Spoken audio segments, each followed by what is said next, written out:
Before Master passed away, this is the memento he left for me along with the sword. Wielding a sword for over 100 years, I have reached the pinnacle of swordsmanship. The swordsman coughed up a mouthful of fresh blood. Facing imminent death, everything becomes meaningless. I regret living a life obsessed with the sword. The red-haired youth collapsed on the ground, secretly wishing, if only I could live a normal life. Another white-haired youth looked down with disdain. What? He roared. The child of the woman who ruined our clan. It's already a blessing that you haven't been expelled. Saying that, he directly struck the red-haired youth, making him stumble and fall. The Sichuan Tang clan, a renowned clan famous for poisons and hidden weapons, had fallen. The one who brought them down was one of the new powers of the martial world, Heaven's Brilliance Demon Lord Yun Jung-yuk. If he set his eyes on any woman, he would propose marriage. And if ignored or rejected, he would use force to take her. Yun Jung-hyuk's tyranny had reached the Sichuan Tang clan, and the poisoned phoenix Tang Jihye became his target. Facing the Heaven's Brilliance Demon Lord who came to seize someone, the Sichuan Tang clan poured all its strength into resisting. But in the end, after exhausting all their resources, they were left with only destruction. On the ancient eaves, a black crow let out a mournful cry. A brutal punch landed directly on Yeongmyeong's face. Collapsed on the ground, he could only resignedly listen to the taunts from the white-haired bully. How can you collapse already? There's still a long way to go. He gritted his teeth and endured, his eyes blazing with anger and resentment. The white-haired one continued to hurl insults. What can you do by glaring? If you feel wronged, go blame your mother. Lying sprawled on the ground, Yeongmyeong desperately watched the backs of the bullies, thinking to himself, this is my daily life. Everything stemmed from the fact that his mother had attracted the attention of the Heaven's Brilliance Demon Lord, causing the entire clan to be destroyed. The harsh words and hateful hands aimed at his mother had finally reached him. That mother was none other than the poisoned phoenix Tang Jihye. As soon as she saw her son return bruised and battered, Tang Jihye rushed over in a panic. What happened to your face? Did something happen? Yeongmyeong quickly scratched his head, forced a smile to reassure his mother. It's nothing. But then a violent cough betrayed everything, terrifying Tang Jihye. You're lying. Did those kids bully you? She pressed. But he still denied. No. I just fell while playing with friends. Tang Jihye looked at her son with a heavy heart. What if your face gets scarred? The boy gently replied. I'll be more careful next time. He removed his mother's hand and firmly said, so, you don't need to worry. Yeongmyeong bowed to his mother then quietly turned away. Tang Jihye could only stand and watch her son's small back, with eyes full of worry and helplessness. Son, have you eaten yet? She called after him, but only received the answer. I don't feel like eating. I'm going to rest for a bit. The boy lay curled up on the bed, facing both physical and emotional pain alone. He closed his eyes, telling himself in the darkness, I know it's not your fault, Mom. But I don't know who to complain to, because speaking up only brought revenge, and his father also met such a tragic end. Lying slumped on the floor, Yeongmyeong desperately thought to himself, even if we leave the Tang family, who will protect my mother and me? A tear rolled down his cheek as he wondered, if father were here, would things be different? A flood of memories suddenly rushed back. A beautiful sunny day, which was also a horrific day. In the past, Yeongmyeong had taken a devastating punch to the stomach. The white-haired leader sneered, Hey kid, don't overreact like that. He grabbed Yeongmyeong's hair and yanked his head back. Don't act like you're about to die. This is just the beginning. Surrounded and beaten, Yeongmyeong could only silently wonder, how much longer do we have to live like this? The whole group rushed in to gang up on the weak youth. The big guy spoke up to intervene. Hey, that's enough. Stop it. But the white-haired one brushed him off, opening a box of acupuncture needles. I've prepared thoroughly to play with Yeongmyeong. Don't bruise him before we even start. The girl in the group excitedly held up another box, making the big guy sigh in exasperation. Not again. What is it this time? That person was Tang Yeongryong, smirking. Since we're about to participate in the clan head competition, shouldn't we test the poisons we'll be using? A drop of greenish-blue poison dripped from the needle tip, and everyone held their breath and watched. The big guy pinned the utterly panicked Yeongmyeong to the ground. He was Tang Jonggil, saying coldly, one wrong needle could cripple you. Be grateful I'm holding you tight. Tang Yeongryong approached with the poisoned needle, falsely reassuring. Yeongmyeong, I won't kill you. As long as it works, you'll get the antidote. So, Yeongmyeong gritted his teeth and endured as the needle tip drew near. You mustn't die. Understand? Tang Yeongryong growled with a sadistic smile. The sharp, cold needle pierced through Yeongmyeong's skin. Tang Yeongryong exclaimed with delight as the poison spread. Oh my! The skin reacted immediately. Youngmyung, endure it, you can do it. In Youngmyung's fading eyes, the image of his tormentor, Tang Youngryong, still lingered. A pained, desperate scream echoed, then died out amidst the cold rain. Youngmyung's small body collapsed onto the waterlogged ground. The poison spread, and the child's consciousness slowly sank into darkness. If I just close my eyes and give up like this, perhaps it would be much more peaceful, Youngmyung thought to himself. But the image of his kind mother, Tang Jihye, appeared, holding his soul back. Then who will protect mother? Youngmyung gritted his teeth, hating his own weakness. If only he could stand up against those bastards, the specters of bullying still etched in his mind. I just want to become strong enough to protect mother and myself. I want to live a normal life. Suddenly, a sword radiating dazzling light appeared right before him. Youngmyung was stunned, not understanding what was happening. He wondered, a sword? Youngmyung's shadow stretched long on the ground. He wondered how long the sword had been there. Though unfamiliar, he felt an indescribable sense of familiarity, as if, without hesitation, his hand reached out and gripped the sword hilt. A flood of unfamiliar memories rushed in, and Youngmyung realized, it's mine. After more than 100 years of sword training, a vision appeared, a great swordsman with a scarred body, who had dedicated his life to pursuing the way of the sword. I reached that realm, sword form initiated.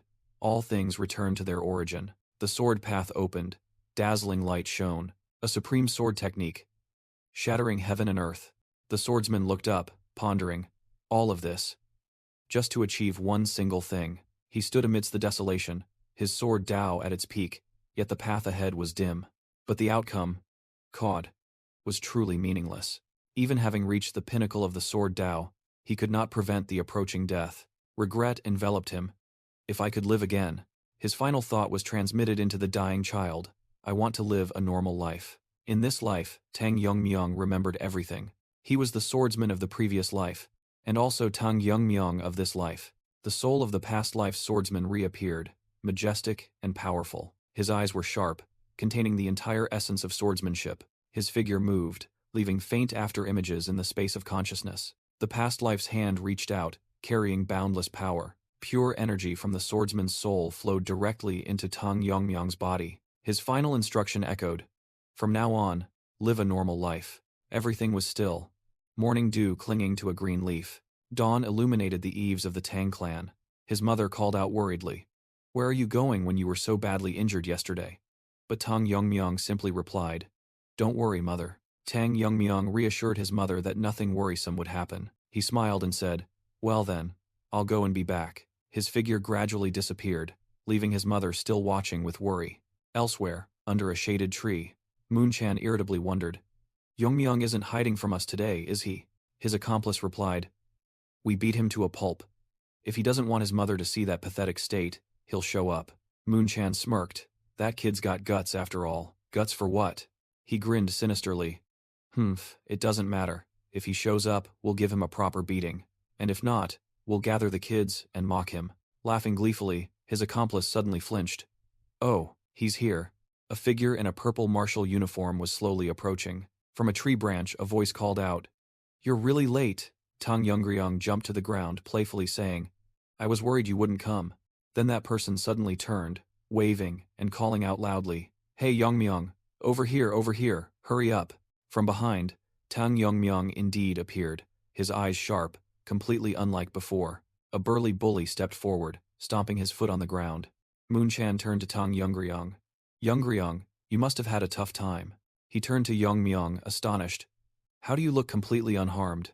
Youngmyung replied coldly.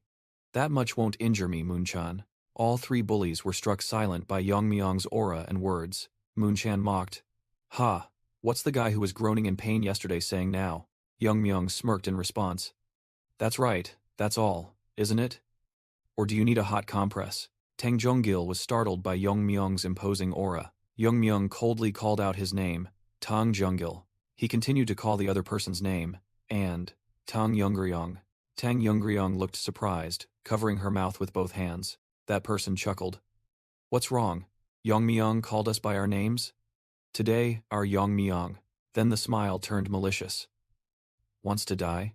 Tang Jonggil stepped forward threateningly. Was yesterday's poison not enough?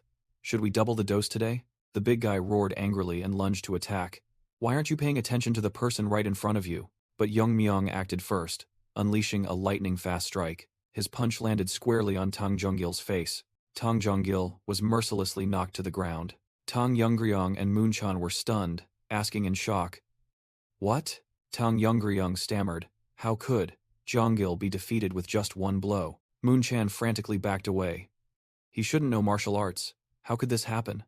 I don't know. Tang Youngryong gritted her teeth, regaining her composure. If you guys can do it, there's no reason I can't. Young Myung looked directly at that person. I heard you're also participating in the competition for the clan head position, right? He slowly approached, exuding terrifying pressure. With this level of skill, you intend to participate? Moonchan trembled and exclaimed, What? This guy. It's like he's become a different person overnight. Tang Moonchan reassured himself that Jonggil was just momentarily off guard. He roared, determined not to lose to someone like Tang Yongmyong after years of arduous training. Gathering all his courage, Moonchan lunged to attack, challenging Yongmyong to face his skills. But his attack was easily blocked by Tang Yongmyong with just one hand. Yongmyong's eyes flashed with imposing power as he seized his opponent. He thought to himself, if the candidate's skill level is only this, then a heaven-shattering elbow strike would be enough to end the match. Yongmyong coldly declared that the competition for the clan head position was as good as decided. Meanwhile, at the Dark Poison Hall, a place originally reserved for the clan head, it had now become the Elder's meeting room, as the top position had been vacant for a long time. A white-bearded elder declared the meeting open, discussing the candidates for the competition. The main topic was whether or not to allow the son of the Poison Phoenix, Tang Youngmyong, to participate. The elder reiterated that Youngmyong was originally weak and often bullied by others. He bluntly suggested removing someone with no achievements from the competition. A council member immediately objected, citing Youngmyong's lineage as the former clan head. At the same time, Youngmyong was dragging the defeated Moonchan towards the hall. The man continued to argue that removing Youngmyong would affect the legitimacy of the competition. The elder dismissed it, arguing that an incompetent person would only lower the standard of the contest. He concluded that despite his noble bloodline, Youngmyong was now just a burden to the clan. Just then, the meeting room door was kicked open, and a figure strode in defiantly. Two council members were startled and astonished by the uninvited guest. Tang Youngmyong strode in defiantly, his sharp eyes exuding a terrifying aura. A young council member stammered, Tang Youngmyong? The white-bearded elder growled. Tang Youngmyong, do you understand what you're doing? Youngmyong calmly replied, I know, thank you. The entire room fell silent as he dragged a battered body into the middle of the meeting. He threw Tang Jonggil onto the floor like a discarded item. Then he grabbed the defeated person's hair, forcing him to look up and face the elders. The white-bearded elder was stunned, unable to believe his eyes. Youngmyong declared, For too long, I've been suppressed and endured enough. But now, I'm not going to tolerate it anymore. A man on the council angrily shouted, assaulting a child participating in the young master selection competition. Youngmyong stood there, defiant, while shadows seemed to surge behind him. The man continued to yell, Don't you know that harming an opponent is a serious crime? Youngmyong calmly retorted, I know the clan's rules well. But, among the contestants themselves, there's no problem, right? The gray-haired young man gaped. What the hell is this kid talking about? The elder sternly asked. Tang Youngmyong, what do you mean by that? Do you really want to participate in the competition? Youngmyong provoked. Is that still not enough? The elder was speechless. What? Youngmyong coldly pointed out. You should go check the main courtyard. Moonchan and Jonggil used to bully me. He concluded with the clan's own rule. I'm just following the clan's rule. Repay kindness 100-fold, avenge grievances 10-fold. After Tang Youngmyong's resolute declaration, the entire meeting room fell into a heavy silence. The elder growled, clenching his fist. So you wish to participate in the competition to prove yourself? A council member immediately stood up in protest. Elder, that cannot be. He is exploiting the immunity privilege of a contestant. Others chimed in. That's right. This will endanger the other contestants. But the elder simply raised a hand, silencing all discussion with one word. No, he declared decisively. Let him participate in the competition. The protesters were stunned, unable to believe their ears. Elder? With fiery eyes, he questioned. Why should we stop a child who is qualified and willing to participate? The elder thought to himself, his sharp gaze fixed on him. Tang Youngmyong, I hope your confidence isn't just empty talk. Then he issued a final warning. If you do not become the young master today, you will pay a heavy price. In another scene, his mother once asked with a pained expression, "How could you do such a thing? Participate in the young master selection competition?" she asked, and Tang Yongmyong simply replied, "It is necessary, mother." Looking at her son, she realized, with such a resolute tone, this is not an impulsive decision. She pondered his name, Yingming, a name that meant to survive at all costs. "I won't ask where you learned those techniques," she said, acknowledging his maturity, "or how you defeated those 3 children. She looked him straight in the eye, asking only one thing. "Are you confident in this competition?" Tang Yongmyong flashed a radiant smile. "Who do you think I am, mother? I am the son of the Poison Phoenix." Hearing that title, his mother's eyes welled up with emotion and pride. She embraced her son, choking up. "You've truly grown up. I'm so proud of you." Feeling the warmth of his mother's embrace, Tang Yongmyong secretly resolved to protect this ordinary life. The powerful elder radiated killing intent, vowing that anything that dared to disrupt this life. Tang Yongmyong then continued in his mind with resolute eyes, "I will destroy them all." A month later, in another place, a voice rang out. "Sister, are we just going to leave him like that?" Tang Jokwi showed concern. "The young master selection competition is no joke. Every moment is precious." The brown-haired woman calmly replied, "Just leave the boy be. He surely has his reasons." She continued confidently, "As you've seen, Yongmyong is not a child who acts thoughtlessly." Tang Jokwi recalled the scene of Yongmyong easily subduing the thugs, and silently acknowledged that spirit, courage, and composure are truly unbelievable for a child his age. Nevertheless, he turned and asked, "But with his current attitude, aren't you worried, sister?" The woman smiled gratefully. "Until now, you and the Dark King family have protected Yongmyong, and I am truly grateful." Jokwi, Tang Jokwi admitted, "The situation he created was too significant, so I had to intervene. Now I also have expectations for Yongmyong, but is it really okay for him not to train privately?" Meanwhile, in another room, Tang Yongmyong was meditating, reflecting on his cultivation process. He had eaten the simple meals prepared by his mother, slept sufficiently, and used his internal energy to readjust his twisted chi meridians, as mere strength training was unnecessary at this moment. For someone who had awakened past life memories and reached the realm of a sword master, those skills could be re-practiced at any time. However, the crucial thing now was to strengthen the vessel containing that power, his body. At the tender age of 12, his entire body's meridians were not yet too clogged with impurities. When his level skyrocketed, a transformation would occur. But even then, Tang Yongmyong still smiled confidently, for he knew that the foundation of his body remained paramount. Tang Yongmyong thought to himself about balancing nutrition and rest for his body's holistic development. Standing in the night courtyard, he concluded that his preparations were sufficient. Time passed, and finally, the day of the competition arrived. In his new attire, Tang Yongmyong formally bowed. "Mother, I'm leaving now." Tang Jihe instructed her son.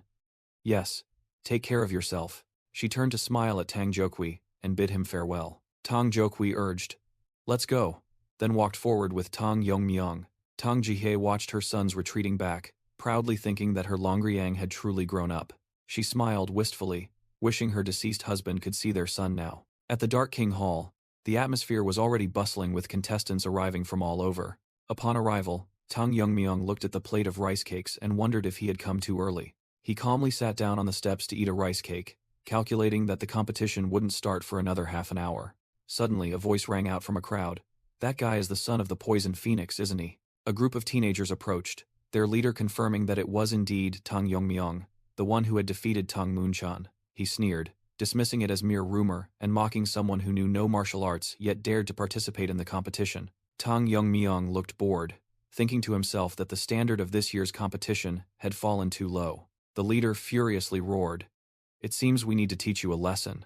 Immediately, a devastating impact distorted his face. He fell to the ground. His subordinates cried out in panic, initially thinking it was a hidden weapon but then realizing something was wrong. The weapon turned out to be just a half-eaten rice cake, leaving them all stunned, unable to believe its power. Tang Yongmyong casually walked over and asked sarcastically, "Hey, haven't you heard that Moonchan and his gang were beaten to a pulp?" He smirked provocatively. "It's fine. You'll understand once you experience it yourselves. By the way, Moonchan didn't run away even with a broken arm. Did he?" The leader of the new gang of thugs angrily roared. "You guys are participants in the competition, so you won't run away, will you?" He ordered his entire group to charge, determined to devour Tang Yongmyong alive. But in the blink of an eye, all of them were struck down by terrifying speed. A silver-haired youth stood watching the entire incident from a distance. That person exclaimed in surprise, "This kid is also a participant in the competition?" Sensing something amiss, he rushed to the scene. As soon as he arrived, he shouted, "Hey, what's all this commotion?" The sight before him stunned him.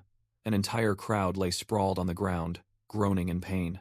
Amidst the chaotic scene, Tang Yongmyong calmly asked, "You're here?" He sat triumphantly on top of the defeated opponents, eating a rice cake and complaining, "I've been waiting until I'm bored." A triumphant smile spread across Tang Yongmyong's lips. Seeing this, the silver-haired youth frantically waved his hands. "Ah, don't misunderstand. They started it first. Please go easy on me." He could only cover his face, helpless in the face of the ironic situation. Meanwhile, in the Elder's meeting room, a member angrily reported, "Great Elder, we cannot overlook this. How can so many people be injured right before the competition?" That person continued to present before Great Elder Tang Sokjung. "If such a person becomes the young master, our clan will surely face great disaster." After a moment of contemplation, Tang Sokjung declared, "Let's change one of the competition rules." At the arena, a pink-haired girl was explaining, "How is the competition conducted? They will undergo 2 to 3 years of training, then duel." Suddenly, a mysterious masked person interrupted, making the girl jump and ask, "Who are you?" Receiving the calm reply, "You asked, so I answered."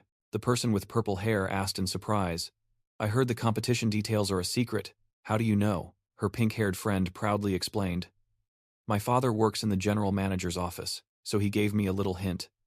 Information is crucial, you know." Suddenly, a voice echoed from the high platform, demanding silence from everyone. The newcomer introduced himself as Black King clan leader Tang Jokwai, the supervisor of this competition. The crowd immediately buzzed with excitement, admiring the youngest clan leader in the family's history. Tang Jokwai began to explain that the competition would last 4 years, with the first 3 years dedicated to training in throwing techniques, hidden weapons, and poison concoction. Comprehensive training was conducted to prepare the participants. He announced that after the training period concluded, the official competition would begin.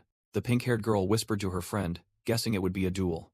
Unexpectedly, Great Elder Tang Sokjung interjected, declaring that the competition would take the form of goo poison. The two girls were stunned by the horrifying announcement. All the participants were aghast, unable to believe their ears upon hearing the 2 words goo poison. The goo poison match was explained as a battle to the death, where participants had to slaughter each other until only one survivor remained. Tang Sokjung explained that the original rules had been changed due to the recent incident that caused many to drop out. He alluded to Tang Yongmyong's brawl, fearing similar incidents would recur if the old rules remained. Therefore, it's all because of Tang Yongmyong that the format has been changed so everyone can go all out. Tang Sokjung emphasized that the position of young master was no joke, but a life-risking ritual to find the strongest individual. He proclaimed that the winner would possess everything of the Sichuan Tang family. The roll call of those likely to survive began, with the first name being Tang Jungil. The next name announced was Tang Munchan. Tang Yongryong was the first name called out on the list of formidable contenders. Next was Tang Sokchun, with a scowling expression. Following him was Tang Goklin, who possessed a chillingly sinister smile. And finally, the only one left on the list was Tang Yongmyong. Tang Yongmyong merely smirked, thinking to himself, "Well, it doesn't seem too difficult." Meanwhile, at the headquarters of the Dark Moon Sword Sect, a secret meeting of the Black Death Alliance was underway. An elder began, reminding everyone of the Tang clan's recent schemes. A member confirmed that information about the Young Master Selection competition had been announced a few days prior. The elder continued, stating that the Tang family's most elite children had set off in carriages. He affirmed that their leader, Yu Giljun, was temporarily leaving them alone for a greater purpose. Another warrior analyzed, suggesting that these children were the future of the Tang family, a fatal weakness. A mysterious woman smiled, agreeing with the elder's assessment. The bandaged figure spoke up, directly asking when they should make their move. The decisive answer was given, "For now, we will do nothing." The woman then suggested that destroying them now would not be impactful enough to annihilate the Tang family. She reminded them that the competition lasted a full 4 years, and the Tang family had invested heavily in this generation. "Just imagine," she said, "if all of them died at the peak of the competition, that would be a fatal blow, just like what they did to the Jagal and Moyong clans." Elder Makinhu finalized the plan. Observe for 4 years, then make their move. Alliance leader Yu Giljun stood up and left, coldly declaring that the surveillance had already been arranged. Yu Giljun smugly revealed that he had planted a small seed, believing that the Tang family would soon fall into his hands. Meanwhile, at the Sichuan Tang Sex competition venue, a trainer announced that the schedule remained unchanged despite the rule modifications. The trainer explained that the contestants would be called by number, and their group was Group 7, consisting of 4 members. Tang Ijun, number 27, along with Tang Yori, 25, and Tang Mirio, 26, realized their group was missing one person. The trainer angrily turned around and shouted, looking for contestant number 28, who was lagging behind. Tang Youngmyung, contestant number 28, replied that he was just lost in thought for a moment. Scolded by the trainer for being distracted, Tang Youngmyung secretly wondered if the guide had noticed anything unusual. He turned back to look into the darkness, confirming his intuition that a presence was following them. Tang Youngmyung concluded that it wasn't a passerby or a guard, but that the entire group was being watched. Upon reaching a desolate cliff, the group was confused as there was nothing there. Suddenly, a voice echoed from the cliff, demanding that Group 7 recite the password, terrifying everyone. The trainer immediately shouted the password, Poison King of the Hidden Venom. A seal on the cliff glowed and then shattered as the password was confirmed. Tang Yori and Tang Ijun gaped in astonishment at the mystical sight. Tang Youngmyung and Tang Mirio also couldn't hide their stunned expressions. From within the light, a voice rang out along with the sound of a fan opening. It's a pleasure to meet everyone. The cliff split open, revealing a secret passage and a figure standing amidst an ethereal blue light. That man was Jegal Changshin. He had come to assist with the competition. His Jegal family was once one of the 5 great clans, but it declined after being destroyed by the Heaven's Brilliance Demon Lord. To repay the Tang family's life-saving grace, the Jegal family used their formation to protect the contestants from external intrusion. Tang Ijun exclaimed in astonishment, "This is the Jegal family's formation. It's impossible to distinguish time or space." Amidst the group's awe, Tang Mirio secretly thought, they can do something like this. And Tang Youngmyung, what's wrong with him? The person Tang Mirio was observing, Tang Youngmyung, looked completely distracted, not focused at all. Memories of the carriage ride flooded back, as the trainer announced, "Once we arrive, you will work together for 3 years. Why don't you introduce yourselves first?" The 4 members of Group 7, including Tang Youngmyung, Tang Ijun, Tang Yori, and Tang Mirio, looked at each other in silence. A voice spoke up, asking Tang Youngmyung directly, "You are Tang Youngmyung, aren't you?" Tang Yori cheerfully introduced herself. "I'm Tang Yori. I've heard of you for a long time. Surely no one attending the competition doesn't know about your battle that day." Tang Ijun also added, "I'm Tang Ijun. Nice to meet you. You're really famous." The carriage continued to roll, and the question was posed. "You're the one who put Tang Yongryong in that state, aren't you?" Tang Yori warned anxiously. "You're really bold. Do you know his great-grandfather is one of the 3 great elders? You'll be safe for 4 years of competition. But after that..."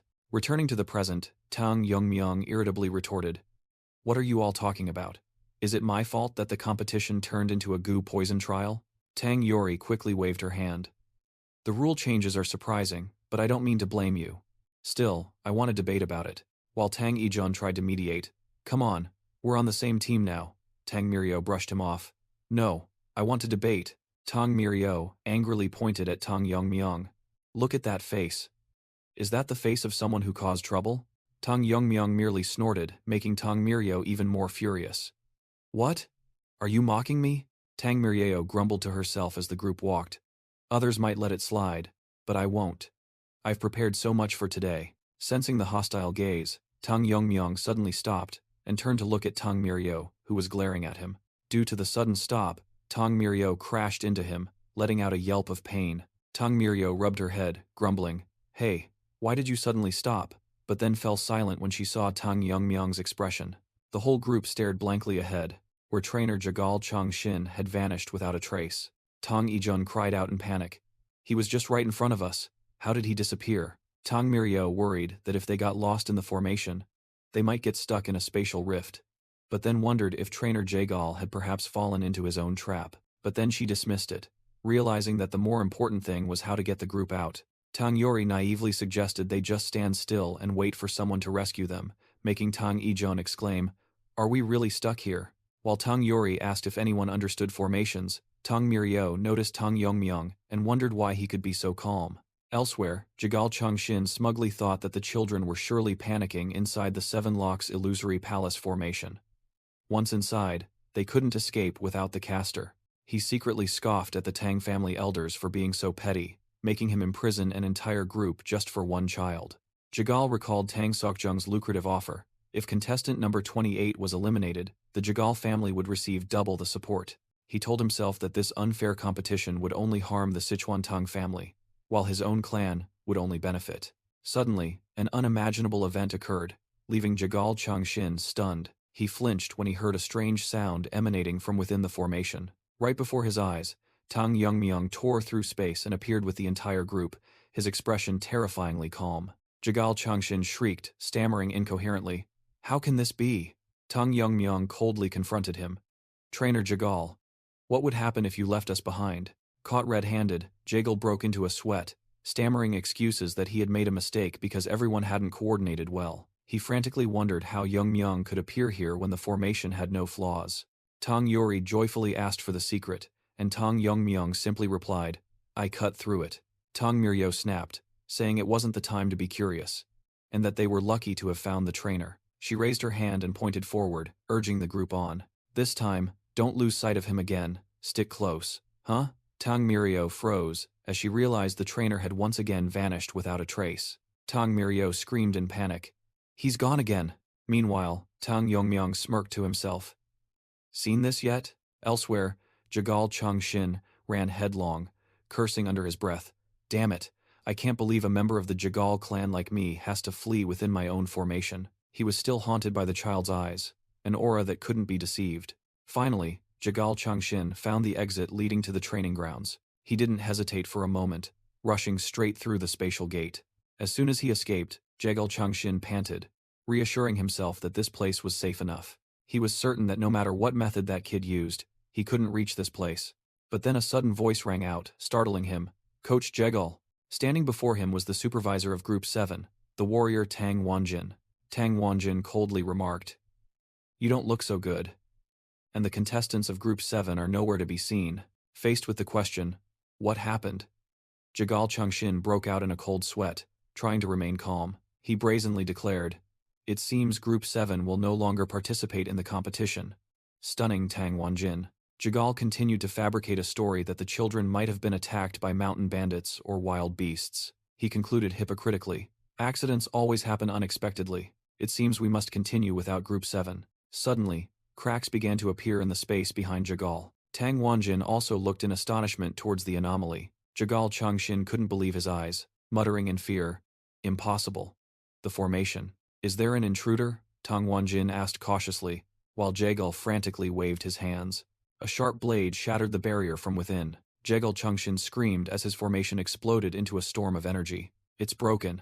He stared in shock at the shattered fragments of the barrier. He couldn't believe it. One of the Jagal clan's supreme formations, the Seven Locks Illusion Palace Array, was broken so easily.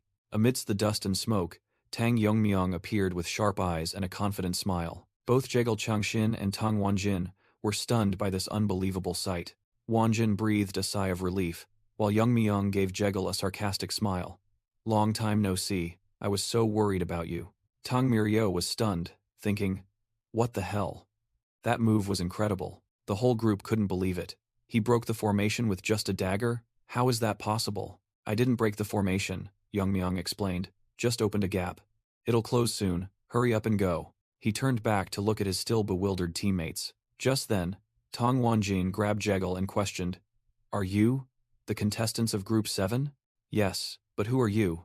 Yongmyong asked. While one of the group recognized the Tang clan crest on Wanjin's hood, I was worried you had been attacked, as Examiner Jagal said, Wanjin explained. Thankfully, you weren't. Attacked? Yongmyong repeated, glancing at the startled Jagal. He smiled mischievously. Ah. Perhaps you misunderstood that we were lost. But thanks to you marking the entrance to the formation, we easily found our way here. The other members whispered among themselves, confused by Yongmyong's lie but trusting he had his reasons. Jagal broke out in a cold sweat, while Wanjin thought to himself, It seems he's acting on the Tang clan's orders. I'll keep an eye on him for now. But Yongmyong had made up his mind. After the competition, if I find out he's cooperating with the elders, I'll uproot the Jagal clan. Ha ha ha. I apologize for the slight mishap. Jagal forced a laugh. Well then, I'll go. Check on the damaged formation. With that, he turned tail and ran. A burly man greeted the group of contestants, apologizing on behalf of their absent escort. The man introduced himself as Tang Wanjin, a member of the Bonghui Brigade, who would be responsible for their training. Tang Mirio was stunned, thinking, "The Bonghui Brigade? I heard they disappeared years ago." The Bonghui Brigade, a military force directly under the former young master of the Tang clan, was once the most formidable elite army. Tang Yongmyong picked his nose, muttering that the former young master was his mother, the Poison Phoenix. He casually asked Tang Wanjin why he wasn't in the Tang clan, and seemed to have never met him before. Tang Wanjin began to recount. "Many years ago, we fought a desperate battle to protect our master, the Poison Phoenix, against the Heaven's Brilliance Demon Lord." He recalled the tragic scene of the battle, bitterly admitting, "And we were utterly defeated." Returning to the present, Tang Wanjin and his brigade approached the children. He solemnly declared, "Because we failed to protect our master, now we are no different from sinners." Tang Wanjin quickly changed the subject, while Tang Ijon was still stunned by the two words sinners. He explained the rules. The first year is for self-training. You can receive martial arts secret techniques based on your achievements. Tang Yori excitedly asked if the legendary ultimate technique, 10,000 Flowers Heavenly Rain, was among them. The image of a martial arts master controlling countless hidden weapons like a storm appeared. Tang Wanjin sternly replied, "The 10,000 Flowers Heavenly Rain is only granted to the one who becomes the young master. Though incomplete, its essence has been passed down by the elders." Tang Yongmyong mused, recalling this was a technique to control countless hidden weapons like a storm. He thought to himself, this technique is similar to sword manipulation. Perhaps he could imitate parts of it. Tang Wanjin added that they would each receive the essence of the 10,000 Flowers Heavenly Rain in turn, but no one knew if they could comprehend it. When Tang Wanjin announced the start of free training, Tang Yori timidly asked about accommodation. The whole group fell silent upon hearing the answer.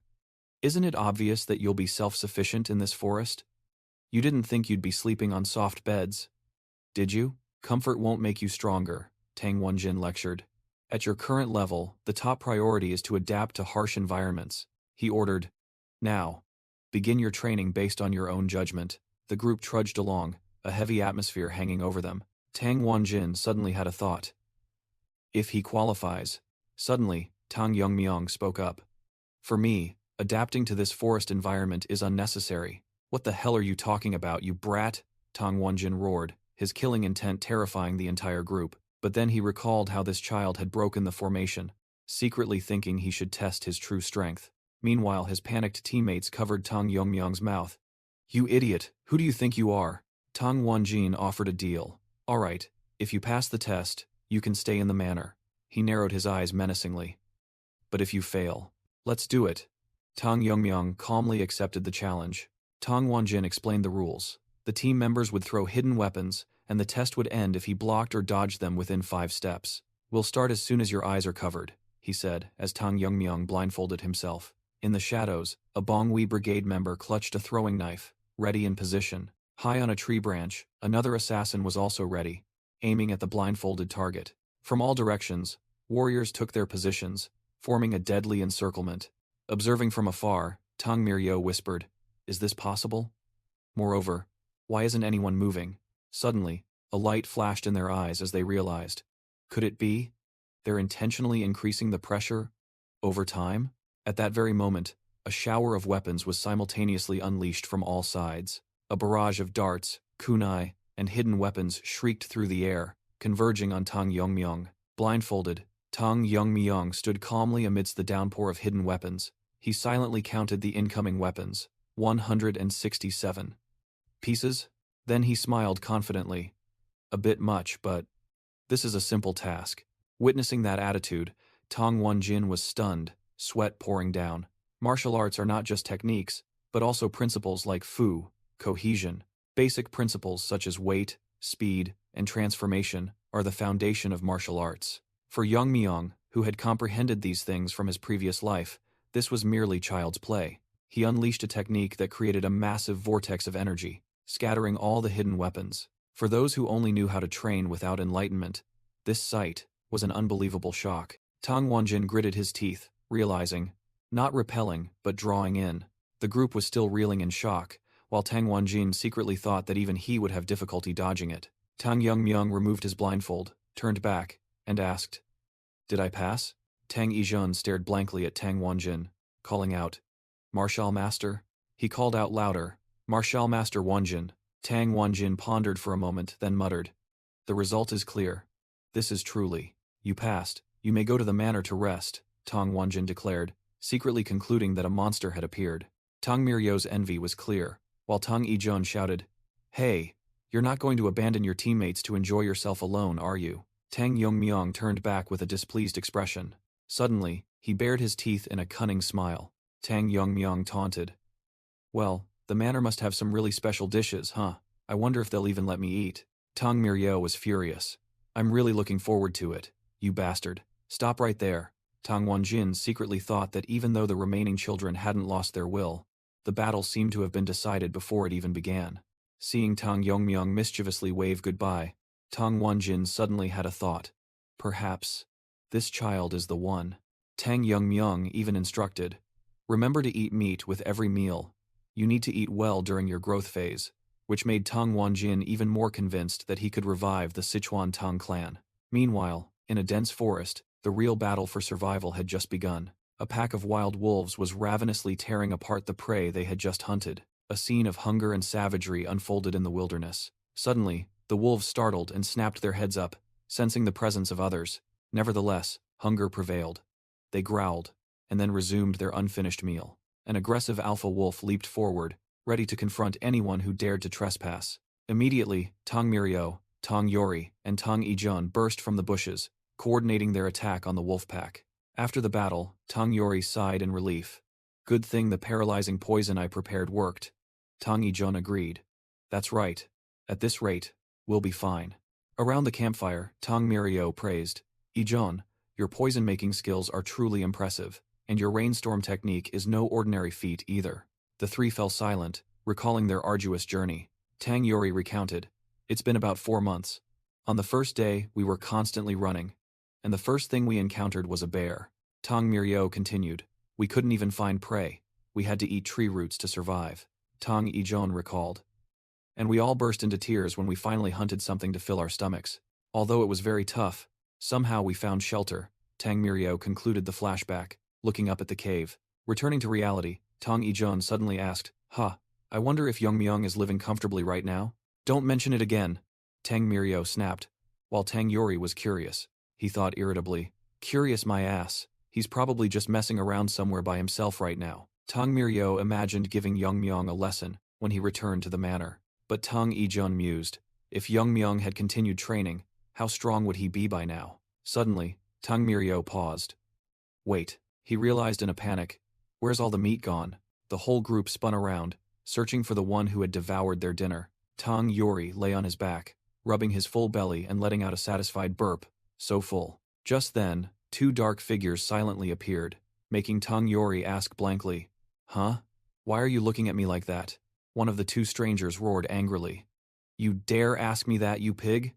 Meanwhile, at the 7 Locks Illusion Palace Formation Fortress in the Gangdong Mountains, Tang Yongmyong stood alone in the courtyard, facing an entire elite brigade. His face showed no fear, only absolute confidence. A warrior from the Bonghui Brigade took a stance, ready to charge with a pair of daggers in hand. From afar, Tang Wanjin coldly ordered, "Begin."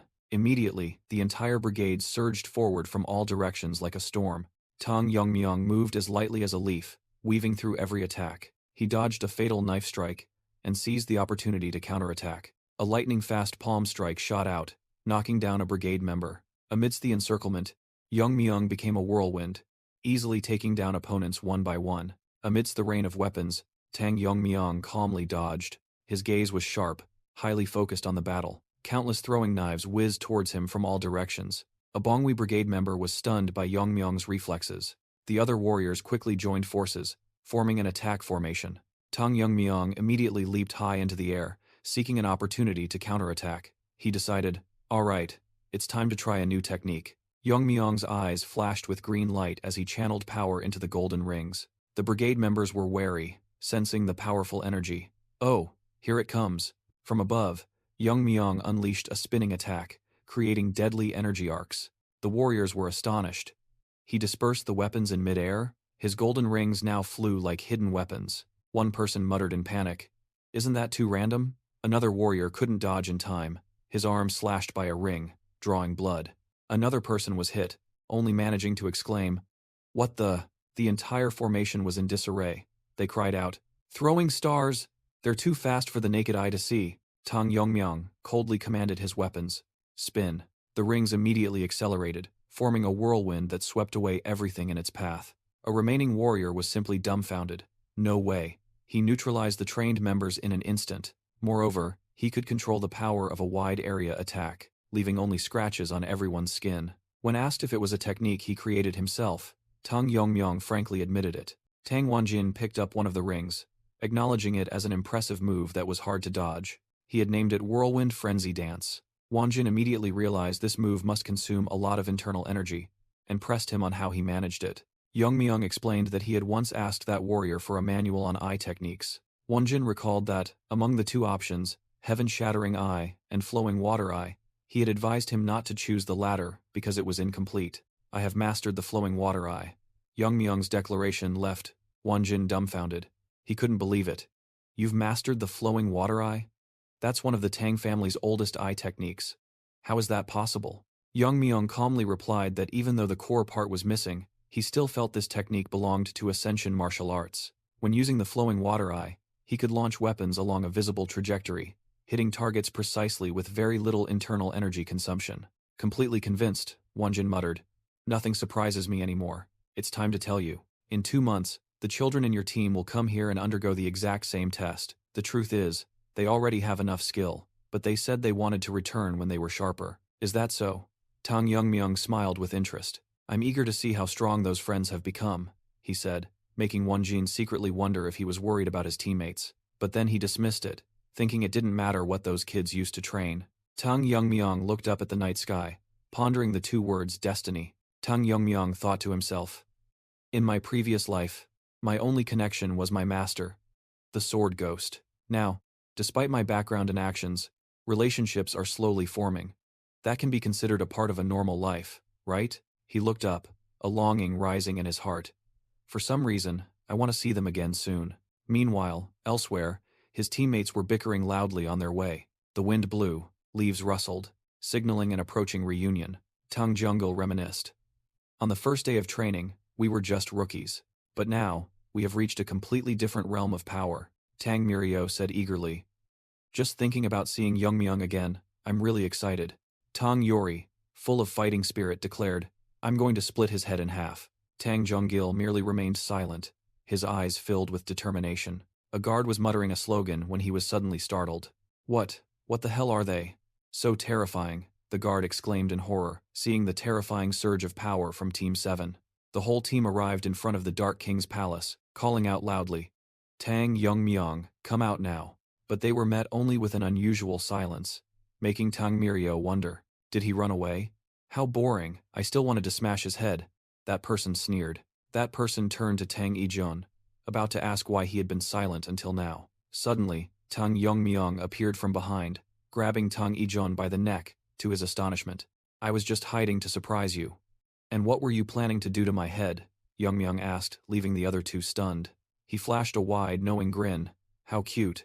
After half a year apart, Tang Yongmyang's friends have returned from training. Tang Ijun was startled to see a familiar figure suddenly appear right in front of him. Tang Yori mischievously put her arm around the pouting Tang Mirio, challenging Yongmyang to show off the results of his training. Faced with Yongmyang's imposing aura, the pink-haired girl quickly waved her hands, stammering that they were just joking. Tang Ijun was astonished to realize he hadn't sensed his approach at all. The pink-haired girl also gritted her teeth, silently admitting that even with their honed senses, they were still inferior. Tang Yori seriously wondered about the power disparity and what Yongmyang had been doing all this time. She couldn't help but notice that he had grown taller, and his face had become more masculine. Tang Ijun blushed in embarrassment, blaming himself for the strange thoughts that had just crossed his mind. Tang Yongmyang smiled, reassuring them that everyone had become much stronger than before. He smugly added that they only seemed weaker because he was there. Witnessing Yongmyang grinning as he put his arms around his two friends, Tang Ijun helplessly thought that his nature hadn't changed at all. Meanwhile,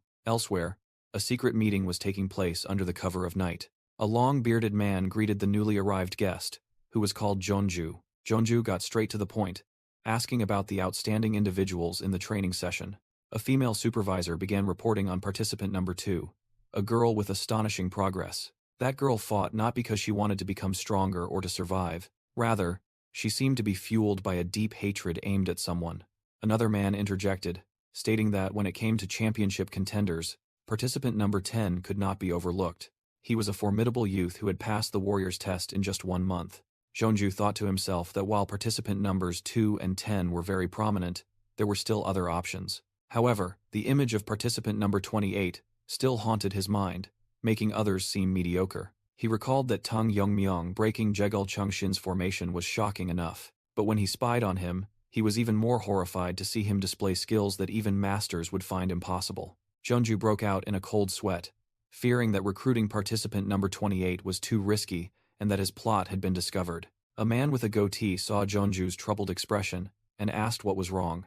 Jeonju quickly dismissed it, forcing a smile and saying that his group had no one outstanding. The man with the goatee suggested eliminating participant number 28 and finding a more easily controllable puppet, such as participant number 2. He revealed that participant number 2 had a scar on her face, believing it would be easy to sway the heart of such a child. The Jegul clan's mastermind began outlining the plan. Help this child win the competition and then marry her to his granddaughter. That way, the Jegul clan would become an influential in-law, gaining the right to interfere in the Tang clan's affairs. Gradually increasing their influence, they would eventually merge the Tang clan into their main family. That was precisely why they supported the Tang clan's young master selection competition. After the plan was agreed upon, the mastermind declared the meeting concluded. But as he left, he secretly devised a backup plan. If participant number 28 survived, use his grudges to entice him. Standing outside, he laughed maniacally, pleased with his killing 2 birds with 1 stone plan. Meanwhile, at the Tang clan's training ground, Tang Yongmyong stood alone in the vast courtyard. In another corner, a dart was thrown, hitting the bullseye of the target. Tang Yijun cheered proudly, boasting that the entire team had doubled their training intensity. Even so, he secretly thought that nothing could compare to a good night's sleep. The pink-haired person asked, "Did Yijun and Yongmyong go to the lab today?" Tang Mirio replied worriedly, "Yes." Yijun stormed in there, swearing to kill someone. "Will it be all right?" After all, Yijun is the best at concocting poisons. Meanwhile, in the lab, Tang Yijun proudly showed off. "See? This is the poison I poured my heart and soul into creating." The red-haired teammate unexpectedly picked up the bowl of poison, making Yijun ask in surprise, "You can't ignore it, can you? What are you doing?" Tang Yijun cried out in alarm as the other person drank the bowl of poison dry. "Why did you drink it, you lunatic?" He grabbed his teammate, shaking him frantically. "Spit it out. You'll die like this." The red-haired person puffed out his cheeks, trying to hold it in. Tang Yijun feared. "Wait, is the poison taking effect?"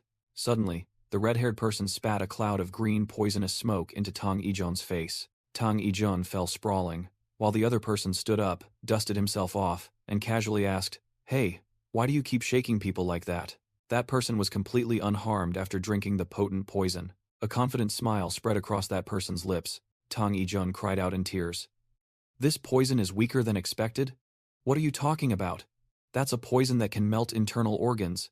The red-haired person looked down and innocently asked, "But why are you fine?" Then that person smirked provocatively. "What's wrong? Perhaps your poison is just trash?" The taunt echoed, making Tang Yijun tremble with rage.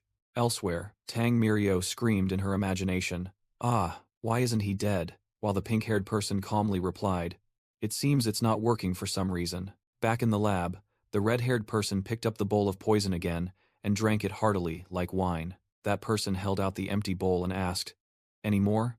"It doesn't affect me at all. I have nothing left to feed you, you bastard." Tang Yijun roared. Tang Yijun slammed the table angrily. "Damn it, why isn't it working? Are you immune to all poisons?" Tang Yongmyong explained. "It's a bit different from being immune to all poisons. This is the Tang clan's core technique, the poison refinement art. It's strange for a poison user to poison themselves." He reasoned that if one was called a master of poisons, they should be able to control even the poisons that entered their own body. Just as expected, Tang Yongmyong said confidently, "The poisons that enter my body are all converted into internal energy. Within a certain limit, they are no different from spirit pills." Meanwhile, Tang Yijun could only bury his face in the table, unable to believe what he was witnessing. Tang Yongmyong concluded, "Now, weak poisons no longer have any effect. I need stronger ones." He secretly thought about the obstacles ahead, the elders and the clan, even though he could defeat them at any time. But if the Hesha alliance, under the Heaven's Brilliance Demon Lord, invaded, he couldn't guarantee the outcome. Even without personal enmity, the Hesha alliance's division of Sichuan was something that could not be ignored. Their leader, Yu Giljun, was a genius who had destroyed 3 of the 9 great sects. If it were my previous life, I could easily confront him, Young Myung thought, but now I need to become even stronger. At that moment, Tang Yijun muttered dejectedly, "If only I could create the Tang clan's 10 ultimate poisons." Tang Yongmyong immediately turned back and asked, "The Tang clan's 10 ultimate poisons?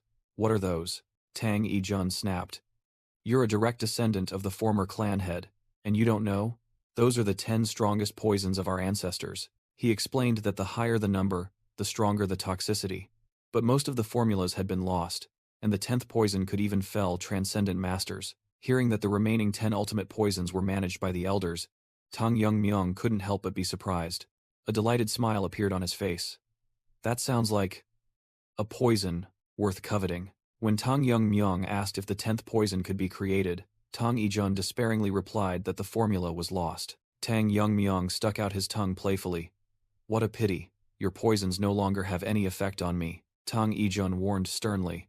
"The 10th poison is so dangerous it's forbidden.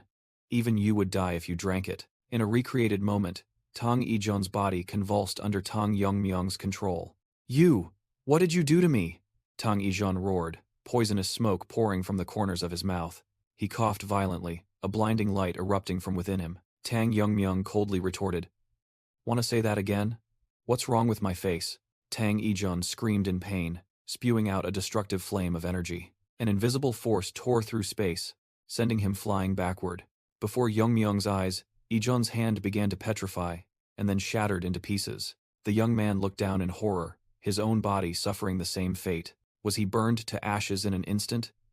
Yongmyong thought to himself as he watched his opponent vanish, but then he smirked, realizing this was the terrifying power of the 10 ultimate poisons left behind by his grandfather. In another development, Tang Yijun clutched his head and laughed maniacally, his eyes burning with red hatred. He could never forget the pain and humiliation of that day. "This rage, I will suppress it," Yijun gritted his teeth. "And I will torment you in the Gu contest, Yongmyong."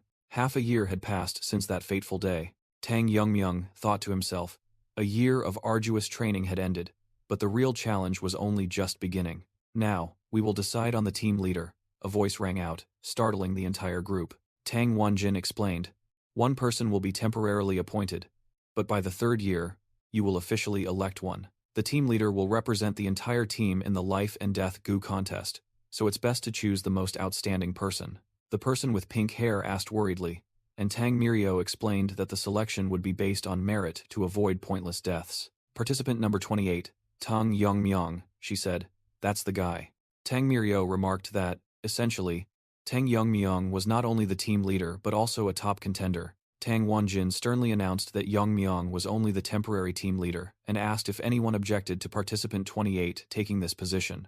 After no one spoke up, Tang Wanjin ordered participant number 28 to step forward. He presented a box, inside which was a glowing pill, causing Tang Yongmyong to exclaim in surprise, "What is this?" Tang Wanjin explained that this was a spirit medicine of the Tang clan, called the Tianxin pill. The Tianxin pill was a spirit medicine concocted from 100-year-old ginseng roots, capable of significantly increasing internal energy, depending on the user's cultivation level. The entire team was astonished, and Tang Yongmyong wondered why he was being given such a precious item. Tang Wanjin explained that it was a privilege for becoming the team leader, while also emphasizing the clan's great expectations. He privately told Tang Yongmyong that he would experience something different when using the Tianxin pill, but Yongmyong suddenly interrupted.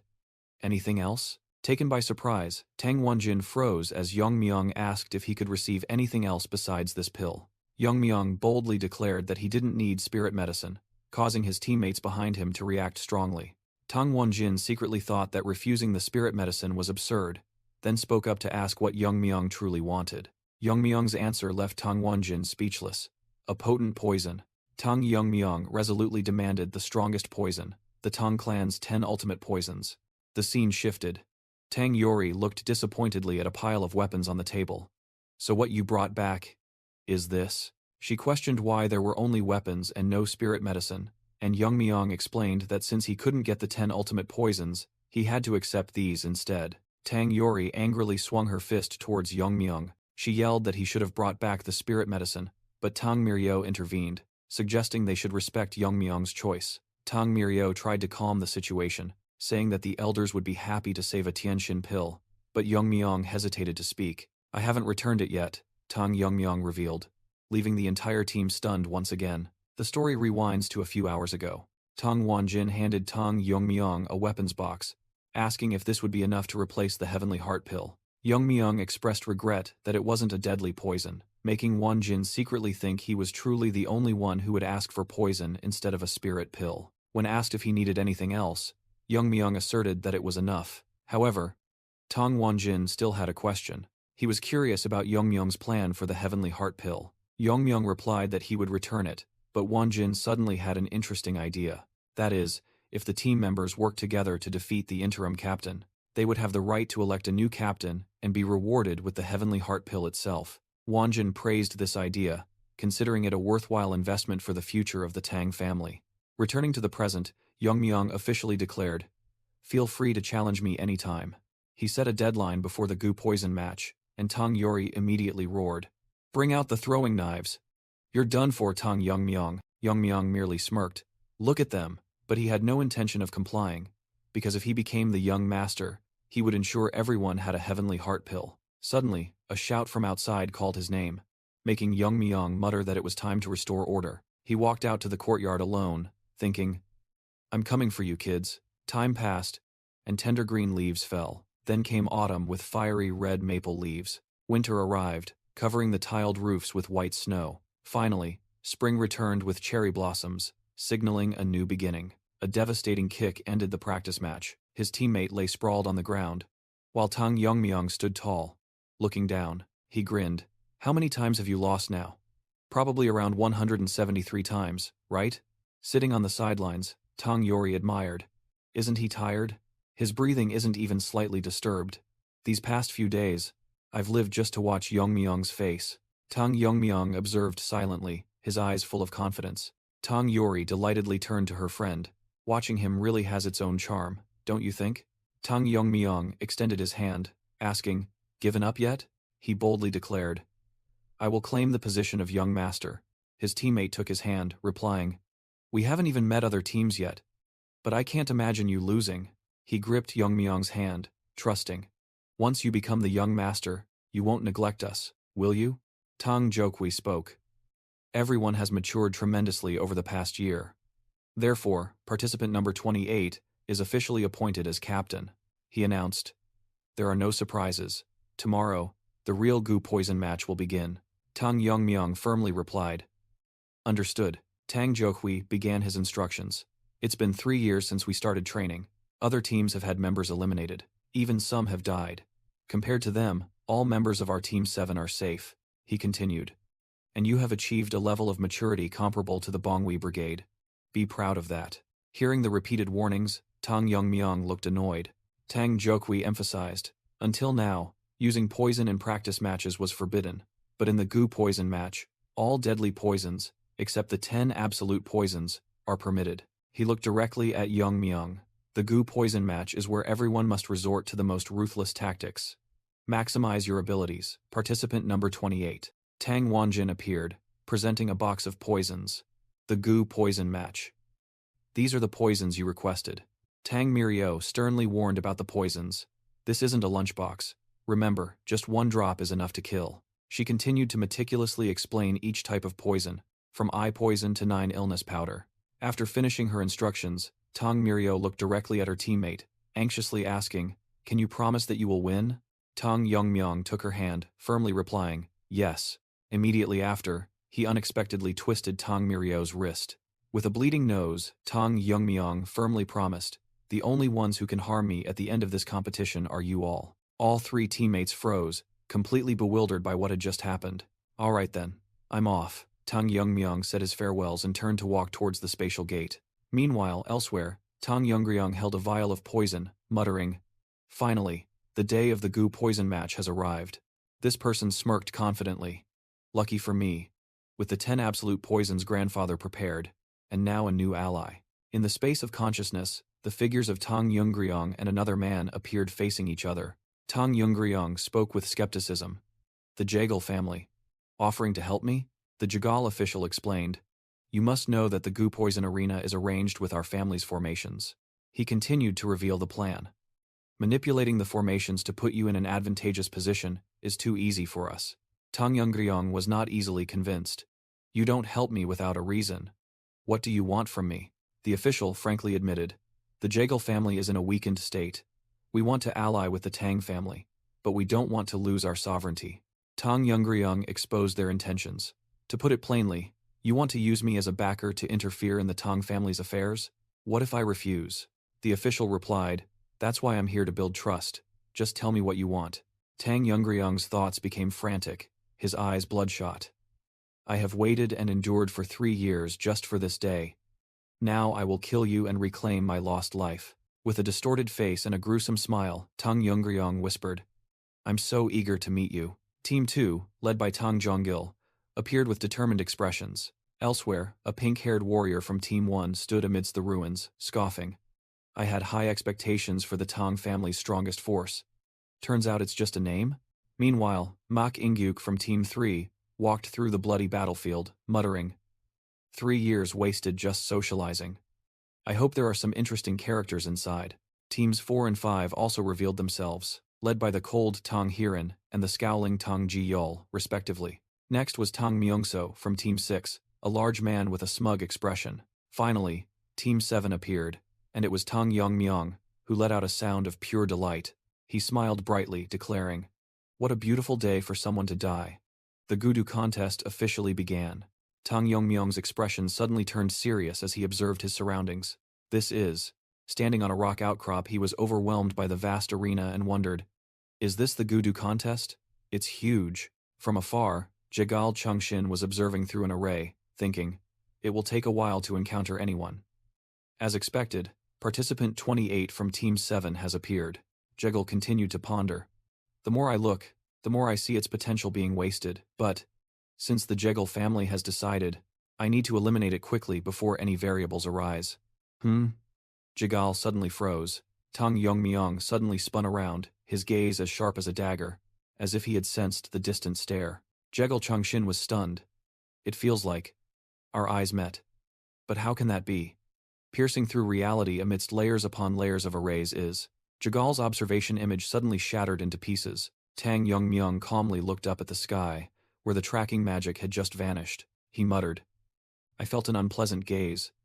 Was it the Jagal family? An overseer suddenly appeared, declaring, in the Gudu contest, no one is allowed to interfere except the participants. Tang Yongmyong thought to himself, but I heard. They've been meddling since the start of the competition. Now even the Gudu contest? His eyes turned sharp. Tang Yongmyong stomped his foot, resolute. Whatever they're plotting, let them try. Tang Yongmyong calmly plunged into the arena, thinking he would question them after the Gudu contest ended. Meanwhile, elsewhere, Jagal Chungshin trembled beside the array, unable to believe it. I was surrounded by many layers of arrays. Yet he still sensed me? He clutched his face in horror, recalling the moment he almost went blind if he hadn't quickly retracted his 1,000-mile eye from the array. Furthermore, his swordsmanship pierced through the space of the array, reaching its very essence. I've never seen such swordsmanship in my life. The Jagal family head's face hardened, realizing his calculations were wrong. This guy is not someone we can handle.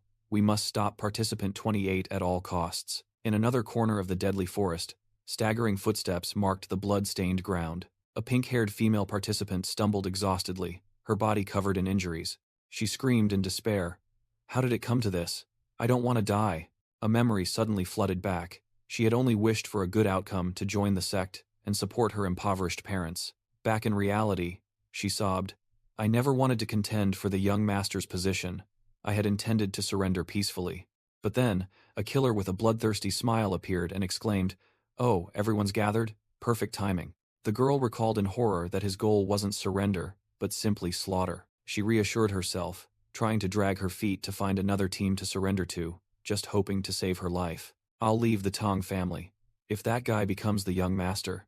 Suddenly, a cold voice echoed from the shadows. What if he becomes the young master? A mysterious, wide-brimmed straw hat wearer appeared behind her, scoffing. So much for your brave words. Already can't hold on? He continued to mock as the girl trembled in fear. At least your lightness skill seems fast. But you've been caught? Your internal energy is pathetic. You're no different from the others. He grabbed her hair and lifted her up. The girl screamed in panic. Why go this far? We're all from the Tang family. Her plea was met only with an icy reply. So what? A blood-soaked purple-haired killer laughed maniacally. I've never considered myself a member of the Sichuan Tang family.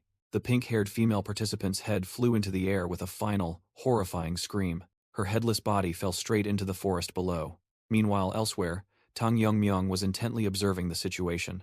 He discovered a cave and thought to himself that it was exactly what he needed. Standing at the cave entrance, he realized there was no one around. It was completely safe. After ensuring there was nothing unusual, he decided to quickly break through to the transcendent realm here. Tang Yongmyong sat down, confident that his matured body would not suffer any side effects. He began to circulate his energy, recalling the two conditions for achieving transcendence: enlightenment and the internal energy to open the Ren and Du meridians. Thanks to his experience from his previous life and Ijon's poison, he told himself that everything was ready. All preparations are complete, he roared as energy began to surge. Tang Yongmyong broke through the blockages in his meridians, unleashing the accumulated torrent of frenzied poison energy. His internal energy exploded with terrifying destructive force, a process that usually caused extreme pain. The bones and joints in his body continuously shattered and regenerated. This was a complete metamorphosis, a rebirth into a new body. Having gone through it once in my previous life, this second time isn't difficult. He gritted his teeth, enduring. Tang Yongmyong's eyes blazed with powerful green light. A powerful surge of energy erupted from deep within the cave. As the process concluded, he thought to himself how fortunate he was to have regularly cleansed his meridians. Tang Yongmyong stood up, brushed off the dust, and remarked, "It's only the beginning, but not bad." After his breakthrough, Tang Yongmyong decided, "Let's test it out." He assessed himself, noting that because he always kept his body healthy, there weren't many physical changes. However, when he circulated his internal energy, a pure stream of inner force began to gather at his fingertips. Tang Yongmyong swung his hand, unleashing a powerful palm strike. The energy surged directly into the cliff face, causing a massive explosion. He noted with satisfaction that his internal energy application was not bad at all. With his new power, Tang Yongmyong confidently declared, "Now, the real action begins." Meanwhile, elsewhere, Tang Guklin mocked a defeated contestant. "How boring. What have you been doing for the past 3 years? Didn't you come here to become the young master?" The heavily injured purple-haired contestant could only grit his teeth in hatred at his enemy's insults. He secretly cursed his fate for encountering the illegitimate child doted upon by the Grand Elder. As rumored, the Grand Elder's favorite disciple, Tang Guklin, was monstrously strong. He recalled trying to launch a preemptive attack but couldn't even touch his opponent's clothes. Facing death, he despaired and suddenly thought of someone. Why am I thinking of that guy now? Tang Yongmyong's image appeared, bringing him a strange sense of peace amidst the madness. Seeing his opponent laugh, Tang Guklin curiously asked, "What are you laughing at? Do you have a hidden trump card?" The contestant sneered, "Not at all. I was just thinking of someone even more terrifying than you." Tang Goklin's face darkened, clearly offended by the answer. He growled, "Then I'll have to make myself more terrifying. Want me to share a secret?" With a sinister smile, Tang Guklin revealed, "Actually, I am a spy for the Black Kill Alliance." The purple-haired young man was utterly stunned by the unbelievable truth. With a sinister smile, Mak Inguk growled, "Now that you know my identity, I can't let you live, can I?" The injured young man could only listen in horror to the death sentence, but Mak Ingjuk continued. He introduced himself as Mak Ingyuk, of the Dark Annihilation Sword Sect. An invisible wave of killing intent suddenly surged forth. Mak Ingyuk suddenly froze, his face filled with bewilderment. He realized in horror, "What's happening? My body. I can't move it." His body swayed, his steps no longer steady. Turning around, Mak Ingyuk was stunned to see a familiar figure had just arrived. "I sensed a presence and came. Is that a familiar face?" Tang Jungil appeared, asking if his old opponent had recovered from their previous confrontation. The injured young man could only stare blankly at the confusing situation. A memory suddenly flooded back. Many years ago, at a moonlit mansion, someone wanted him to become a spy for the Sichuan Tang family. A mysterious voice suggested that young Mak Ingyuk infiltrate the Tang family. That person promised that once he completed the mission, he would be recognized by everyone. Back in the present, Mak Ingyuk collapsed, feeling his internal organs melting. As Tang Jungil supported the injured man, Mak Ingyuk thought to himself, Was it that guy? What exactly did he do to me? Tang Junggil asked. Are you Tang Myung? And a voice replied, Yes. Tang Myung scoffed. What's wrong? Do I need to smash your face into the ground again for you to believe me? Causing the injured young man to quickly confirm. He asked again about the spy's confession, and received an affirmative answer from the survivor. Tang Myung mused. Dark Moon's sword sect. I heard it clearly. Is he the tale I sensed before entering the mountain? He decided decisively. Let's capture him first. Mok Ingyuk let out a desperate scream as the poison took effect. Poison needles. You poisoned the needles, the injured contestant realized in horror. Tang Myung coldly asked, Did you see any other contestants? While the other stammered, Huh? Oh yes? He suggested. Shouldn't we detoxify him and interrogate his purpose first?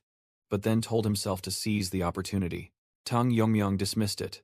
Really? If he's from the Black Kill Alliance, his purpose is already clear. There's no need for that. He turned to his companion, remarking, But, you've changed a lot. The contestant was confused. I mean, we used to have animosity, but you don't seem to care at all. Yes, Tang Myung replied. If that were still an issue, then the one lying there now would be me. Suddenly the contestant bowed deeply. Back then. I'm truly sorry. Tang Myung was startled. What are you suddenly talking about? He waved his hand. Forget it. I don't dwell on the past, so just let it go. But the other insisted. I don't think this will resolve the past, but I feel I need to sincerely apologize. Tang Myung smiled reassuringly. It's really fine. No need to make a fuss. Suddenly, the contestant's face stiffened in horror. His eyes widened, and he frantically screamed. Myung! Behind you, he warned, as Mok Ingyuk surged up and lunged from behind. With eyes burning with hatred, Mok Ingyuk roared. If I'm going to die anyway. Tang Myung quickly spun around. Then at least I'll drag you all down with me. Mok Ingyuk frantically screamed. The contestant cried out in terror. Myung! Extreme fear was evident in his eyes. In despair, Mok Ingyuk screamed. What? He muttered during his desperate attack. I thought I had sensed. Tang Myung spoke coldly.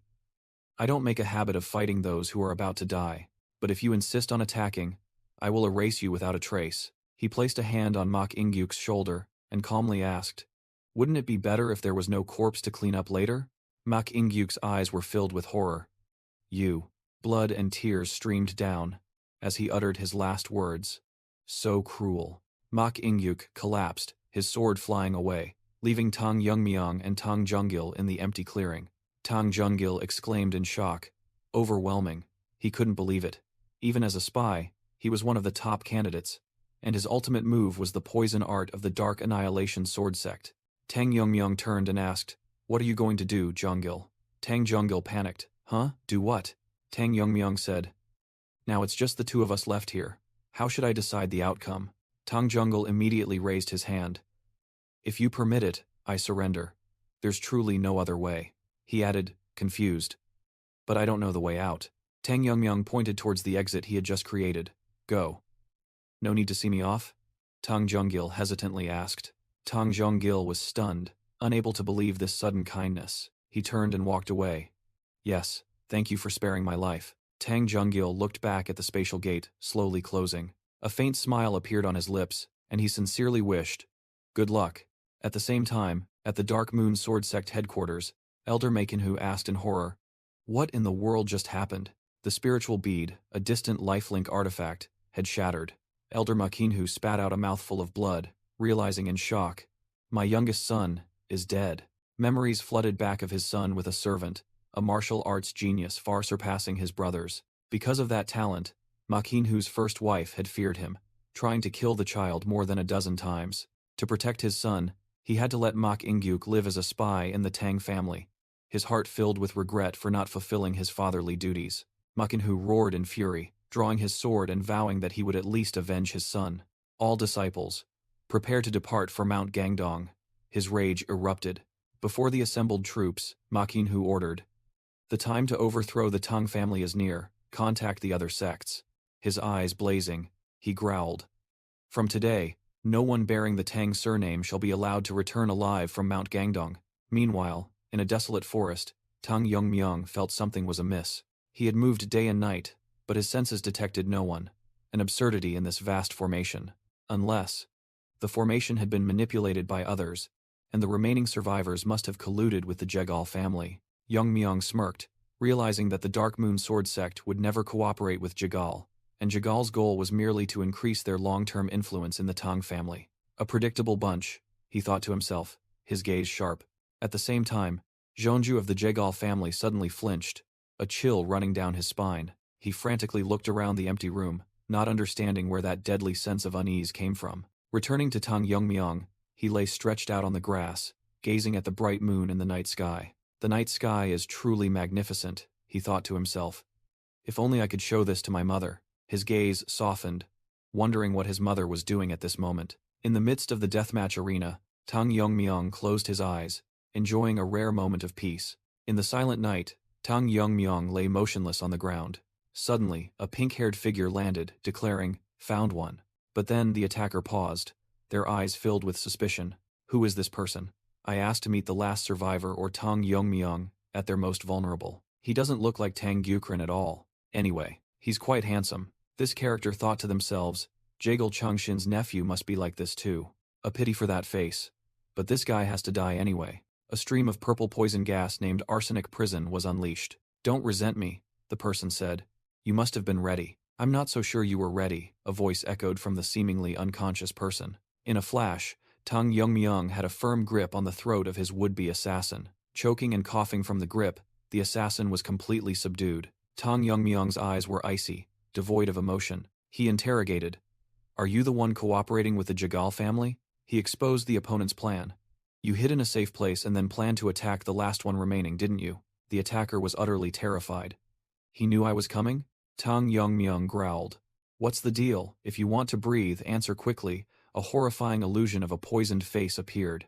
Under the moonlight, the confrontation between hunter and prey had completely reversed. Restrained, the female assassin secretly regretted dropping her weapon in a panic. Tang Yongmyong coldly lifted his opponent, the dagger lying abandoned on the ground. The female assassin was stunned, stammering, "Wait, could you be Tang Yongryong?" Still being choked, she secretly thought in horror, "How does this guy know my name?" Tang Yongmyong growled, his eyes blazing. "After all the trouble you've caused me, you still haven't changed at all?" He smirked cruelly. "This time, should I completely ruin your face?" Meanwhile, elsewhere, an angry groan echoed, "Damn it." The Jegal team leader clutched his head in despair. His plan had completely gone off track. He muttered that participant 28 had broken the formation, making observation difficult. Everything was going smoothly as participant 10 swept through opponents, until he encountered participant 28. With just one blow, Tang Yongmyong halted the purple-haired guy's winning streak. The Jegal team leader analyzed that even if participant 2 and 10 teamed up, they would have no chance against participant 28. He bitterly admitted that, considering Yongmyong's speed, victory was impossible. If participant 28 wins, all our plans will fall apart. What do we do now? He panicked. Suddenly, the Jegal team leader flinched, sensing something unusual. He snapped his head up, his eyes wide with horror as he realized a threat from outside the formation. At the same time, on a hill, a massive army appeared, their leader sensing countless energy flows. The old general looked towards Gangdong Mountain, beginning to discuss the ultimate goal. Jung Yeon Song, the Cheonjin sect leader, spoke up. "Is it perhaps overkill to use our full force against the Tang family's rookies?" The old general replied that his own forces and disciples alone numbered over 200. The old general announced, adding reinforcements from other sects. Jung Yin Song calculated. "The troop count has already exceeded 300, hasn't it?" The old general admitted, "I know, dealing with the Tang family with this force might seem excessive, but this is a necessary measure." He explained that the power of the Jiangdong sect could not be underestimated. With fewer troops, they would surely be defeated. Jung Yin Song analyzed, "With this many troops, they will also be wary, and once they know we aren't targeting them, they will stand down." He changed the subject, "Indeed, but what about the spy you mentioned?" The old general clenched his fist, his voice filled with pain. "He failed. That boy was someone I cherished greatly." With that, he ordered the army to march. Meanwhile, elsewhere, the Jegal team leader was horrified. Heiyu sword sect leader Ma Kinhu. Why is he here? He frantically pondered, thinking there must be an insider and intending to inform the Bangui brigade. But then he suddenly stopped. A dark thought flashed through his mind. If we can use them to kill participant 28, Our plans won't be discovered by the Tang family. The Jagal team leader's eyes gleamed with cunning. He flashed a sinister smile. Back in the arena, the restrained female assassin thought bitterly, Tang Yongmyong. How could I not recognize this bastard right in front of me? She secretly held the bottle of Huolong Du, calculating. Just need a chance. Tang Yongmyong suddenly spoke, his gaze fixed on her weapon. That thing on your blade, he calmly asked. Is it poison? I've never seen a poison with such a vibrant red color. The female assassin gritted her teeth, thinking her opponent had let his guard down. He's distracted. This is my chance. She tightened her grip on the bottle of poison in her hand. Seizing the opportunity, she roared and lunged. Die! Tang Yongmyong. The pink-haired female assassin seized the moment, swinging the bottle of poison towards Tang Yongmyong. But Tang Yongmyong had caught her wrist, coldly asking, Look, instead of answering, you're trying to pull a useless trick? He snatched the bottle of poison, wondering, what is this? Is it poison? It looks like the poison on my blade. But why is there so little? Still holding his opponent tightly, Tang Yongmyong growled. Not going to say a word? The female assassin's face began to contort with pain and fear. Well then, shall we revisit old times? Tang Yongmyong sneered, while she struggled. Ugh, let me go. He forced the bottle of poison to her mouth. Oh, so you'll talk now? Open wide. She panicked. No, I hate it. Wait, I'll talk. Tang Yongmyong smirked. No, you should taste it first to know what kind of poison it is. He squeezed her mouth shut, making her exclaim in terror. It's one of the Tang family's Shi Jue Du. Tang Yongmyong revealed himself. Its name is Huolong Du. The female assassin froze, muttering, The Tang family's Shi Jue Du? She thought in a panic, aren't the Tang family's Shi Jue Du not allowed to be used indiscriminately? Wait, if this really is one of them. Tang Yongmyong looked at the poison bottle with a strange expression. My spiritual medicine. It would be a waste of heavenly treasures if she used it. The female assassin hastily pleaded. I've confessed. Please spare me. I surrender. I will surrender. She even bargained. No, I'll even help you fight against the other participants. So, gulp. Tang Yongmyong tightened his grip, his eyes sharp. I haven't heard the full answer yet. Are you cooperating with the Jagal family? His eyes flashed with a deadly light, threatening. If you hesitate, you'll get a taste of Huolong Du. Understood? Cornered, she stammered. A marriage proposal? Yes, they proposed a marriage alliance on the condition of merging the Jagal family and the Tang family, she revealed. Tang Yongmyong listened thoughtfully, while she revealed the details. Indeed, it was a marriage proposal to the future Xiaoju. Tang Yongmyong thought to himself, the Jagal family must be using this marriage to maintain their status. He looked at the vial of poison in his hand, wondering how to deal with this female assassin. Then, unexpectedly, he brought the vial to his mouth and chugged it, terrifying her. He even taunted, What are you looking at? No matter how much you stare, I won't give you any. The female assassin realized in shock, fire dragon poison. He drank it. The shock quickly turned into a savage grin. She was certain that Tang Yongmyong had sought his own death. Meanwhile, Tang Yongmyong surprisingly remarked, Oh, I didn't expect it to be a berry flavor. Immediately, the poison took effect, and flames erupted, engulfing his head. The female assassin burst into maniacal laughter at the sight. She screamed, You fool! How dare you taste the Tang family's 10 absolute poisons yourself? Even an indestructible body cannot withstand the Tang family's poisons. Burn to death right there, Tang Yongmyong. But then, a terrifying thought flashed through her mind. But why hasn't his grip weakened at all? Indeed, the hand gripping her face was still as firm as a rock. Astonishment was clear in the female assassin's eyes. The flames gradually subsided, and Tang Yongmyong grimaced, saying, Suddenly, it feels too spicy. The female assassin completely collapsed. How can this be? This can't be happening. Could it be? In the legends of the Tang family, there was a realm even beyond the indestructible body, immune to all poisons, known as the realm of the poisoner. She horrifyingly recalled her grandfather's words, that such a realm truly existed, and the person before her was a poisoner. Tang Yongmyong's hand emitted a stream of purple poisonous qi. The power of the fire dragon poison was now completely under his control. Tang Yongmyong coldly said to the trembling female assassin, You don't really expect to take my life with that killing intent, do you? I'm not some weakling. The female assassin's hand fell limp, utterly helpless. He felt the energy from the poison had changed. The Tang family's 10 absolute poisons. It's as if it has cultivated the martial arts of both yin and yang. A scorching aura, like the sun, flared around him. If it contains the power of the blazing sun, would it feel like this? Turning his back on the defeated opponent, he said, "Thanks to you, I've gained something good." Suddenly, Tang Yongmyong noticed something unusual. He looked up at the dazzling glow in the night sky and wondered. It's midnight, so why does it feel like the sun has risen? He stood firm, feeling the change in the ground. The formation is constantly changing, Tang Yongmyong muttered. He rushed off to check the situation. Standing before the dissolving boundary of the arena, he wondered, could it be deactivated because the competition has ended? But then he quickly dismissed that thought. No way. His eyes narrowed. A premonition told him something was amiss. Strange auras have appeared en masse, he realized. From the forest, a large army in black was approaching, 200. He quickly corrected the number. No. Over 300 of them. Crossing his arms in thought, he sensed something suspicious.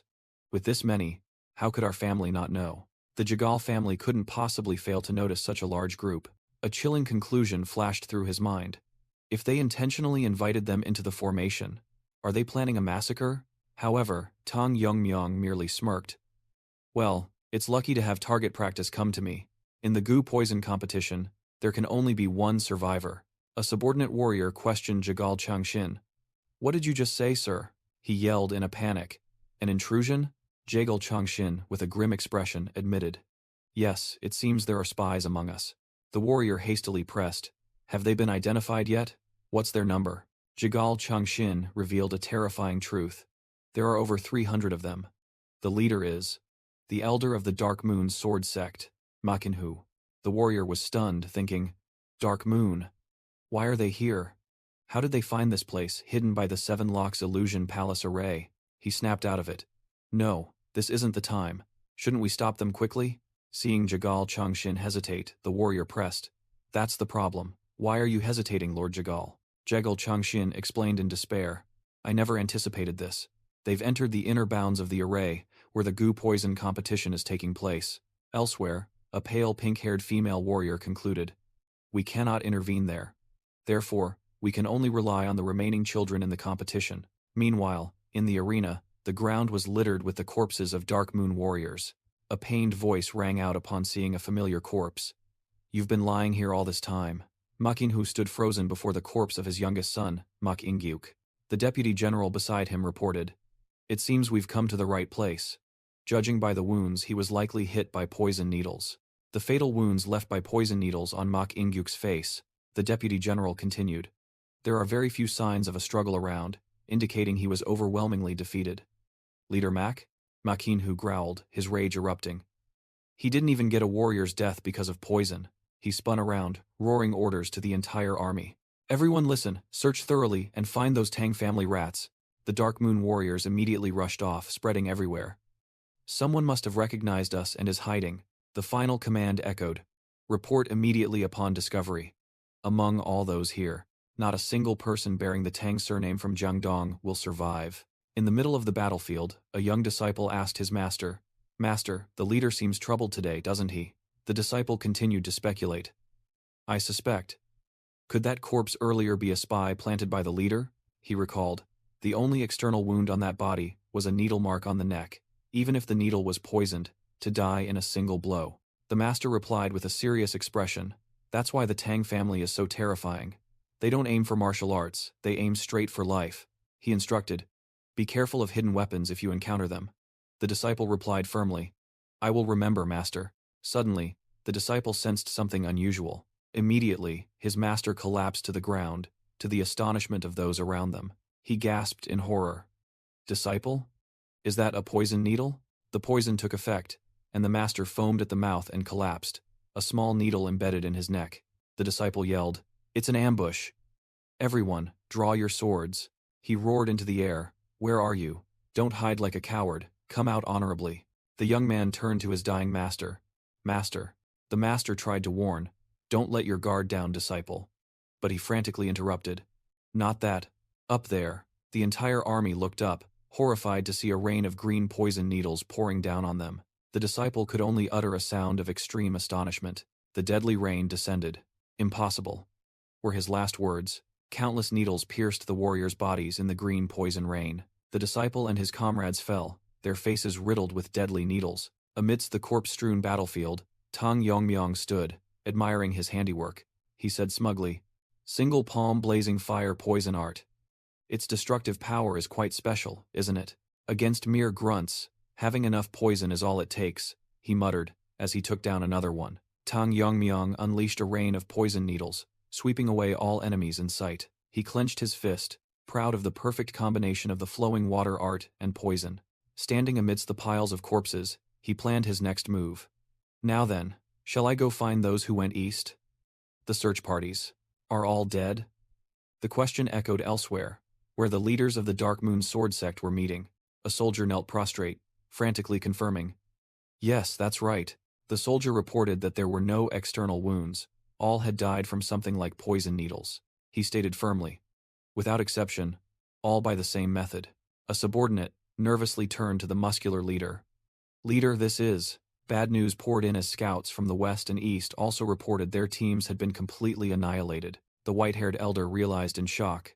Not a single group survived. The overall view showed their forces had suffered heavy losses, with only a small group remaining. The muscular leader gritted his teeth.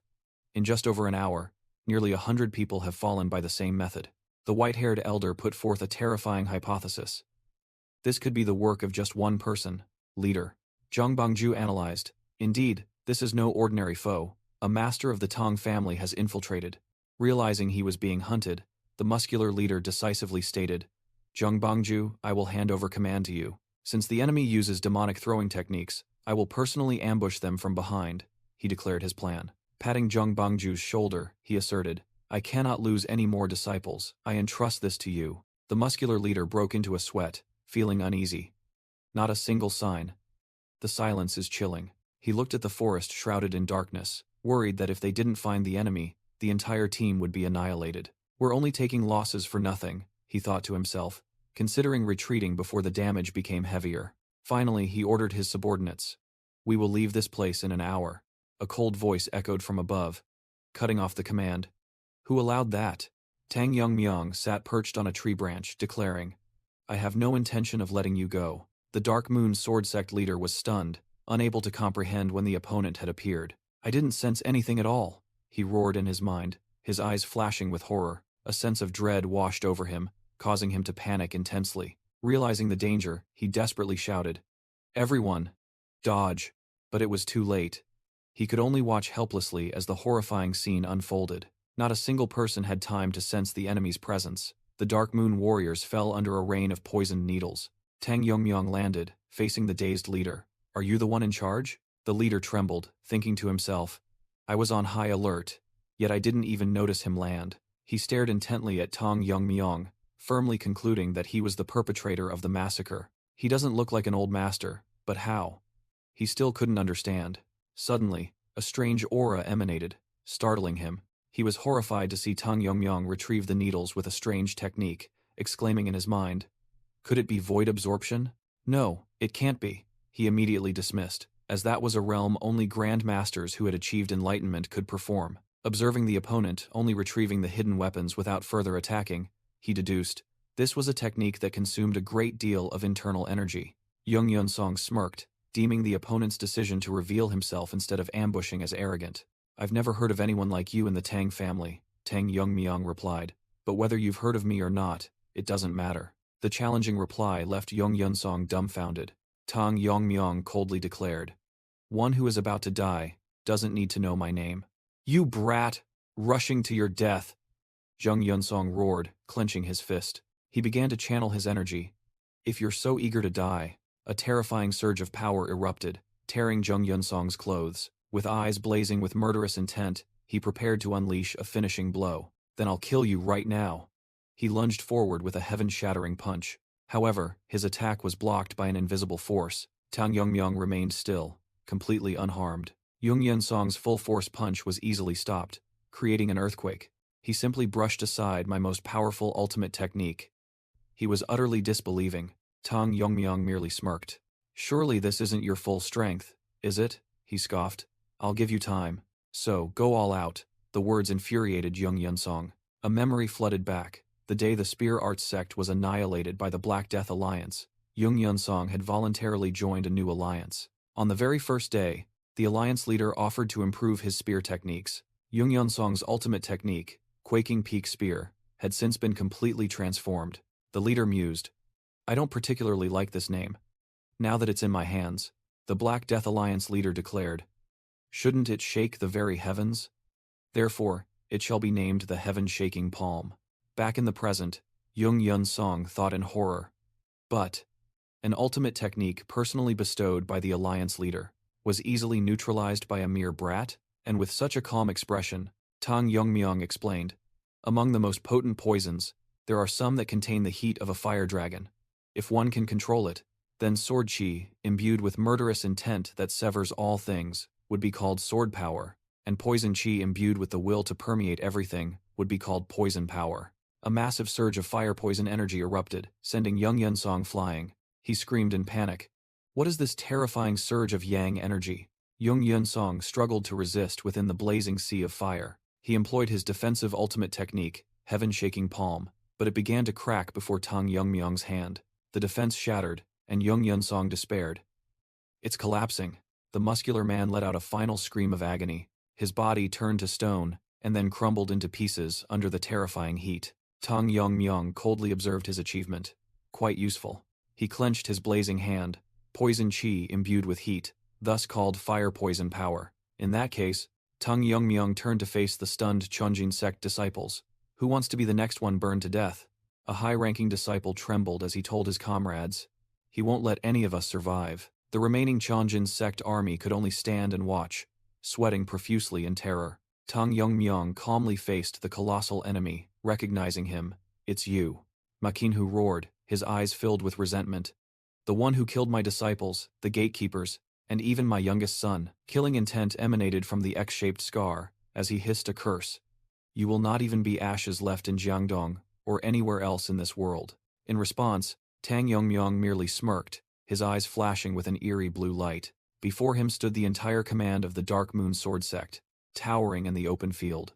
Makinhu waved his hand, ordering, "Form the Che Lun Gen, surround him." He continued to shout loudly, instructing his soldiers, "Beware of poison and hidden weapons. Focus on wearing down his strength." In a flash, the Che Lun Gen was formed.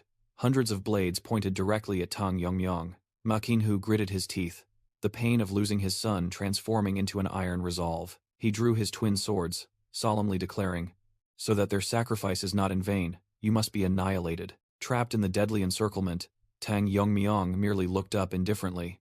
He thought to himself, "Che Lun Jin, huh. It reminds me of when I practiced using Hun Luan Wu. Perhaps I should try something different this time?" A confident smile bloomed on his lips. As soon as he finished his thought, Tang Yongmyong's figure suddenly dissolved into thin air. A soldier cried out in panic, "His shadow is gone. Everyone, be vigilant." The entire army searched in chaos, unaware that death was already behind them. A disciple managed to realize, shouting in despair, "Master, Bihin." The warning was cut short by a chilling sword strike. And then, a bloody massacre began. Tang Yongmyong single-handedly sweeping through the entire army. The warriors of the Dark Moon Sword Sect were stunned, horrified by the sight of blood splattering everywhere. Makinhu was aghast, thinking to himself, "What? Did I miss his movements?" Amidst the chaotic scene, the enemies wondered about Tang Yongmyong's true identity. A bald warrior roared furiously, "Bastard! How dare you attack my brothers?" Tang Yongmyong calmly extended his hand, gently saying, "Lend me those swords." The warrior panicked as his sword was snatched from his hand by an invisible force. With just a flick of his hand, Tang Yongmyong shattered the swords into countless sharp fragments. Makinhu gritted his teeth, unable to believe it. Monster. Destroying swords without even touching them? Using the principle of destruction and dispersion, he shattered the blades and scattered them around. Then, he used his will to control the countless fragments, swirling them into a storm. A terrifying metallic whirlwind formed, sweeping away the stunned enemies. Tang Yongmyong was slightly surprised by the destructive power of the technique he had just created. A soldier cried out in panic, "This is definitely a secret technique of the Tang family. Wantian Huayu? Wantian Huayu? Impossible." Desperate shouts echoed across the battlefield. The storm of fragments swept through everything, tearing the Dark Moon Sword Sect warriors to shreds. Tang Yongmyong thought to himself, although it couldn't compare to the peak Wantian Huayu, it was incredibly effective for clearing out cannon fodder. Standing amidst the sea of blood, he declared, "I will name this technique Tiesha Luanwu." Then he turned, his sharp eyes provocatively challenging. Now, after using your men to test my move, isn't it your turn? Makinhu swallowed hard, grinding his teeth at Tang Yongmyong's direct challenge. Arrogant brat. Makinhu growled, stomping his foot on the ground. He assumed a twin sword stance, killing intent erupting. Let's see how long that arrogance of yours lasts. Makinhu reassured himself, trusting in the Taiyue Shuangjian and Shijian Shu bestowed by the alliance leader. With a sky-shattering roar, he charged forward, determined to crush Tang Yongmyong into dust. That line? It's the second time now. Tang Yongmyong calmly replied. Shut up! Makinhu roared, swinging his sword to create a fierce surge of sword energy. He closed in, yelling, I will crush you! Tang Yongmyong merely gently raised his dagger, ready to face the challenge. Makinhu poured all his strength, letting out a powerful roar. He unleashed the continuous Taiyue Shijian Wu, sending out a barrage of furious slashes. In response to the whirlwind of sword energy, Tang Yongmyong yawned with boredom. Makinhu's confidence shattered. His face seemed to crack with astonishment. In despair, he unleashed his final blow. Taiyue Shijian Zhongji. Two streams of energy collided violently, shaking the entire battlefield. However, Makinhu's powerful sword was blocked, firmly embedded in the ground. How? The old man panted, sweat pouring down him like rain. With just a short sword, my ultimate Taiyue Shuangjian technique was. Makinhu couldn't believe his eyes. Tang Yongmyong smirked. I have a bit of talent in swordsmanship. I quickly grasped the flow and intent within your sword. By the way, shouldn't that move be used like this? He said, as a terrifying surge of dark energy began to gather in his hand. You, how can you? Makinhu was so horrified that even his hair accessories shattered. Tang Yongmyong, holding his black sword, confidently questioned. How can you use the silent sword art? From a distance, Makinhu could only utter a shocked, how? He yelled, how can you use the silent sword art? But Yongmyong casually replied, you call that the silent sword art?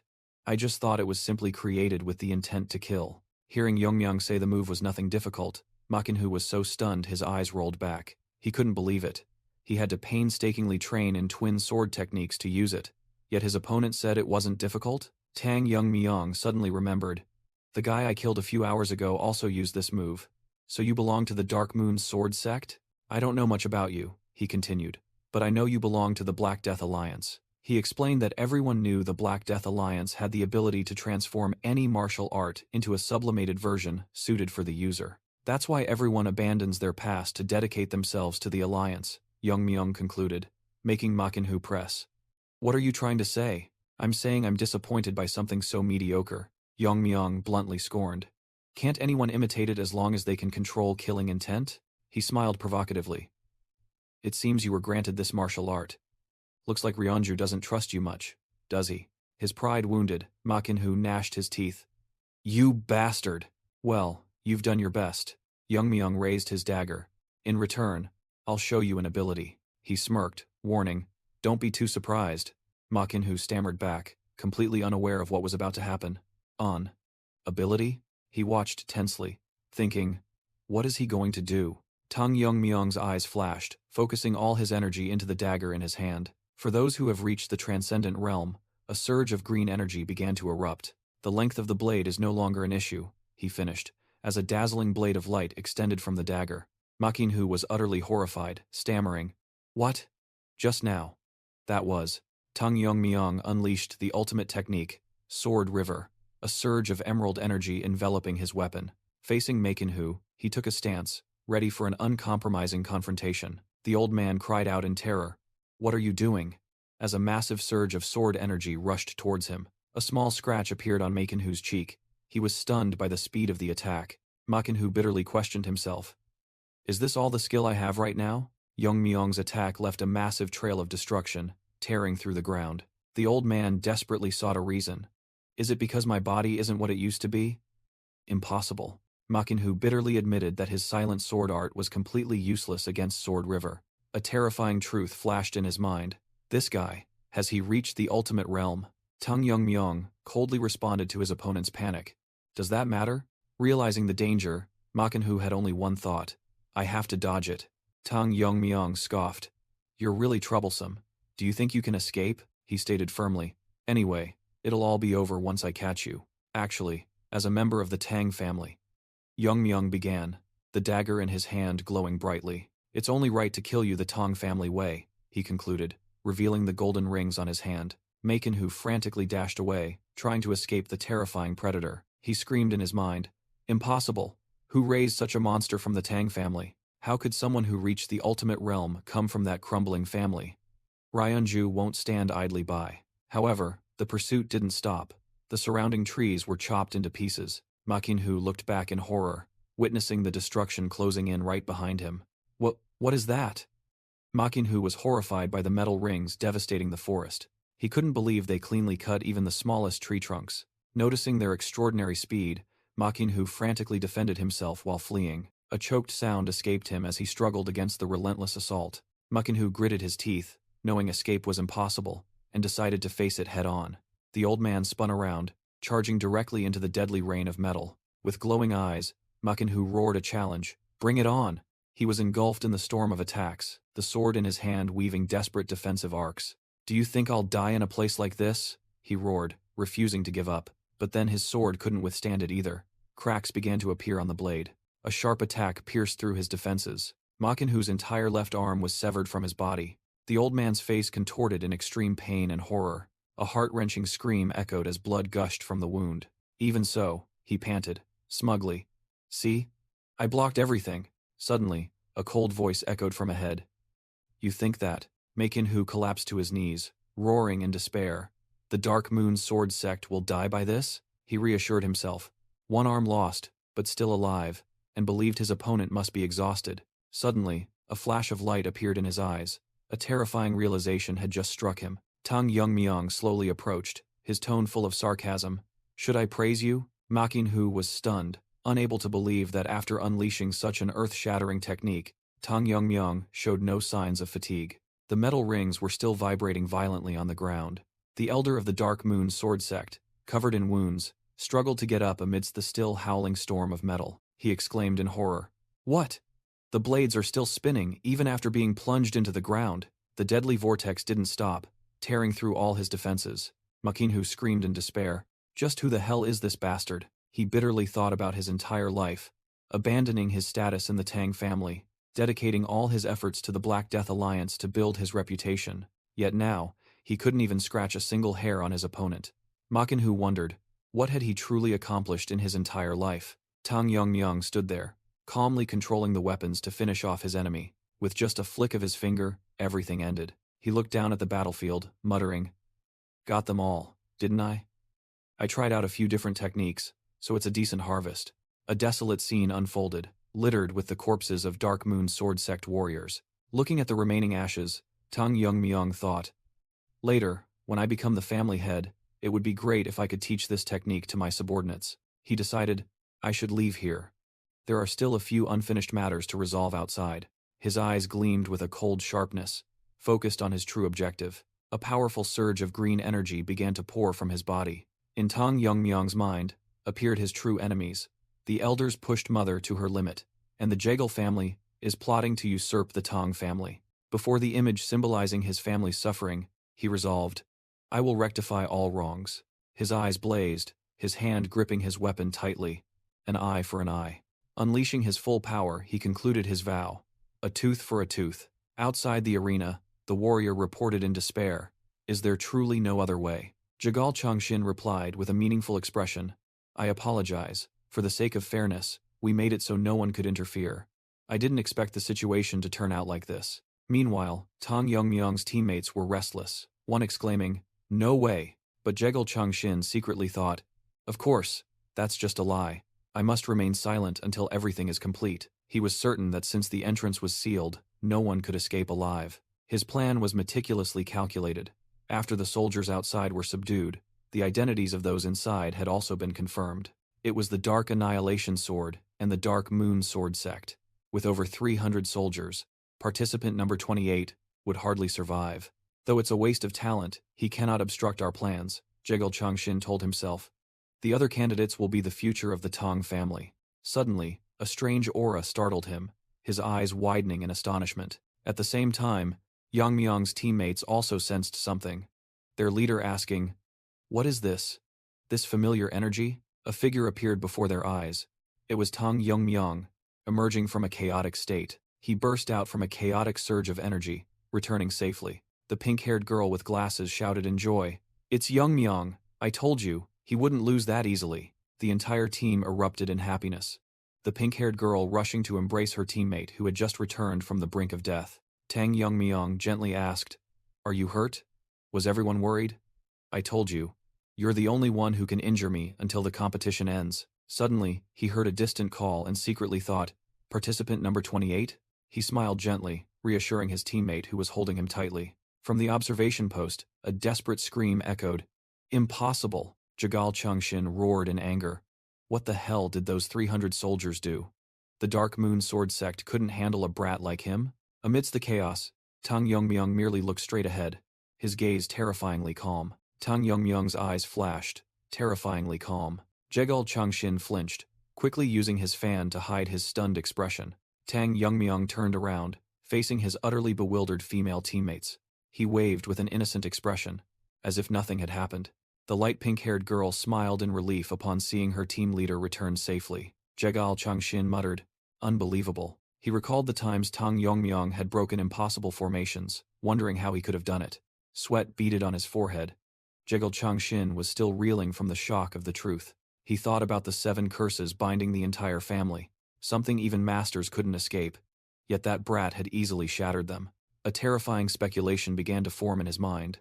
Perhaps this brat, the light pink-haired girl, suddenly appeared beside him, making Jagal Chungshin jump, and he cleared his throat to hide his embarrassment. She glared at the old man with sharp eyes, secretly thinking, "If I could, I would have killed him immediately, but I shouldn't cause trouble until I become the family head." Tang Wonjin smiled in relief. "Number 28. No, Tang Yongmyung, you're safe." Tang Yongmyung cupped his hands. "I've caused Warrior Wonjin to worry. First, I will take care of the elders. I'm glad you're safe, but what happened in there?" Tang Wonjin asked with concern. He pressed for answers about the fate of the others. Suddenly, the ground shook violently, and the cliff face began to crack. The whole group looked around in alarm, one person exclaiming, "What is it? An earthquake?" A guard spotted the crack and shouted, "Look, there's a crack appearing over there." A blinding light emanated from the crack, signaling an unusual event. The official realized in horror. The 7-star illusion formation is breaking apart. An earth-shattering sound echoed as the blue barrier exploded into countless fragments. The young man exclaimed in panic, "What is this? I see something in the fragments." The official was stunned, speechless. Tang Yori asked anxiously, "What happened inside?" In his dazed eyes, the fragments reflected a scene of bloody massacre. Amidst the stunned crowd, Tang Yongmyung casually replied, "Well, as everyone can see, that's what happened." Before their eyes was a sprawling battlefield, strewn with corpses. The official realized, most of them are from the Dark Moon Sword Sect. So it's true, Ma Kinhu led his forces here. He couldn't believe his eyes. He dealt with all of them alone? That's absurd. Even I would have trouble dealing with more than 30 men. A soldier hastily reported, "Master, over there." He was horrified when he saw a corpse lying in a pool of blood. Twin scabbards on his back. "That's definitely Ma Kinhu," the soldier confirmed. Jagal Chungshin was dumbfounded. Even Ma Kinhu was no match for him? What in the world? Another person tried to explain. It must be because there were too many of them. But Tang Yongmyung simply replied, "It wasn't that difficult to handle." The captain could only mutter in admiration, "That's Tang Yongmyung for you, that bastard. He has already surpassed the realm of a family head." Others also murmured, "He took on 100 people from the Dark Moon Sword Sect, such a notorious sect all by himself?" While the whole group was openly proud, Tang Yongmyung merely scoffed. "Why are you all so proud?" A white-haired warrior with a bandaged arm gritted his teeth. "That bastard. Just because my arm is damaged, I've become useless." He looked resentfully at the astonished crowd. "Yet you alone are so strong." He roared the name that haunted him. "Tang Yongmyung. You're just a piece of trash who knows no martial arts, always getting beaten up. How could someone like you?" His venomous words were cut short by an authoritative voice. "The tournament is now concluded." The supervisor loudly declared, "The sole winner is participant number 28, Tang Yongmyung." He looked challengingly across the arena. "If anyone objects to the result, step forward." The white-haired warrior's bandaged hand trembled violently in silence. He bowed his head, looking at his crippled arm, and bitterly thought to himself, "The only thing I can do now is to silently turn and walk away." Accepting the harsh truth, the supervisor asked again into the silent air, "Is there no one?" If there are no objections and all procedures have concluded fairly, a high-ranking official with a thick mustache merely observed in silence. The supervisor shouted loudly, concluding, "I declare the tournament officially over." At the command, the footsteps of the warriors began to move. All warriors must immediately assemble before the winner, Tang Yongmyong. The orderly ranks of the Dark King Palace warriors took their positions. Tang Yongmyong's old friends were overwhelmed. "I can't believe there are so many warriors. It feels so overpowering," the supervisor said emotionally. Decades after the fall of the Tang family, finally, glory has fallen upon the winner of this tournament, Tang Yongmyong. The new master who will bring revival to the family has been born. We hereby appoint you as our new master. Tang Wanjin knelt down and loudly declared, "I, Tang Wanjin," along with 82 other members. He led the troops in a resounding cheer. "We, your humble servants, respectfully greet the new family head of the Tang family." All the warriors bowed in unison before Tang Yongmyong in a solemn ceremony. Witnessing the scene, his group of friends couldn't help but be astonished. He just became the family head, and he's already being treated completely differently. The purple-haired girl whispered to her friend with glasses, "Do we have to speak respectfully to Yongmyong now?" "I'm not sure either." Tang Wanjin thought hopefully to himself. At an age not yet 20, if the boy can develop even further throughout this land of Sichuan, once again, we can regain the reputation of a prestigious family. But his train of thought was interrupted by Tang Yongmyong's voice. "I know what you all want," he resolutely promised. "It won't be long until that becomes a reality. Just trust me and wait." Tang Yongmyong's words, which seemed to read their minds, shook the warriors, the weight of them affirming his status. They shouted in unison, bowing deeply. "He is the true family head of the Tang family. We, your humble servants, pledge to follow the winner of the tournament, Tang Yongmyong." Tang Yongmyong gave his first command. "Prepare yourselves. We will return to the ancestral home." Under the setting sun, the entire procession marched valiantly forward, following their young leader. Elsewhere, the white-haired warrior bitterly watched, unable to believe his eyes. Why? Why him? He ground his teeth, resentfully growling. "Why do you get everything?" Looking at Tang Yongmyong's retreating back, he secretly swore a venomous oath. "No matter what, I will have my revenge. Even if I have to sell my soul to devils." His eyes burned red with hatred. "At the very least, I'll drag you down to hell with me."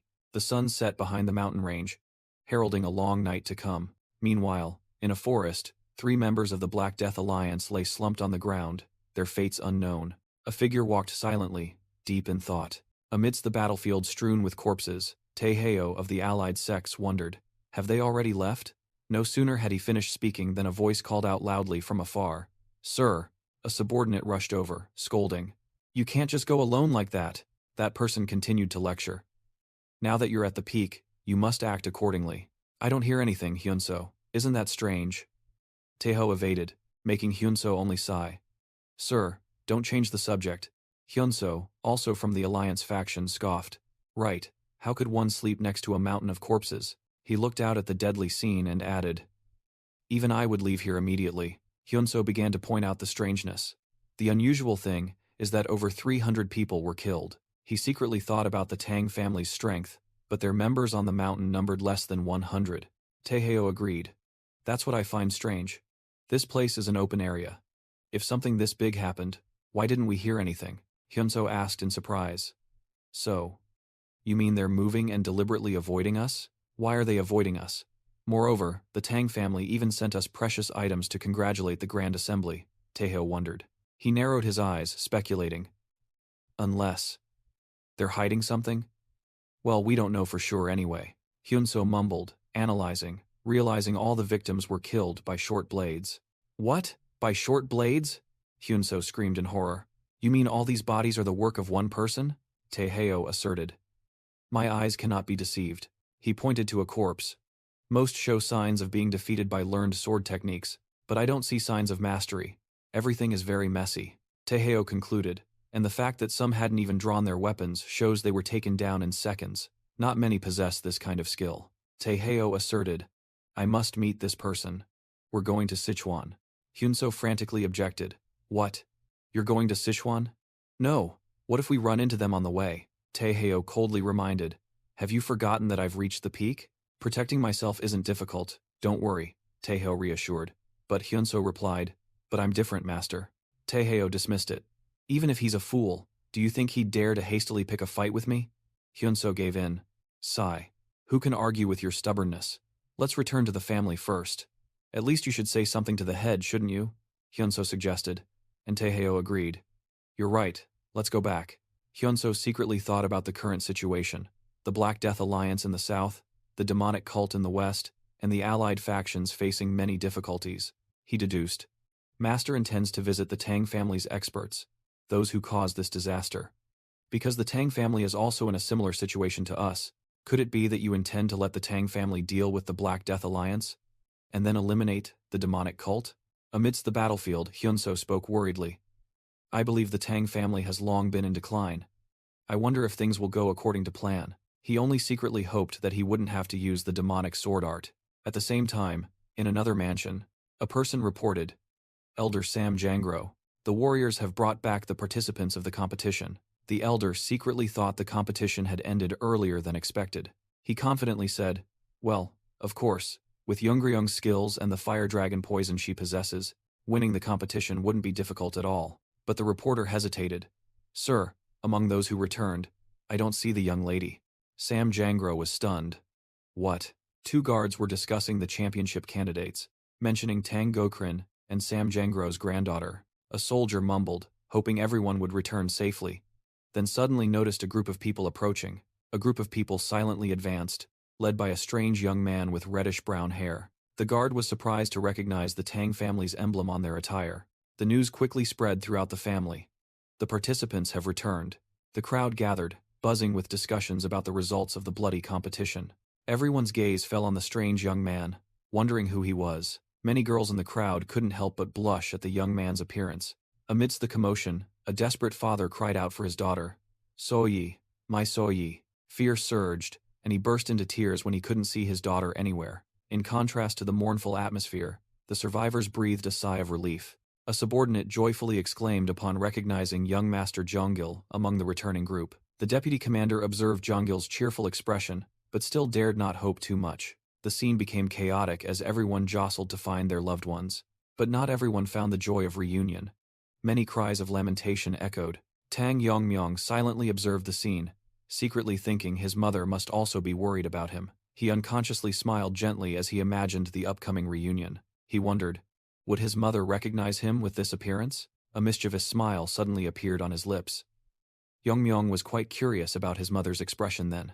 Tang Yori frantically shouted, pointing in one direction. Yongmyong, over there. The girl explained that it was where the general administration was gathered. See the man wearing glasses? That's my father, Tang Yori introduced, while her father secretly breathed a sigh of relief that his daughter was safe. Tang Yongmyong smirked teasingly. What's this? You're already asking me to look after your father after just meeting. Of course. I can't miss this chance, Yuri whispered mischievously, making Yongmyong laugh at her straightforwardness. The girl proudly boasted that her father was very capable, but because he didn't know how to flatter, he wasn't promoted. Yongmyong thought to himself, that's why he's been stuck with trivial tasks until now, and it's not bad for his plan either. He calculated that those close to the elders would be an obstacle. Instead, it would be better to find people on his side. Yongmyong decided he needed to learn more about Ijun, who was connected to the temple, and Miryeo as well. Suddenly, the head of the Tang family, Tang Kisam, boomed a welcome to the warriors and the Jegal family. An elder from the Jegal family bowed in return. Long time no see, family head. Tang Kisam laughed heartily, asking about the elder's health, saying he was still the same as ever. The elder humbly replied that the Jegal family would not forget the family head's help. They only did what they could. Tang Kisam patted his shoulder, grateful that thanks to the 7-star illusion gate array, he could rest assured sending the participants to the competition. But then his smile vanished, as he bitterly admitted that array had been broken. Tang Kisam quickly changed the subject, ordering everyone to the elder's residence and allowing the warriors to disband and rest. Just then, someone stepped forward to interrupt, saying that after many years of exhausting battles, he apologized, but, "We will not go to the elder's residence," the person declared loudly, leaving both Tang Kisam and the Jagal elder stunned. Under the family head's astonished gaze, he introduced himself as Tang Wanjin, temporarily in charge of the guard squad. Family head Tang Kisam questioned Tang Wanjin. "You said you don't want to go to the elder's residence, did I mishear?" Tang Wanjin calmly replied, citing the competition rules about having to go to the Dark Hall and the Poison Hall. Tang Kisam was speechless at his subordinate's audacity. A shout rang out, criticizing the lowly warrior for daring to reason in front of the commander-in-chief. His rage erupted.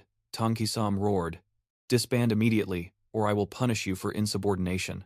The crowd of warriors paled in terror at the family head's threat. Tang Wanjin remained calm, thinking to himself, "I anticipated this, but they're really coming on strong."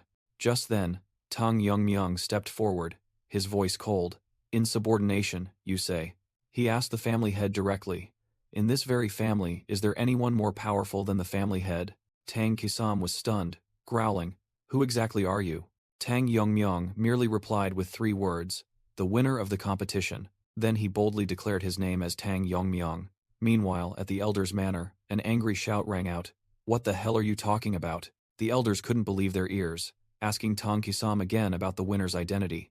Tang Kisam, sweating profusely, reluctantly confirmed, "The winner is Tang Yongmyung." An elder slammed the table and roared, "Impossible!" He fumed. "How could someone like that defeat Yongryong, who possesses the fire dragon poison?" Elder Tang Sukjung was also stunned, muttering, "Even my disciple Gukrin lost to Tang Yongmyung again?" In his mind, he recalled the image of the talented disciple in whom he had placed all his hopes. In the elders' meeting, Tang Sokjung still couldn't believe it. "Before the competition began, I was certain he couldn't defeat Gukrin." Fourth elder Tang Jiryong slammed the table furiously, roaring, "There's no way he could have improved that much in 3 years. There must be some trickery involved." Second elder Tang Myengshin was calmer, suggesting, "Regardless, we should investigate this thoroughly." Tang Jiryong immediately agreed. "Exactly. How could someone like him defeat everyone and win?" The head elder of the council spoke, cutting off the argument. Where is Tang Yongmyong now?" Elsewhere, Tang Kisam was facing Yongmyong's faction, stammering, "I'm certain they were summoned to the elder's residence." He tried to cite the rules. "Only the family head can give orders to the heir. The elders have no such authority." Tang Yongmyong faced him coldly. "You still insist on punishing us for insubordination?" Tang Kisam lost his composure, yelling, "You haven't been officially recognized as the heir yet. I can't believe someone like him is the winner." Yongmyong saw through his opponent's fear, warning, "If you provoke the elders." "Enough." Yongmyong's eyes flashed with a menacing green light. Tang Kisam flinched in fright at the sudden change. A terrifying surge of killing intent erupted from Yongmyong, pressing directly towards Tang Kisam. Crushed by the pressure, Tang Kisam thought in horror, "What is this? This is absurd. If I provoke him any further." Yongmyong's figure became terrifying in Kisam's eyes, making him realize in despair, "I'll die."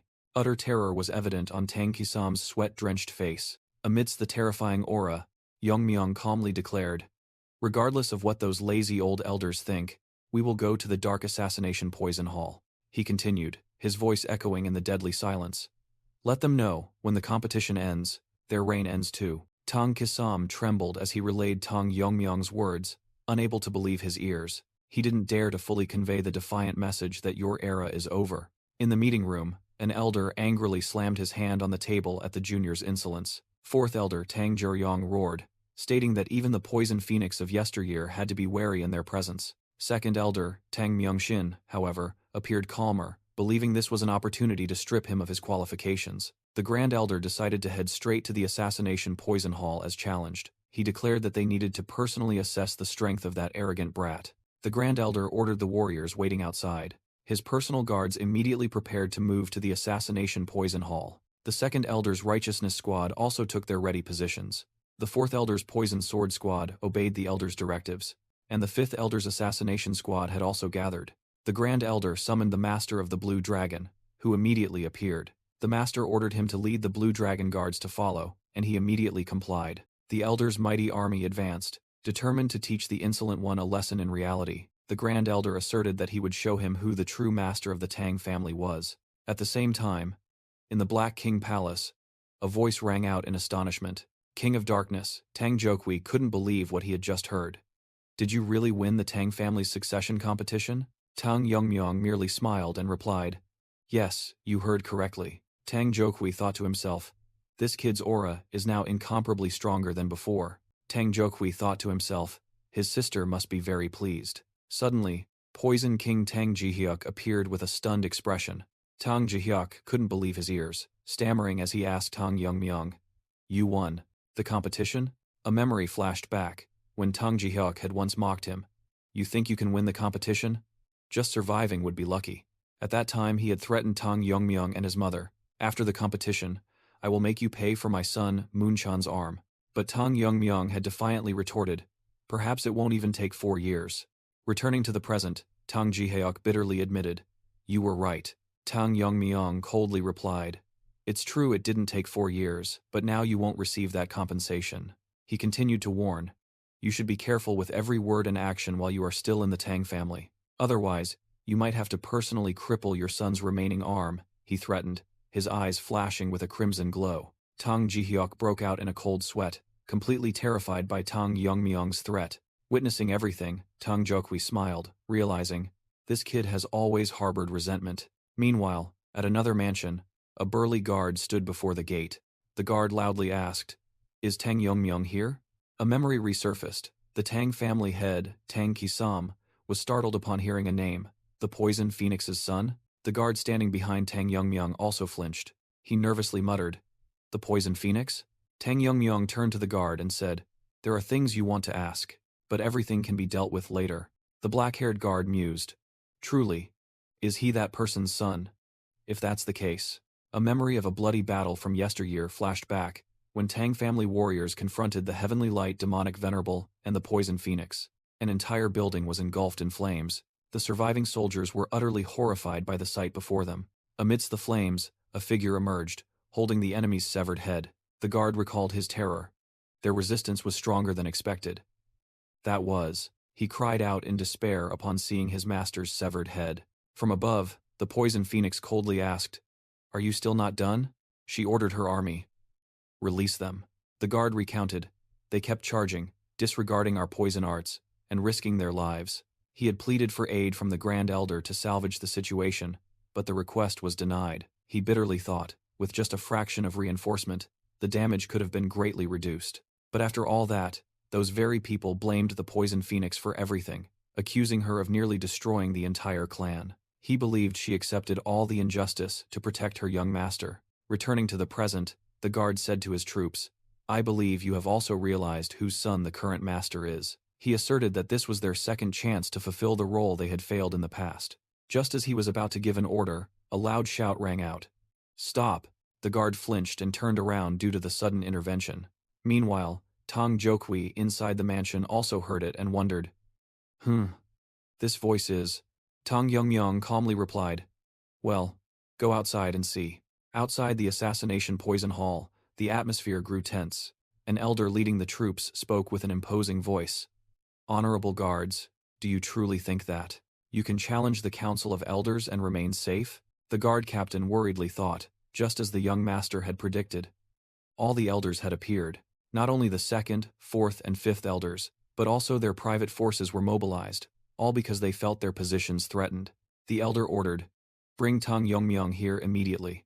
But a calm voice spoke up. No need for a commotion. I am here. The elder's eyes flashed with surprise. On the steps, Tang Yongmyung appeared with his subordinates, looking down coldly. Tang Jokwi exclaimed in surprise. Third elder? And the other elders too? You didn't come to the council? The third elder growled. You dare claim the future leadership of the family without our permission? Tang Yongmyung replied as he descended. I have proven my qualifications by winning the competition. What more do you need? He asked directly, stunning the elder.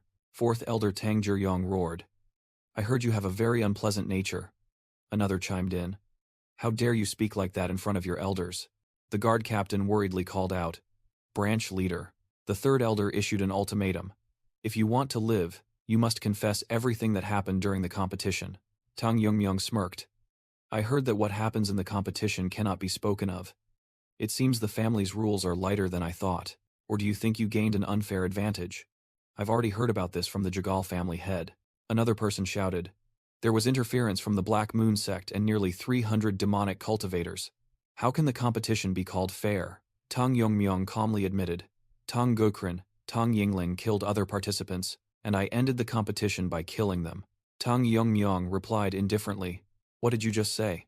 The third elder roared in fury. Who killed? Who? He calmly provoked. If it's so hard to believe, why don't you go to Mount Gangdong and see for yourself? The challenge made the elder explode. He shouted. Die! A destructive blue energy blast was fired directly at Tang Yongmyung. Tang Jokui was stunned by the sight. The guard captain was equally terrified. The surge of power swept through everything, even knocking back the elder's own subordinates. The witnesses could only exclaim, "You fool!" Amidst the chaos, Tang Yongmyung's voice rang out. "You brought all of this upon yourselves." He continued his provocation. "Do you find it so hard to believe?" The ground cracked, but Tang Yongmyung stood firm, completely unharmed. "That your granddaughter is dead?" The third elder was stunned, thinking, "How can this be? My ghost-slaying poison was blocked with just one hand?" He couldn't understand. It carries a toxicity that steals sight and hearing.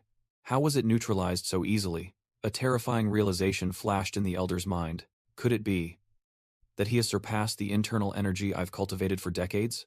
He couldn't accept the truth. Impossible. His fury flared again. He roared, "You dare mock me, an elder?" In response to that anger, Tang Yongmyung quietly pulled out a small object from his robe. Tang Yongmyung suddenly held up a red porcelain bottle, stunning the third elder. The elder stammered. The image of the familiar poison bottle reflected in his horrified eyes. "Where did you get that?" the third elder tremblingly asked. Tang Yongmyung spoke, his voice echoing to the bewildered Blue Dragon guards. "You must be very confused." He calmly revealed, "The poison bottle you gave your granddaughter. It came from my hands." The bottle fell, shattering into pieces on the ground. The third elder let out a roar, his entire body erupting in flames of rage. "If it were just an ordinary poison bottle, perhaps I would have overlooked it." Tang Yongmyung continued, "But this is one of the 10 great rare poisons of the Tang family." The entire crowd stirred at the shocking declaration, staring at the burning fragments. The guard captain quickly asked, and Tang Yongmyung confirmed, "Yes, it is called Fire Dragon Poison." "Fire Dragon Poison!" His entire team of guards exclaimed in terror. Fourth elder Tang Jiryong turned pale, muttering, "No wonder the fire poison energy is so strong. Wasn't the storage managed by the third elder?" "I will bury it with the burial team," Tang Yongmyung coldly declared. Could it be that the 10 great rare poisons are so cheap that they can be used for personal greed? The captain firmly asserted that this type of poison was more precious than gold and jewels, as its formula had been lost for a long time. The accusation was made. Therefore, anyone who uses a rare poison for personal gain deserves the heaviest punishment. "You dare speak of punishment to an elder?" the third elder frantically roared. Tang Yongmyung merely sneered. "So, that's right. Don't think that the title of elder can save you from the family rules," he said, pressing the elder who was cowering in fear. "At least, you will die gloriously," Tang Yongmyung concluded. "In the afterlife, your granddaughter is waiting for you." Tang Yongmyung's words rekindled memories of the Sea of Fire from years ago, where Tang Jokui and the warriors were terrified by the catastrophe. In the past, the elders could only watch with angry and horrified expressions. Amidst the flames, the poison phoenix defiantly declared, "My position. I will decide it myself." Back in the present, the guard captain thought in shock. Unbelievable. He realized that the Tang family's fate might change right here, by someone who dared to stand against the elders. Grand Elder Tang Sokjung roared furiously. "Impudent! What are you doing? You dare to kill an elder of the family. Why aren't you arresting him quickly?" he shouted. Tang Yongmyung coldly questioned. "Grand Elder Tang Sokjung, do you know that your disciple has put the Tang family in danger?" "What are you talking about?" Tang Sokjung was stunned, but Tang Yongmyung pressed. "You truly don't know? That he is a spy for the Dark Moon Sword Sect?" Tang Sokjung was speechless at the shocking accusation. The Grand Elder yelled, "Are you still trying to frame him now?" But Tang Yongmyung calmly replied, "Ha, so you're colluding with the enemy? Where's the proof?" Tang Sokjung demanded furiously. "I'll show you," Tang Yongmyung replied, then turned to another person. "Aren't you the vice director's son?" Everyone's gaze fell upon a muscular martial artist, who stood stunned at being called out. "Why?" the martial artist asked, then answered loudly, "Because I am the only witness who can prove he is a spy." With that, he tore open his upper garment in a decisive motion. Both the guard captain and Grand Elder Tang Sokjung were astonished by this sudden action. The martial artist revealed countless scars, asserting, "Before meeting Yongmyung, I fought Tangu Krin and received these wounds." Memories of the battle flooded back. The image of Tangu Krin brutally wielding twin blades appeared as he explained, "Because he used swordsmanship." "That's just your conjecture," Tang Sokjung mumbled, sweat beading as the evidence slowly turned against him. "This is not conjecture, Grand Elder," the witness asserted. "I once saw Mok Inhu use swordsmanship from afar." The testimony continued, cornering Tang Sokjung. Most of those he attacked were torn to shreds, but the intact bodies closely resembled the swordsmanship this child faced. That's right. Furthermore, before he tried to kill me, he confessed to being a spy and called himself Mak Ingyuk. The crowd buzzed. Mak Ingyuk. Isn't that the name of a discarded bastard? The son of a maid, as rumored? So it's true. Tang Myung turned to the witness. I intended to use you as a witness, but I didn't expect you to step forward yourself. The man replied. I owe you my life. This is the right way to repay it. Tang Myung nodded. Thank you. This will make things easier. Tang Sokjung thought in panic. Gokrin, is that child really a spy? No, that's not what's important right now. He yelled in despair. If this continues, I won't be safe either. Elder Junryong, stop that person. The Azure Dragon Guards were confused. What is Elder Paryong doing? Aren't you going to avenge the third elder? But just stand there and watch? Tang Sokjung's desperate shouts echoed in vain. Don't act rashly. Tang Myung coldly stepped forward. The evidence has been presented, yet you still behave shamefully. I don't know anything, Tang Sokjung argued, veins bulging. My situation is different from the third elders, isn't it? Tang Myung questioned. Is your position so insignificant that you can ignore it? Even if Tang Gokrin became the family head, and the Tang family fell into the hands of the Dark Moon Sword Sect, would you still continue to deny it? Tang Myung's eyes flashed with a cold glint. How careless. Elder, wait, a subordinate shouted, but it was too late. Tang Myung crushed Tang Sokjung's hand under his foot. The Grand Elder looked up in pain and horror as a stream of azure sword energy descended. His face turned ashen from extreme shock. Grand Elder, you cannot escape the crime of harboring a spy, Tang Myung declared. Normally, your dantian should be destroyed to cripple your martial arts.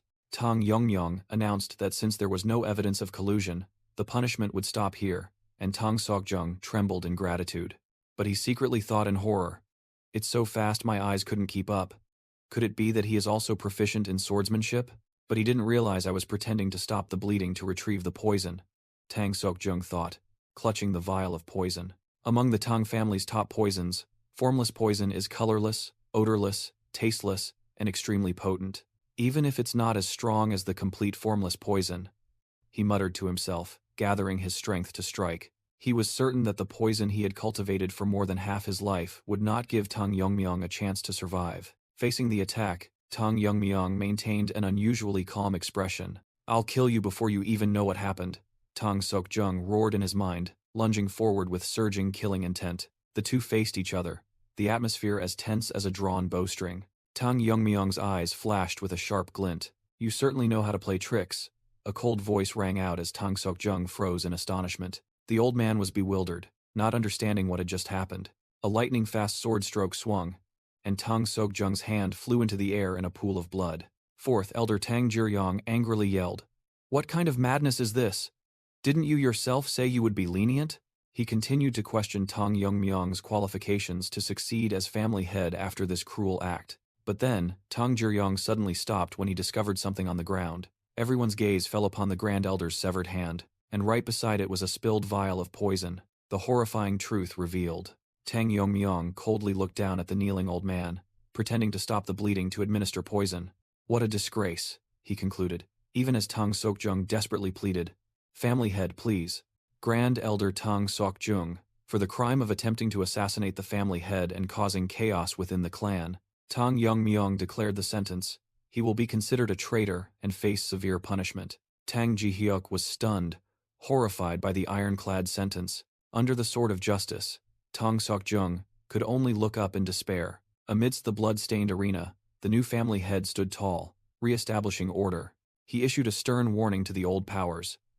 No one shall stand above the family law. Before the entire clan, Tang Myung acknowledged the decline of the Tang clan and promised a new future. I will ensure everyone lives in peace in this land of Sichuan, he boldly asked. So, do you acknowledge me as the rightful head of the Tang clan? Meanwhile, at another mansion, shocking news had just been reported. An old woman hastily asked the messenger, Calm down, tell me, has Myung really? She couldn't hold back tears of joy. The boy won the competition for the family head position? She recounted emotionally. I can't forget the sight of the boy judging the elders and being acknowledged by them. Everyone in the assassination hall and the poison drug hall, even the most arrogant, had to bow in submission. All knelt. Acknowledging him, she smiled proudly. Our Myung has grown up. and he's very much like the young mistress. She thought to herself, if Longriang were still alive, he would surely be immensely happy. Turning back to Tang Yongmyong, he thought to himself, I want to go tell mother immediately, but his gaze became resolute. As the family head, there's a mountain of work to deal with. By order of the new family head, the elders' authority was transferred to the Shadow Operations Hall and the Poison Drug Hall. The elders clearly showed their displeasure, but no one dared to openly object. Only Elder O spoke up, citing the family head's inexperience as a reason to propose becoming regent. Tang Yongmyong thought to himself, knowing full well they were just using an excuse to avoid losing power. He flatly dismissed the proposal, declaring an end to the transfer of power, leaving Elder O stunned. Furthermore, the investigation proved that the third elder's smuggling of fire dragon poison was true. This severely undermined the prestige of the Elder Council, and their authority over poisons was also stripped away.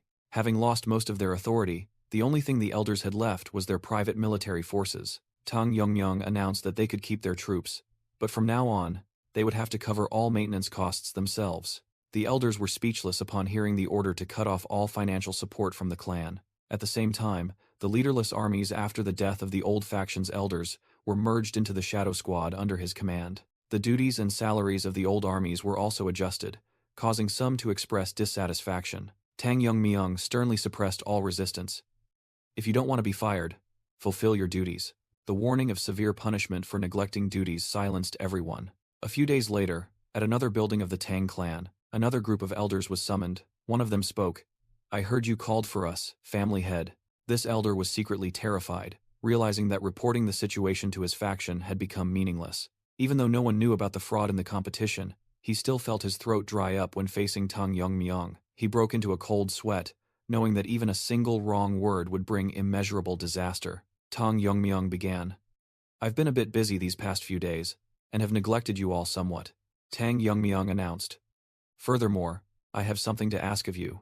Elder Jagal was surprised by his demeanor, wondering if it was due to his new attire, and explained that his subordinates had prepared it to suit his position. While the other elders secretly thought he already looked like a family head despite not being officially inaugurated, Tang Yongmyong merely thanked them coldly. Elder Jagal was curious about his request, and began to flatter him about the formidable defensive formation of the Jagal family. Tang Yongmyong recalled that formation, a powerful barrier that allowed no strangers to intrude. He frankly proposed, I want to install that formation here, to ward off evil factions. Elder Jagal's expression immediately changed. He refused, citing that the main family's formation could not be installed without the family head's permission. He continued to make excuses, saying that this required ancestral treasures and many formation masters, things that the main family could not afford. Hearing this, Tang Yongmyong's eyes flashed with a green murderous aura. A powerful surge of energy swept through, knocking all the elders away. Amidst the chaos, Tang Yongmyong calmly asked again, So, what about the formation? Elder Jagal looked around in horror, not understanding what had just happened. He stammered, Family head, why did you do that? Tang Yongmyong revealed. I already know about your agreement with Tang Yongryong. He exposed his crime. Even though you could have stopped the invasion of the Dark Moon Sword Sect, you chose not to. The accusation struck the elder's mind like lightning. Did you think I would overlook it? Tang Yongmyong ordered, install a defensive barrier similar to the Jagal families within the inner palace of the Tang clan. That will suffice for now. He uttered a threat. However, does this still sound like a suggestion now?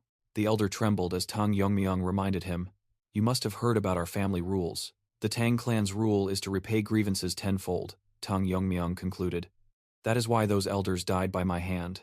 I will count to 3. If there is no positive answer.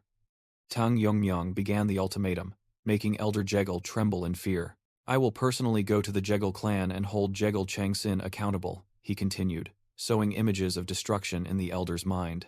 Tang Yongmyong coldly began to count. 1. Unable to bear the pressure, Elder Jagal cried out in despair just as 2 was uttered. I'll do it. With trembling hands, he stammered. I'll do it, so please. The elder completely broke down, pleading tearfully. Please spare the members of my clan. Tang Yongmyong smirked with satisfaction. Good. I trust you will proceed quickly, he ordered decisively. After everything was settled, the scene shifted to another building within the Tang family compound. Tang Yongmyong summoned his 2 trusted subordinates, explaining, I intended to call you sooner, but there were more matters to handle than expected. The purple-haired girl timidly asked, Master, why did you call for us? Tang Yongmyong was slightly surprised by their formal address. Why so formal? Just be yourselves, as always, he said with a smile, causing the brown-haired person to immediately ask back, is that all right? As soon as permission was granted, that person immediately put their feet on the table. Seeing the group get overly comfortable, Tang Yongmyong had to retract his words. All right. Just be formal, kids. The pink-haired child named Yori pressed curiously. So, what's the reason you called us here? I just appointed Yori's father as the general manager, Tang Yongmyong announced, leaving the other three stunned. He looked at Yori and said, your father is certainly capable, isn't he? This is a golden opportunity, you must seize it, right? Yori was both delighted and worried about opposition, but Tang Yongmyong reassured that he had settled everything. But if he neglects his duties or commits corruption, Tang Yongmyong tested, but Yori immediately asserted, never. My father is not that kind of person. Tang Yongmyong assigned the task to Yori, and that person thanked him with tears in their eyes. He thought to himself, with Yori's father's capabilities, he would dedicate himself entirely to the clan. Tang Yongmyong looked at Yori, who was still emotional. Done with that, he turned to his two remaining subordinates. Mirio, Ijon, tell me about your situations. Tang Yongmyong declared that he would recruit talented individuals rejected by the elders. Ijon replied that she had no one to recommend. Tang Yongmyong then directly asked Ijon about her connection to the Medicine King Hall. Ijon clenched her hands, hesitating. Actually, I've always wondered whether I should talk about the Medicine King Hall. Yongmyong, this matter concerns you too. Tang Yongmyong was stunned. Me? Ijon continued, Tang Yongmyong's eyes turning sharp. Specifically, what happened to your father? A horrifying scene appeared. Tang Yongmyong's father suffering from poison at the hands of a shadowy figure. Ijon indignantly revealed, it was the Medicine King Hall. Mirio was stunned, unable to believe her ears. The Medicine King Hall? Yori angrily slammed the table. How dare they touch the master's family? I'll go chop them to pieces. Tang Yongmyong calmly placed a hand on his shoulder, stopping Yori's impulsive action. He coldly ordered Ijon, keep talking. Ijon began to explain that the Medicine King Hall was an isolated place within the main clan, where even the Elder Council could not interfere. All research on medicine and poisons was conducted there. They were financially self-sufficient by treating illnesses and selling medicinal ingredients. This place was the key financial source that helped the Tang family survive and thrive. Ijon revealed a shocking truth. The head of the Medicine King Hall is my grandfather. Ijon began to recount the past story about Tang Yongmyong's father, named Tang Longryang. When the Medicine King Hall was slandered, Tang Longryang always stood up to defend the Medicine King's honor. However, being merely a scholar without internal energy, he frequently suffered injuries after brawls. His body bore deep internal injuries because he could not neutralize attacks filled with energy. Tang Yongmyong clenched his fists as he listened to Ijon recount that his father still fought resiliently despite everything. Ijon continued, stating that this was also when everything erupted. The one who caused the dispute was the then vice leader of the Medicine King Hall, Tang Il. Tang Longryang had caught him saying unforgivable things about his mother. When cornered, Tang Il even intended to use force, but Ijon's grandfather intervened in time. Because of that incident, Tang Il was removed from the list of candidates for the successor leader position. Tang Yongmyong immediately speculated. So he harbored resentment and resorted to poisoning? Ijon confirmed, recounting that Tang Il then killed her father, poisoned, and imprisoned her grandfather to overthrow the Medicine King Hall. Mirio was stunned, grabbing Ijon's shoulder. Something like that happened, and no one knew? Ijon explained that ever since being poisoned, her grandfather had not been lucid. Therefore, even when the situation was explained, no one came forward to help. That's why Ijon had to participate in the competition. Because during the 3 years it took place, the enemy wouldn't dare kill someone who knew the truth. Ijon painfully confessed that she really wanted to visit her grandfather but was too afraid. Tang Yongmyong thought to himself, empathizing with Ijon's apology, and realizing the difficult situation at the Medicine King Hall. He asked a sharp question, aimed directly at the emaciated image of Ijon's grandfather in prison. Why did that vice leader keep your grandfather alive? Ijon, with tears in her eyes, hypothesized. If I'm not mistaken, perhaps there's a secret department within the Medicine King Hall that even the elders don't know about. Ijon revealed an inner elixir refined from a spirit beast living in lava, named the Myriad Year Fire Pearl. Yori gasped in astonishment. The Myriad Year Fire Pearl. Mirio also couldn't believe her ears, asking skeptically, does such a thing truly exist? Tang Yongmyong initially seemed to take it lightly, but then seriously admitted, it's not that simple. He recounted a 100-year-old legend, when the young master of Huoyang Palace broke through to the fire realm thanks to this inner elixir. Mirio confirmed that while somewhat exaggerated, the story of reaching the fire realm was a truth that had been passed down. Ijeon explained the danger of the inner elixir. It contained potent poison, and if not properly neutralized, it would lead to death or cause it to lose its medicinal efficacy. Tang Yongmyong sharply pointed out, "Besides your grandfather, the former hallmaster, who else could handle it while preserving its full effect?" Ijeon clenched her fists, revealing the enemy's goal. He wants to completely devour the inner elixir, break through to the fire realm, then lead his subordinates to leave the Tang family and establish his own sect. Ijeon's words painted a treacherous scenario, leaving the entire group stunned by the outrageous conspiracy. Tang Yongmyong coldly declared, "That's nothing short of treason. An idiot, even if he gains power beyond his level from the inner elixir. The realm he reaches without needing enlightenment is precisely the fire realm." He turned to look directly at Ijeon. A memory suddenly flooded back, and Tang Yongmyong thought to himself about the smile Ijeon always used to hide her pain over the past 3 years. Returning to reality, he sincerely said, "First, thank you. I'm truly grateful you've spoken so frankly." Tang Yongmyong made a proposal. "What if we purge the Medicine King Hall and restore your grandfather's strength?" Ijeon was stunned, her eyes welling up with tears as she asked hopefully, "Can the Medicine King Hall operate as it did before? Your grandfather being poisoned, I can resolve," Tang Yongmyong asserted. "Ijeon, give me your answer." Ijeon clenched both hands, her voice trembling but full of determination. "It's possible." Ijeon's eyes blazed with confidence. "I don't believe I'm inferior to him. I just need to recruit a few talented individuals, and I can train them." Tang Yongmyong smiled faintly with satisfaction. "Good, that's enough." Tang Yongmyong proposed to Mirio, "Can we discuss your matter after we've dealt with the Medicine King Hall?" And she immediately agreed. He decisively stood up and declared, "Go to the Medicine King Hall right now." Ijeon asked back worriedly, reminding him that he hadn't visited his mother yet.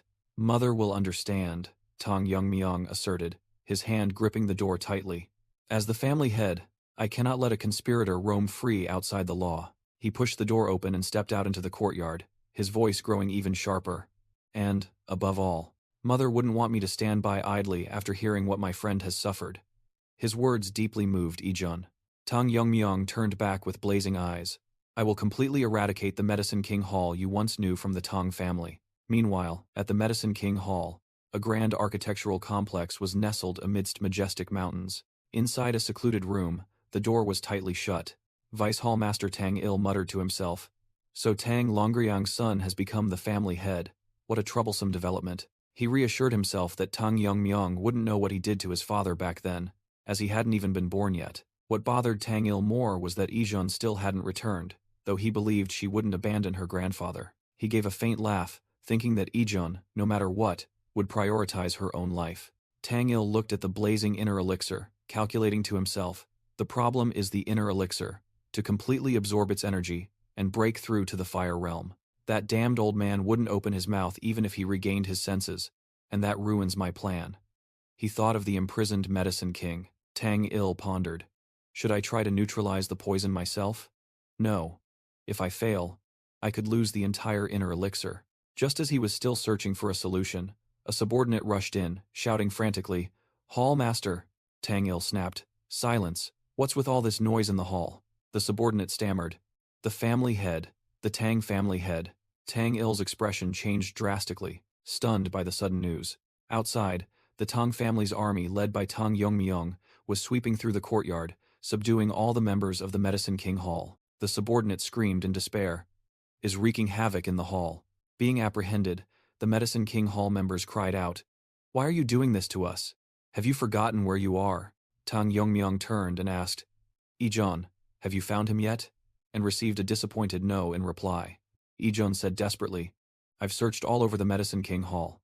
There's not a single trace of my grandfather." She turned to the prisoners, demanding in a low voice, "Tell me now, where have you hidden my grandfather?" The two ringleaders secretly glanced at each other, clearly hiding something. One of them stammered in denial, "We don't know," while Tang Yongmyong observed coldly. Tang Yongmyong called his trusted subordinate, Wanjin, who immediately drew his sword and replied, "Yes." Wanjin swung his sword, unleashing a series of lightning-fast slashes to demonstrate his power. The Medicine King Hall members were utterly terrified, and Tang Yongmyong's voice rang out in warning. Who are you trying to fool with those shifty eyes? Don't test my patience, he continued to threaten. Keep pretending. After all, we only need one mouth to talk. Faced with the brutal threat, one of them couldn't bear it, and hastily begged to confess. I'll talk. He confessed that by the hallmaster's order, they had imprisoned the former hallmaster in a place called Noak. Ijun froze, stammering in horror. You imprisoned my grandfather. In a place like this? She explained tremblingly that Noak was an abandoned isolation prison, where anyone's condition could worsen. Tang Yongmyong decisively ordered, Ijun and I will go into Noak, Bongui Brigade, clean up here and wait at the entrance. Wanjin bowed and obeyed. We will obey the family head's command. As Tang Yongmyong and Ijun turned their backs and walked away, the Medicine King Hall members cried out, begging, Family head, please have mercy. We were wrong, but the Bongui Brigade took action, and desperate screams echoed as they cleaned up according to orders. Inside the deep cave, Tang Yongmyong thought to himself, Noak is truly a fitting name for this place. Ijun hastily led the way, her heart burning with urgency. We're almost there, Ijun sobbed in despair. Grandpa must be okay. What if we're too late? Tang Yongmyong calmly reassured her. Don't worry, he's still alive, which made Ijun ask in surprise. Really? Green energy emanated, revealing a figure lying motionless behind the prison bars. Tang Yongmyong's eyes glowed as he confirmed. Yes, I just found him. Suddenly, a desperate scream echoed from deep within the darkness of the prison. Ijun rushed to the bars, calling out in panic. It's me, Grandpa. Ijun is here.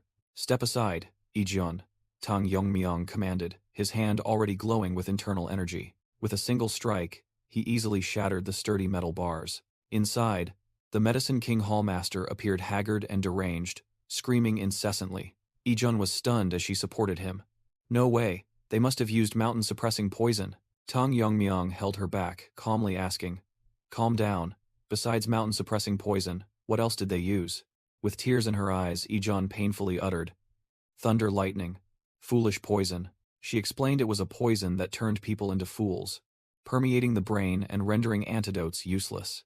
While Ijun despaired over the lack of a cure, Tang Yongmyong casually replied, All right, it will be simple. Ijun was dumbfounded, unable to believe her ears at his declaration. Just hold him tight, Tang Yongmyong signaled, preparing to act. He placed his hand on the Medicine King's chest, secretly thinking about the consequences if Ijun were to transmit internal energy herself. A violent reaction called poison devouring frenzy would be activated, absorbing all toxins. It would devour all toxins in the body, but the price would be the old man's body withering away. Ijun was utterly terrified as she watched her grandfather's hand shriveling before her eyes. Tang Yongmyong thought to himself, My poison-devouring frenzy has swallowed potent poisons many times. Just absorb all the toxins. Ijun exclaimed in surprise, as she saw her grandfather begin to breathe again, and his complexion return to a healthy pink. The deadly green stream of toxins was forcefully drawn out of the Medicine King Hallmaster's body. Tang Yongmyong smirked slightly. The detoxification process was successful. He commanded the motionless old man, Now sit up. The Medicine King Hallmaster slowly opened his eyes, vaguely wondering, Where am I? His gaze swept across, recognizing his granddaughter Ijun and a familiar figure beside her. Suddenly, his eyes widened, as if he had recognized something incredible. The old man stammered, calling out a name from the past. Longriang, is that really you? After a moment of confusion, the space in the cave became silent. The Medicine King Hallmaster finally understood, asking in shock, So, you are Longriang's son, and now the family head? Tang Yongmyong calmly replied, That's right. I heard Ijun say that you took care of my father. The old man was moved, his voice trembling. Fate is truly ironic. The child who never saw his father's face because of my mistake now saves my life. In his memory, the image of Tang Longriang smiling brightly appeared. He secretly wished this good news would reach his old friend. Returning to reality, the Medicine King Hallmaster made a request. Though this old body is weak, please allow me to contribute and serve the family head.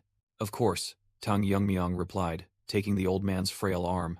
He draped a cloak over him and clarified his purpose. I came here today to arrange new positions for you and Ijun. Now, let's go outside, Tang Yongmyong declared. Someone is waiting to see you. Outside, a chef cried out in panic. Good heavens, how can that old man stand so steadily? Ijun helped her grandfather walk. Amidst the astonished whispers of the crowd, Don't overexert yourself. Could it be the family head? A man from the Medicine King Hall angrily questioned. How could you heartlessly harm our people? Confrontation will only lead to losses. Amidst the bloody battlefield, he continued to yell. Don't you know the Medicine King Hall is the financial source of the Tang family? Do you really want the Tang family to collapse? Tang Yongmyong coldly retorted. You've seen where I came from, and you still intend to play dumb? With eyes blazing with murderous intent, he uttered a threat. Have you said enough last words? The man's pupils constricted in extreme terror. Tang Yongmyong stood with Ijun and her grandfather, but his words were still directed at the enemy. Any more last words? The former Medicine King Hall master calmly turned his head away. The chef trembled, sweating profusely. In a panic, he pushed his comrades, yelling, Get out of the way! Staying here means certain death. As he fled, he desperately thought to himself, Damn it, how did he get up here? Suddenly, his body stiffened, his steps halting mid-air. He realized in horror that he couldn't move. A poisoned needle had pierced his neck. Tang Yongmyong calmly explained, That's heart-severing fire poison. Ijun concocted it. The man collapsed, his face contorted in extreme pain as the potent poison took effect. Tang Yongmyong mocked the dying enemy. Well, is her skill enough to replace you now? He lay sprawled on the ground, foaming at the mouth, while Tang Yongmyong concluded, You probably can't hear anything anymore. Watching the remaining members of the Medicine King Hall flee in panic, Tang Yongmyong declared, Then, it's time for the rest. He summoned his army, Bonghui Brigade. Wanjin and the soldiers responded in unison, Yes. While Ijun and her grandfather watched, Tang Yongmyong gave the final order to the slaughtering army. Annihilate the Medicine King Hall. Rumors of the Medicine King Hall's massacre spread throughout the family in an instant. Everyone was abuzz, unable to understand why the Tang family would destroy its own financial lifeline. In another room, the leader of the Medicine King Hall asked Tang Yongmyong if he intended to take the 10,000-year fire pearl immediately. The old man advised him to leave it for a few days for the toxicity to fade, in case someone like Tang Il might appear. Tang Yongmyong stated firmly, Thank you, but I will take it now. He asserted that he would use it soon, much to the confusion of the leader of the Medicine King Hall and Ijun. Returning to his private room, Tang Yongmyong opened the box containing the 10,000-year fire pearl. He thought to himself, How could such a powerful poison, visible to the naked eye, be discarded like that? Absurd, Tang Yongmyong muttered, then reached for the orb, preparing to absorb its poisonous power. The surging poisonous aura from the 10,000-year fire pearl was drawn directly into his hand, an extremely potent fire poison, truly a spirit living in lava, he analyzed as he clenched his fist. Facing the illusion of a furious fire dragon, he calmly remarked that it was nothing compared to the monstrous fire dragon from before. He imagined an ordinary person being burned from the inside if they absorbed this without refining it. More complex thoughts arose. Is this how the power of the 10 poisons is tested? I need to learn more about them. After being refined, the 10,000-year fire pearl emitted a pure light, the spirit's power fully revealed. Alright, with this. Tang Yongmyong closed the box with satisfaction. He went to another place, stood before a wooden door, and clenched his fists, seemingly steeling himself. Mother, it's Yongmyong, he called out. May I come in? A gentle voice granted permission, and Tang Yongmyong carefully pushed the door open and entered. He murmured emotionally, I thought I would never be able to return here again. Tang Yongmyong's mother smiled warmly, thinking to herself how lucky she was to have such a son. Tang Yongmyong replied, asserting that this place rightfully belonged to her, and her presence here was only natural. He quietly gazed at his mother, thinking to himself that she was as beautiful as ever. However, a troubling thought suddenly appeared in his mind. He wondered how much his mother must have worried all this time. Tang Yongmyong's expression was heavy with complex emotions. Overwhelmed with emotion, his mother embraced her son, expressing gratitude for his safe return. Tang Yongmyong replied with a resolute gaze, Of course, because I am your son. An image of his past life flashed through his mind, of a lonely person who only regretted dying without anyone to share with. He clenched his fists, resolving that in this life, he must protect what he had. He asked his mother about the Bonghui Brigade, and she happily recounted how they had come to help, making her feel like she was back in the old days. Her attention then fell upon the small box in Tang Yongmyong's hand, and she curiously asked what it was. It's something I brought to give you, Tang Yongmyong said, surprising her greatly. When the box was opened, his mother was completely stunned by what was inside. She immediately recognized it. The inner core of the 10,000-year fire pearl, and Tang Yongmyong urged her to use it. She hesitated, feeling the gift was too precious. Although she thought that a future family leader like him was more deserving, Tang Yongmyong insisted that it was for his mother. I no longer need this inner core, he explained, then gently asked to hold her hand. As he took his mother's hand, she was still puzzled, and he began to explain that the inner core could no longer make him stronger. Immediately, a massive jade-colored energy burst around his mother, as Tang Yongmyong transferred the full power of the inner core to her. His mother's eyes widened, and she exclaimed in shock, "Fire domain?" She couldn't believe it, asking her son again, "You have truly reached the fire domain." And Tang Yongmyong calmly confirmed it. Although happy for her son, she couldn't help but worry that this power would make the Tang family a target for others. Tang Yongmyong firmly replied, "I want you to live a long life, to live for father's share too." He opened the box, handed his mother the precious inner core, and hoped she would watch over his growth. Tang Yongmyong urged his mother to absorb it quickly as the inner core was dissolving, startling her slightly from her thoughts. She smiled, deciding to accept her son's gift, asserting that even if he became the family head, she would always protect him. Then she suddenly asked, "Son, do you know what my nickname was when I was young?" Leaving Tang Yongmyong bewildered. With sharp eyes, she confidently declared that she was once Sichuan's foremost beauty, and also the Poison Phoenix. Immediately after, a terrifying surge of internal energy erupted from her, shaking the entire room. Tang Yongmyong was stunned, speechless, when he heard his mother confirm that Poison Phoenix was the title for the strongest person in the Tang family. She delightedly looked at her son's astonished face. "It's been a long time since I've seen you so shocked. I might not be as skilled as you, but it's still impressive, isn't it?" she playfully asked, completely confident in her own strength. Without a moment's hesitation, she immediately prepared. After receiving the inner core, his mother immediately entered a meditative state to cultivate, while Tang Yongmyong observed from outside. He thought to himself, the biggest shock wasn't just that his mother had hidden her power, but that she had secretly cultivated to this realm on her own, something he had never expected. He understood that a fire domain master like himself should have realized it, because at that realm, nothing could be hidden. Yet mother was able to hide it from me. Truly worthy of being my mother. Tang Yongmyong smiled in admiration. He realized his mother was on the verge of a breakthrough, and now, with the spiritual energy from the inner core, she would soon reach a new level. Tang Yongmyong secretly hoped his mother could also break through her limits. He knew she would soon encounter problems, even though the method of absorbing the inner core seemed simple. First, the cultivator must slowly draw out the spiritual energy of the inner core, then absorb it into the body. This process is repeated until all the spiritual energy is internalized. However, his mother began to doubt. Could she do it?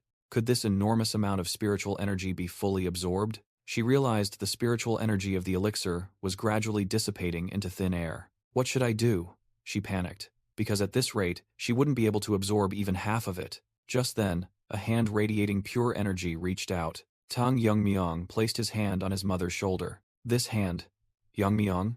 She realized with surprise. Enlightenment doesn't come from just thinking about it.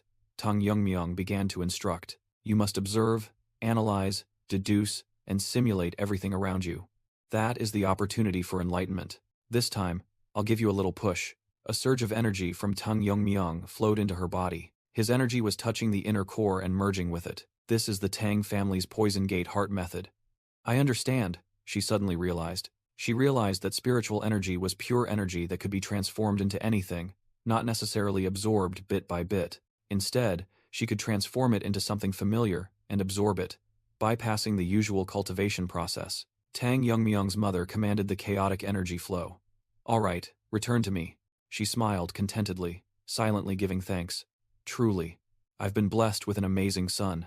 Tang Yongmyong placed his hand on his mother's shoulder, transmitting the last bit of inner energy. He clenched his fist, completing the process of helping his mother break through. With a relieved smile, Tang Yongmyong whispered, It's done.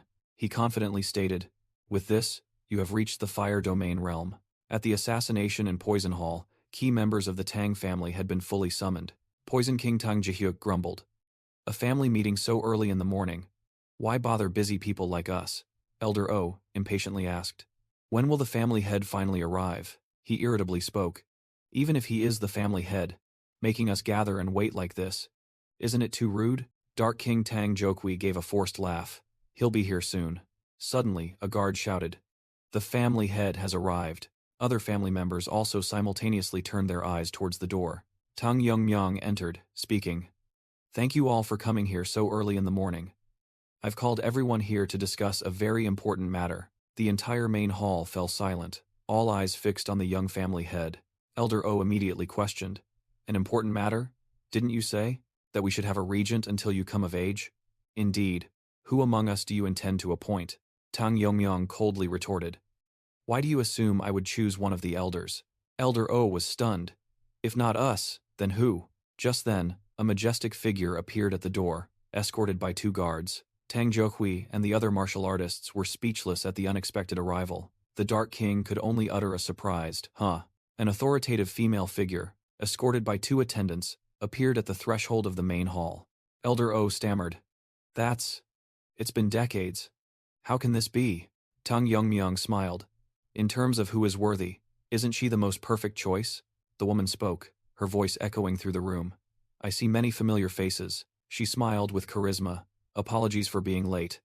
My name is Tang Yihite. The story returned to the previous night. Tang Yihite sighed in relief in the warm water. She thought to herself, I'm glad I broke through to the fire domain, but I'm still not used to the impurities being expelled from my body. Thinking back to when she had inadvertently acted indelicately with her maid, she couldn't help but feel embarrassed.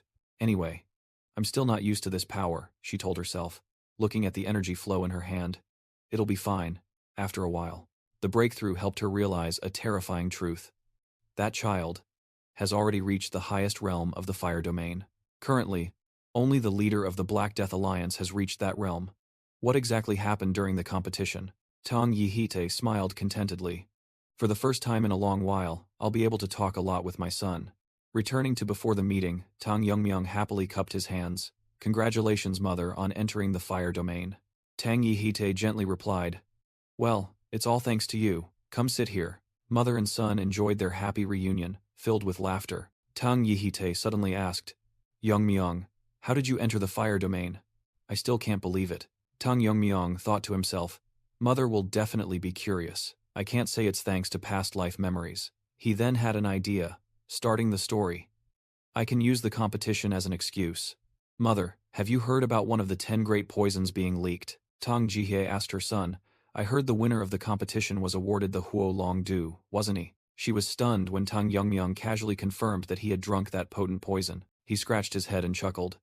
See, Mom, I'm still fine, despite her worry. Tang Jihye was utterly astonished when her son explained that he had used the poison itself to achieve enlightenment and reach the Huo Yu. She accepted the unbelievable explanation, while Tang Yongmyong secretly breathed a sigh of relief that his mother believed him. He then moved on to a different, more serious topic. Tang Jihye revealed that a maid had overheard his plan to destroy the Yaowang Dian. Tang Yongmyong secretly thought he should tell the truth, as this matter also concerned his father. He looked at his mother and frankly admitted, It's just as you think. The mother and son sat facing each other, and Tang Yongmyong recounted the entire truth. Meanwhile, in the Tang family's main hall, all the members had gathered.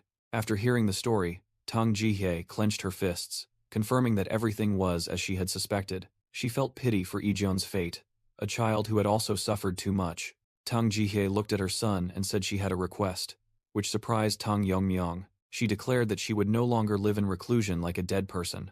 So that no one dares to covet your position, this mother will protect you, she asserted, making Tang Yongmyong smile. Immediately after, the poison phoenix appeared, with overwhelming authority, astonishing the entire family. Tang Jiuhui exclaimed in surprise, Sister Jihe. Tang Yongmyong boldly declared, She is my mother. Tang Jihe. The entire hall buzzed with the shocking introduction. She would be the new family head of the Tang family. Fourth elder Tang Jiryong was dumbfounded. Family head. Not just a representative? Tang Jihye solemnly announced. Thank you all for gathering. Although I am the family head, I will only serve temporarily until the true heir matures. She continued, while Dark King Tang Jiuhui smiled, and the fourth elder was terrified. Because the true family head has entrusted this matter to me. I intend to rectify the foundations of the Tang family that have been ruined. The declaration made the elders break out in a cold sweat. Then, I will begin the family meeting. From then on, Tang Jihye's extraordinary actions began. First, she abolished the Yaowang Dian, appointing Tang Hoyol as the chief physician, and Tang Ijun as the second physician.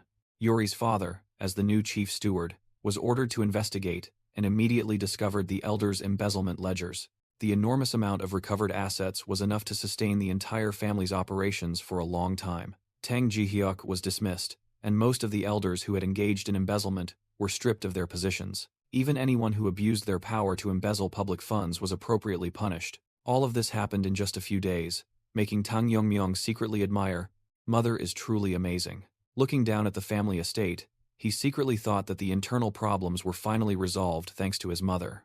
At first, I just wanted a normal life. But now, too many things have changed. He thought of his friends, the loyal guards who always trusted and followed him, and the hundreds of Tang family members whose protection rested on his shoulders. Now I have too many things to protect. I'm no longer the child who only worried about surviving back then. Memories of a time when he was bullied, even resenting his own birth, suddenly flooded back. But now, he was determined. So that no one dares to covet the Tang family, I will become even stronger. Whether the opponent is the Black Death Alliance or any other force, no one will be able to harm the Tang family. In a distant place, news of the Tang family had spread. I heard the Tang family has a new family head? Black Death Alliance leader Yu Kiljun mused. I see. After all, the family head's seat couldn't remain empty forever. An old man in a wheelchair reported. Sir, Mo Renhu has been defeated by the new family head. Transforming Heart Sect leader Yoseol Ryan added. He was known as a strong individual. She pleaded. Please eliminate them before the Tang family can regain its former reputation. Yo Kiljun coldly retorted. Why should I do that? Stunning Yoseol Ryan. He growled.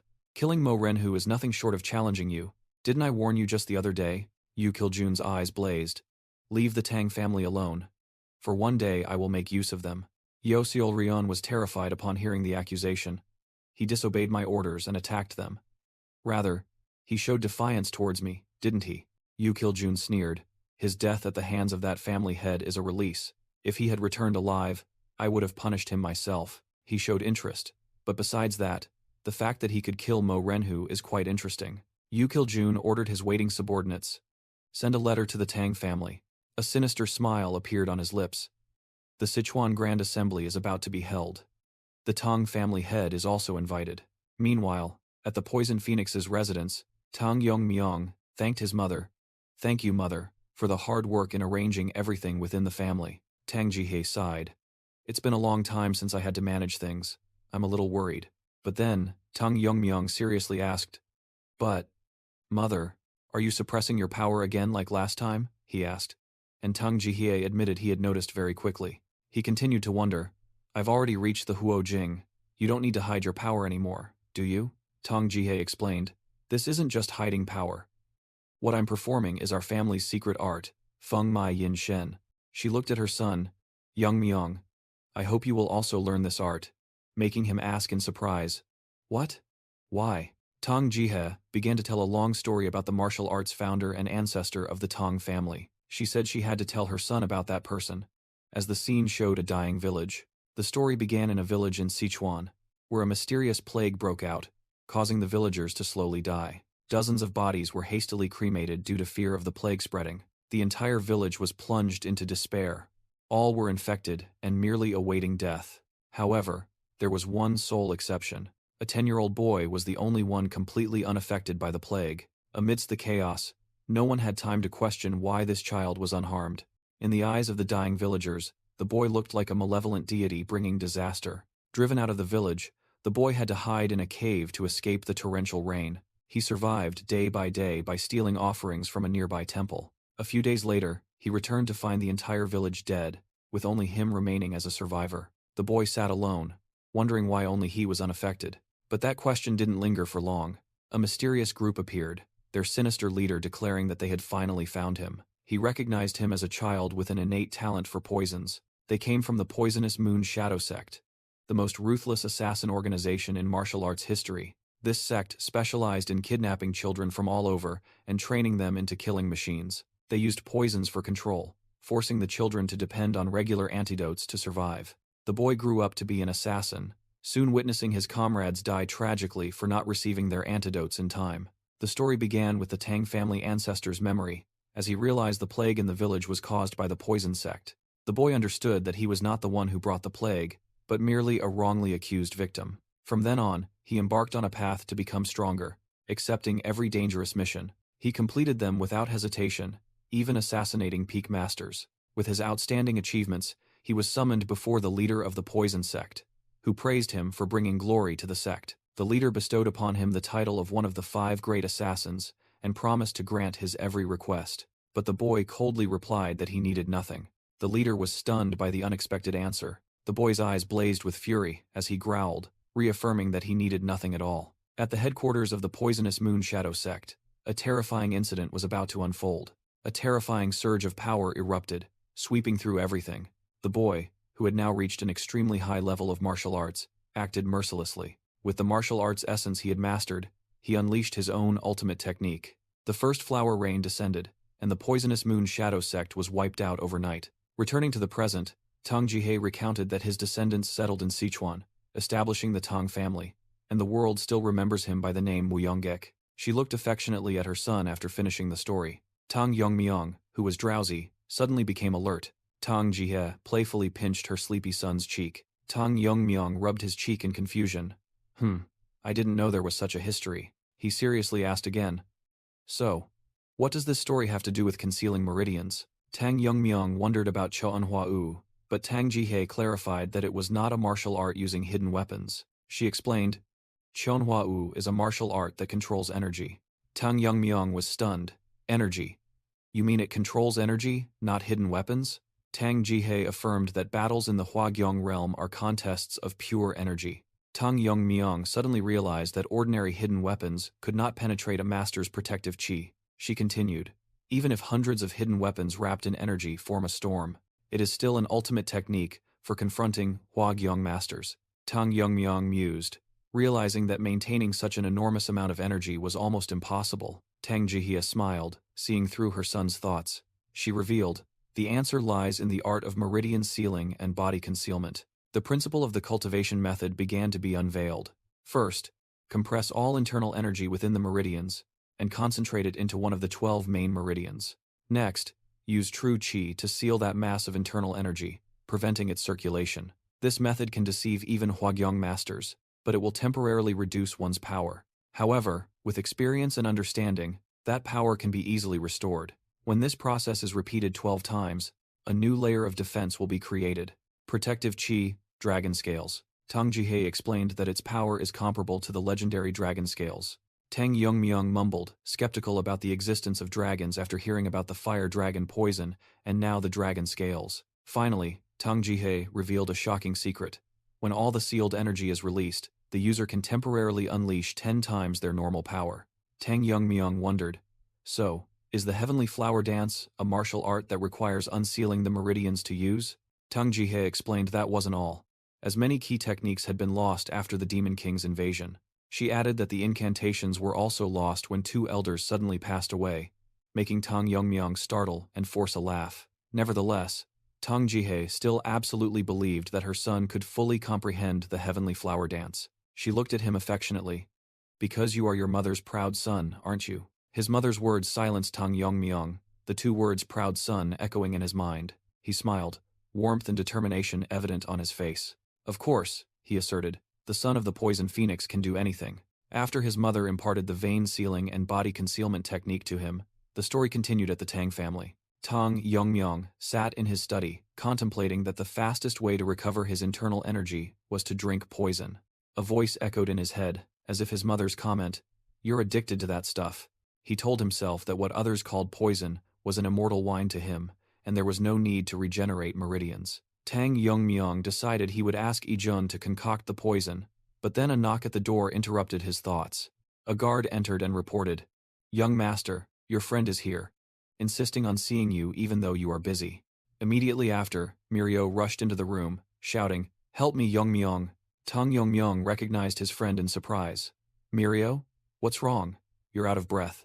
Mirio burst into desperate sobs, yelling, "At this rate, my sister will die." He was stunned by the bad news. Tang Yongmyong rushed over, questioning, "Your sister is dying. Why didn't you go to a physician first and came to me instead?" Mirio desperately explained, "We've asked many physicians. This isn't something medical arts can cure." Tang Yongmyong asked worriedly, "What do you mean? Is your sister suffering from internal injuries?" He froze when he heard the girl hesitate. Mirio collapsed to her knees, sobbing, It's the 9 yin severed meridians, an incurable disease. The story originated from the Northern Sea Ice Palace, a peculiar sect in martial arts history. The martial artists there practiced ice arts, a unique skill for those with extremely potent cold chi within them. However, those who did not practice ice arts would suffer from an incurable disease. Tang Yongmyong asked as they walked. So, are you and your sister their descendants? Mirio confirmed that their ancestors from the Ice Palace had settled in Sichuan and married into the Tang family. But the Tang family was a place of poisons and hidden weapons, with no records of ice arts whatsoever. Tang Yongmyong mused. Ice arts have been lost, and this disease has been passed down through generations. Just as he was about to say there was a way, they arrived. Mirio pointed to a large mansion ahead. That's my home. But an ominous premonition suddenly arose in the girl's heart. Both rushed inside, Mirio frantically yelling, "Her condition has worsened. Sister, open your eyes." On the bed, a woman lay motionless, her entire body covered in a deadly layer of frost. Tang Yongmyong felt the bone-chilling cold, thinking to himself, "Worse than I thought." He called the sobbing girl's name to get her attention. Then, he exhaled a cold breath, stating decisively, "I cannot guarantee your sister's life." Mirio was stunned by Tang Yongmyong's warning. He explained, "Your sister has been using her internal energy to resist the cold chi. But she has reached her limit now." Mirio murmured in shock. "No way. She's channeling all her energy into her meridians." She collapsed desperately beside the sickbed. "Is there really no way to save her?" Hearing a glimmer of hope, Mirio immediately looked up. Tang Yongmyong proposed, "We can forcibly release the cold chi from her body." But he also warned of deadly risks, making Mirio scream in terror. Tang Yongmyong thought to himself, he didn't want to risk his friend's family member's life. He placed the entire decision in Mirio's hands. Either find another way, or trust and try my method. Mirio painfully admitted, "I came here because I had no other choice." She gritted her teeth, determined, "I can't give up without trying. This is also dangerous for you. But please." Tang Yongmyong. Mirio burst into desperate sobs, pleading earnestly, "Please save my sister." Tang Yongmyong closed his eyes, decisively accepting. "All right, let's do it." But upon seeing her sister completely unclothed, Mirio couldn't help but feel embarrassed. Tang Yongmyong also awkwardly explained that clothes would hinder the extraction of yin energy. "Better a little embarrassment than death," he said, then placed his hand on the patient's forehead. "Let's begin." Tang Yongmyong circulated his internal energy, beginning the process of absorbing the cold chi from the sister's body. Streams of cold chi were successively drawn out from the acupoints in the patient's lower dantian. Tang Yongmyong thought to himself, "Good. The cold chi at the glabella has been removed. I can still bear it." He continued moving down to the chi-hai region, but then suddenly stopped. Tang Yongmyong suddenly blushed crimson, flustered and speechless. "Damn it, whatever. Once it started, there's no stopping," he resolved, placing his hand on the patient's abdomen. Tang Yongmyong concentrated intensely, continuing the process of absorbing the cold energy. But he didn't expect the cold energy's resistance to suddenly surge. "It's not going to be easy to pull out." Tang Yongmyong gritted his teeth as ice began to crystallize on his body. The entire room was covered in a layer of frost, and terrifying cold energy spread even outside. Standing outside, Mirio turned pale with worry, calling his name in despair. "Yon. Yongmyong." Tang Yongmyong's hand was frozen, but he still tried to reassure. "I'm fine." "Until now," he said, through gritted teeth, his entire arm having turned into a block of ice. He realized he had absorbed yin energy from 6 meridians in the upper body, but the cold had now exceeded his endurance limit. Tang Yongmyong knew that if he continued, he would be the one to freeze to death first. Damn it. If only this were poison, it would be easier, he thought to himself. Then an idea flashed. Wait, poison? He suddenly recalled the words of the leader of the Medicine King Hall, Ijon's grandfather. In his memory, the elder had once explained why even spirit pills contained toxicity. "Medicine and poison are one, in essence," the old man said. "It becomes poison when its concentration or quantity exceeds the body's tolerance. Even yang energy, essential for life, would turn into fire dragon poison if it exceeded its limit, just like the 10,000-year fire pearl." Tang Yongmyong concluded that this extremely powerful, bone-chilling cold energy could be considered a type of cold poison. He activated the poison art annihilation technique, allowing the cold energy to freeze his entire arm. Inside the patient's body, the cold energy began to condense, forming a ghostly entity. The skeletal entity let out a silent roar, resisting the external intrusion. "It's reacting," Tang Yongmyong smirked, Because so much has been extracted, it's resisting fiercely. The cold energy erupted, but he remained calm. As long as my poison art identifies it as poison, then it will devour itself without posing any threat. Following the command, devour it, a surge of dark energy rose from Tang Yongmyong's body. The dark poison art surged forward, tearing apart and devouring the icy entity in a chaotic energy battle. In her daze, the woman felt a strange warmth spreading, and the cold energy in her body was gradually dissipating. She vaguely wondered what was happening as she felt a hand placed on her chest. Startled awake, the girl screamed as she realized the ironic situation. Her face flushed, she stammered, seeing a familiar figure at the door. "Sister?" Her gaze was both embarrassed and disbelieving. Mirio stood frozen at the door, equally bewildered by the scene before her. The older sister called her younger sister's name in astonishment. "Mirio. Is that really you? Mirio?" Tears of happiness began to stream down her cheeks. The two sisters embraced, overwhelmed in a moment of emotional reunion. Outside, the ice pillars on the eaves began to melt, and Tang Yongmyong thought to himself, "So that's how it is." Miso woke up, bewildered, asking Mirio about her savior. Mirio awkwardly asked Tang Yongmyong how long he intended to touch her sister, but Miso cheerfully said it was fine. Mirio realized Tang Yongmyong was concentrating on cultivating his energy, so she decided not to disturb him. In his mind, Tang Yongmyong realized the source of cold energy he had just absorbed was nothing short of a miraculous elixir. This amount of internal energy far exceeded the body's absorption capacity. If left alone, it would dissipate on its own. But he decided to seize this golden opportunity to absorb all the cold energy, unblocking his obstructed meridians. One meridian was quickly filled, and he wondered how many more he would unblock after absorbing all this cold energy. His entire mind was focused on cultivating his energy, his eyes glowing with a cold blue light. He was astonished to have opened 4 meridians, his internal power increasing 4-fold compared to before. Even if his immediate achievements were diminished, he still decided to continue his path of cultivating with poison. When Tang Yongmyong opened his eyes, he was met with the sisters' stares. He was flustered, not knowing what to say in the awkward situation. Tang Yongmyong quickly withdrew his hand, clearing his throat to hide his embarrassment. Miso smiled reassuringly, saying that Mirio had explained everything to her. Just as she was about to stand up to express her gratitude, something unexpected happened. A bearded man suddenly burst through the door, calling out Miso and Mirio's names, while Tang Yongmyong was responding. The man froze when he saw the scene before him. All 3 people in the room were stunned by the uninvited guest's appearance. Misunderstanding the situation, the bearded man roared furiously, "You bastard!" The bearded man roared, "What have you done to my daughters?" While Mirio hastily clarified, "Dad, it's not like that." After understanding, he regretted, "I am truly sorry. I didn't know you saved my daughters and I was disrespectful." The man kowtowed in apology. "I didn't recognize you as the family head. I've made a grave mistake." But Tang Yongmyong gently replied, "No, anyone would misunderstand." He burst into tears, choking out, "No words can express my gratitude. Now my daughters won't have to die before my eyes anymore." He recounted his tragic past, from falling in love with a woman from the Tang family, to his wife's death from a terminal illness, and his own destitution from seeking medicine for his children. With tears in his eyes, he expressed, "I am very grateful that the family head lent a helping hand." He solemnly swore, "From now on, if the family head calls me, I will rush to your side for any task." Tang Yongmyong humbly replied. Tang Yongmyong wondered about the unusual quietness and learned that the Black Death Alliance had suppressed this place since the Tang family's decline. Tang Yongmyong nodded in understanding and said goodbye. "I understand. We'll discuss this later." "Well then, I'm leaving." But just as he turned to leave, a gentle voice called out, "Yeonmyong." Miso, helped by her sister to put her cloak back on, held him back. "Are you leaving already? We haven't properly thanked you yet." The girl bowed her head and sincerely said, "Once again, thank you for saving my life, family head.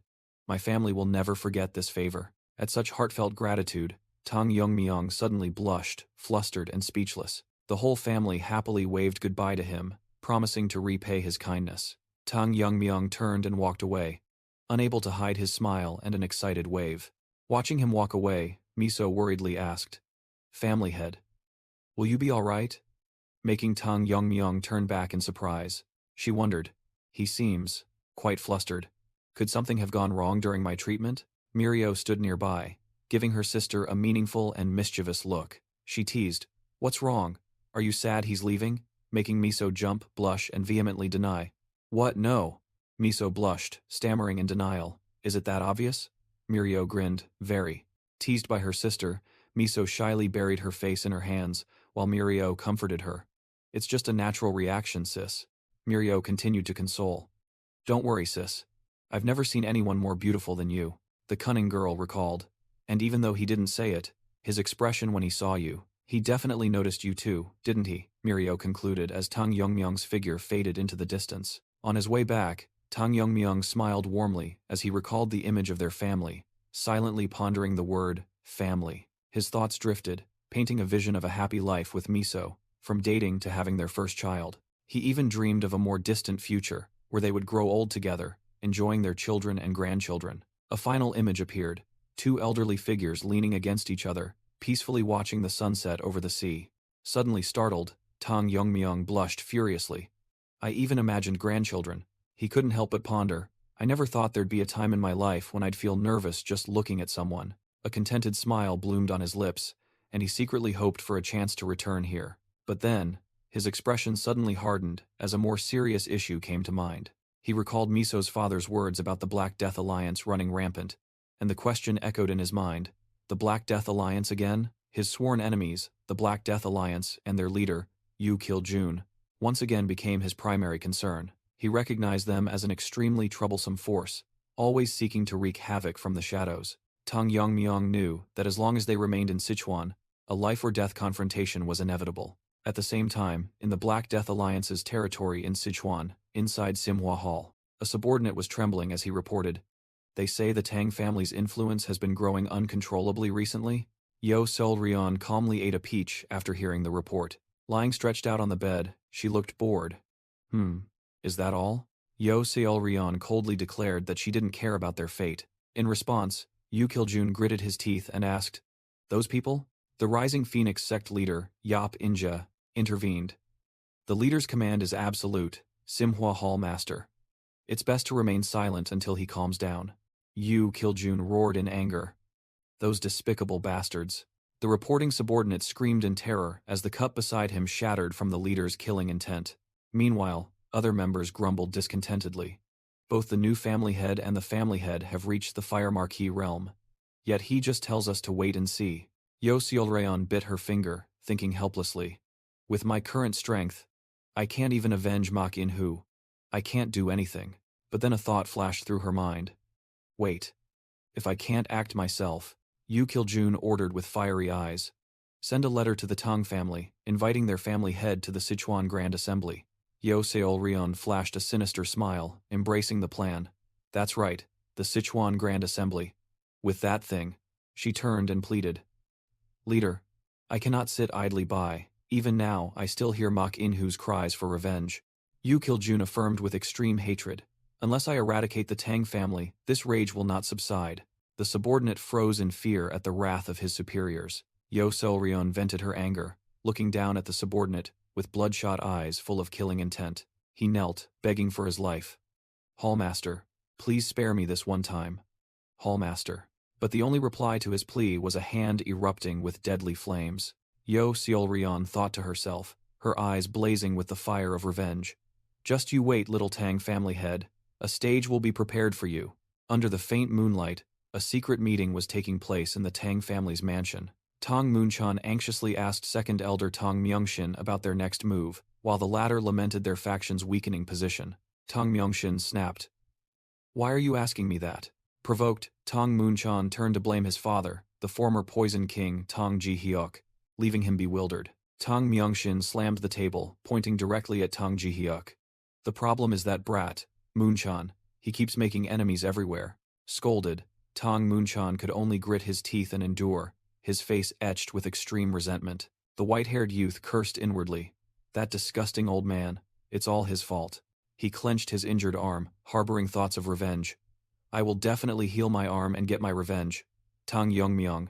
Tang Ji-hyuk returned to the main issue, asking about their future as their forces dwindled. Tang Myeongshin clenched his fist, admitting the deadlock.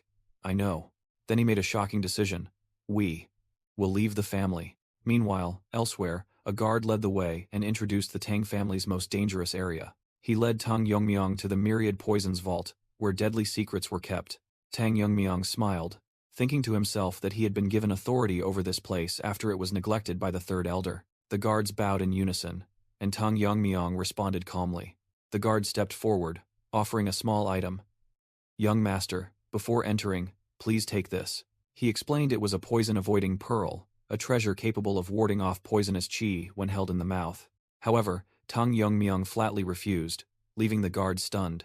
He grimaced and explained, "You said to hold it in my mouth, right? I bet many people, including the third elder, have already sucked on it." Even when reassured it had been cleaned, Tang Yongmyong brushed it aside. "I said I don't need it. I won't get poisoned. Even if you're immune to poison, you should still take this," the guide pleaded. Tang Yongmyong coldly ordered, "Open the door." Inside, countless poisons were carefully stored, and he silently remarked, "Well preserved indeed." He leisurely stepped into the poisonous mist, wondering, "Is it because this place holds the 10 great deadly poisons? Now I understand why you were worried," he muttered. An ordinary martial artist without a poison-avoiding pearl would surely die instantly. Tang Yongmyong pondered. Even with his internal energy sealed, the concentration of poisonous qi here was truly different. He took a deep breath, feeling his internal energy gradually recovering in this pure poison bath. But he knew well that this alone was far from enough to use his martial arts as before. To fully recover, he would probably have to use poisons comparable to the 10 great deadly poisons, but family rules wouldn't allow it. A thought flashed. If there was still a formula, he could ask Tang Yijun to concoct it for him. Suddenly, Tang Yongmyong paused as he sensed a strange aura. His eyes flashed with blue light, detecting a spot where the airflow was distorted. A faint vortex of energy appeared. "Like a formation?"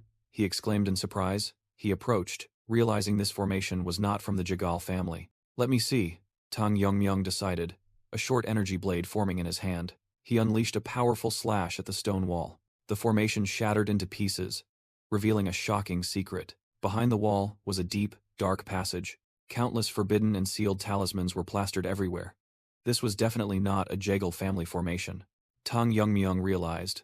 A sorcerer's formation. He pictured a Taoist priest with a floating Taiji diagram in his hand. "A sorcerer," he muttered, his thoughts beginning to flow.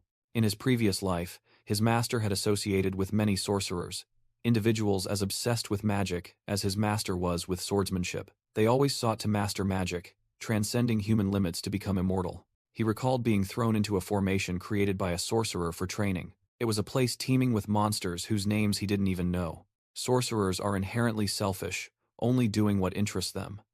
Why would their formation be in the Tang family, he wondered. His master's words echoed. The nature of sorcerers is selfishness. They are always obsessed with demons and immortality. How do I build a relationship with them? It's simple. Just beat them senselessly every day, and they'll naturally beg to talk. Tang Yongmyong thought to himself. Surely no one in the Tang family thought like his master. There must have been something that piqued a sorcerer's interest. If poison was still leaking despite being sealed by hundreds of talismans, it must be something incredibly potent. He had initially planned to copy the 10 poisons formulas, but now, this mystery seemed far more interesting. Let's see, Tang Yongmyong decided, venturing deeper. Suddenly, a voice echoed from within the seal. Someone has intruded, not an ordinary guest. How long has it been? Never mind, it doesn't matter. Release me, the voice roared a command. Tang Yongmyong finally arrived, realizing this was where the 10th of the 10 poisons was hidden, but the jar enveloped in talismans looked truly ominous. He reached out, wondering what kind of poison required such terrifying sealing measures. Tang Yongmyong braced himself against the fierce backlash of energy from the sealing formation. He silently noted that this backlash was extremely powerful, harder to break than most ordinary formations. However, he had a plan. I just need to cut them one by one precisely. Tang Yongmyong unleashed a sharp burst of sword energy. The sword energy tore through the ropes and talismans, sealing the jar. He resolved. Even the talismans on the jar will be severed. The talismans plastered all over the jar were also shredded by the sword energy. With terrifying speed, Tang Yongmyong unleashed a series of continuous slashes, completely breaking the barrier. He landed, the last fragments of talismans neutralized, fluttering down around him. He thought to himself. His internal energy had significantly diminished. Otherwise, one move would have been enough. Now, the jar was unsealed, emitting a dense, dark green poisonous qi. Tang Yongmyong noticed the poisonous qi was much denser, but he didn't mind. Let's see what's inside, he said, placing his hand on the jar's lid. As he opened the lid, a voice echoed from the darkness. The power of the talismans that bound me has vanished. The shadowy entity with glowing eyes slowly emerged, whispering, "Ah, how long has it been since I last saw the light?" Tang Yongmyong was stunned by the strange creature's presence. "Finally, I am free," the entity roared, unleashing a terrifying explosion of energy. The force of the explosion sent Tang Yongmyong sliding backward. He quickly landed in a defensive stance, exclaiming in surprise, "What the hell is that?" Tang Yongmyong braced himself against the raging energy surging from the newly released creature. Tang Yongmyong was astonished by the speed of the creature that had just escaped. He decided he had to act before it attacked him. A powerful surge of energy was unleashed by Tang Yongmyong. However, the python was already close, saying, "A quick reaction. I like you, kid. As a reward for freeing me, I shall grant you a painless death," it threatened, making Tang Yongmyong grit his teeth and ask, "You, what are you?" The python revealed its true form, roaring, "Fool. You stand before the pinnacle of poison. I am Jingo Poison, the blue-horned white snake." "Jingo Poison?" Tang Yongmyong was stunned, while the python gleefully confirmed. It remarked, "You've sealed your vital points to prevent the poison from spreading. Impressive.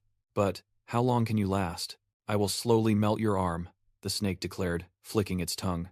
Suddenly, it froze as it sensed a strange energy.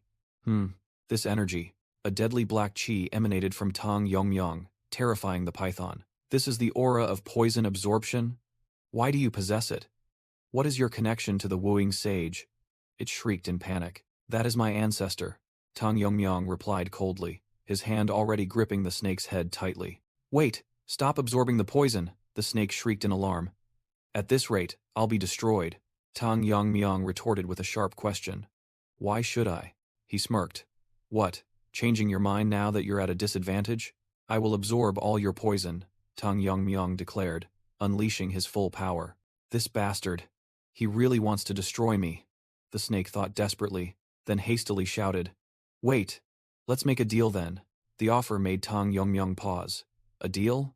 "Yes, if you spare me, I will become your guardian spirit beast," the snake pleaded, manifesting as an energy human form. Tang Yongmyong thought to himself, "A guardian spirit beast?" And Jingo Poison replied, "Indeed. Wouldn't that benefit you?" The snake continued to persuade. "Don't you feel your internal energy increasing every moment thanks to my poison? At a rate far exceeding the norm."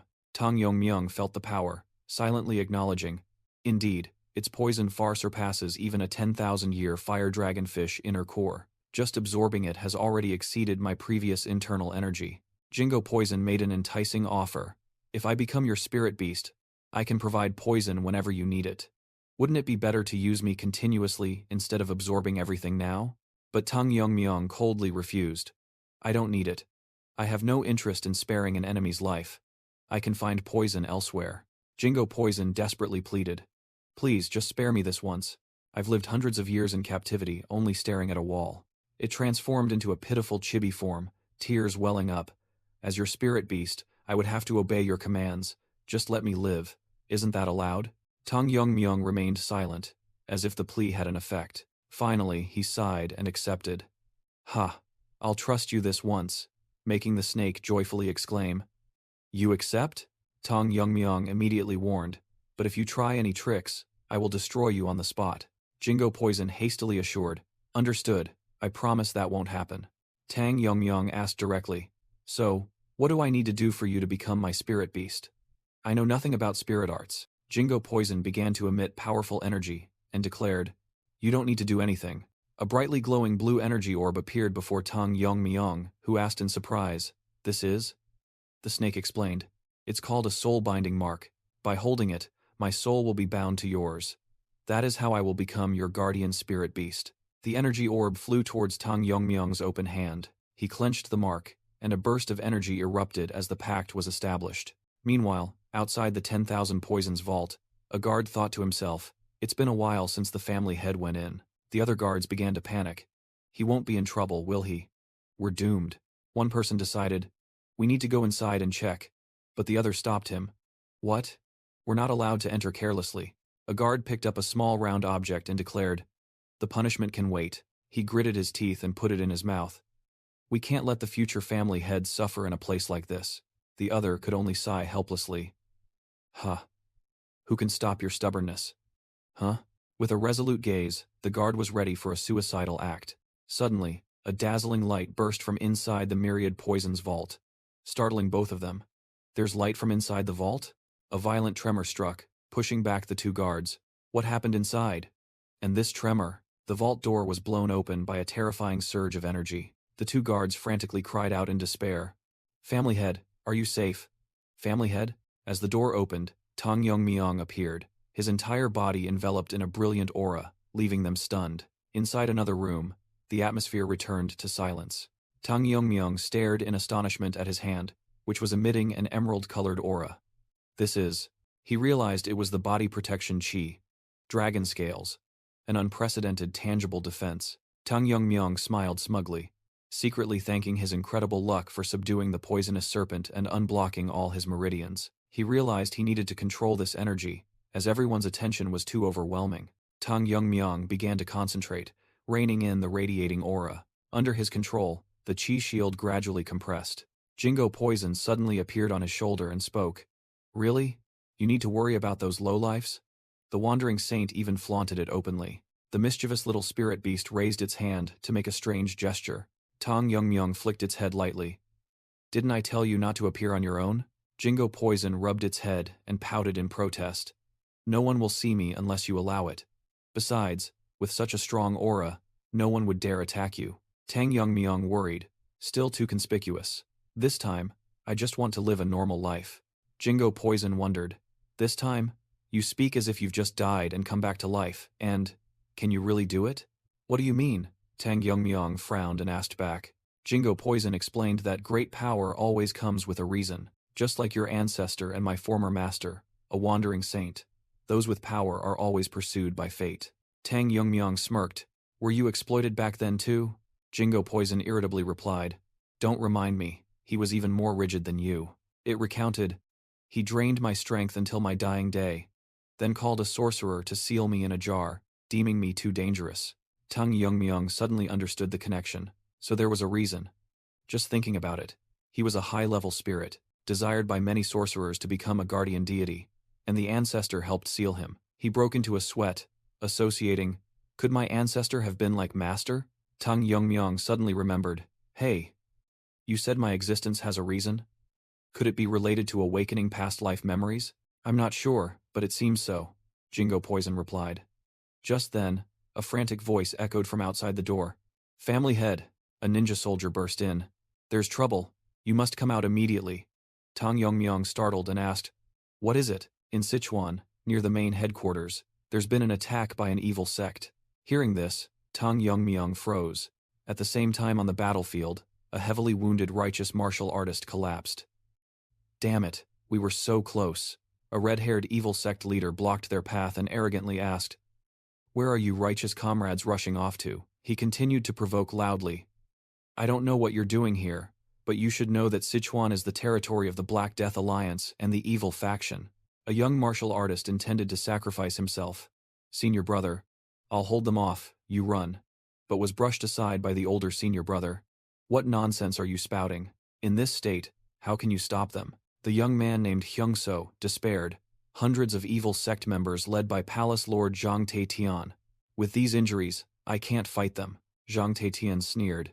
It seems you came to Chengdu to seek help from the Tang family, don't you know? The leader has already isolated the Tang family in Sichuan. As Hyungso carried his heavily wounded senior brother and fled, the enemy's savage laughter echoed, threatening to capture them alive for a reward. From a distance, Tang Yongmyong and his subordinates spotted the pursuit. A subordinate wondered about the identity of the two people in yellow, then quickly reported that they seemed to be from the righteous faction. Tang Yongmyong immediately concluded, then the opposing side must be the evil faction. He unhesitatingly ordered his astonished subordinate, escort the righteous faction members. Leading the group, Tang Yongmyong advanced, noting that they seemed to be uninvited guests. Hyungso rejoiced upon recognizing them as members of the Tang family, but then despaired. There are only 4 of them, and hundreds of enemies. Tang Yongmyong approached and told Hyungso, the person you're carrying seems very heavily wounded. Please retreat. A Tang family subordinate took the elderly man, while Hyungso remained worried about the battle ahead. The subordinate explained the dire situation. Over 200 martial artists are pursuing us. Another also expressed doubt about their slim chance of victory. Tang Yongmyung replied with absolute confidence. Stunning Hyungso, there's no need to worry. If you don't believe me, just see for yourself, he said, facing the surging evil sect army alone. Zhang Taetian, the evil sect leader, growled, asking who dared to block their path, and his subordinate whispered to confirm the opponent's identity. His subordinate recognized him as the winner of the Tang family's grand assembly, the newly returned family head. Zhang Taetian sneered. Ah, that pampered-looking brat? Do you really intend to confront us? The evil sect soldiers also joined in mocking Tang Yongmyung's arrogance. You remnants spared by the leader. Zhang Taetian laughed loudly. Fine, I'll eradicate you once and for all, he snarled, his eyes flashing with cruelty. You yourselves started this, so the leader won't blame us. Zhang Taetian's eyes blazed with murderous intent. A heaven-shaking battle was about to erupt. Suddenly, Zhang Taechun stumbled on his horse, startling his subordinates. Leader? Tang Yongmyung waved his hand coldly.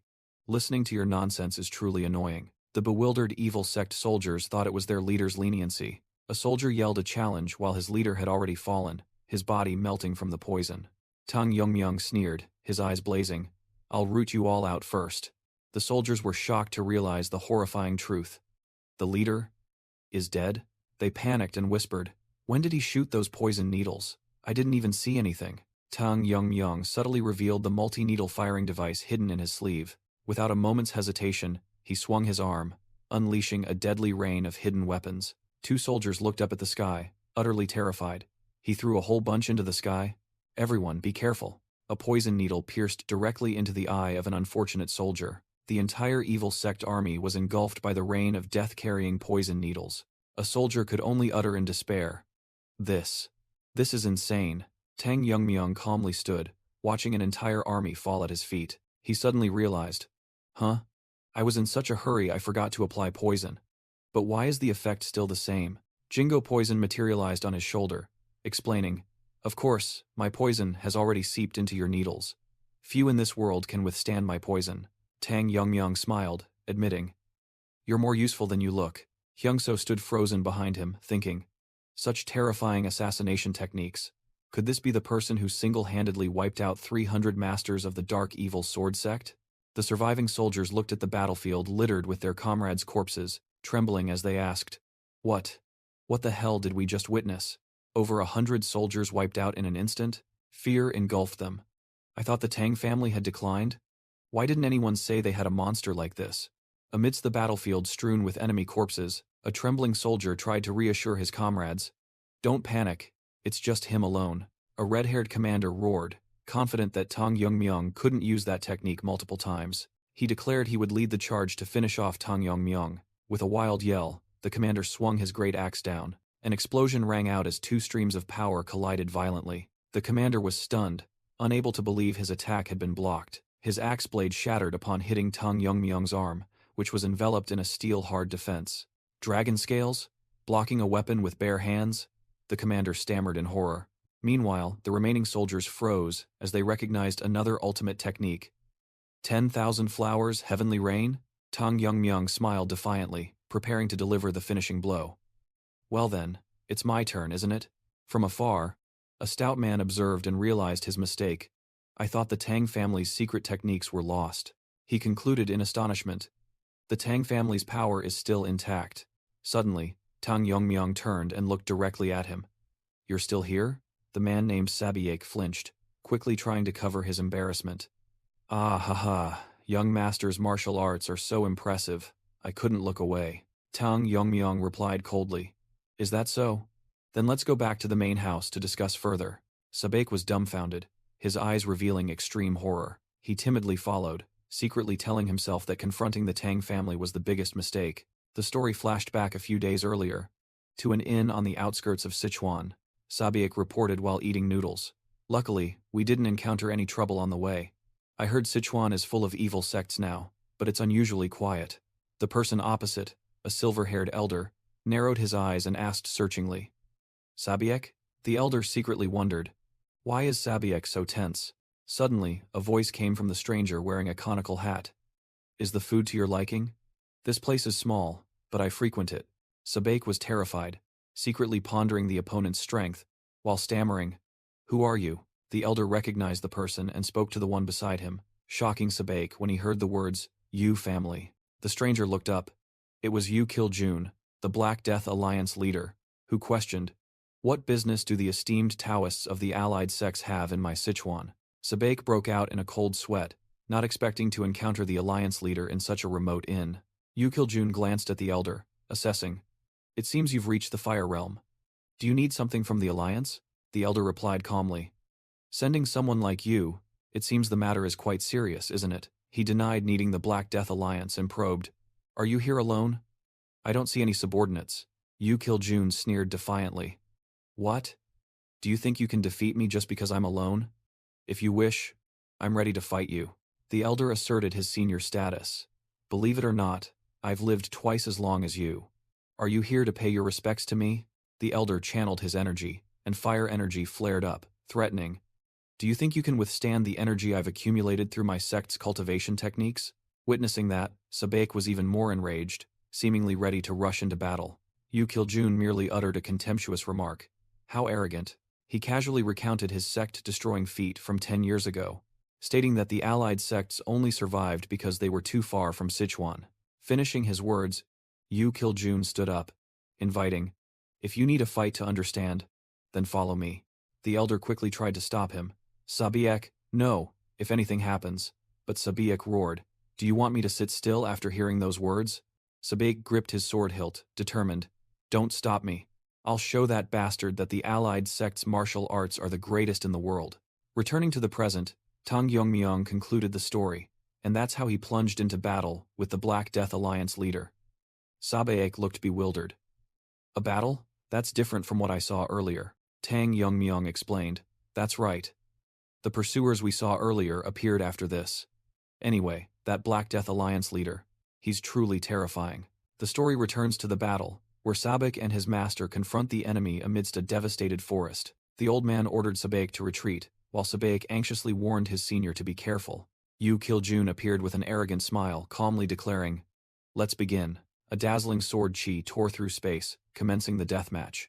The old man was sent flying by the powerful opening attack. The world around him blurred as the old man strained to defend against a series of lightning-fast moves. Despite being overwhelmed, the old man had to admit that his opponent's swordsmanship was truly formidable. Yu Kiljun analyzed the moves, showing interest in how internal energy was used to neutralize other energies. The old man thought in horror, "My eyes can't keep up. This is a battle between those who have reached the fire realm." Yu Kiljun descended from above, continuing to press his opponent into a defensive stance. The gazes of the two masters met, one filled with unwavering determination, the other with a chilling amusement. Their swords clashed, creating a terrifying energy explosion that shook the very ground. "Is that all? You boast about your energy. There's no way this is everything," Yu Kiljun provoked. Gritting his teeth, the old man roared, "All right, I'll show you." He poured all his power into his sword, preparing to unleash the Alliance's ultimate technique. A brilliant golden pillar of energy erupted as the old man unleashed the full power of the demonic sword art. From afar, Sabiek watched with bated breath, hoping his master would finish off the Black Death Alliance leader. However, Yu Kiljun merely smirked, thinking, "Wait, what is this?" He calmly extended his hand, effortlessly controlling and neutralizing the raging energy surge. The old man was stunned, bitterly realizing that this man was deliberately blocking his attack at the last second, as if testing and toying with him.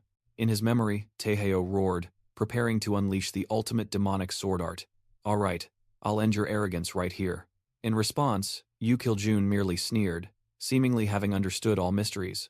"Oh, so that's how it's used?" Taehyo unleashed his move, a brilliant golden sword chi tearing through space and rushing forward. The colliding energies created a terrifying explosion, blowing away everything in sight. An entire forest area was flattened, leaving behind a column of smoke rising thickly. Hyungso, a young fellow disciple, exclaimed in astonishment, using the secret technique of the demonic sword, Sabiek.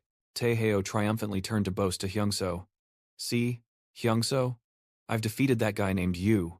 But from within the smoke, Yu Kiljun emerged, terrifyingly calm, thinking, "This technique requires more precision than I thought."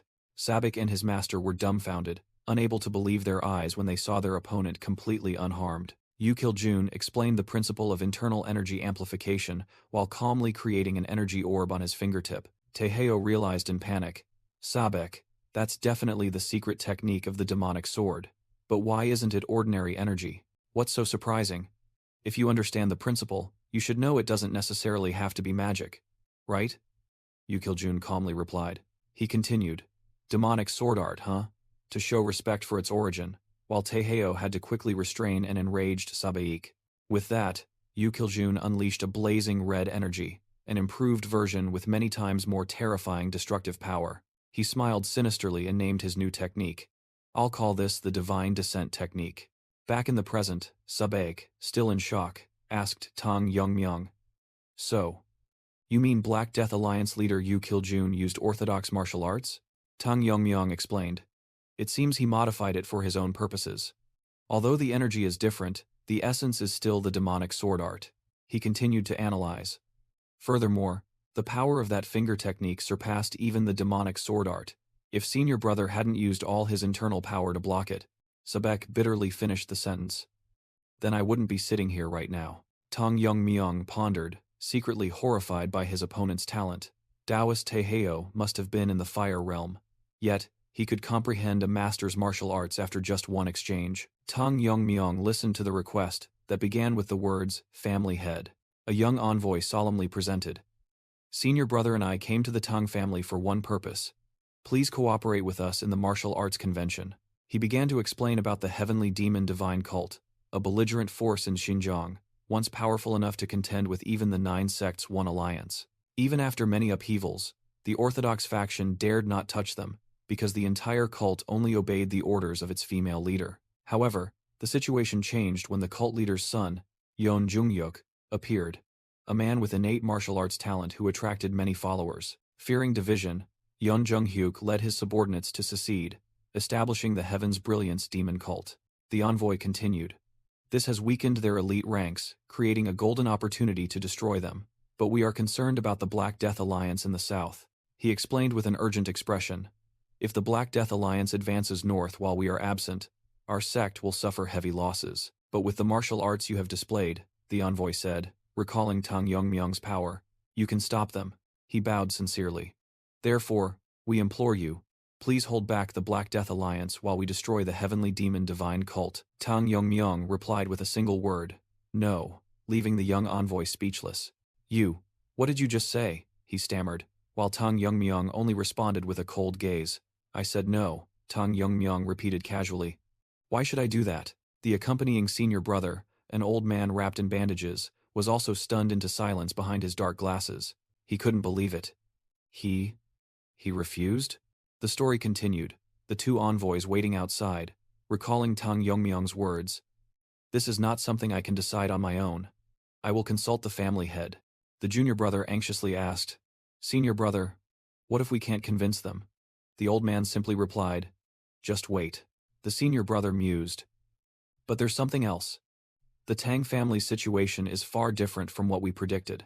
On our way here, we observed their architecture, he said, recalling the vast and sturdy site of the Tang family stronghold, and their martial arts too, he concluded. Images of diligent Tang family martial artists practicing appearing in his mind. The young envoy commented on the bustling atmosphere of the Tang family warriors. He concluded that this scene was completely contrary to the rumors of the family's decline. The bandaged senior disciple also agreed, believing that some force must have revitalized the Tang family. As the two were discussing, they were interrupted by two strangers who arrived to escort them. The elderly man introduced himself as Tang Kui Xian, the manager of the family's general affairs. They were led to the magnificent main hall of the Tang family. The two envoys were stunned when they were informed that the family head already knew everything. A voice rang out, directly asking if they had come to seek aid against the heavenly demonic cult. The powerful woman introduced herself as Tang Jihe, the acting head of the Sichuan Tang family. The two guests were terrified when they sensed that Tang Jihe's aura had reached the fire realm. They secretly admired that with both the family head and acting family head being so powerful, the Tang family would sooner or later reclaim its glory. The young envoy earnestly stated that their sect was in dire need of help in the name of justice. Tang Jihe silently pondered, her sharp gaze making the opponents wait. She turned to ask Tang Yongmyong if he still maintained his previous decision to refuse. Tang Yongmyong firmly confirmed, causing the young envoy to cry out in alarm. Tang Yongmyong began to explain, acknowledging the danger from the heavenly demonic cult, but separating it from the Black Death Alliance. He pointed out that the Black Death Alliance did not harass common folk, and even eliminated bandits like the righteous sects. Faced with this argument, the two envoys were bewildered, not understanding what Tang Yongmyung was saying. Tang Yongmyung delved into the concept of justice, recalling the time when the Tang family was isolated by its enemies. He concluded with a sharp question. I heard that not a single person from the righteous sects came to help. Tang Yongmyung said, I understand prioritizing the safety of your sects. I don't blame that. He pressed on their weakness. But now you come here in the name of eradicating evil? Do you think I don't see your desperation as Kunlun is about to fall? The young envoy could only bow his head, secretly thinking that the family head's words were not wrong. He sincerely apologized. The family head is right. We did not consider the Tang family's position. The senior disciple unexpectedly spoke up, admitting, it was due to my short-sightedness, which surprised his junior disciple. He changed his approach. We are willing to pay a reasonable price. This is a search for cooperation, not a plea for help. Tang Yongmyung replied, making the young envoy rejoice. If that's the case, I cannot refuse. But he quickly cut short their joy. First, with a calculating smile, Tang Yongmyung asked directly, how much are you willing to pay? The two envoys quietly left the room to discuss the price to be paid. The junior disciple was still in a daze after the swift negotiation. The senior disciple stated firmly, if it can save the sect, the cost of maintenance for a few years is a small price. Hearing the price, Tang Yongmyung remarked, you must be very confident. As they walked, the two discussed. The junior disciple wondered, isn't it impossible to hide one's cultivation level from a senior disciple? The senior disciple replied, while Tang Yongmyung secretly thought, they won't realize I'm maintaining a state of unblocked meridians. Tang Yongmyung assessed, that Taoist is sharper than he looks. This isn't just about extorting money. The maid, while serving tea, asked, why did you suddenly change your mind? He explained, it wasn't sudden. I don't trust the Black Death Alliance. But the order in Sichuan is maintained by one person. Yu Kiljun. Tang Yongmyung explained that the nature of demonic sects was no different from bandits. They were only called demonic sects because they didn't join the righteous sects. He continued to analyze that the current order in Sichuan was only temporary, maintained by Yu Kiljun and the Black Death Alliance, who were willing to use any means to eliminate rivals. Faced with the prospect of confronting an army, he asserted that their greedy nature remained unchanged. And if one day, Yu Kiljun disappeared, the evil forces he suppressed would be unleashed, engulfing all of Sichuan. The braided hair woman listened, agreeing that they must eradicate the roots of evil and asking about his plan. Tang Yongmyung merely smirked confidently. The woman expressed concern, believing that with their current strength, they could not possibly stop the Black Death Alliance. We will disrupt them from within, Tang Yongmyung declared, astonishing the girl with his plan to infiltrate the enemy's headquarters. She was still skeptical about its feasibility, but Tang Yongmyung revealed that the enemy themselves had sent an invitation. It was an invitation to the Sichuan Grand Tournament. He explained that the tournament had now turned into a competition for young experts of the demonic sects, and he would participate to confirm their true nature. If they still haven't abandoned the path of evil, he declared sharply, I will kill them all. Meanwhile, elsewhere, a carriage was rolling along with advice for a girl named Young. A stern elder reminded the young girl that the fate of their entire family now depended on her. From the shadows, a confident voice rang out. Don't worry, uncle. The girl continued, expressing interest if the Tang family head was truly an extraordinary person. The young lady of the Jegal family, Jegal Yongyong, appeared with ironclad determination, vowing to win them over at all costs. The scene shifted to a quiet building within the Tang family estate. A young servant brought medicine and food, calling out loudly, Master Taeheo, are you there? In a quiet room, Taeheo greeted the newcomer, mistaking them for young lady Ijon. The young servant brought the medicine. Taeheo immediately inquired about his internal injuries, and Sabik replied that he was much better. The servant explained that the leader of the Medicine King Hall's herbal medicine had worked very well, surprising Taeheo. Taeheo recalled that he had initially hesitated upon seeing that the bowl of medicine contained not only herbs but also poison. But after drinking it, his internal injuries improved remarkably, recovering so quickly that even the one who prepared the medicine was astonished. Taeheo happily said that at this rate, he would soon be able to return to his sect. Sabek listened in silence, his expression thoughtful. Suddenly, Sabek noticed some noise outside, and wondered what was happening. The servant explained that it was probably because the Jegal family had arrived, startling Sabiek. This person added that the Tang family and the Jegal family had a long-standing close relationship, having previously supported the Tang family in the recent competition. This time, they came to establish a defensive formation in the outer regions of the Tang family's territory. Sabek secretly calculated that such a formation would certainly be extremely costly, wondering if the Jegal family had enough financial resources. Taeheo was also skeptical, asking if the Tang family was covering all the expenses. The servant smiled and replied that no, the Jegal family was taking care of everything themselves. While Taeheo and Sabiek were still bewildered, the servant added that the family head said they were very cooperative. Taeheo suddenly realized, imagining Tang Yongmyong using his authority to force the Jegal family to submit. Meanwhile, at the Jegal family's mansion, the head of the Jegal family anxiously asked his granddaughter, "Yongyong, can you do this well?" Jegal Yongyong turned around, flashing a confident smile. "Don't worry, uncle, I know myself well." Jegal Yongyong confidently declared to her uncle, Jegal Changshin, that no man could resist her beauty, which reminded him of his late sister. With that confidence, Jegal Yongyong believed that winning the heart of a young man would not be difficult at all. Jegal Changshin recalled the tragedy more than a decade ago, when the Heaven's Brilliance Demon Lord attacked the Jegal family, targeting his sister. The painful memory brought back the image of his sister sacrificing herself in a pool of blood to protect the family. He gritted his teeth, vowing never to let a similar tragedy befall his family again. For that reason, he gambled that if Jegal Yongyong could forge a deep relationship with the Tang family head, their bloodline would be preserved.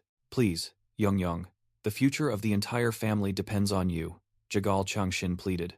Upon arriving at the Tang family estate, Jegal Changshin offered his greetings and began to speak about how their formation had helped in the family head selection competition. But then he froze when a woman of extraordinary aura appeared. Both Jegal Changshin and Jegal Yongyong were stunned by her imposing presence. Tang Jihye smiled, introduced herself as the family head, and thanked them for coming to help establish the defensive formation.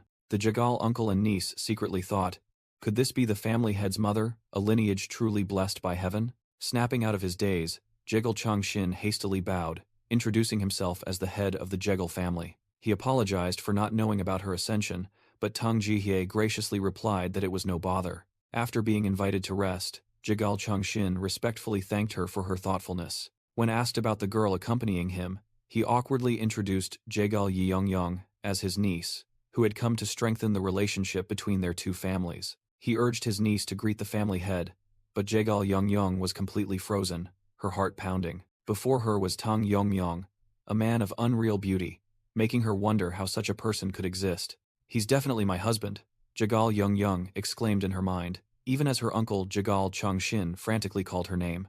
Jegal Yongyong bowed, politely introduced herself, and congratulated the new family head. Tang Jihye smiled, praising the polite and lovely girl, predicting that many young men would suffer for her in the future. Hearing this, Jegal Yongyong shyly thanked the madam for her compliment. Tang Jihye also proudly recalled her own famous youth, saying that looking at the girl was like seeing her younger self. Jegal Yongyong immediately flattered her, saying that the madam was still very beautiful, looking like the family head's older sister. She secretly thought, with such a wonderful mother, the family head must also be very admirable, and these compliments were truly pleasant to hear. Tang Jihye suggested that since they were the same age, she hoped Jegal Yongyong and her son could become close. Jegal Yongyong looked delighted, beginning to complain that her older brother had never treated her well. She glanced over, secretly thinking that the family head seemed to be reacting to her story. Her eyes widened, awaiting a sympathetic expression from Tang Yongmyong, but in response, she only received a long, bored yawn from the family head. Both Jegal Yongyong and her uncle Jegal Changshin were dumbfounded. How could he ignore a beauty's story?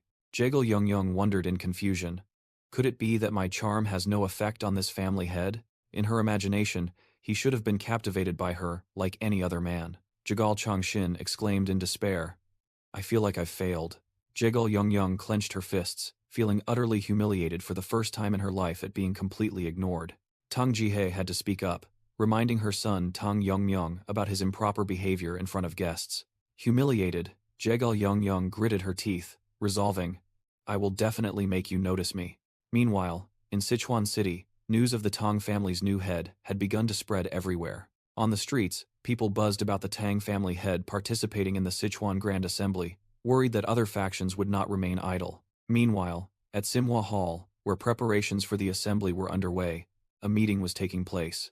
Yo Seolryeon, the Simhwa Hallmaster, was reporting on the budget and the list of participating factions. Their leader, a blonde-haired man, smirked confidently. The leader of the 6 demonic lords remarked that the report was sufficient and gave Yo Seolryeon full authority to handle it. Yo Seolryeon humbly replied that it was merely her duty. The other subordinates laughed and remarked that their leader was truly generous for throwing the report away right after. An old man hoped that the leader would shed his street thug personality.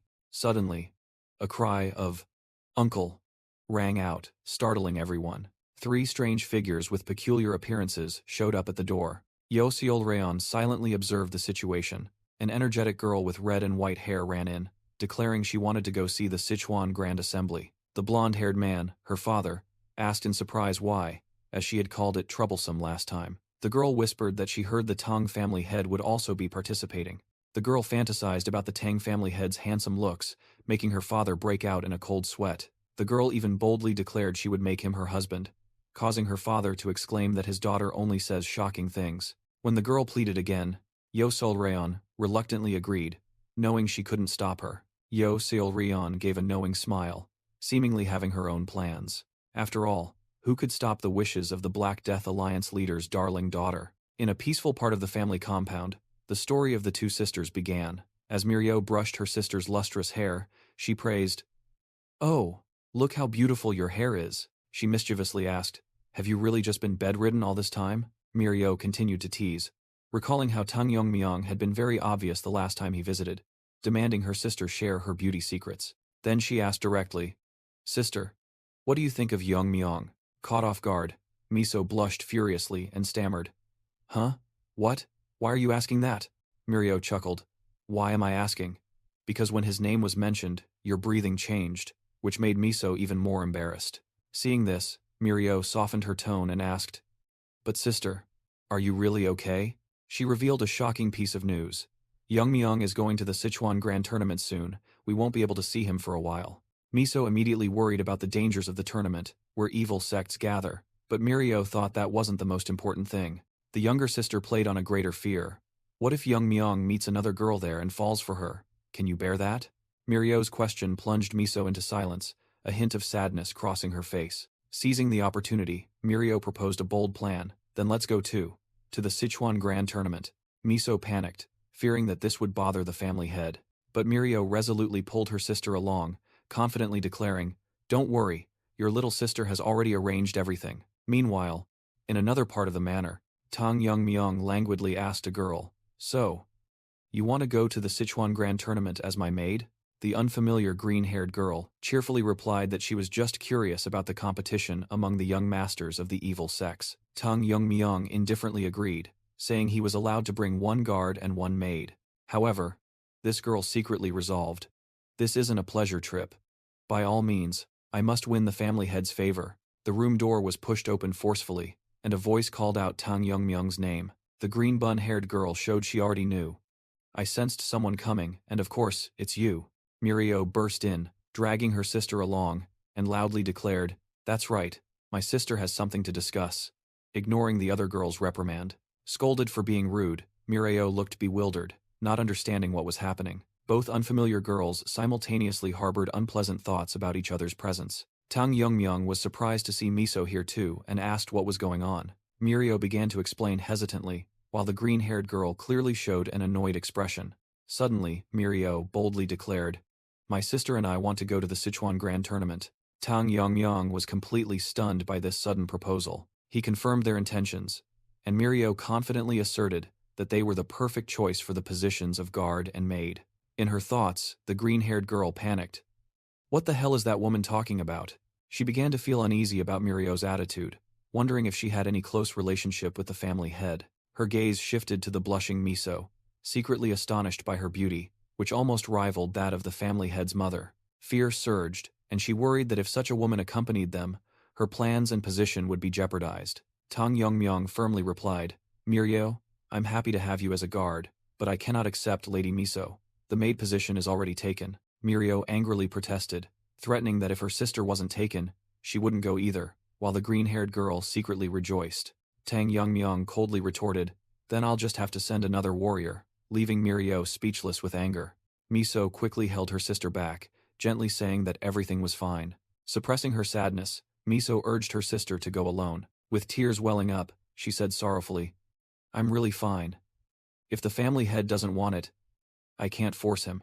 Mirio angrily called out Tang Yongmyong's name. With a murderous expression, she growled, "Come outside and talk to me." Mirio suddenly changed her attitude, showering him with praise. "Yongmyong, you're truly amazing. Not just your martial arts, but your judgment and decisiveness too. But why are you so foolish about other things? Don't you understand why I acted that way?" She grabbed him from behind. Mirio questioned him directly.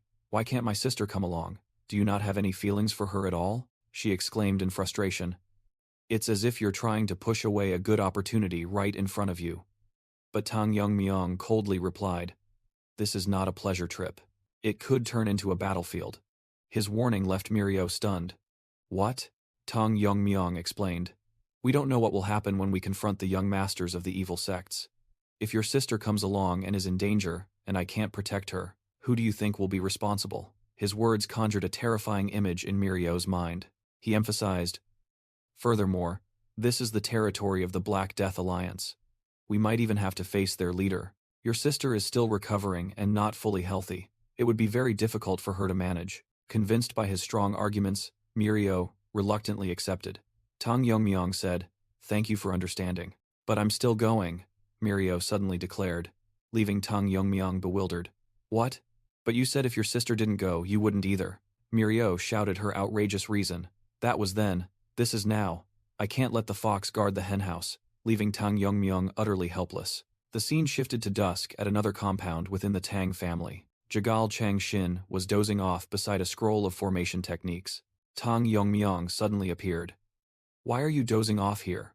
making Jagal Changshin jump and vehemently deny. "No, nothing of the sort," he hastily reported.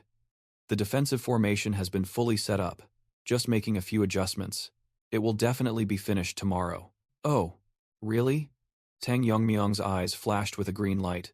"Then let's see." Both stood on the rooftop, gazing at the colossal defensive formation enveloping the entire sky. Jagal Changshin began explaining the defensive formation, centered around the poison hall and extending through the medicine hall, finally encompassing even the general affairs office. He reported to Tang Yongmyong, "All weak points of the Tang family have been protected by the formation." Jagal Changshin recalled Tang Yongmyong's harsh command that he had to complete it within a week or face death, and could only grit his teeth and accept. Tang Yongmyong patted his shoulder meaningfully. "See? You just have to try," he said. "Keep up the good work with the rest." Tang Yongmyong secretly thought a word of thanks wouldn't hurt, while Jagal Changshin could only awkwardly nod in agreement. Looking at the results, Tang Yongmyong was satisfied, thinking that the family would now be safely protected even in his absence. Now, all that's left is... His eyes gleamed with determination. In another room, the atmosphere became solemn. An elder walked in and asked, "Why has the family head summoned me?" Elder Tang Jirong stated bluntly, "We've never liked each other." Tang Yongmyong smiled and replied, "I heard the elder is an excellent swordsman, and since I also use a sword, I wanted to chat a bit." Tang Jirong recalled Tang Yongmyong's terrifying sword art and admitted, "Your swordsmanship that day, I couldn't possibly compare." "Of course," Tang Yongmyong said bluntly, "your skill level is still far from mine." An unexpected offer was made. "Therefore, I think I will give you some pointers on swordsmanship." He set a condition. "Of course, it's not for free. From now on, you must obey my commands." Tang Yongmyong emphasized, "Opportunities like this don't come often. Consider it a lucky encounter. What do you say?" He concluded with a sharp question. "Do you want to switch sides?" Meanwhile, the Jagal family delegation bowed in farewell and left the Tang family. The young envoy of the Gongdong sect clasped his hands to express his gratitude. His senior brother confirmed that his internal injuries had fully recovered and promised to assist the Tang family at any time. Tang Jihei smiled in response to their thanks. She also announced that she would send elders and soldiers to provide aid, which deeply moved the senior brother. The senior brother promised to send the expenses as soon as they returned to their sect. Tang Jihei smiled and wished them a safe journey. At this moment, the senior brother turned towards Tang Yongmyong. He sincerely thanked him, admitting that without him, he and his disciple would not have survived. As they shook hands, he was astonished by his martial arts and predicted that soon he would surpass him. At that very moment, he felt an overwhelming aura, as if divine, emanating from the young man. That terrifying power left the senior brother stunned, breaking out in a cold sweat. The young envoy worried when he saw his senior brother's complexion, but he merely made an excuse that he was reluctant to leave. As they turned to leave, the senior brother secretly affirmed that the feeling just now was not an illusion. He pondered, unable to understand how a young person could possess such a terrifying aura. Looking back at the magnificent architecture of the Tang family, he suddenly came to a shocking conclusion.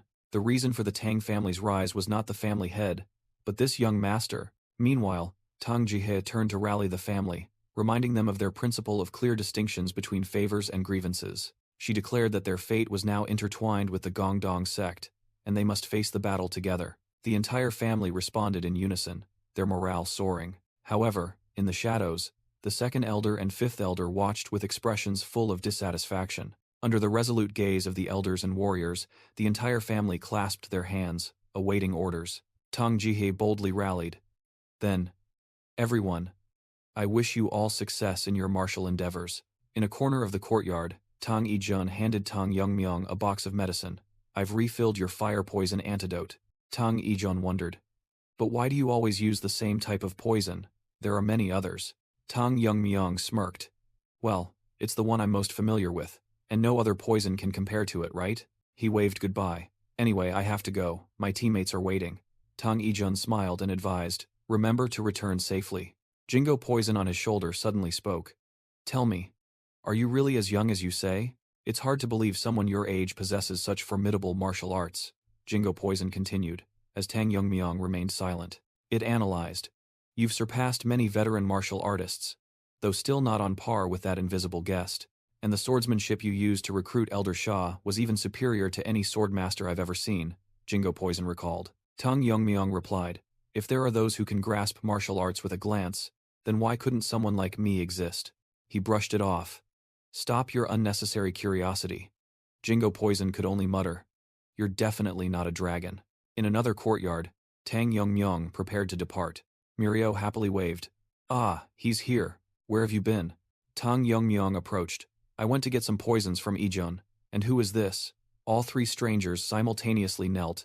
Greetings, family head. The ninja clasped his hands and introduced himself as Zhang Gil, sent to escort him to Chengdu. Tang Yongmyong smiled. All right, I'll rely on you. Just then, a familiar voice rang out from behind.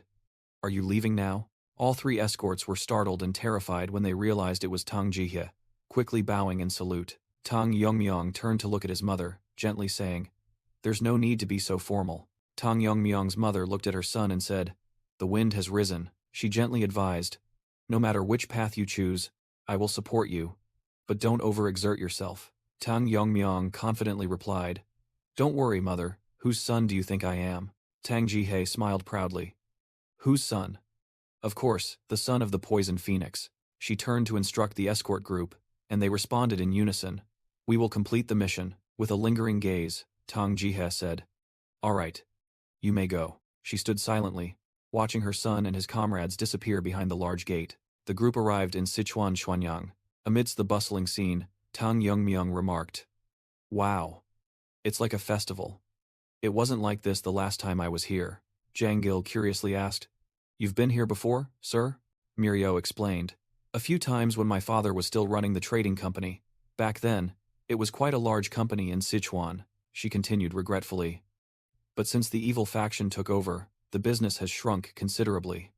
Tang Yongmyong suddenly remembered her father mentioning it. He thought to himself, if the clan developed, having a trading company to stabilize finances would be very beneficial. Tang Yongmyong declared, We cannot forever rely on the elders' embezzlement funds and the profits of the medicine hall. Clearly, we need to deal with the evil factions. He turned to Mirio and said, When everything is over, come see me with your father, the girl asked in surprise. Huh? Why? Tang Yongmyong revealed his plan. I intend to help him restart the trading company. Mirio was stunned. What? Really? She joyfully exclaimed. You can't go back on your word later. Tang Yongmyong just smiled and replied, All right. All right. In another corner of the city, a burly blacksmith sat bored in front of his shop. He sighed, lamenting. Sigh. Looks like another slow day. I wish someone who appreciates swords would drop by. Suddenly, a voice rang out, catching his attention. I don't hear any forging. Is this place not open for business? Tang Yongmyong and his group appeared, boldly declaring, We are here to look at swords. The blacksmith was surprised by their aura and quickly invited them in. The blacksmith boastfully declared, "Not to brag, but these swords far surpass anything you'd find in Chengdu."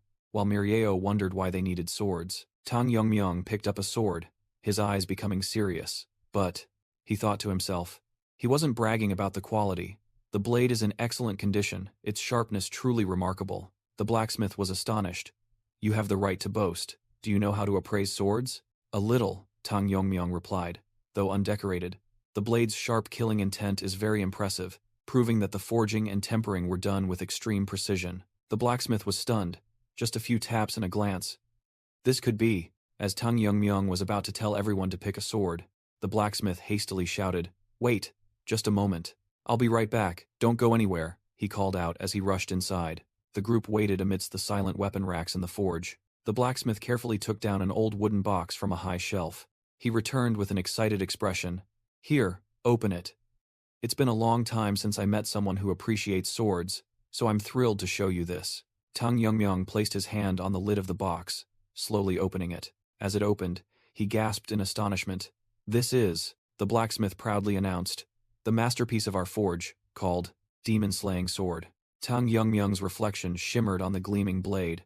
"A true masterpiece," Mireio exclaimed in surprise. "Yongmyong, this is..." While the green-haired girl could only utter, "Wow." The green-haired girl continued, "Even someone without expertise in swords like me can tell how magnificent this blade is." The blacksmith began, "My master was the one who forged it, but he passed away from a severe illness. I took over and completed it," he said proudly. "What do you think?" Tang Yongmyong mused. "I can proudly say it deserves to be called a masterpiece." "Indeed it is," he thought to himself. This sword is on par with the divine weapon he used in his previous life, constantly feeling the sharpness emanating from it. "This is a magnificent sword, but I don't really need a blade of this caliber," Tang Yongmyong said, startling the blacksmith. "Wait, why? Does it not meet your expectations?" He smiled and explained, "Quite the opposite. You have created a sword to be proud of. I am very grateful that you showed it to me, and that is why I think it is too much for me." Deep down, Tang Yongmyong knew that a sword like this would only attract unnecessary attention. A simpler sword suited him better. "Therefore, I will pay for the sword I chose earlier," he decided, and the blacksmith sighed in acceptance. Just then, a group of strangers entered the shop, making Mireio wonder, "What's happening?" The blacksmith's face paled, stammering, "Young Master Yon." A luxuriously dressed young master, Yon Sochong, loudly reprimanded. "I ordered you to bring out the best sword, didn't I? How dare you hide such a sword and deceive me?" The scene shifted to a grand building, the residence of the noble. Yon Sochong sneered, "A mere blacksmith. How dare he mock me?" The blacksmith hastily waved his hands. "It's just a misunderstanding, young Master Yon." Tang Yongmyong narrowed his eyes. His intuition told him something was amiss. He noticed a strange aura emanating from those who looked like the young master's bodyguards. Jingo Poison on his shoulder whispered, "I knew it. That's demonic energy," surprising Tang Yongmyong. Jingo Poison explained that it had faced demonic energy several times, whereas this was Tang Yongmyong's first time witnessing it firsthand. Why are the demonic cults in Sichuan? He wondered. While Jingo Poison suggested simply capturing one to interrogate, Yon Sochong growled at Tang Yongmyong, who was blocking the way. "Get out of the way. I'm going to kill that blacksmith. If you don't move, I'll kill you first." "A brat's mouth is truly foul," Tang Yongmyong retorted, infuriating Yon Sochong. "What? This bastard." Quick as a flash, Tang Yongmyong seized Yon Sochong's wrist, stopping his actions. The two subordinates cried out in terror. "Young master?" Tang Yongmyong coldly declared. "With your skill level, go train for another 20 years. The subordinate roared, using his family's influence to threaten. "How dare you lay a hand on the grandson of the Hunyang sect leader? You won't survive this." Tang Yongmyong's eyes flashed with a blue light, and he retorted, "I don't care about your status, kid. You lot, what's your connection to the demonic cult?" As soon as he finished speaking, a group of mysterious assassins appeared behind Yon Sochong's people. The green-haired girl exclaimed in confusion. Where did he come from?" Yon Sochong's subordinates were also stunned. "What?" The assassin commander spoke in a threatening tone. "How dare you call our sect by such a derogatory name? Do you not value your life?" Before they could collect themselves, the subordinates screamed, "Young master, behind us." Yon Sochong only managed to let out a cry of, "Ah," before being sent flying. In the blink of an eye, the group of assassins had taken down all of the Hunyang sect members. The commander declared, "Our Heavenly Moon Corps will take care of young Master Yun. Clean up this trash." He turned to Tang Yongmyong, looking surprised. "I thought my stealth technique was perfect. How did you recognize us?" Tang Yongmyong thought to himself, "These devils in the heart of Sichuan." He smirked. "The stench of you demonic cult bastards is reeking for miles. If you want to hide your identity, cover your ugly faces properly." The blatant provocation made the commander's veins bulge, while Mirio was startled. "This madman," the commander growled. "You see these guys getting killed and still feel no sense of danger? Danger? You should worry about yourselves," Tang Yongmyong replied, then turned to the blacksmith. "Lend me a sword," he continued, his gaze unwavering. "To me, you and those who have fallen are all the same." The Heavenly Moon Corps commander narrowed his eyes and ordered his subordinates, "Escort young Master Yun." The Heavenly Moon Corps commander growled, his eyes glinting with murderous intent. "I will kill that man." Meanwhile, Tang Yongmyong had subdued Yun Sochong, coldly saying, "This way." Yun Sochong cried out in panic. "Who are you? Let me go." Tang Yongmyong thought to himself about the young master's feigned innocence, then uttered with contempt, "How dare you?" The Heavenly Moon Corps commander seized the opportunity, roared, distracted, and swung his sword to attack. Tang Yongmyong calmly swung the borrowed sword, neatly parrying the swift attack. An explosion rang out, and the force from the impact sent all the Heavenly Moon Corps assassins flying. The commander fell flat, unable to believe it. "What? I was clearly faster, yet I was repelled?" Tang Yongmyong calmly looked down at the defeated foe at his feet. He subtly turned, his sharp gaze completely unwavering. Severely wounded, the commander still tried to get up, with only one thought in his mind. "I must counterattack quickly." All the Heavenly Moon Corps members stood frozen, stunned by their opponent's unimaginable power. Mirio and her companion were also taken aback by the sudden turn of events. Yun Sochong, caught between the two sides, was deathly pale with fear. In just an instant, Tang Yongmyong finished off the commander, standing coldly over a pool of blood. He raised the sword to examine it, silently assessing. After a test swing, "I can feel that this is definitely a masterpiece." The blacksmith witnessed everything, his eyes wide with speechless awe. Tang Yongmyong turned and said to him, "Your master created a masterpiece, and you, who inherited his legacy, are also very impressive." Hearing the recognition, the blacksmith's eyes welled up with tears, and he choked out, "Master." Memories flooded back. The old master once said, "Every precious item will eventually find its true owner." He sternly instructed the young disciple, "Therefore you must only give this sword to someone who truly appreciates its value." Tang Yongmyong boldly declared, "I have found it, the true owner of the demon-slaying sword." He challenged the remaining members of the Heavenly Moon Corps. "Who wants to try their luck next? Come at me all at once if you wish." The atmosphere was taut like a bowstring. A fierce battle was about to erupt. The assassins roared in anger. "You arrogant bastard, don't look down on us." Tang Yongmyong merely smirked, his sharp eyes full of confidence. In a flash, he charged into the encirclement, his flashing sword strokes sweeping away all enemies. The female blacksmith standing nearby could only gape in horror. The muscular blacksmith was also speechless at the unbelievable sight. Mirio and the green-haired girl could only sigh.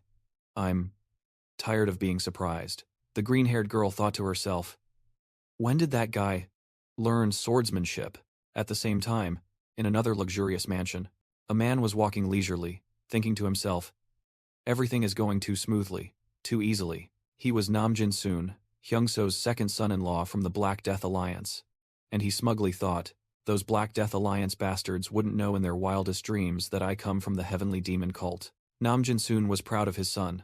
"My son, Yun Sochong, possesses martial talent worthy of the Yun family bloodline.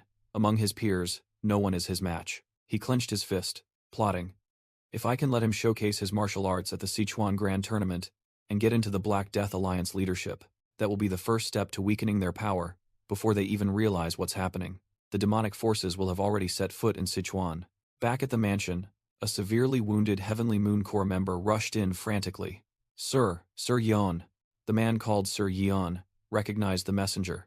"You are a member of the Heavenly Moon Corps escorting So Chung, aren't you?"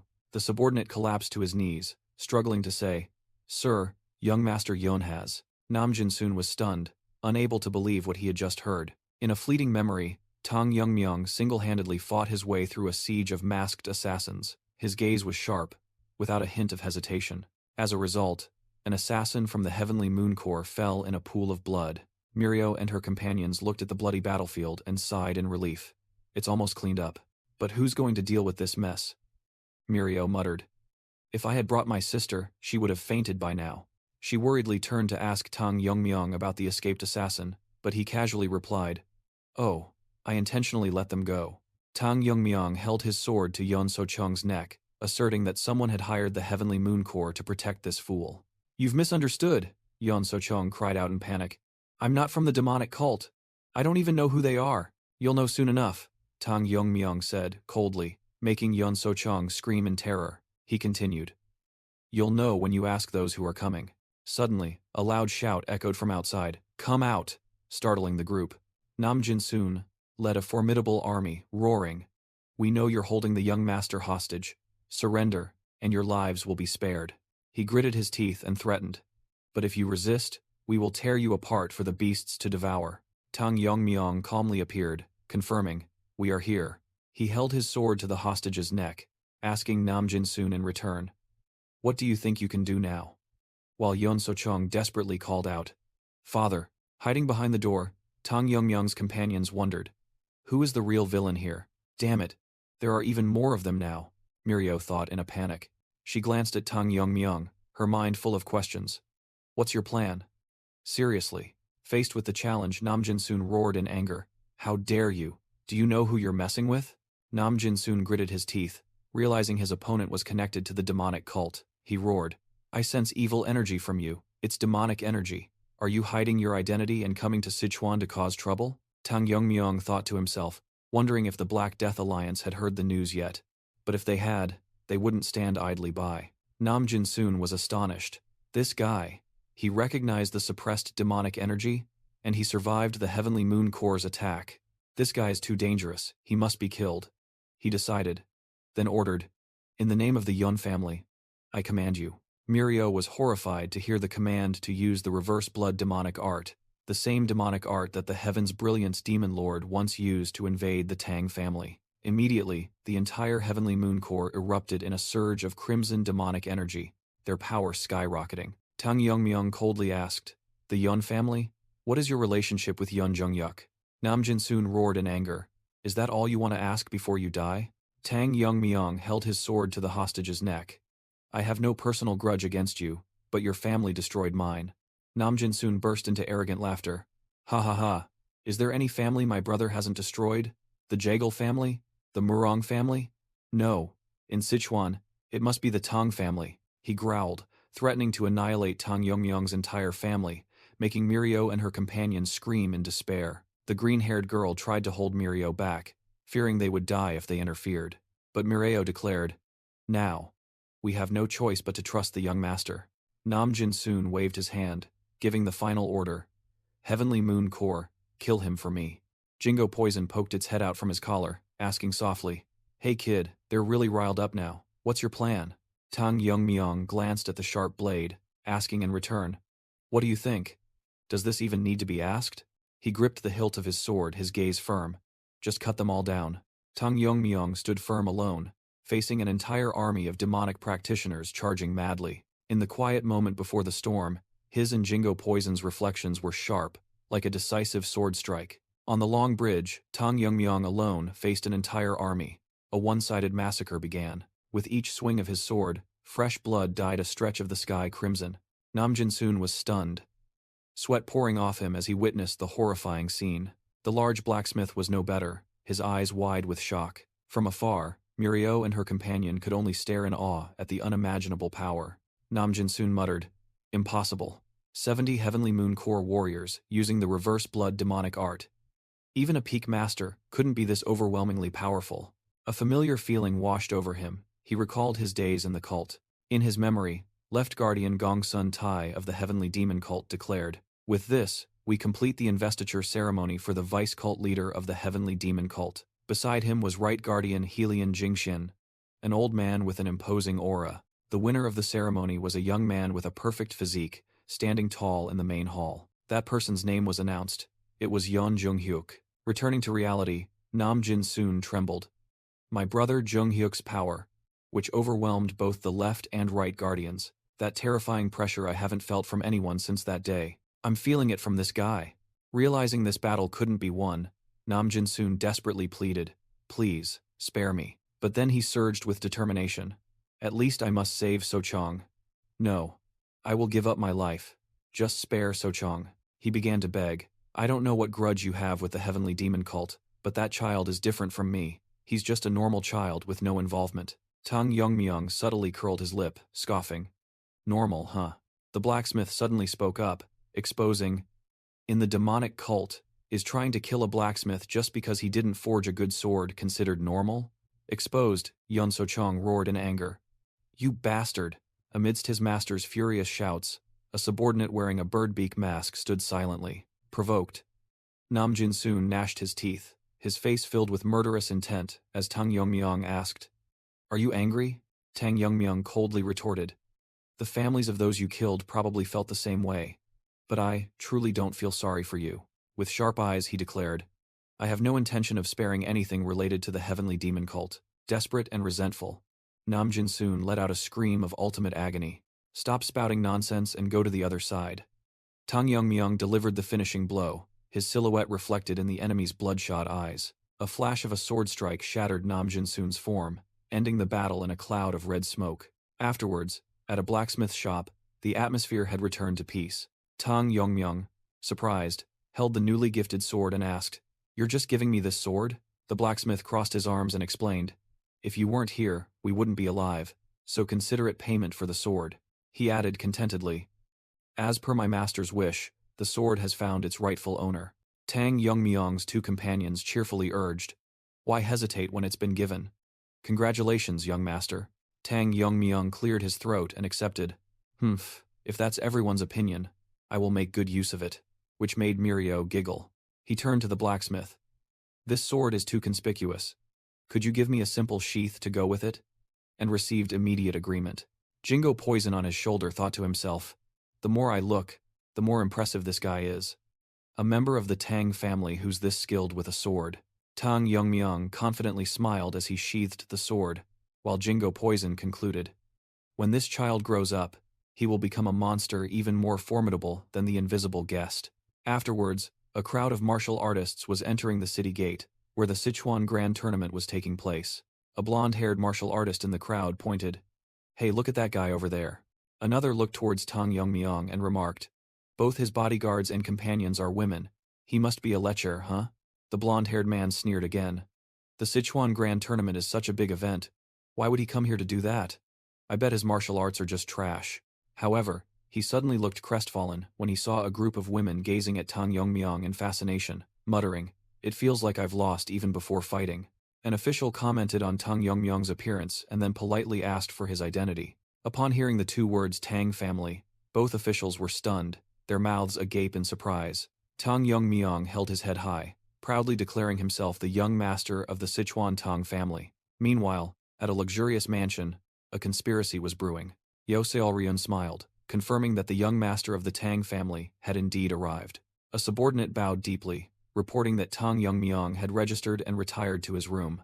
Yo Seolryun curled her lips maliciously, vowing to soon take the life of that arrogant brat for revenge. The story shifted to another woman, who recalled her reckless past, wandering alone in a forest full of bandits. Amidst the corpses, a knight-errant appeared, and said she was lucky he arrived in time. The young girl looked up, her tear-filled eyes still bearing traces of terror. The man asked if she was injured. That was the first time she met Tang Gokrin. She recounted her humiliating life, having to be a plaything for a military official. Then one day, that official suddenly died of a severe illness. Seizing the opportunity to start a new life, she stole a martial arts manual and fled. And that was also the fateful day she met Tang Gokrin.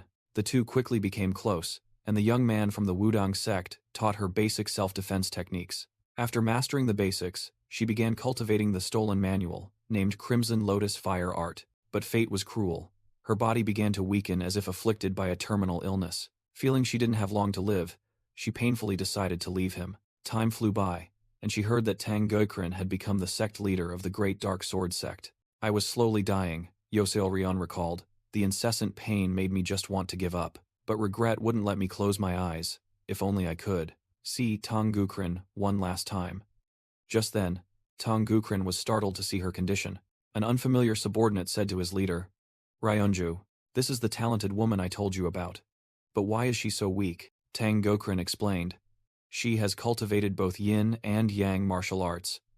The conflicting energies inevitably cause her body to slowly die. A man wearing a straw hat appeared and laid down a condition. If you want to live, recite your martial arts incantation. As if hypnotized, Yoseol began to recite her entire martial arts incantation. The mysterious man listened, and in just half an hour he muttered, this should work. He quickly used a brush to write down a completely new version of the Crimson Lotus fire art. Yoseol was stunned to receive the cultivation method, which had been modified for a woman to cultivate with yin energy. That person was Yu Kiljun, the leader of the Black Death Alliance, who said, just cultivate it. Your internal injuries will heal on their own when you reach a high realm. To repay the life-saving grace, Yoseol founded the Transforming Heart sect and joined Ryunjo's Black Death Alliance. She thought that since Tang Gokrin was also in the alliance, they could rekindle their old romance. But Tang Gokrin coldly extinguished her hope. I sought you for your talent. Don't cling to old affections anymore. He turned his back and walked away, leaving a void in her heart. Yoseol painfully realized she couldn't blame him, as she was the one who had left first. Nevertheless, she suppressed her emotions, hoping that one day he would understand her true feelings. Then one day, news of the Great Dark Sword sect's demise struck like a bolt from the blue. Pain turned into hatred, and Yoseol decided, I will kill the young master of the Tang family. Returning to the present, her eyes were sharp and cold. Tang Yongmyong. I must find and eliminate him immediately. Yoseol thought, but he is a master who has surpassed the peak realm. Even with my Crimson Lotus fire art, it would be difficult to kill him. I will endure a little longer. At the upcoming Sichuan martial arts tournament, I have prepared a fate from which you cannot escape, she resolved. Complete annihilation. Elsewhere, the scene was peaceful. Tang Yongmyong was deeply immersed in a state of meditation. He sat in meditation, while Jingo Poison hovered, observing. Jingo Poison cursed inwardly. This monstrous bastard. It was secretly astonished. I've been disturbing it for an hour, and it hasn't budged. Like an old monster who has reverted to youth. What the hell is it doing in there anyway? Suddenly, in his inner world, Tang Yongmyong's eyes blazed. He faced the illusion of his own master. Tang Yongmyong drew his sword, his gaze sharp. The master also took a stance, his aura overwhelming. A mighty sword strike was unleashed. Two earth-shattering forces collided. Tang Yongmyong maintained his sword stance after the attack. Meanwhile, the master's illusion roared powerfully. He retaliated with a subtle sword technique. Tang Yongmyong realized. As expected, the annihilation technique cannot be fully unleashed with the Six Hearts poison art. Tang Yongmyong thought. Even though I used one move to defeat 70 people that day, it was still a weakened version, with half its power. He wondered what would happen if that technique reached its full power. In my previous life, I used a mental cultivation method called Annihilation Force. Only by mastering it can I truly unleash the full power of the annihilation technique. He recalled that Annihilation Force had the characteristic of weakening the body, causing ordinary people to die suddenly, and only his master and he could use it. Of course, now that I have reached the peak realm, and my body has become stronger, if I master Annihilation Force, I can quickly regain the martial arts power of my previous life. He questioned himself. Or have I become too attached to the sword, making me wonder this? But that's not the right answer. He realized the reason his power was limited was because his current mental cultivation method was not compatible with his swordsmanship. Tang Yongmyong conceived the idea of modifying the Six Hearts poison art to better suit his swordsmanship. His train of thought interrupted. He opened his eyes and called, Mirio. Mirio pointed the brush irritably at him. Throw it away. I told you to stop.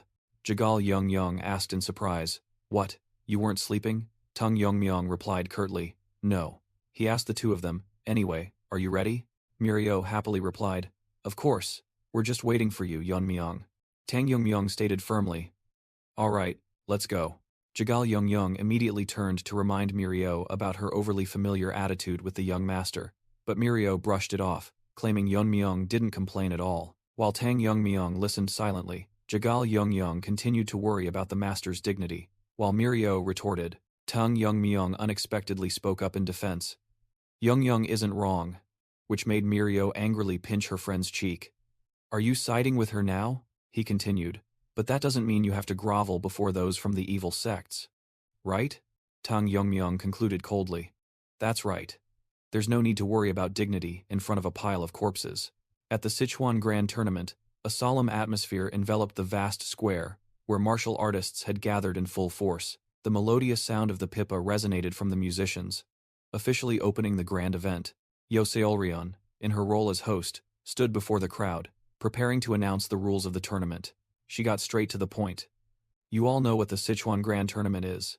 This is where you either contend for or lose your interests. Yo Seolrion explained that all power disputes would be resolved through martial arts duels, including death matches. Everything was clearly stated in the contract. The winner would secure their rights for 5 years. She emphasized, if anyone breaks the rules, they will be considered to have insulted the entire Black Death Alliance, and will pay a fitting price. The stern warning sent shivers of fear down the spines of many young martial artists in the crowd. After announcing the rules, Yo Seolrion had the honor of introducing a special guest for this year's tournament. It was none other than the Juhuan Dao, Master Sang Myungil. The entire arena buzzed, for Sang Myungil was one of the Liu Da Mo Zun, the strongest force of the Black Death Alliance. From within the crowd, Tang Yongmyung thought to himself, as a swordsman, I've always wanted to meet him once.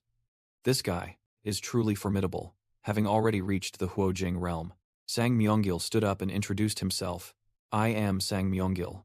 This year, I have come with the leader's esteemed daughter, Yonhui. He surveyed the entire arena and said, I hope to witness excellent performances from all of you. Yo Seolrion added that Sang Myungil would oversee all death matches, and anyone wishing to participate must have his permission. Now then, the Sichuan Grand Tournament may officially begin, Yo Seolrion declared loudly. Immediately, a voice rang out from the crowd, drawing the attention of Sang Myungil and Yonhui. Grandmaster Sang, please grant permission. Tang Yongmyung stepped forward and boldly requested, please allow me to duel the young master of the Tang family. A roar echoed, introducing the challenger, Mo Tianhui, the current sect leader of the Da Heian Jianpai, son of the late sect leader. Tang Yongmyung silently assessed his opponent. Dressed in black, wielding twin swords, a member of the Da Heian Jianpai, I see. Sang Myungil, chewing on a twig, mused. Come for revenge, have you? I heard the young master of the Tang family defeated Mo Renhu, a very powerful individual. Mo Tianhui boldly declared, I am Mo Tianhui, successor of the Da Heian Jianpai, and I have come to avenge my father in a death match. In the crowd, Mirio angrily blurted out, what is he saying? They attacked us first, but Jagal Yongyong quickly covered her mouth. Sang Myungil assented. Very well, Mo Tianhui, young master of the Tang family, please step onto the stage. Tang Yongmyung decisively stepped onto the stage. He calmly advanced towards his opponent, each step steady. The two stood facing each other, and the vast stage suddenly grew tense amidst the whispers. That's the young master of the Tang family. There are many rumors about his strength. The crowd continued to murmur, seeing Tang Yongmyung's confident demeanor. Yonhui's eyes sparkled, and she blushed as she exclaimed, but he's really handsome, isn't he? Sang Myungil glanced at the excited girl beside him and thought to himself, look at her, her eyes are practically glowing with excitement. His gaze turned stern as he announced the rules. It would be truly disappointing if the Tang family loses this death match. No one is allowed to interfere with the fight. Furthermore, there are no limits on attack methods, and you are permitted to ignore your opponent's surrender. Do both of you agree?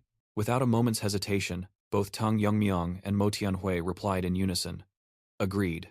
Sang Myungil added that they were allowed to have bodyguards, and Mo Tianhui's two subordinates immediately stepped forward. When asked, Tang Yongmyung calmly replied, I have them with me, but I've ordered them not to interfere, he continued, stunning all three opponents. Whether it's one or three of you, the outcome will not change. Sang Myungil smiled with amusement at the arrogance. Quite bold, I like it. Begin. Immediately, Mo Tianhui and his two bodyguards simultaneously drew their twin swords, preparing for the death match. Tang Yongmyung stood still, his sharp, cold eyes waiting for his opponents to make their move. Mo Tianhui and his two bodyguards simultaneously drew their twin swords, radiating intense killing intent. All three took their stances, preparing for a pincer attack using their twin sword technique. They were astonished as the distinctive dark sword chi enveloped Mo Tianhui. The audience recognized it as the ultimate twin sword technique of the Da Heian sect. Mo Tianhui, without a word, immediately charged forward. The two bodyguards split to either side, while Mo Tianhui flanked from behind, forming a perfect pincer movement. He secretly planned, let my subordinates draw his attention. Then I'll tear him apart with my twin sword technique. Tang Yongmyong remained unfazed, his purple eyes gleaming with a deadly light. In just a flash, a streak of light appeared, and the two bodyguards were sent flying. The entire audience fell silent, unable to believe what had just happened. Even Sang Myunggil and Yoseol couldn't hide their astonishment. The two bodyguards collapsed, their necks riddled with poison needles. Sang Myunggil thought to himself, the speed of those needles. Even I couldn't see them. Tang Yongmyong scoffed. How long do you plan to stand there dumbfounded? I'm starting to get bored. Humiliated, Mo Tianhui roared in a frenzy. I'll kill you. He poured all his strength, stomped the ground, and shot forward like an arrow. His twin swords swung, forming a devastating slash. I'll crush you, Mo Tianhui roared, bringing down his decisive sword strike, but the attack only sliced through air. He was horrified to realize his opponent's figure had vanished. Tang Yongmyong suddenly appeared right behind Mo Tianhui, his eyes sharp. He calmly spoke. Among those who attacked the Tang family, 2 used sword qi similar to yours. One is your father, the former family head, he continued, an image of a poison needle flashing by, and the other is a spy. Tang Yongmyong concluded coldly. You are far inferior to both of them. Mo Tianhui was stunned, unable to believe what had just happened. Impossible. From the stands, Sang Myunggil thought to himself. They were the ones who started it, yet they keep talking about revenge. Did he end the match that easily? The crowd buzzed. It hasn't even been half an hour. Is the difference in strength really that vast? Mo Tianhui gritted his teeth, the humiliation more painful than his inability to avenge his father. He roared in his mind. What hurts more is that I'm weaker than a bastard like him. An audience member shouted. Wait, it's not over yet. Mo Tianhui's sword. A surge of violent dark energy erupted from Mo Tianhui, blackening his sword. With a crazed smile, he roared.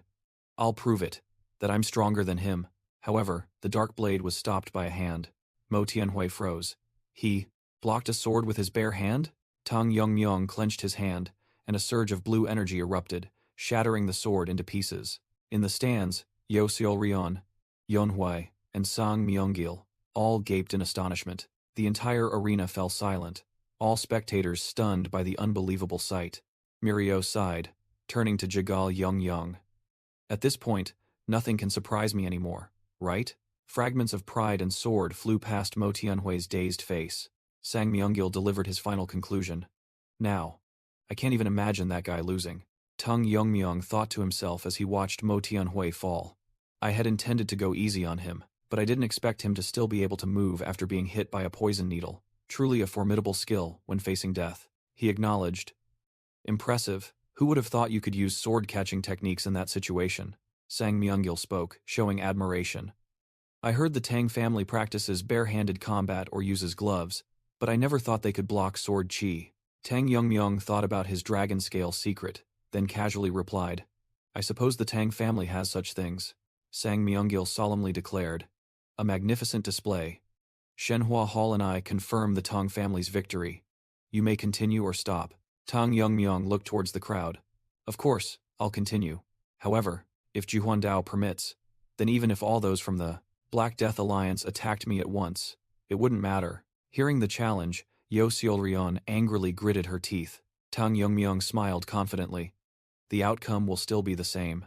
The entire arena trembled. A voice rang out. What did you just say? A Black Death Alliance martial artist roared. You're telling all of us to charge at once? Are you getting arrogant after winning one match? Another added contemptuously. You young master of a declining family. I'll show you who truly rules Sichuan. Tang Yongmyong coldly interrupted. Enough. Yoseol stepped forward to intervene. The Sichuan Grand Tournament is not a place for thugs to brawl. It's where sects showcase their martial arts. She warned sternly. As the organizer, we will not allow you to act recklessly and break the rules. Sang Myunggil, however, seemed intrigued. Why be so rigid, Lady Yo? I'm also curious to see how far this audacious young family head can go. He made his final decision. But considering the spirit of the Sichuan Grand Tournament, if things get out of hand, I will personally intervene. Yoseol reluctantly accepted. If that is what the Grand Master wishes, then so be it. Sang Myunggil analyzed. The Tang family's assassination techniques are specialized for widespread destruction. A chaotic attack would only cause more trouble. Tang Yongmyong smirked, setting conditions. We will limit the number of participants in a coordinated attack to 3, and you may choose your opponents. If you are not satisfied, Speak up now. He casually accepted.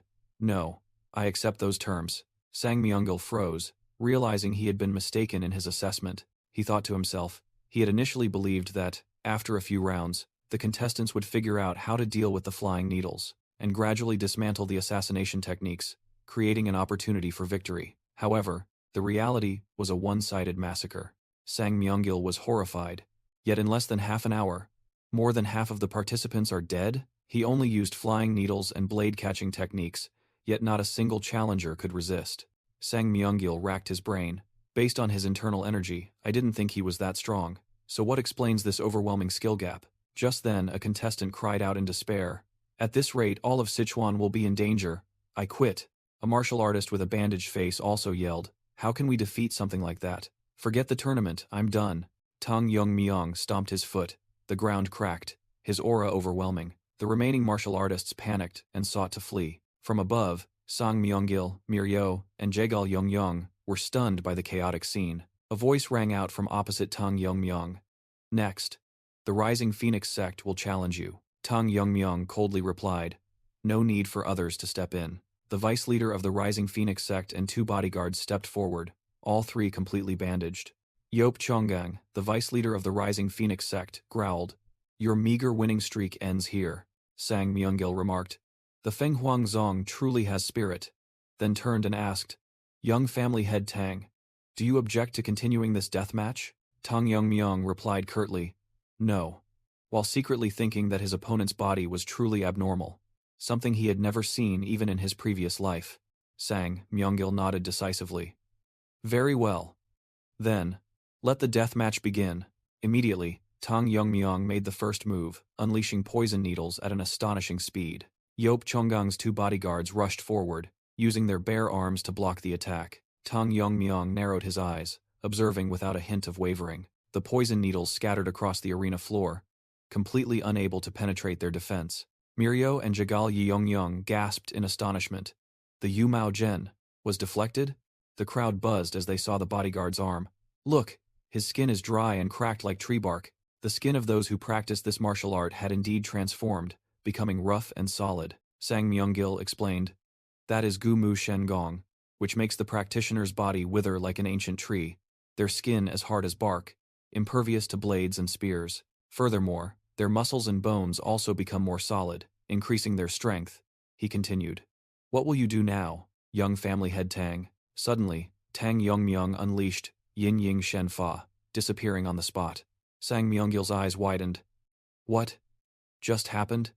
In that instant, even I couldn't perceive his movements. He was still reeling, secretly wondering if Tang Yongmyong truly mastered such an advanced movement technique, when Tang Yongmyong appeared directly behind one of the bodyguards. A poison needle was unleashed, piercing through the rock-hard defense and embedding itself directly into the bodyguard's head. The bodyguard only managed a cry of pain, his eyes rolling back in terror. Tang Yongmyong coldly declared as one fell.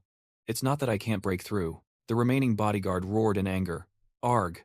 How dare you harm my senior brother? He charged frantically, but Tang Yongmyong simply dodged lightly and delivered a devastating punch to his opponent's face. Tang Yongmyong sneered. Let's see if your tongue is as hard as the rest of you. A sharp burst of energy tore through the bandages wrapped around the bodyguard's mouth. He calmly judged. Oh, it seems not.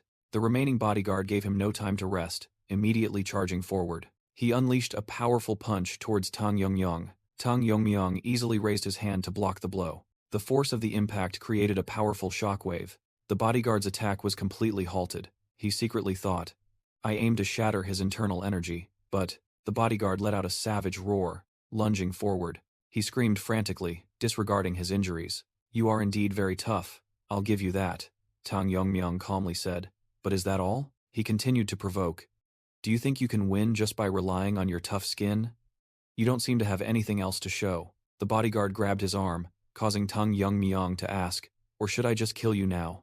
The corner of the bodyguard's mouth curled into a sinister smile. Do you really think my strength is only about toughness? He growled, tightening his grip on Tang Yongmyong. I've been waiting for the moment you grabbed me. Tang Yongmyong's eyes gleamed with interest. The bodyguard tensed, energy surging. Now I will show you the true essence of Gumu Shengong. Tang Yongmyong maintained an unusually calm expression. Memories flooded back. An enigmatic man once instructed Yup Chonggang. Chonggang, this is the time for you to learn the true power of Gu Mu Shen Gong. But remember, you must never reveal it to the outside world. In the past, Yop Injie, the leader of the Feng Huangzong, once warned, once you use it, you must kill your opponent. Back in the present, the bodyguard growled, his eyes glowing brightly. Now is the time. He channeled his energy, unleashing the ultimate secret technique of Gu Mu Shen Gong, Datian Shi Shou Gong. I will drain your internal energy dry. Wither and die, young family head Tang. Facing the attack, Tang Yongmyong merely smirked slightly. He calmly retorted, "You'd better stop this foolish game." The bodyguard was stunned by Tang Yongmyong's attitude, his anger flaring intensely. The story returned to the past, when a young Yop Injie wandered, searching for his self-worth, and met a lama in Tibet. Recognizing Yop Injie's potential, the lama taught him the Gu Mu Shen Gong martial art, even though the advanced version had been lost. This martial art was perfect for Yop Injie, but to seek true mastery, he joined the Heisha Meng and met Yu Kiljun. Yu Kiljun explained, "You want to use the lost power of Gu Mu Shen Gong? It's not difficult. The name of every martial art contains its essence. That name isn't simply because the body withers like a tree. With a withered outer shell, the internal energy connected to the dantian like tree roots will transform the body into a true withered tree, allowing you to absorb your opponent's energy like a tree drawing water from the earth." Back in the present, the bodyguard laughed maniacally. "Ha ha ha, I will drain you dry." But then, his laughter died down. Wait. He was horrified to see Tang Yongmyong perfectly fine amidst the energy surge. Why is he still alright? What's happening? My arm.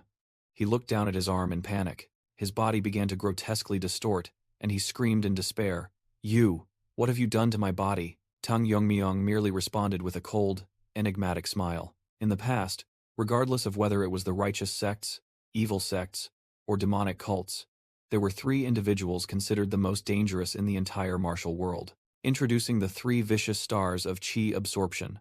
Three notorious individuals specialized in draining opponents' internal energy. They roamed everywhere, spreading terror, with two of the three having reached the fire realm, making them almost invincible. Could it be they are the ones from the rumors? The officials whispered, trembling. Someone spoke up, claiming a reward for having defeated the three vicious stars.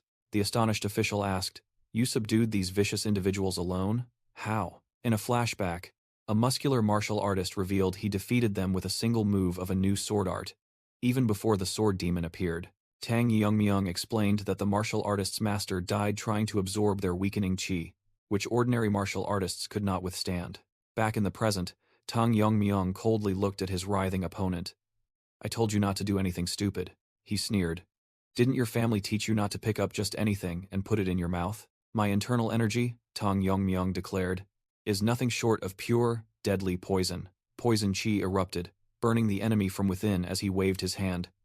"My hand hurts now. Get out of my sight." The surrounding martial artists were stunned, horrified by the dreadful sight. A blond man with a blade of grass in his mouth observed the fight with a tense expression. "That bastard," he muttered, seeing Tang Yongmyong remain calm. He thought to himself, "If this continues, we'll lose too many people. We must stop immediately." But a cold voice cut through his thoughts. "What are you saying?" Yo Seolrion covered the little girl's mouth, her eyes ruthless. "We must continue. Until the Tang family's young master dies," she declared resolutely, despite the little girl trying to call out, "Uncle." The blonde man angrily turned to question her. "Master Yo, what are you doing?" Yo Seolrion looked him straight in the eye, and ordered, "The young master's skills far exceed my predictions. Sword of 9 rings, kill the Tang family's young master." Tang Yongmyong's eyes narrowed, observing the situation. He thought to himself, "What? Why did the atmosphere over there suddenly change?" Sang Myunggil roared in anger. "How dare you take Yonhui hostage? What grudge do you have against a mere disciple?" Yoseol Rion coldly retorted, "Just a mere disciple? Is the death of the Mak family head nothing to you?" She stated firmly, "To me, the death of the Mak family head is no small matter. It is a grudge I must repay at all costs." Sang Myunggil gritted his teeth. "Even if it means repaying kindness with enmity? Is this why you volunteered to oversee the Sichuan Grand Tournament?" Yo Seolrion warned. "You know about my fire art, don't you?" A small flame erupted from her finger, pressing against Yonhui's panicked neck. Yo Seolrion said, "Someone as fragile as Yonhui, I can easily." Mirio and Jagal Yongyong stood in the crowd, asking each other in astonishment, Why are they fighting now? I don't know either. Tang Yongmyong silently observed, a thought echoing in his mind. Yo Seol Rayon, how dare you? Sang Myeongil's rage exploded. How dare you do that? He tensed his body, internal force erupting violently, and shouted, Do you think I can't cut off your head from this distance? Yo Seol Rayon showed a hint of worry but calmly replied, As someone who has reached the highest realm, I'm sure you can. But... She continued as Sang Myeongil still seethed with hatred. If you lose your composure and swing your sword recklessly, you might leave a scar on the young lady's beautiful face. Yo Seol-ryeon threatened, tightening her grip on Yeonhwei, who was sobbing and calling. Uncle. Cornered, Sang Myeongil gritted his teeth. You, despicable wretch. His hand tightened on the hilt of his sword, reluctantly accepting. Fine. I'll play along with you this time. He glared at her with resentment. Just you wait. I'll make sure you die too after I kill him. Yo Seol-ryeon smirked. Haha, if you eliminate that cunning young master, I will gladly accept death. Sang Myeongil turned on his heel and walked away decisively. The martial artists in the crowd buzzed. What? One of the 6 great masters will personally intervene? In the vast arena, Sword of 9 Rings, Sang Myeongil and Tang Yongmyong faced each other. Tang Yongmyong calmly spoke. Today, I had no intention of fighting you. Sang Myeongil replied with a heavy expression. But it's done. I apologize. The situation is shameful, but I have no other choice. He recalled Yeonhwei being threatened, thinking to himself, I have someone I must prioritize above my own life. I hope you understand this decision. Sang Myeongil drew his saber, killing intent erupting. Therefore, I will end this quickly and painlessly. Suddenly, a group of female musicians began to play strange melodies. The piercing music echoed throughout the arena, signaling an ominous omen. Tang Yongmyong narrowed his eyes, noticing the abnormality. Music at this moment? This melody. Sang Myeongil gritted his teeth, his face clearly showing agony from the eerie sound. He spun around, roaring angrily towards the stands. Yo Seol-ryeon, what the hell are you doing? Using sonic attacks too? Are you trying to drive innocent heirs into madness? He shouted as the crowd writhed in pain. Yo Seol-ryeon remained indifferent. Does it matter? I'm helping you, aren't I? While Yeonhwei screamed. Let me go. How much more humiliation do you want me to endure? This dirty trick is unnecessary, stop it now. Sang Myeongil yelled in helplessness. But Yo Seol-ryeon coldly retorted amidst the audience's screams. If I intended to stop, I wouldn't have started. Mak In-hoo had to suffer. Now it's his turn. Her eyes blazed with hatred. Let him taste the horror of death. Hurry, chop off the head of that damned Tang family's young master. You're too noisy. A calm voice interrupted her. Tang Yongmyong formed a hand seal, golden light converging. Let me clean this up a bit for some quiet. Countless invisible golden blade energies erupted, engulfing the entire space. Yo Seol-ryeon froze, aghast at the unforeseen counterattack. The female musician's eyes widened in horror as the invisible blade energy swept past. Sang Myeongil was completely frozen stiff by the overwhelming power that had just been unleashed. In the middle of the arena, Tang Yongmyong stood calmly, the one who had struck. Sorry for the interruption. A voice rang out. The commotion has basically been dealt with. Tang Yongmyong gestured to his opponent. Please, go ahead and finish what you started. Sang Myeongil looked down in astonishment, where the musicians lay scattered in pools of blood. He thought to himself, the Tang family's martial arts.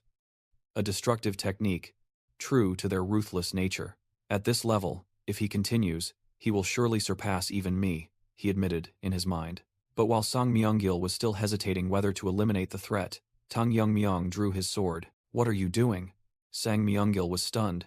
Could it be? You intend to use a sword to confront me? He couldn't believe it. Does this kid not know his own limits? Tang Yongmyong calmly replied. Hidden weapons are mere child's play. I wish to experience senior's swordsmanship. Sang Myeongil plucked a blade of grass and burst out laughing at the kid's arrogance. You are truly absurd. But I like that spirit. He smiled. I'll let you strike first. Come on.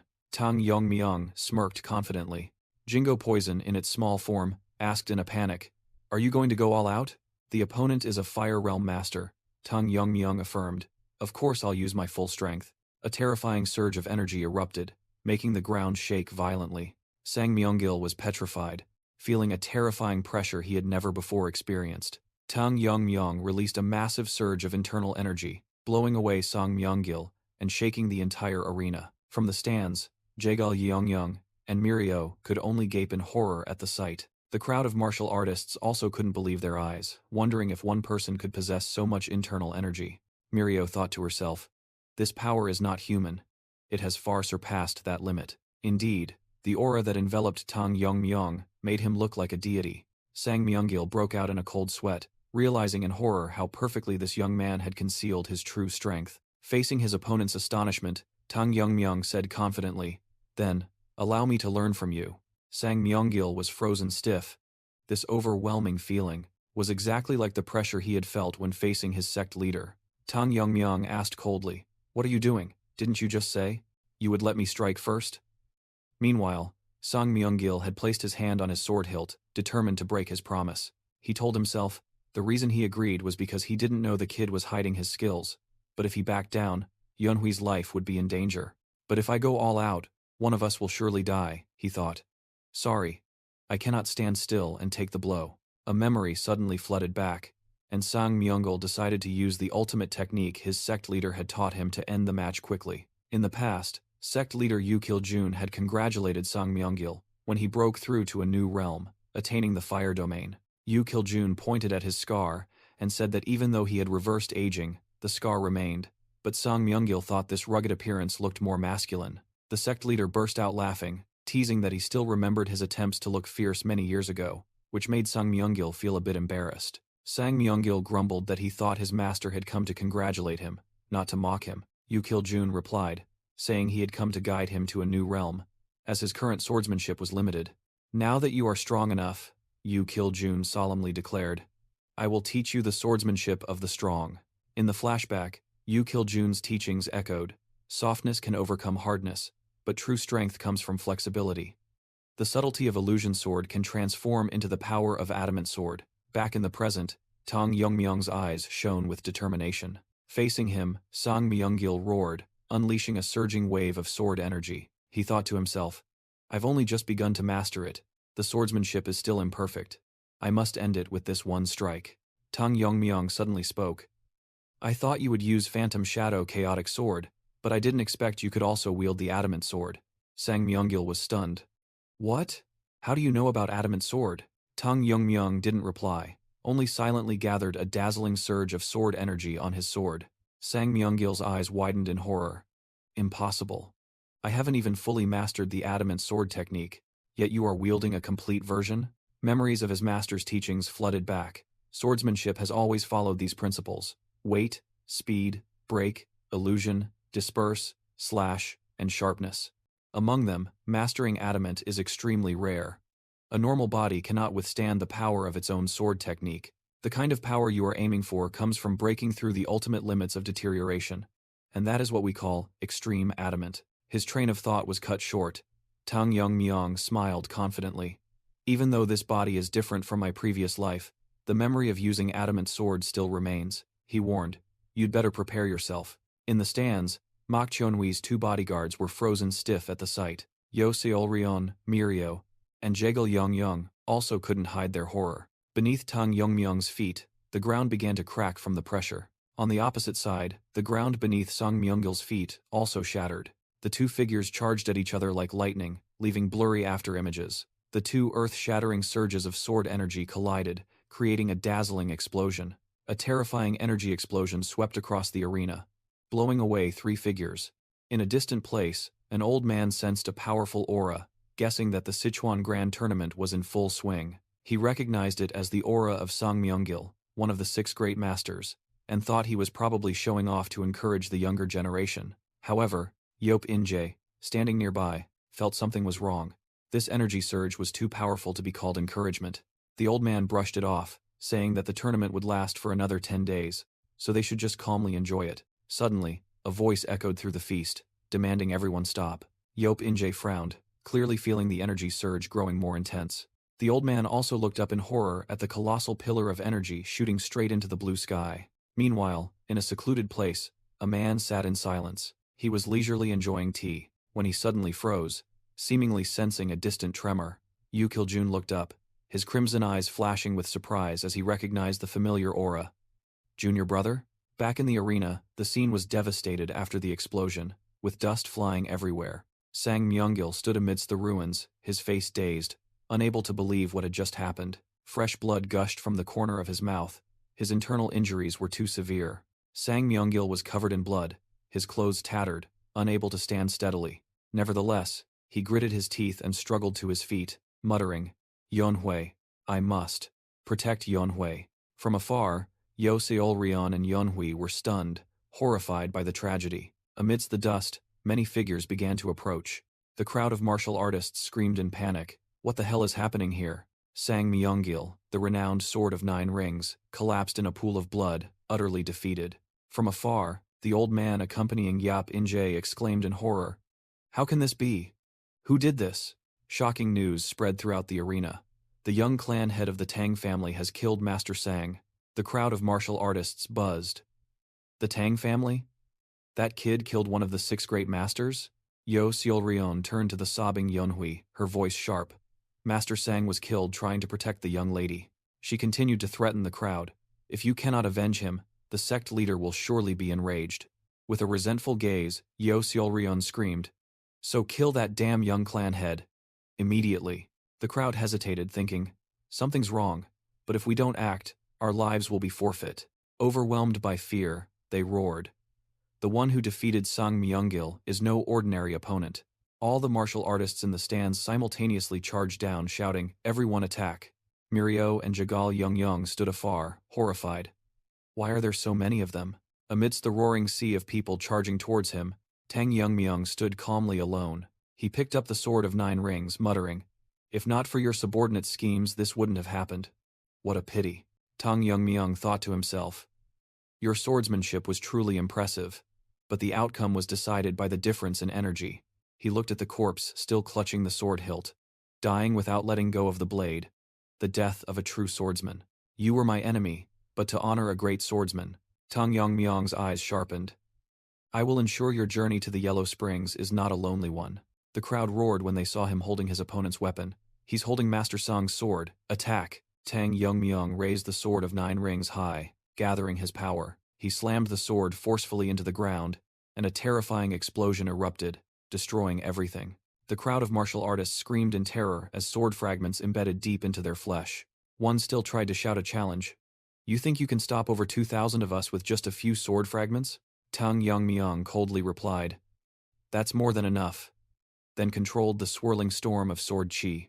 The martial artist's encouraging words, "Don't be afraid," were cut short by a sword fragment piercing his face. The rain of metal continued to pour down, fresh blood staining the entire arena crimson. At the heart of the deadly storm, Tang Youngmyung stood tall like a god. From afar, the observing old man exclaimed in horror, "It must be stopped. That is, a secret art of the Tang family." Amidst the encirclement, someone recognized the technique in despair. 10,000 flower rain. Yop Injae was also stunned. How can a lost technique reappear? Tang Youngmyung scoffed. They think this is the 10,000 flower rain? How pathetic. Witnessing the scene, Jagal Young called out to her companion in astonishment. Mirio. Tang Youngmyung assigned a task. I'll block them, but a few might get through. Can you handle them? Mirio confidently replied. Of course. I must fulfill my duty as your bodyguard. Just send them straight to hell, Mirio shouted, and Tang Youngmyung smiled in agreement. That's exactly what I'll do, he said, then unleashed a colossal vortex of sword chi. Using the shadow concealment movement technique, he moved so fast that no one could get close. With intense concentration, Tang Youngmyung continued to maintain his destructive stance. Every sword fragment, every stream of chi, obeyed his absolute control. Finally, a martial artist had to admit in despair, we are absolutely no match for him. Meanwhile, Mireille drew her weapon and shouted, Those wearing Tang family uniforms, gather here. An enemy commander roared, Forget about that monster. Capture these guys and offer them to the sect leader. Mireille's eyes flashed sharply as she noticed the enemy's objective had changed. For a moment, she recalled Tang Youngmyung's words. You want to treat dead meridian syndrome? Indeed. 3 streams of cold chi are blocking your meridians. Mirio blushed awkwardly. Like my sister? But there's no need to undress. She tried to refuse, but Tang Youngmyung interrupted. It's not entirely like that. Huh? He explained. Mirio, you're strong enough to face the Bongui Brigade without even knowing you're sick. If cured, your strength, his words echoed as an enemy was sent flying before them, will reach the level of an elder in the clan. Mirio fought fiercely. proving those words. Even so, she had to secretly admit, these guys are strong too. What kind of monsters are they? A masked enemy was terrified. I thought they were just a bunch of kids. But they're stronger than the heirs of major sects, Mirio shouted, pulling Jegal Young behind her. Stay behind me. Protecting others is harder than I thought. Jegal Young bit her lip, blaming herself. I regret neglecting my training. Now I'm useless. She helplessly watched Tang Young single-handedly hold back the entire army. All I can do is watch from behind. Meanwhile, the enemy troops roared. We must block his wind pressure. His internal energy surely has limits. Despite the casualties, they charged in recklessly. Just surround him and overwhelm him with numbers. Tang Yongmyong stood still, letting his energy vortex tear apart those who charged in. Jegal Young exclaimed in horror in her thoughts. Are they? Letting themselves be torn apart? Amidst the sea of people, a hopeful shout rang out. It's working. His wind pressure is weakening. Tang Yongmyong silently observed their fanaticism. What kind of leader do they have to make them risk their lives like this? He cast aside his wandering thoughts, clenched his fist, and concentrated his energy. Now is not the time to think about that. The attack swept across the battlefield, leaving behind a devastated land. At the eye of the sword Qi storm, Tang Yongmyong stood firm, surrounded by a sea of blood and corpses. The defeated collapsed in despair. Yoseolrion exclaimed in horror. In an instant, that guy killed half of our 2,000 troops. She realized in shock. It wasn't luck that he defeated a Fire Realm master with a single blow. Before Tang Yongmyong, the overwhelming number of enemy troops meant nothing. Tang Yongmyong spoke, trying to stop the senseless slaughter. Everyone stop, he warned the survivors. No matter how many times you attack, you cannot win. Retreat and save your lives. Yoseolrion embraced the sobbing Yunhui, whispering an apology. Young lady, I'm sorry. One day I will pay for my sins, she thought to herself, her gaze fixed on Tang Yongmyong. Enough of this farce, young clan head of the Tang family. Hundreds, thousands of lives are not enough to stop you. Yoseolrion made up her mind. If I want to kill you, I must use the leader. I didn't want to witness your death that way, but, her eyes flared with a mad fire, it seems I have no other choice. Tang Yongmyong frowned, not understanding his opponent's intentions. What is she talking about? Suddenly, Yunhui was engulfed in the fierce flames of the Red Lotus fire art. The young girl screamed in extreme agony as the forbidden art's flames consumed her. The remaining subordinates screamed in terror. Once young lady Yunhui dies, not a single person here will survive to tell the tale. Witnessing the scene, Mirio whispered, I'll be the first to die. Yoseolrion laughed maniacally. But it doesn't matter. I'll wait for you in the afterlife. She shrieked her enemy's name, Tang Yongmyong. Yoseolrion stared in shock at Yunhui's body, engulfed in flames. The crowd of martial artists roared in fury. What have you done? Are you not afraid of the consequences, Yoseolrion? Despite her tears, she laughed maniacally. Consequences? To avenge Mo Renhu, I can do even worse things. Clenching the dagger, she whispered. It's just a pity I can't personally witness the death of the Tang family young master. But I believe the Lord will take revenge, Yoseolrion said, then held the dagger to her own throat. Immediately, a barrage of hidden weapons tore through the air. The dagger flew from Yoseolrion's hand as she was struck by the needles. She was stunned, unable to comprehend what had just happened. Ah! Yoseolrion screamed in pain, her hands bleeding, while Tang Yongmyong stood before her. Tang Yongmyong coldly extended his hand and commanded, Absorb. All the flames from the Red Lotus fire art were sucked back into his palm. He clenched his hand, completely extinguishing the forbidden art's flames. Tang Yongmyong looked down at the defeated foe. Your actions not only harmed an innocent person, but also defiled the honor and sacrifice of a swordsman. You have trampled on the pride of a respectable opponent. Do not expect to die peacefully. Yoseolrion collapsed to the floor, utterly helpless. Tang Yongmyong turned away. But your fate will be decided by your lord. He. Do you think the Lord will spare you? Never, she sneered. Yoseolrion growled. Whatever your schemes, Tang family young master, today you will die by his hand. Tang Yongmyong replied disdainfully. Perhaps I should start by tearing your mouth apart. Suddenly, a colossal red pillar of energy descended directly from the sky onto the arena. Tang Yongmyong's eyes glowed terrifyingly. His wild laughter echoed, despite Mirio and Jegal Young being utterly bewildered. The surviving martial artists were struck dumb by the recent sight. However, Yoseolrion smiled contentedly. You finally arrived. A figure suddenly appeared, making her subordinates joyfully shout, "Lord!" The newcomer, Yu Kiljun, glanced at Sung Myunggil's corpse. His gaze then settled on where Yeonhui had turned to dust. The child's life had been cruelly extinguished. A dark, overwhelming, suffocating aura of killing intent enveloped the entire arena. Tang Yongmyong suddenly understood. It wasn't mere loyalty. His subordinates would rather die in battle than face their master's wrath. Under that terrifying pressure, the remaining people could only tremble in fear. A clank echoed as a martial artist dropped his sword. Mirio stammered in horror. What? What is this? Is he even human? Tang Yongmyong assessed the situation. If he had to fight, he could only rely on himself. But strangely, the terrifying enemy didn't even look his way. Tang Yongmyong was stunned, unable to believe he was being completely ignored. Yu Kiljun's gaze was solely focused on Yo Seolryun's fading breath. He stood there, his face shrouded in shadow, silently watching her. A subordinate hastily pointed at Tang Yongmyong. Lord, it's him. The Tang family young master killed Ju Huandao and brought the young lady to this state. The subordinate cried out in indignation. Don't you hear the cries for revenge? Please kill the Tang family young master right now. His eyes were bloodshot, burning with hatred. However, Yu Kiljun coldly walked past, ignoring his subordinate's pleas. He simply knelt silently beside the dying Yo Seolryun. The subordinate was stunned, unable to believe his eyes. Lord, what are you doing? Yo Seolryun mustered her last bit of strength, screaming, You must fight. Your enemy is right in front of you. But Yu Kiljun merely stood up and walked away, leaving her desperate cries behind. Lord, where are you going? Amidst his subordinates, he uttered a cold remark. It's all meaningless. Yo Seolryun shrieked in resentment. Meaningless? This is for revenge for our fallen. The subordinate desperately clung to his master's leg, pleading, Where are you going, Lord? Come back. A merciless stomp silenced the subordinate's words. Yu Kiljun growled, his patience exhausted. Shut your babbling mouth. Tang Yongmyong froze as he heard the final threat. Be silent before I tear out your tongue, he thought to himself.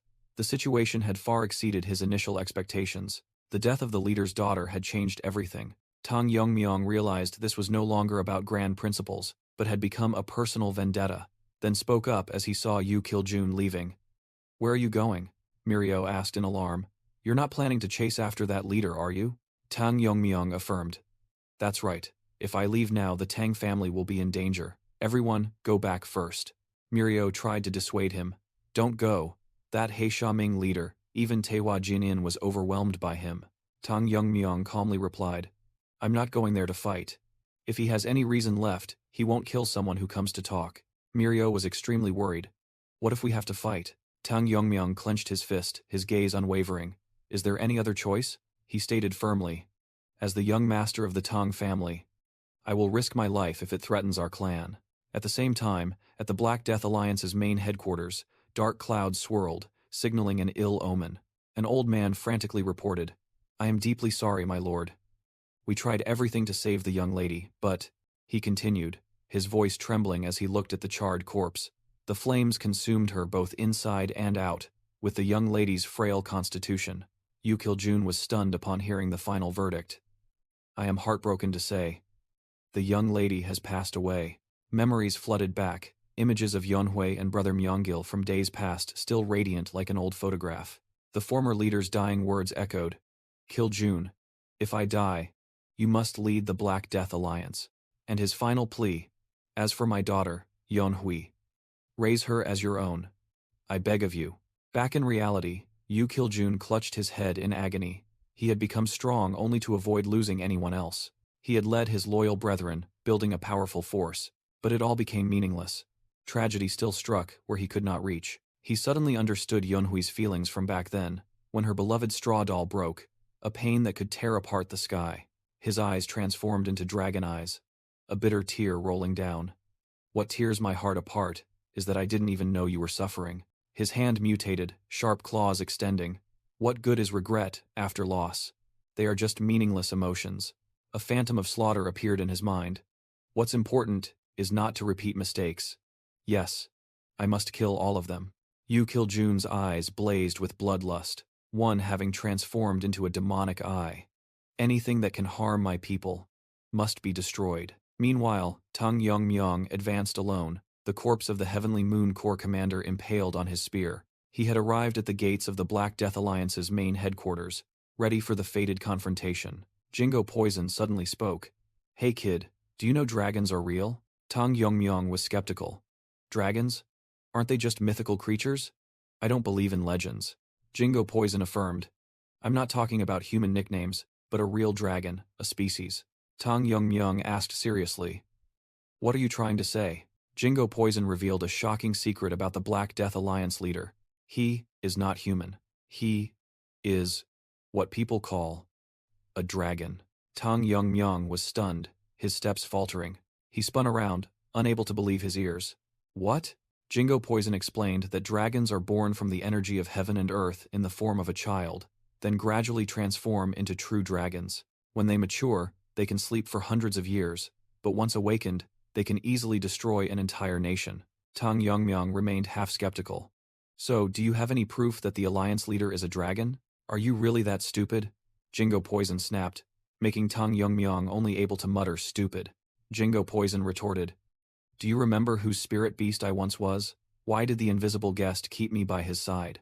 Humans cannot distinguish dragons, but I, a supernatural creature, can sense their energy." An image appeared, the invisible guest fighting shoulder to shoulder with Jingo Poison in a battle. Jingo Poison concluded, "That's why the invisible guest took me in, to hunt down evil dragons that plague the world together." Tang Yongmyong was astonished. "Wait, your ancestor hunted dragons?" This story gets harder to believe the more I hear it. He secretly pondered the invisible guest's power and wondered if he could face a dragon. "So, if it's a dragon, it must be killed?" Tang Yongmyong asked, and Jingo Poison replied that not all dragons are evil. Jingo Poison recounted a rare case, a good dragon called the Azure Dragon, who originally had the role of stopping other evil dragons. Jingo Poison continued, but the invisible guest, knowing nothing about dragons, mistakenly thought the Azure Dragon was a threat and killed it. That action caused a major conflict with the hunters who had cooperated with the Azure Dragon, and only much later did the invisible guest realize his mistake. To atone, he decided to hunt evil dragons, and that's how he began cooperating with the hunters. Jingo Poison boasted that it happened even before it became the invisible guest's spirit beast, prompting Tang Yongmyong to retort with sarcasm. Ignoring the teasing, Jingo Poison returned seriously to the main topic. It explained that dragons are born without knowing their identity. They live like humans, and form attachments with those around them. As they grow, if influenced positively, they can become good dragons like the Azure Dragon. Conversely, if dominated by negative emotions, they will transform into evil dragons. Tang Yongmyong was stunned, a terrifying realization flashing in his mind. "Wait, don't tell me." Jingo Poison confirmed that the Black Death Alliance leader was that dragon, the one who lost both his sworn brother and daughter in a single night. At the same time, Yu Kiljun was writhing on his throne, on the verge of awakening as an evil dragon. A subordinate called out, "My lord," as one of Yu Kiljun's eyes had completely transformed into a dragon's eye. The subordinate reported that the young master of the Tang family was requesting an audience. "He says he's here to resolve misunderstandings." "Let him in," Yu Kiljun growled, smashing the armrest of his throne. The heavy doors of the grand hall slowly opened. Tang Yongmyong resolutely walked in, while Yu Kiljun thought to himself, "Let's see what he has to say. He's audacious enough to walk into the tiger's den alone. He must be sincere," Yu Kiljun assessed with sharp eyes. Tang Yongmyong, while secretly pondering the leader's true nature, spoke. "First, allow me to express my regret regarding what happened at the Sichuan Grand Tournament." He began to explain. "The Simhua Hallmaster took your adopted daughter hostage to force me into a duel with the Sword of Nine Rings," Tang Yongmyong recounted. "Forcing me into a battle to the death. In the flashback, he was forced into a fierce battle with Sang Myunggil, the Sword of Nine Rings. Simhua Hallmaster Yo Seolryeon was also drawn into the fight, crying out in horror, 'Lord,' Yu Kiljun coldly replied from the past. 'You seem quite at ease, Simhua Hallmaster.' Yo Seolryeon pleaded, 'Lord, please just hear me out this once.' But he cut her off, 'No need.' He compared her fear to that of the deceased. Yonhwai must have been just as afraid before she died. The flames of the Crimson Lotus fire art erupted, incinerating Yo Seolryeon. Yu Kiljun explained. 'That bastard Mak used the girl as a pawn to get revenge and manipulate my brother, Myunggil.' He snarled at the dying woman. 'You will feel twice the pain Yunhui endured.' Tang Yongmyong was secretly astonished by Yu Kiljun's sharpness, but was immediately targeted by him. 'You're next, young master of the Tang family.' Yu Kiljun posed a deadly question. Do you know why I haven't destroyed the Tang family until now? He began to recount the past, about Yonhui, who suffered from an incurable illness and couldn't practice martial arts. That's why I clung to the hope that the Tang family's poisons could save her. But then hope vanished, and he declared, Yonhui is dead. There's no longer any reason for the Tang family to exist. Tang Yongmyung tried to persuade him. You still won't back down? Following this path is just falling into Simhua Hall Master's trap. Yu Kiljun sneered. Are you saying I was manipulated, you arrogant brat? Tang Yongmyung was stunned by his absurd accusation. Yu Kiljun accused. The deaths of my loved ones are all connected to your righteous factions. He gritted his teeth and pronounced judgment. All those involved, including you, will die. With blazing eyes, Yu Kiljun roared. This is personal revenge, and it will begin with the Tang family. Tang Yongmyung gripped his sword hilt. It seems a battle is unavoidable. Best to prepare. Yu Kiljun revealed a shocking piece of news. Just recently, the entire force of the Black Death Alliance, including 6 grandmasters of the demonic sects, advanced towards the Tang family. He lunged like a ghost. After dealing with you, I'll use my light body technique to catch up to them. A terrifying explosion shook the entire space, demonstrating Yu Kiljun's destructive power. Tang Yongmyung thought to himself with a tense expression. If what he says is true, the main family is in danger. I must finish this quickly and return. Yu Kiljun began to recount his tragic past. After I lost my elder brother at the hands of the righteous factions, simply because he belonged to a demonic sect. His eyes blazed, his face etched with dragon scales. Qingcheng, Wudong, Ma. I personally crushed all the sects that accepted his death, he coldly declared. This time, it's just the Tang family's turn. But it won't end with just the Tang family. Yu Kiljun's rage reached its peak. From now on, the entire world will bear my wrath. I will sweep clean the martial arts factions of the Central Plains to eliminate all future threats. At the same time, at the Tang family's main compound, the atmosphere still seemed peaceful. Tang Jihye quietly sipped a cup of tea, her heart heavy with worry. She couldn't help but worry, wondering, I wonder if Yunmyung is all right. Suddenly, a subordinate rushed in, breaking the silence. Lord! Something has happened, Tang Jihye pressed, and Wanjin reported in a panic. Wanjin, what's wrong? We're under attack. Tang Jihye's eyes widened, stunned by the sudden bad news. Wanjin continued as the scene of a mighty army appeared. A large number of Black Death Alliance warriors have invaded the Tang family. Extreme fear turned into a desperate scream as Tang Jihye called her son's name. Yeonmyung, back on the battlefield, the fated confrontation between the two powerhouses was about to erupt. Yu Kiljun and Tang Yongmyung lunged at each other, their sword energies clashing fiercely. Tang Yongmyung parried, while secretly astonished. Even seeing it with my own eyes, I still can't believe it. I'm unleashing every deadly move with my strongest sword. Tang Yongmyung charged forward, unleashing a dazzling sword strike. The sword energy exploded, shattering the stone floor and surrounding structures. Yu Kiljun thought to himself. As expected, Myungil Hyung was indeed no match. He continued to analyze. This sword technique surpasses even what I taught my brother. Furthermore, his body and internal energy allow for continuous attacks. Tang Yongmyung realized.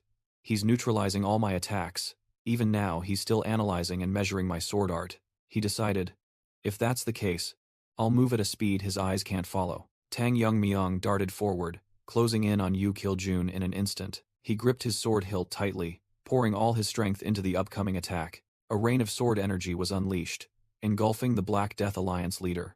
Countless afterimages of Tang Yongmyung appeared, attacking from all directions. Yu Kiljun muttered, it seems he can't block everything. But something's not right. Tang Yongmyung was astonished. It's as if my sword is following a path optimized to kill the opponent. Could he have seen through my sword path already? Yu Kiljun narrowed his eyes.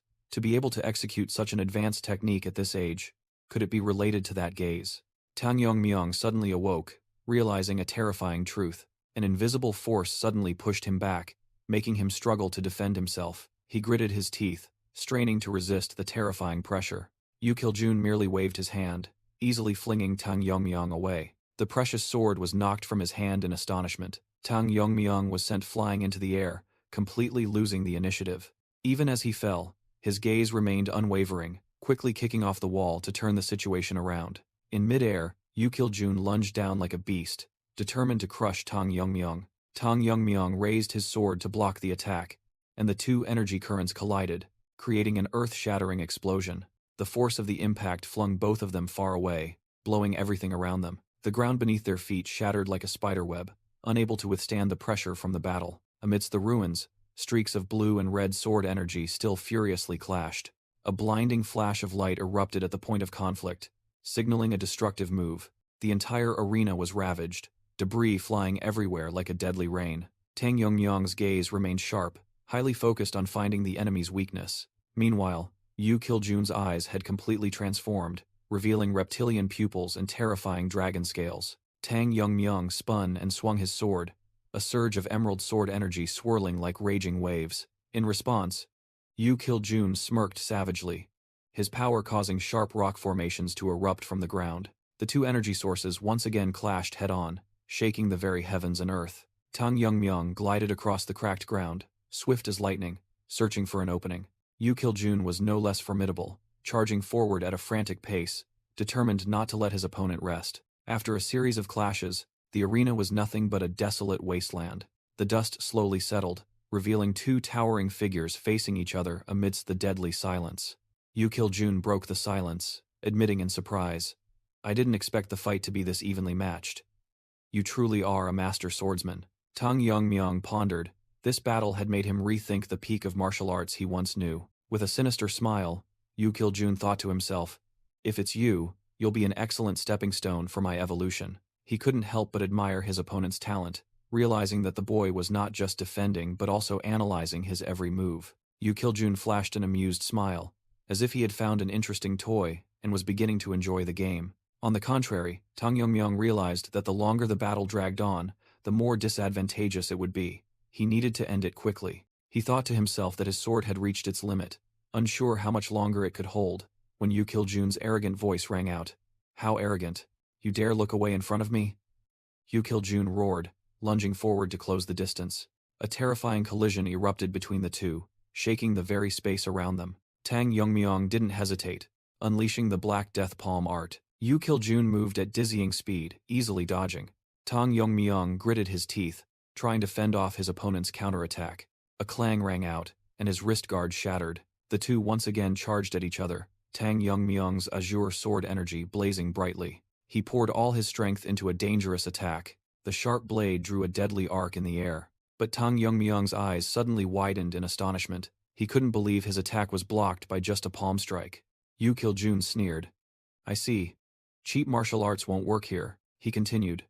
"I've had an epiphany recently, and I'm curious to see how you'll handle this move." Tang Yongmyang felt a terrifying surge of energy, and a look of panic flashed in his eyes. "It's called the Demon Subduing Divine Art," Yu Kiljun declared, as a destructive energy sphere formed in his palm. An entire corner of the arena was completely flattened in the blink of an eye. An earth-shattering explosion engulfed everything, demonstrating the divine art's absolute power. Yeon Junghyuk confidently declared, "Even you can't withstand the demon subduing divine art, a martial art based on the ultimate method to amplify true chi." But he suddenly froze as he sensed something unusual. What is this? The amplified energy is slowly disappearing? Amidst the destructive energy, Tang Yongmyang's figure was engulfed. The terrifying destructive force tore through everything, leaving a long trail of chaos. Yeon Junghyuk was stunned, unable to believe what was happening. From within the smoke and dust, Tang Yongmyang burst out with a completely new surge of sword energy, his eyes sharp. Yeon Junghyuk's expression shifted from surprise to utter horror. An attack carrying pure azure energy struck the opponent directly. Fresh blood splattered on the shattered ground. Yeon Junghyuk exclaimed, "What the hell?" He clutched the bleeding wound on his chest, asking in horror, "What kind of sword art is this?" Tang Yongmyang gave his opponent no time to breathe, continuing his assault. He smirked, thinking to himself, "I've realized it, the way to fully unleash my sword art. I never thought I'd achieve enlightenment on the brink of life and death." He provoked the dazed Yeon Junghyuk. "You said you'd use me as a stepping stone to reach a higher realm? Sorry, but that's not going to happen.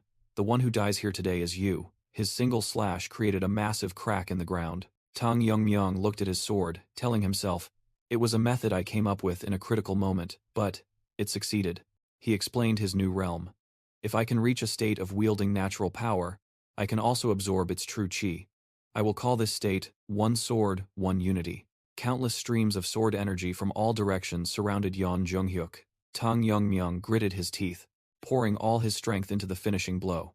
Yeon Junghyuk, in his monstrous form, roared.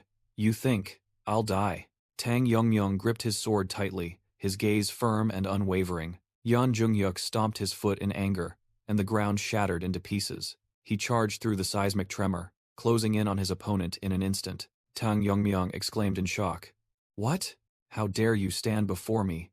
Yeon Junghyuk roared, his face contorted with rage. Tang Yongmyung swung his sword, struggling to block the destructive energy surge. And talk about killing me? Yeon Junghyuk unleashed his full power. A terrifying explosion swept across the battlefield. Tang Yongmyung was caught in the epicenter, struggling to hold his ground. He groaned in pain under the immense pressure. He can't be approached easily, Tang Yongmyung thought to himself, sweat pouring down. In a flash, Yeon Junghyuk appeared right before him, radiating a crimson killing intent. He swung his mutated arm, creating a massive energy slash. The black scythe of death hurtled straight towards Tang Yongmyung. He was mercilessly flung into the air. His body carved a long furrow across the shattered ground. Fallen and helpless, Tang Yongmyung looked up at his towering foe approaching. Yeon Junghyuk raised his energy claw, preparing to deliver the finishing blow. In the face of death, Tang Yongmyung's eyes flashed with a determined light. He took the full brunt of his enemy's destructive attack. Tang Yongmyung's body seemed to shatter into pieces in the terrifying explosion. Yeon Junghyuk sneered. Do you really think that little bit of enlightenment will give you a chance to win? Just because you've had a slight breakthrough? Nothing will change, he growled, declaring. You will die here, and the Tang family will be utterly destroyed today. Suddenly, Yeon Junghyuk froze. Are you smiling? Tang Yongmyung smirked. You have underestimated my family too much. At the same time, in the Tang family, the warriors were fighting fiercely, for Tang Yongmyung had trained them thoroughly, and more importantly, the poison phoenix Tang Jihe was also a master of the fire realm. She unleashed a powerful attack, sweeping away a large section of enemy troops. Tang Jihe roared, fight to the death, hold out until the young master returns. She commanded. Show them. Show them the Tang family will not be easily defeated as before. Back in the battle, Tang Yongmyung gritted his teeth. The one who falls today isn't the Tang family, it's you. He suddenly unleashed a massive energy shield, blocking Yeon Junghyuk's attack. Yeon Junghyuk was utterly stunned by this unbelievable defensive power. Tang Yongmyung strained to push back the attack, causing the ground beneath his feet to crack. A surge of blue energy erupted from his body, completely overwhelming his opponent. Pushed back, Yeon Junghyuk could only grit his teeth in utter fury. Yeon Junghyuk snarled in rage. You disgusting righteous sects. By what right? After pushing my brother to his death, Tang Yongmyung was stunned as he heard his opponent roar. And watching Yeonhui die, believing it was a problem for the demonic sects, Yeon Junghyuk challenged. Do you think you can take my life too? If you can, just try. A terrifying palm strike slammed directly into Tang Yongmyung, leaving him unable to resist. He could only scream in despair as the massive energy orb was about to engulf him. Jingo Poison frantically yelled from his shoulder. Kid, wake up, kid. Damn it. If you die, I die too. It decided, channeling all its energy into Tang Yongmyung's body. Tang Yongmyung's eyes lit up again, glowing with an ethereal blue light. He stood firm in midair, his newfound aura directly confronting Yeon Junghyuk. Jingo Poison exclaimed in astonishment. Impossible. Your sword art has the power to weaken opponents. Yeon Junghyuk smirked. So that's how it is. Now let's see if you can block this move. Tang Yongmyung gritted his teeth, his eyes gleaming with determination to fight to the end. The two ultimate powers clashed once more, creating an earth-shattering explosion. Meanwhile, on another battlefield, a Black Death Alliance soldier fell, a throwing dagger in his face. Tang Jihe, the poison phoenix, single-handedly fought her way through the enemy encirclement. She thought to herself, even though she had mobilized half of the Tang family's forces to support the alliance, the number of enemies on the battlefield still outnumbered them tenfold. She sensed a terrifying killing aura slaughtering her soldiers, an opponent as strong as, or even stronger than, herself. Tang Jihe thought to herself, I must act before any more of our warriors are harmed. Suddenly, her eyes widened in horror. In the middle of the battlefield, a muscular hand gripped a weapon tightly. The giant of the Black Death Alliance, who was slaughtering her soldiers, also abruptly stopped. A world-shaking explosion erupted from afar, sweeping across the entire battlefield. Tang Jihe realized in horror.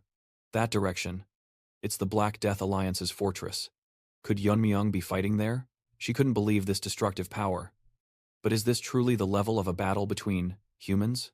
Amidst the devastation, she could only pray. Please be safe, Yeonmyeong. At the same time, Yeon Junghyuk muttered as he looked at his opponent. That move just now, it must be the Annihilation Sword. He continued to analyze. Even if he's not an ordinary person, and can resist the weakening effect of the sword technique, to analyze and recreate the full power of the Annihilation move right in the middle of battle. That's simply unbelievable. Yeon Junghyuk concluded. If I don't defeat him here, he will become an unstoppable monster. Facing a strong opponent always excites me and drives me to create new martial arts, he mused. But, even if I know the form of your sword, grasp your internal energy and make your techniques my own, it's all meaningless. His thoughts drifted to the past. Even if I master martial principles or create new ultimate techniques to pass on to those I care about, what's the point, when they all die at the hands of someone even stronger? He concluded bitterly. After all, in this world isn't it natural for the strong to take from the weak? Tang Yeonmyeong retorted sharply.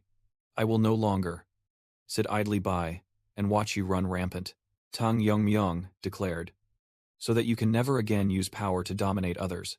I will become the new law. He soared upwards, looking down at Yeon Junghyuk and asserting, I will stand above all of you. With blazing eyes he roared, I will become the ruler of this world. Suddenly, the scene shifted to a distant, peaceful mountain range. A dazzling light suddenly erupted from the horizon. That light quickly transformed into a world-shaking explosion, rocking heaven and earth. At the epicenter, Tang Yeonmyeong, in his demonic form, dealt a fatal blow to Yeon Junghyuk.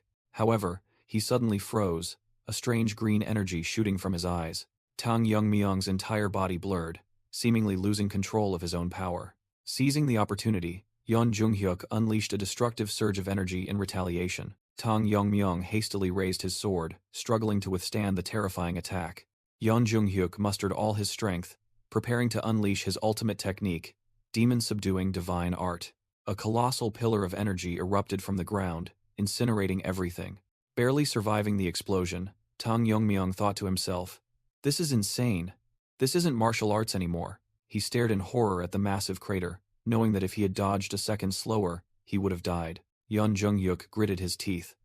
Despite being affected by his own technique, he was determined to counterattack. Yet, as the smoke cleared, he bewilderedly wondered, but where is he? Suddenly, Jingo Poison on Tang Yeonmyeong's shoulder shouted, Up there, kid! Tang Yeonmyeong looked up sharply, seeing Yeon Junghyuk hovering high above, gazing down coldly. Yeon Junghyuk began to explain, My unique martial art, the Black Serpent Palm art, is a legacy left by my brother, though it was initially just a crude, low-grade technique. He scoffed, believing it was created by an inferior person who had never known true martial arts. But I modified it again and again, transforming it into an ultimate technique worthy of my reputation. The sky suddenly turned an ominous crimson. A colossal surge of demonic energy erupted, engulfing the entire space. Tang Yeonmyeong was stunned, thinking to himself, What the hell is this? How can a human transcend to such a degree? In his demonic form, Yeon Junghyuk roared, True Black Serpent Palm.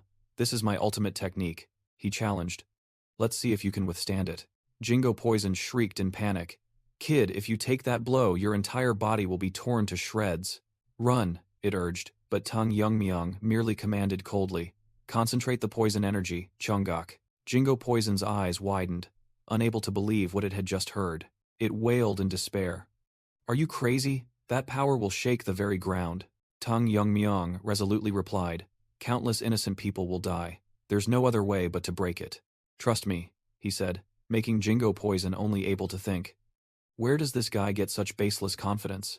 Fine, just don't die, Jingo Poison yelled, channeling all its poison energy into the sword. Tang Yeonmyeong's eyes flashed with fierce determination as he absorbed the new surge of power. Facing the wave of destruction, he told himself, To neutralize something this overwhelming, I must use my true power. Tang Yeonmyeong realized that mere destructive power wasn't enough.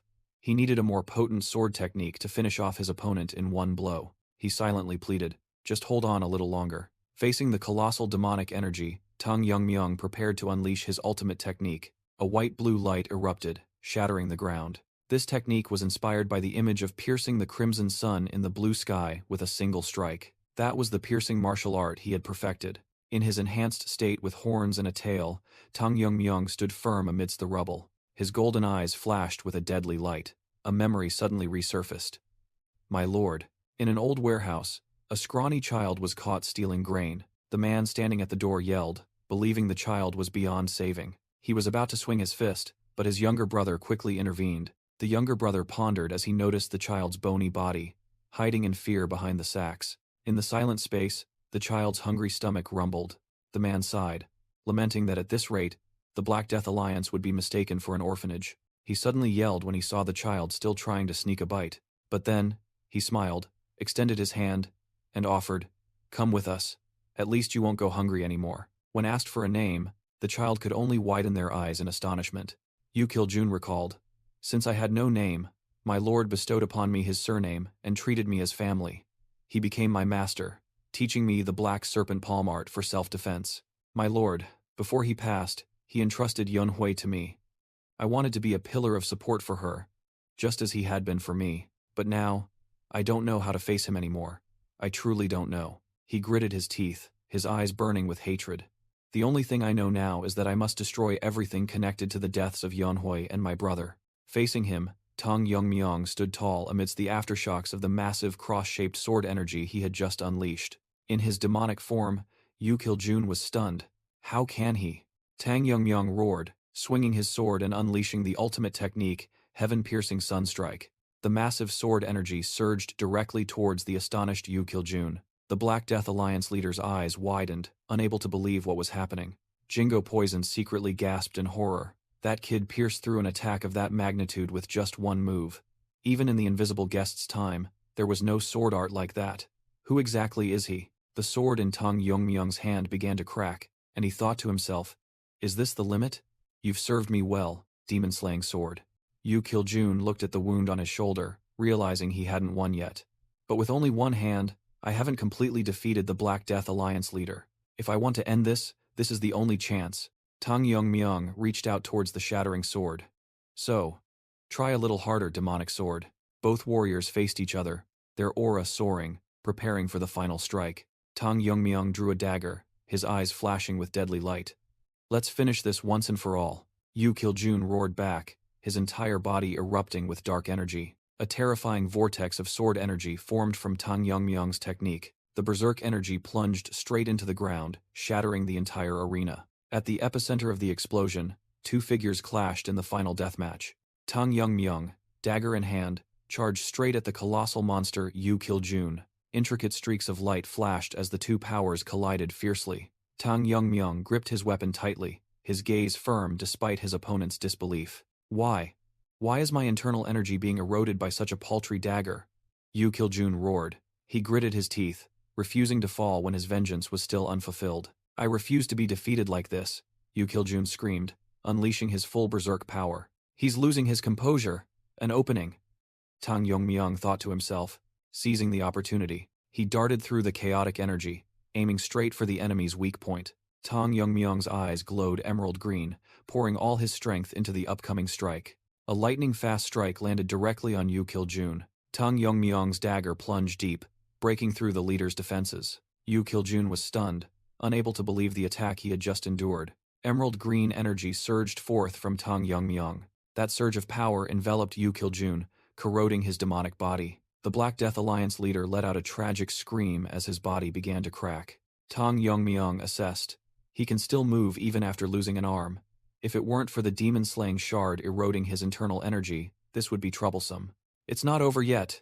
I haven't fallen." Yu Kiljun roared in despair. "No, this is the end." Black Death Alliance leader, Tang Yongmyong, coldly declared, "Pay the price for harming my family." A terrifying surge of poison art rose from the ground, ready to devour Yu Kiljun. Tang Yongmyong launched a decisive blow, sending Yu Kiljun's demonized body flying. Yu Kiljun asked in horror, "What kind of technique is this? My body is slowly decaying, disintegrating. You created a new technique right in the middle of battle?" "That's right," Tang Yongmyong coldly confirmed. He explained, "I used my overwhelming will and energy to unleash the poison art. This is the end." Black Death Alliance leader, Tang Yongmyong declared, "I regret that it came to this, but you should never have touched my family." Yu Kiljun roared in fury. "Do you think you have the right to say that?" A surge of dark energy erupted from his body, pushing Tang Yongmyong back. With blazing eyes, Yu Kiljun gritted his teeth. "I cannot die. I refuse to die like this. In his mind, the image of Tang Yongmyong turning his back and walking away appeared hauntingly. He swore venomously, "For Yunhui and my brother, I will kill you, no matter the cost, and bring peace to their souls." Tang Yongmyong looked at his hand, thinking, "You're lucky you weren't crippled after that blow." He turned to Jingo Poison. "Chonggak, give me more poison energy one last time. You're as persistent as a leech." "I'm drained," Jingo Poison grumbled, but immediately fell silent when Tang Yongmyong glared at him. "I didn't say I wouldn't give it," the python reluctantly agreed. "Oh, how did my life come to this?" it lamented, while Tang Yongmyong had lost all patience. "Stop whining, give it." Tang Yongmyong immediately absorbed the last surge of poison energy from Jingo Poison. But unexpectedly, an earth-shattering attack from Yu Kiljun struck. Tang Yongmyong was stunned. What? He survived the poison art and turned into a dragon? Tang Yongmyong gritted his teeth, realizing he still hadn't received the poison energy from Jingo Poison, while his opponent might not have fully transformed yet. From within his dragon form, Yu Kiljun roared his final threat. "If this continues, I will kill you." Jingo Poison appeared behind Tang Yongmyong, yelling, "Hey, you're almost dead too." The python spirit roared, intending to rush in and finish off the dragon. "Rest in peace and get out of my sight." But Tang Yongmyong shouted to stop him. "Wait, Chonggak, stop." He stared in shock at the disintegrating dragon, thinking, he has reached his limit. Yu Kiljun's colossal body began to shatter into pieces. In his dying throes, he could only gasp the names of his loved ones. Yunhui, brother. His last words were a belated apology, before he completely vanished. The battle ended, leaving only an exhausted Tang Yongmyong sitting on the desolate ground with the tiny Jingo Poison. He tiredly wondered, "Is it over?" Suddenly, a hard object fell from the sky, hitting him directly on the head. Jingo Poison spat out what had hit Tang Yongmyong's head. It was a dragon horn. "Damn it. What is it now?" Tang Yongmyong grumbled, looking at the strange object. He realized it was a dragon horn, the only remnant of the Black Death Alliance leader. Jingo Poison advised him to keep it, as the horn, containing a dragon soul, would be an excellent refining material. Seeing Tang Yongmyong fall silent, Jingo Poison curiously asked, "Why so quiet, kid?" Tang Yongmyong mused that if they had met under different circumstances, they could have discussed martial arts together. He admitted that his opponent's cries for revenge made him feel guilty for standing by and watching Yunhui's tragedy. Memories flooded back. He recalled the moment he indifferently dismissed it as merely an internal affair of the evil sects. Tang Yongmyong reminisced about his overconfidence, how he had thought it would be easy to disarm Sang Myunggil and save the child. He believed the Black Death Alliance leader had thought similarly, trusting his subordinates but still thinking he could intervene if necessary. That very complacency had cost Yunhui her life and caused the situation to spiral out of control. Jingo Poison interrupted his thoughts. "Are you getting sentimental again after a battle? You know your clan and the Black Death Alliance are sworn enemies." Tang Yongmyong replied regretfully, "I know. But if I had been more vigilant against that woman's fire art." Jingo Poison advised him, saying that everyone makes mistakes. It recounted the story of Muyongek, who, due to hasty judgment, killed the Azure Dragon, a benevolent dragon. The death of such a creature could easily plunge the entire continent into chaos. To atone for his sin, Muyongek took it upon himself to hunt down evil dragons. Jingo Poison concluded, "What matters is what kind of person you will become after today's failures." Tang Yongmyong murmured, "The kind of person I will become," then suddenly called out to Jingo Poison. "Hey, Chonggak," he wondered. "What was that form earlier? If you had helped me like that from the start, things would have been much easier." Jingo Poison retorted defensively. "Are you blaming me now? I used all my poison energy to keep you alive," Jingo Poison snapped. Tang Yongmyong merely replied indifferently, "Oh, really?" Jingo Poison was annoyed. "Really? At least say thank you." Tang Yongmyong unexpectedly cut him off. "Thank you." Jingo Poison was completely stunned by the sudden thanks. Tang Yongmyong explained, "When I was unconscious after the leader's attack, I vaguely remember you transferring energy to me. Without you, I might have suffered a fatal wound. I intended to thank you later, but I interrogated you first." He looked directly at Jingo Poison. "Thank you, I truly mean it." Jingo Poison was flustered. "I thought you were a rigid guy." Suddenly, Tang Yongmyong's demeanor turned cold. "Don't expect gratitude. You are merely a tool to distinguish dragons." Jingo Poison bristled angrily. "Is there something wrong with your head? Do you want to go back into the jar?" I was just kidding." Then it secretly thought, perhaps I should keep an eye on this guy for a while longer. Meanwhile, elsewhere, the battlefield was strewn with the corpses of both factions. The Tang family's patriarch charged down, daggers ready in hand, her eyes resolute. Her opponent, a grand master with tattoos on his head, roared savagely. The two clashed, weapons sparking in a merciless battle. After a direct confrontation, both were repelled by their opponent's power. The Tang family's patriarch thought, where are the other 6 Grand Masters? I must finish this before they join forces. The Grand Master roared, seizing her moment of distraction. How dare you look away when I'm right here? A full-force attack sent the Tang family's patriarch flying far away. She propped herself up, resolutely retorting, if you're worried about the other Grand Masters joining the fight, there's no need. They're busy being held back by the Formation Masters, as the traps make it very difficult to advance. And of course, the Alliance leader is also on their way. Today, the Tang family will be completely wiped out. The Grand Master gripped his great saber tightly, but before that, I will claim the honor of finishing off the Tang family patriarch. Facing the blade of death, the Tang family's patriarch seemed to give up, but then, her eyes flared with a final, resolute light. With a clang, a shadow suddenly appeared, blocking the fatal attack with a sword. The Tang family's patriarch gasped in shock. Warrior. Tang Gejung? The Grand Master roared in anger. Who is this brat? He poured all his strength into his saber, shouting, if you wish to die first, I shall grant your wish. Tang Gejung thought, this is enough. I have lived a life shunned by the family for serving disgraced elders. At least now, I can die with dignity. The Grand Master was stunned. What is this?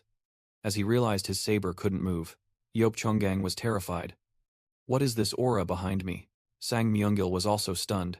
What is standing behind me? Tang Gyejung and the Tang family patriarch were equally astonished. The evil faction soldiers were in utter panic at the sudden presence. Even Tang Jokui had to look back with a serious expression.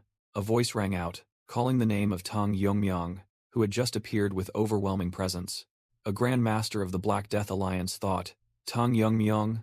I thought Sang Myungil had killed him. Why is he here instead of Yu Kiljun? The Grand Master immediately took a defensive stance, his entire body tensed. Another Grand Master realized, the trash we're fighting against calls themselves the 6 Grand Masters. Tang Yongmyong coldly declared, look closely to see if anyone is missing. I've already wiped out those who tried to break through the formation at the main house. He issued an ultimatum, though I very much want to kill you right now. I will give you a chance, like the others. His killing intent erupted, and he growled, take your forces and get out. If you refuse, I will send you to meet your leader in the underworld. The Grand Master was stunned. What did you just say? What about Yu Kiljun's faction? He gritted his teeth, unable to believe what he had just heard. He suddenly recalled the terrifying explosion. So, that surge of energy was from your fight with Yu Kiljun? And you say Yu Kiljun lost? Impossible. How could someone like you? The Grand Master roared. But Tang Yongmyong cut him off. Yes, the Black Death Alliance leader. He continued to explain. His martial arts were certainly terrifying, but in the end, I overcame him and personally finished him off. The Grand Master was completely dumbfounded, stammering, so, you're saying, Yu Kiljun was truly defeated? His great saber slipped from his hand, plunging into the ground in his collapse. A voice echoed across the chaotic battlefield, ordering everyone to stop.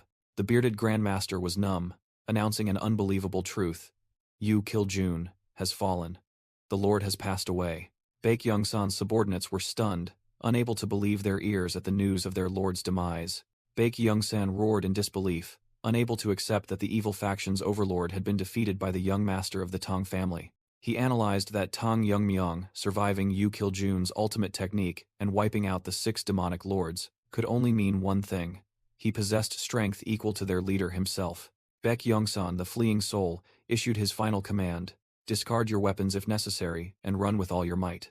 Hearing the order, the remnants of the Black Death Alliance immediately turned and fled, prioritizing their lives. Amidst the retreat, Tang Yongmyong questioned the sole remaining Grand Master. Aren't you going to run?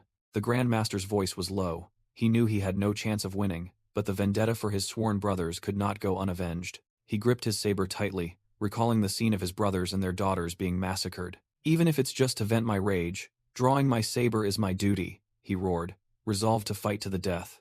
Tang Yongmyong coldly replied, very well. He took his stance, ready to receive the enemy's attack. In the Grand Master's mind, images of his old comrades appeared. His sole reason for living With a desperate roar, he charged forward, determined to join his friends. The Tang family patriarch and Tang Geijung watched the fated confrontation with bated breath. All the Tang family soldiers were also stunned by the aura of the final battle. In just an instant, Tang Yongmyong swept past, and the Grand Master fell in absolute defeat. Tang Yongmyong stood there, signaling that the reign of the Black Death Alliance, the rulers of Sichuan, was nearing its end. Their reign ended in just one day, because of a single person. At the Tang family's main headquarters, Tang Yongmyong summoned a subordinate. "Did you call for me?" He asked. "How do you feel? Losing an arm must be quite inconvenient." The ninja replied, "I was trained to use both arms from the start, so it's not much trouble." "I see." Tang Yongmyong mused, "But that's not why I called you." He continued, "I heard that thanks to you, my mother's life was saved. I want to personally thank you for that." The ninja humbly replied, "I merely performed my duty as a Tang family martial artist, not caring for rewards or punishments." Tang Yongmyong smirked. "Is that so? Still, it's very impressive. We weren't always on good terms, were we?" The ninja awkwardly replied, "No, certainly not. Regardless, good deeds must be rewarded." Tang Yongmyong unexpectedly asked, "Have you ever thought about learning swordsmanship?" The ninja was stunned. "Swordsmanship? What do you mean? With one arm, throwing daggers or handling poisons must be very difficult." Tang Yongmyong made an unbelievable offer. "I'm thinking of teaching you left-handed swordsmanship." His promise was even more shocking. "If you follow my guidance, I guarantee you'll be stronger than when you had both arms." The ninja bowed, deeply grateful. "I am very thankful for this honor, young master." But Tang Yongmyong replied, "No honor is needed. I am the one indebted to you. Now then, there's work to be done. Once you've recovered, we'll begin." The ninja firmly responded, "Understood." At the same time, a colossal defensive formation of blue light was activated, enveloping the entire Tang family. At the command center, Elder Jagal sat with a scowl. He muttered to himself, "Ah, what a nuisance. It's all because of the young master. What about me?" Tang Yongmyong's voice suddenly echoed from behind him, startling Elder Jagal out of his wits. Elder Jagal recoiled, stammering joyfully, "Oh, you've returned safely. I'm so glad you're unharmed." Tang Yongmyong coldly cut him off. "Spare me the formalities." The elder forced a laugh, hastily correcting his previous words. Tang Yongmyong revealed that Mirio and Yongyong had told him everything, that he had worked tirelessly to maintain the formation and hold back the enemies. Praised, Elder Jagal laughed heartily but inwardly broke into a cold sweat, secretly admitting he had once wanted to flee. In a flashback, Jagal Yongyong angrily questioned her grandfather. "Are you planning to desert amidst the chaos? In times of crisis, we must focus on strengthening our allies," she continued, adding that even Mirio had bravely rushed out despite her exhaustion to buy time for the formation to be set up. When her grandfather expressed doubts about Tang Yongmyong's chances of survival, Jagal Yongyong defiantly shouted, "He will return, he must return." With tear-filled eyes, she boldly declared her unwavering faith in the young master. Back in the present, Tang Yongmyong told Elder Jagal that there was no need to recount it, and that his help was already a blessing. He placed a hand on the elder's shoulder, sincerely thanking him for keeping his promise. Tang Yongmyong promised to fully support the Jagal family in their recovery, moving the elder to tears. "Well then, I'll be going," Tang Yongmyong said, turning away. "From now on, handle everything properly." Elder Jagal stared after him, stunned, secretly thinking he never expected to hear such words from the person he always feared, feeling as if he was looking at a completely different man. Suddenly, Tang Yongmyong looked back with a meaningful smile. "Next time, don't even think about deserting in a crisis." Elder Jagal was dumbfounded, stammering his assent as he realized the young master knew everything. 2 days later, Tang Yongmyong walked through the Black Death Alliance fortress, calculating inwardly. "Fortunately, our main family didn't suffer much damage. Most matters have been settled, so now." He and his subordinates entered the fortress's basement, the only remaining area to be dealt with. A subordinate exclaimed in surprise, realizing the existence of such a place right beneath the fortress. The group was overwhelmed by a colossal treasure trove, enough for the Tang family to thrive for decades. The subordinate suddenly realized, "Now I understand why the Black Death Alliance never expanded beyond Sichuan." Tang Yongmyong deduced that even though he dominated the demonic sects, Yu Kiljun remained content in Sichuan without expanding. He guessed that when taking in disciples, Yu Kiljun might have demanded treasures as collateral for martial arts, but his nature wasn't driven by greed. It was simply that too many people yearned for his guidance, and the treasure was merely a minimum requirement. Breaking his train of thought, Tang Yongmyung turned to assign a task. Wanjin, I'm leaving this place to you. Transfer all valuable items back to the main family. Wanjin bowed in compliance. Understood. Afterward, Tang Yongmyung proceeded into a deeper area within the fortress. He was surprised to discover a place that looked like a library, yet contained not a single book. However, on a cobweb-laden shelf, a few old books remained. Tang Yongmyung curiously picked up a dark, red-covered book. He murmured, wondering if these were Yu Kiljun's personal records. Let's see. He opened the book, and the first line appeared. Life is a cycle of debts and repayments. The page depicted Yu Kiljun writing, I live in Sichuan, engraving the saying, double the kindness, tenfold the revenge into my bones. Thus I annihilated the Qingcheng sect and their ilk. They were the ones who dared to harm his father. To ensure their martial lineage could not recover, he not only destroyed their secret manuals, but also researched methods to counter them, aiming to humiliate and mock what they once revered. Tang Yongmyung continued reading Yu Kiljun's words. All techniques to counter their martial arts are compiled here. He couldn't help but be astonished, never imagining that an entire martial art could be neutralized in just a few volumes. This place existed even before the Black Death Alliance's fortress. This was once the base of the Qingcheng sect, a sect with centuries of tradition and martial depth. Yet, to deny their legacy, Yu Kiljun removed all books except his own records. What utter arrogance, Tang Yongmyung thought to himself. Then he suddenly realized something. No. It turned out that all of it, in the end, was merely superficial. Their martial arts aren't even enough to fill 10 books. The techniques of those arrogant fools who look down on others are actually nothing. After the battle with the Black Death Alliance, while the Tang family was restoring order to chaotic Sichuan, a war broke out between the demonic cult in Qinghai, who sought to invade the Central Plains, and the Kunlun sect, who tried to stop them. One of Kunlun's elders, the Kunlun demon immortal Gokun, was a fire realm master with ruthless techniques, serving as a pillar in restraining the demonic cult. However, the demonic cult's endless forces were a colossal organization comparable to all 9 great sects combined. The tide of battle gradually turned against Kunlun, and just as the situation seemed dire, reinforcements arrived from the Alliance and the Tang family. With the arrival of the Alliance forces and Fire Realm Master Taeheo, the demonic cult had no choice but to temporarily retreat. The united front of Kunlun Demon Immortal, Gokun, and the Alliance's sword Saint Taeho began to shift the balance of the war in favor of the righteous sects. But no one could have foreseen that. Among the Sichuan Tang family's reinforcements sent, there was one with a twisted nature who would overturn the entire situation. I apologize, but there's no need for 2 leaders in one group. The clanging of the blacksmith's hammer echoed, cutting off the flashback. A burly blacksmith was diligently working by the forge. His face was drenched in sweat, highly focused on his work. The blacksmith looked up, astonished, and asked Tang Yongmyung, You want me to be the Tang family's blacksmith? He bowed his head, his voice full of hesitation. Of course, it's an honor. But, he glanced at the empty space at Tang Yongmyung's hip and asked, May I ask, what happened to the demon-slaying sword? Tang Yongmyung replied casually, Oh, that. It broke. Tang Yongmyung scratched his head, admitting a harsh truth. The blacksmith was stunned, unable to believe his ears.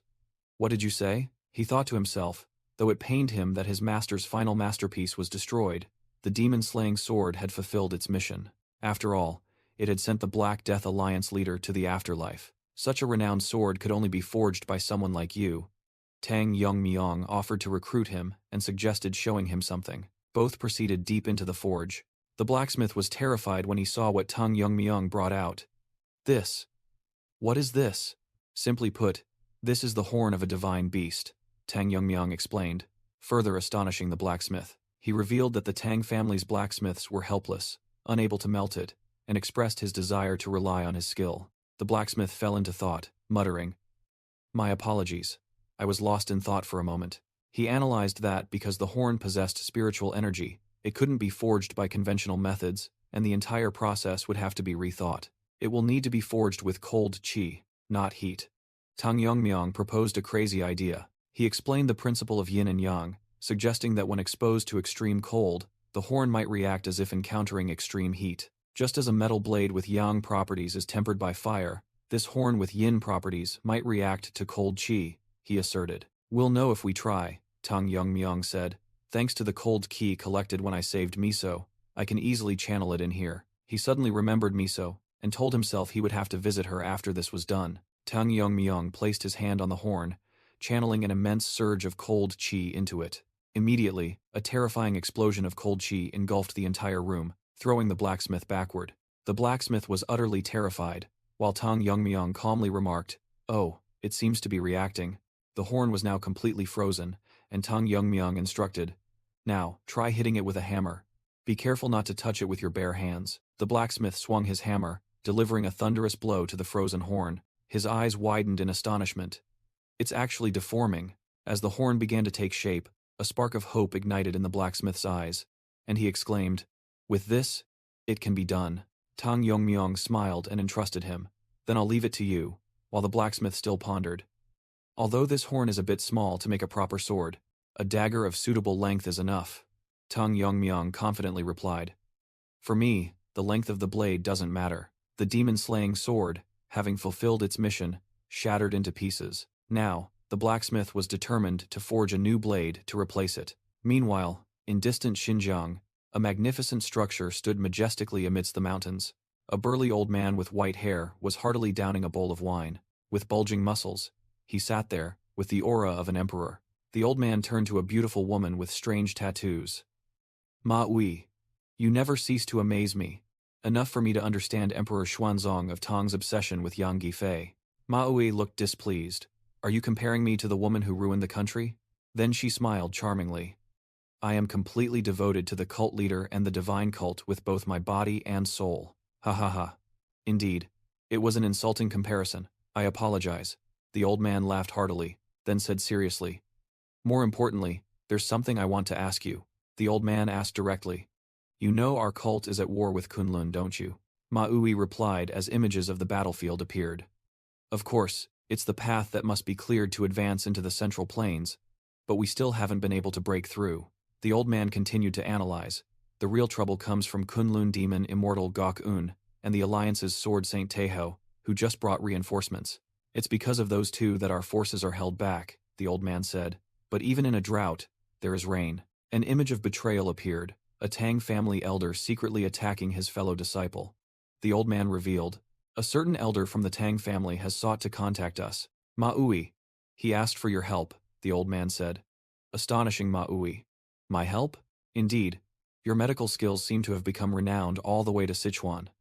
Not long ago, the head of the Manjium Merchant Guild, Gang Haesong, offered a fortune to cure his son's incurable illness, but to no avail. Yet you cured him in just one day. Thanks to that, the son fully recovered in his father's arms. Thanks to your success, Mangium is now one of our sect's most loyal assets. It seems the Tang family also needs your talent." Ma Ui replied, "If the sect leader commands it, I am willing to do anything. So, who and what must I treat?" "They have requested you treat the elder's grandson," Ma Ui asked. "His arm is said to be permanently paralyzed. What will we receive in return?" They offered 10 types of Tang family poisons, said to be capable of killing even Fire Realm grandmasters. Ma Ui seemed unimpressed. "Is that all? Did you agree to that?" "Of course not. 10 types of poisons mean nothing to us. To be precise, we are not simply accepting them as payment." The old leader revealed the plot. "We will use them to poison Gok-un and Taeheo, to kill them, and secure our path into the Central Plains." Meanwhile, at the main residence of the Jagal family in Hubei province, a voice echoed, "How foolish." Amidst a bloody scene, the mysterious figure muttered, "There is no safe place for you in these Central Plains, even in Wudang territory. Isn't this carelessness a bit much?" He sipped a cup of wine. "Well, I heard the Black Death Alliance leader is dead, and the one who defeated him is from the Tang family," his subordinate reported. "According to intelligence, that person is proficient in poisons, hidden weapons, and swordsmanship, even capable of using sword chi. If they can use sword chi, they must be truly talented." The two-toned-haired man mused, "But that's still not enough to defeat the Alliance leader. Could it be that he has reached a level of advanced swordsmanship, like me? Or perhaps I overestimated that leader. A truly pathetic death." He stood up, his eyes sharp. "If only I had been the one to kill him. In any case, things have turned out in my favor. A troublesome enemy I would have had to face sooner or later is now gone. Now, it's time to clean up the remaining trash." In the shadows, Tianzhou questioned the whereabouts of the Murong family, confirming they were hiding under the guise of a merchant guild. His face revealed a resolute and calculating expression. A subordinate with a bandaged eye hastily reported, "Lord Tianzhou, something is approaching." Tianzhou smirked, having also sensed the aura rushing towards them at an astonishing speed. He muttered, guessing it was those Wudong bastards, scoffing at their speed this time. In a room littered with corpses, Tianzhou ordered, "I will handle the guest. You take care of the Murong family." Standing alone under the moonlight, he whispered a distant call. "Father." His eyes glowed madly, declaring, "Soon, the era of a world ruled by demons will begin." Meanwhile, elsewhere, a quiet night enveloped an ancient building. Jigal Yongyong stealthily hid behind a wall, observing cautiously. She suddenly soared into the air, the fan in her hand ready for a powerful technique. Her inner self screamed. Even though her muscles felt like they would burst, she was determined not to give up. Memories flooded back to the moment she earnestly begged her grandparents to teach her the family's martial arts. She recalled the feeling of utter helplessness when she could only stand by and watch at the Sichuan Grand Tournament. Back in reality, drenched in sweat, she gritted her teeth, vowing never to feel so weak again. Though exhausted, she forced herself up, shouting, "Just one more time." She spun around once more, continuing her grueling training. Suddenly, a deep voice broke her concentration. "Miss Young Young." She was stunned as she recognized the newcomer, an elderly man with silver hair. Jagal Young Young asked in surprise, "Uncle? Didn't you say you were busy today? Why are you here?" Her uncle placed a hand on Jagal Young Young's shoulder, trembling as he said, "Young Young, don't be alarmed by what I'm about to say." He delivered a shocking piece of news. The main branch of the Jagal family in Hubei has been wiped out. Jagal Young Young froze, only able to utter one word in her shock. "What?" The culprit was revealed to be Yeon Junghyuk, the Heaven's Brilliance Demon Lord, who had wiped out 3 of the 5 great families. The Wudong sect mobilized its forces to stop his surprise attack on the Jagal family, but they failed miserably, only able to helplessly watch the Jagal family be annihilated. Returning to the present, Tang Yongmyong asked in a low voice, "Are you saying no one can do anything against the Heaven's Brilliance Demon Lord?" He carefully read the detailed report of the tragedy. Jagal Yongyong's uncle confirmed, "Indeed, the news from Hubei reports, the Jagal family has been destroyed." He bitterly admitted that Jagal Yongyong's decision that day was correct. Otherwise, they would have also perished. "So, we can only consider being alive a divine grace. But," the man cried out in indignation, "the fact that my family no longer exists is unbearable." He bowed his head in shame. "Please forgive me for letting you see this unsightly scene." Tang Yongmyong interrupted, his gaze firm. "Not all is lost," he asserted. "There are still Jagal family members here, at the Tang family. As long as you are alive, rebuilding is entirely possible." Tang Yongmyong looked directly at them, promising firmly, "I will do everything in my power to help you rebuild your family as quickly as possible. So don't let me become a liar," he said. "And don't lose hope." Jagal Yongyong's uncle bowed, tears streaming down his face in gratitude and determination. Yes. After they left, Tang Yongmyong thought to himself, "What is causing these sudden upheavals? I must also find a way to prepare." Zhang Gil rushed into the room, calling out, "Young master, what's wrong?" "A guest from the Wudong sect has arrived and requested to see you," Zhang Gil reported, causing Jagal Yongyong to turn back in surprise. Tang Yongmyong was slightly surprised. "The Wudong sect? At this time? Let them in." He turned to comfort the 2 Jagal family members. "You 2 have grieved enough, please go rest first, I need to hear what they have to say." When he was alone, he thought suspiciously, "Guests from Wudang. Let's see if they are friends or foes." The door slowly opened, and a voice from outside asked about the Wudang sect members. A young Taoist priest clasped his hands, introducing himself as Chongyun, and stated he had come to request the Tang family's assistance. Tang Yongmyong replied, "I have heard about the chaos in Hubei, and also that the Heaven's Brilliance Demon Lord has reappeared." Chongyun confirmed, reporting that the Jagal and Murong families had been wiped out, while also praising the Tang family's achievement in destroying the Black Death Alliance. The Taoist priest pleaded, "As a righteous martial artist, I hope you will use your power for the greater good and help us drive out the Heaven's Brilliance Demon Lord." Tang Yongmyong coldly retorted, "I do not like the attitude of those who come begging. I refuse." Chongyun froze, unable to believe what he had just heard. He hastily questioned, "Why, young master? Didn't the Tang family also suffer heavy losses at the hands of the Heaven's Brilliance Demon Lord? According to your family's principles, shouldn't vengeance be repaid tenfold? Watch your words." Tang Yongmyong's killing intent erupted. A Wudong swordsman who stood by and watched his allies be slaughtered dares to mention my family's principles? Chongyun trembled, cold sweat pouring down his face under the terrifying pressure. Tang Yongmyung clarified. I have no intention of sitting idly by while the Heaven's Brilliance Demon Lord runs rampant, however. Even when the Jegal family was wiped out under your protection, you still avoided direct confrontation and abandoned them. He concluded with a sharp glare. Your attitude, daring to lecture me using my family's principles, is truly irritating. Chongyun was stunned by Tang Yongmyung's sharp accusations. He tried to explain. What we mean is, the current situation of the righteous factions is a complete mess. In the past, the Wulin Alliance in Hubei collapsed, making way for the rise of the demonic Heaven's Brilliance Force. Now, a demonic faction is openly operating right in the heart of the Central Plains. The decisive factor was the simultaneous attacks. The Black Death Alliance annihilated 3 great families, while Heaven's Brilliance directly attacked the Wulin Alliance. Tang Yongmyung thought to himself, the righteous factions are only concerned with protecting themselves. If this continues, even if the Heaven's Brilliance Demon Lord is driven out, who will manage those crumbling forces?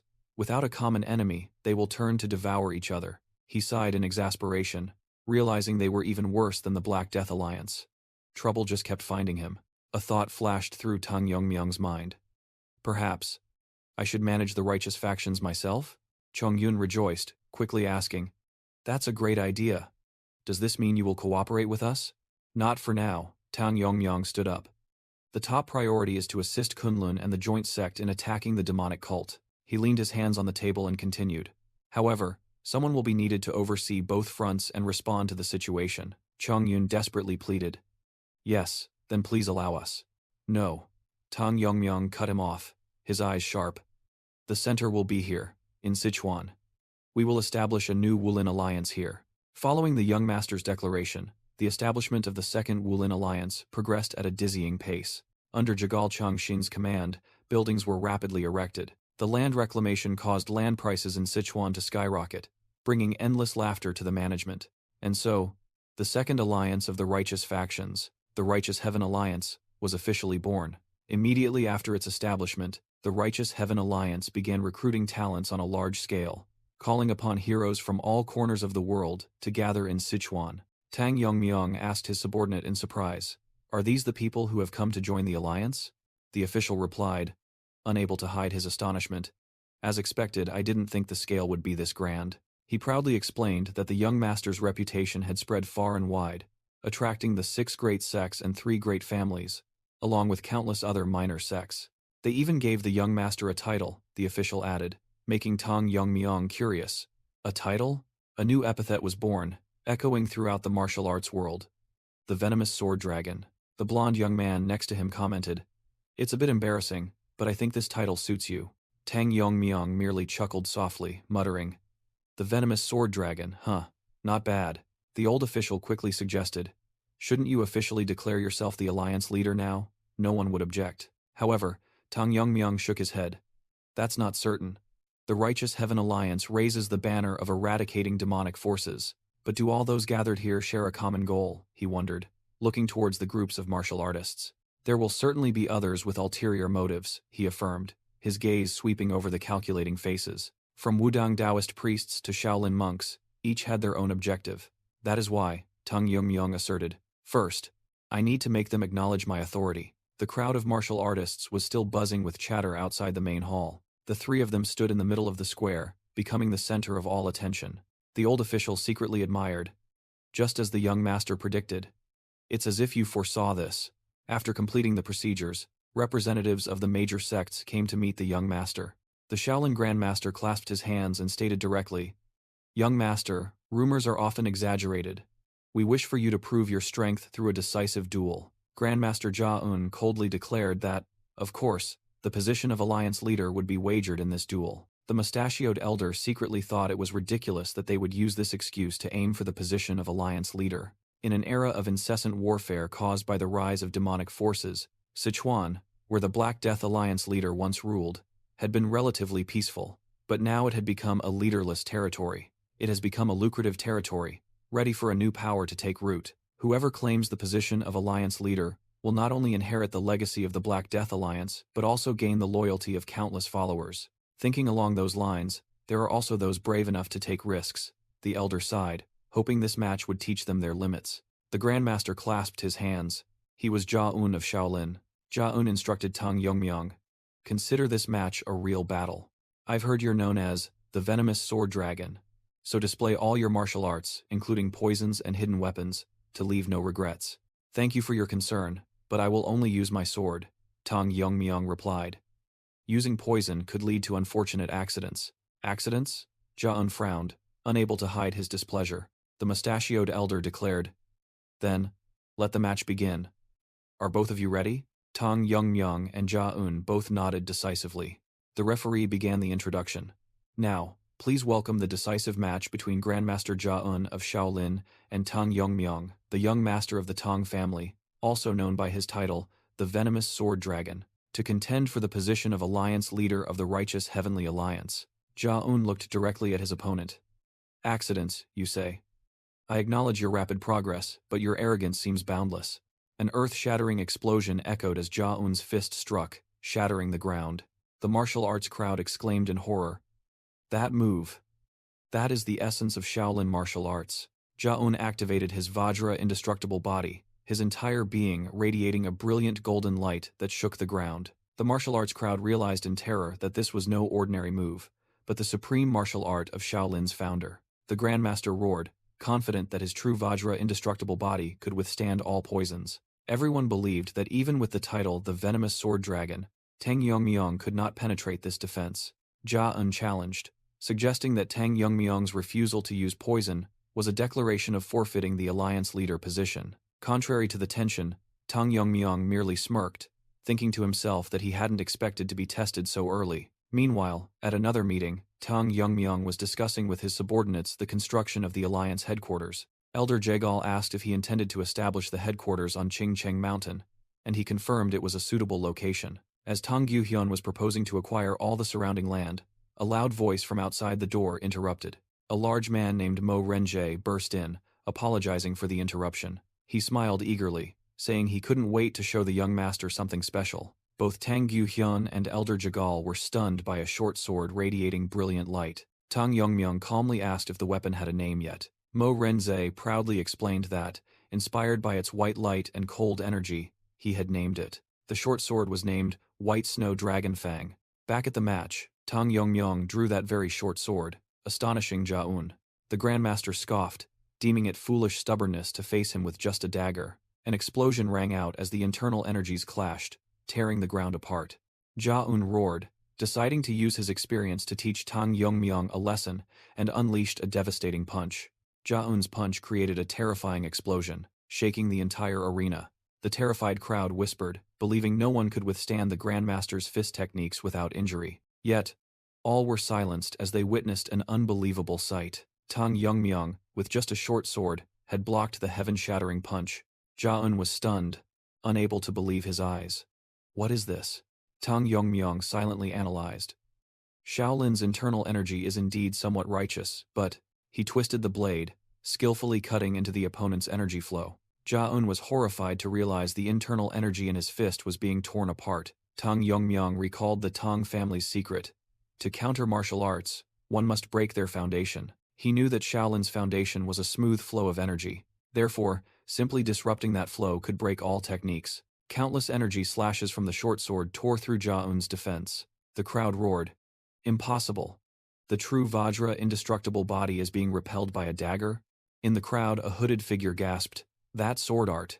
Ja-un was pushed back, his feet sinking deep into the shattered stone floor. Collapsing onto one knee, the Grandmaster bitterly admitted, I surrender." The hooded figure whispered. The rumors of the young master defeating the Black Death Alliance leader were indeed true, but a big question arose in that person's mind. How could the young master of the Tang family, as Tang Yongmyong said, "Get up, Grandmaster," that person realized in horror. Use the demonic sword technique?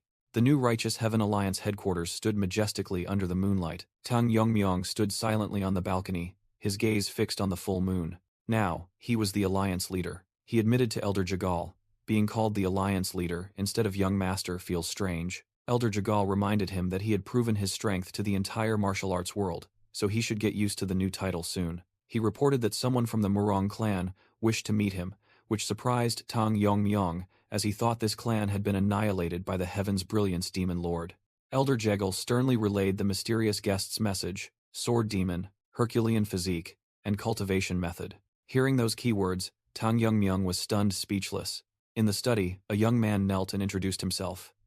My name is Murong Hui. Murong Hui got straight to the point, questioning the sword technique Tang Youngmyung had used in the decisive battle. He asserted that it was the martial art of the sword demon, the greatest swordsman 200 years ago, and asked why someone from the Tang clan knew it. Tang Youngmyung's eyes flashed, and he countered by asking how his opponent recognized his cultivation method. Tang Youngmyung's question seemed to touch upon a secret, leaving Murong Hui utterly astonished. Tang Youngmyung thought to himself, anyone who could recognize this cultivation method must be connected to the sword demon. Murong Hui confirmed. The sword demon was once a member of our Murong clan. The story began about a white-haired boy who was the clan leader's illegitimate son, always ostracized and bullied by the entire clan. Yet, before he was 20, he had mastered all of the clan's sword techniques, sparking disputes over succession. Amidst the chaos and with no lingering attachment, the young man decisively left the clan. About 10 years later, he reappeared in the martial arts world and became renowned throughout the land with the title Sword Demon. When the elders sought to persuade him to return, the sword demon had completely transformed and flatly refused. Murong Hui continued the story. My sword was not yet complete. For decades there was no news of him. However, our clan continued to search for his traces, and finally found what we needed. It was a tomb with the inscription, Tomb of the Sword Demon. It was there that we discovered the writings left by the sword demon, and thanks to them, we began cultivating the martial art. Tang Youngmyung interrupted. Even knowing that attempting to cultivate that method without a Herculean physique could lead to death, you still chose to learn it? Murong Hui clenched his fists. The strain on my body accelerated my cultivation, so I couldn't give it up. Moreover, I believed the sword demon must have left a method to overcome it. But before we could discover that method, the Heaven's Brilliance Demon Lord attacked. He recounted with indignation. He didn't touch any of our assets. Instead, he interrogated and killed our people, clearly searching for something. Tang Youngmyung was startled upon hearing this. Meanwhile, elsewhere, a magnificent structure was shrouded in silent night. A mysterious figure with long, silver-blue hair stood on the rooftop, gazing into the distance and speaking. Long time no see. He mused to himself. It's been over 10 years, hasn't it? Of all the places I attacked, the Namgung clan was the only one I couldn't destroy. With a confident smile, he whispered, but today will be different. You'd better be ready. He called his opponent by name directly. Sword King Namgung Jangchun. Namgung Jangchun calmly replied, that defeat must have been a deep wound for you. Back then, I used fist techniques, didn't I? And now you're using a sword? He asked, seeing his opponent's hand on the sword hilt. The stranger confidently replied, thanks to you, I came to understand the subtleties of swordsmanship. And coincidentally, I also learned a few excellent martial arts along the way. Namgung Jangchun sneered. Ha. So you mean, with merely 10 years of sword training, you will stand against me, this sword king? The silver-blue-haired swordsman confirmed. That's right. He laughed arrogantly. Someone like the sword king is the perfect opponent. Let's see whose martial arts are superior, yours or the sword demon's. Sword King Namgung Jangchun growled in response. Come. 2 streams of sword energy, one red and one blue, clashed with terrifying speed. An earth-shattering explosion occurred as the 2 ultimate techniques collided. A full view of the Namgung clan, where the earth-shattering battle was taking place. Elsewhere, Murong Hui pondered. Did he steal the sword demon's martial art? Why? Is he planning to master it himself? He secretly thought about the mysterious swordsman. If he's the young master of the demonic cult, he's already cultivated the heavenly demon divine art, so why would he abandon it to learn the sword demon's techniques? Murong Hui turned and asked directly. Excuse me, but may I ask again, what is your connection to the sword demon? Tang Youngmyung replied, I've never met him directly, but when I was young, while being bullied, a phantom sword appeared before me. That is the only connection. Murong Hui was stunned by the unbelievable answer. Tang Youngmyung further explained, I suppose it's a martial art the sword demon left behind. In fact, I encountered the phantom of his sword and received the technique. But isn't it only those with a Herculean physique who can learn it? Murong Hui asked in astonishment. Did you inherit it? No, I wasn't born with that physique, Tang Youngmyung calmly stated. I adapted it according to the Tang clan's cultivation method, so it's not the complete technique. He recalled the life-or-death battle with the Black Death Alliance leader, but in that battle, I realized that our clan's cultivation method could accommodate the characteristics of this martial art. And even then, it was only because my martial arts had surpassed the fire realm, he concluded. It's not something I'd advise others to try. Tang Yongmyong looked directly at the guest. It seems you came here seeking a way to counter that cultivation method, but I advise you to completely abandon your current cultivation method. Murong Hui was speechless, only able to utter, "Is that so?" Tang Yongmyong thought to himself, "Come to think of it, even in my previous life, I knew very little about my master. I never expected to learn his origins this way." The memory of the young sword demon's words resurfaced. "Before I wielded a sword, my life was meaningless. That is why now, my name is simply Sword Demon." In his memory, the sword demon said to his disciple, "However, you still haven't defined yourself. From now on, I will call you Yong." Tang Yongmyong thought to himself, his master had given him a name, but never revealed his true name, not even on his deathbed. "By the way, do you know the sword demon's true name?" Tang Yongmyong asked, causing Murong Hui to respond blankly. "His name? What do you mean?" He continued with a shocking truth. "It sounds like a strange coincidence, but the sword demon's name was also Murong Yonmyong." Murong Hui was stunned, muttering, "I understand. I'm leaving," Murong Hui said, turning on his heel. "I think I'll take your advice and abandon this cultivation method." But Tang Yongmyong called him back. "Wait. Regardless, we are fellow disciples who practice the same martial art," Tang Yongmyong said. "I can't just let you go like that." He got straight to the point. "You also want revenge on the Heaven's Brilliance Demon Lord, don't you? This alliance was formed precisely to eradicate evil." Tang Yongmyong extended an invitation. "Join the Righteous Heaven Alliance. I will help you achieve your desired outcome." The scene shifted to another location. A magnificent edifice of the Namgung clan. A powerless hand lay on the blood-soaked ground, next to a fallen sword. The Sword King, Namgung Jangchun, head of the clan, lay slumped in a pool of blood. In his dying breath he secretly regretted, "That day, I shouldn't have let that bastard escape." The victor appeared, towering over the Sword King's defeated body. He sneered, "I only held back because it would be a waste to kill him with bare-handed techniques." Truly, the Sword King, to think he could endure this much. With blazing eyes he declared, "The greatest wall, obstructing my path, has now fallen.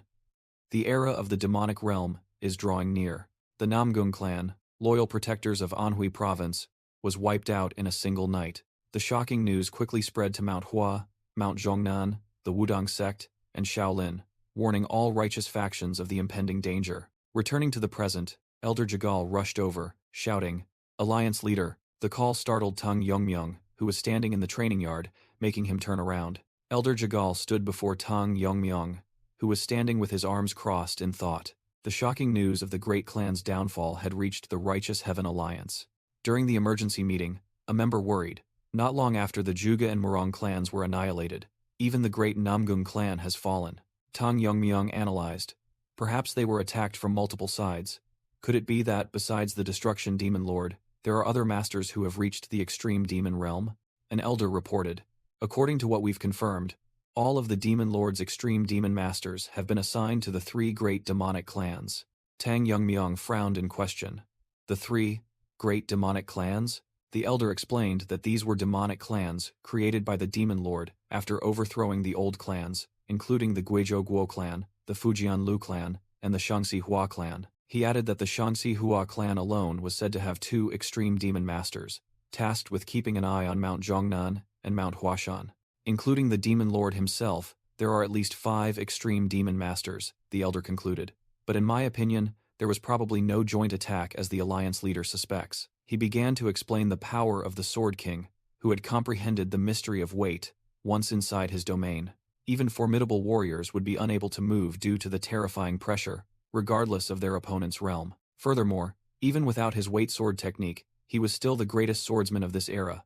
A simple joint attack would not have decided the outcome. In other words, he asserted, the Demon Lord must possess martial arts powerful enough to face the Sword King alone. Tang Yongyong secretly calculated. At least 5 extreme demon masters, plus a Demon Lord who defeated the Sword King. The situation was indeed dire. The original plan was to help Kongdong and Kunlun deal with the demonic cult first, and then combine forces to take down the Demon Lord. He questioned himself whether to attack the Demon Lord first, but worried that other fronts wouldn't be able to hold out. Losing the initiative had complicated everything from the start.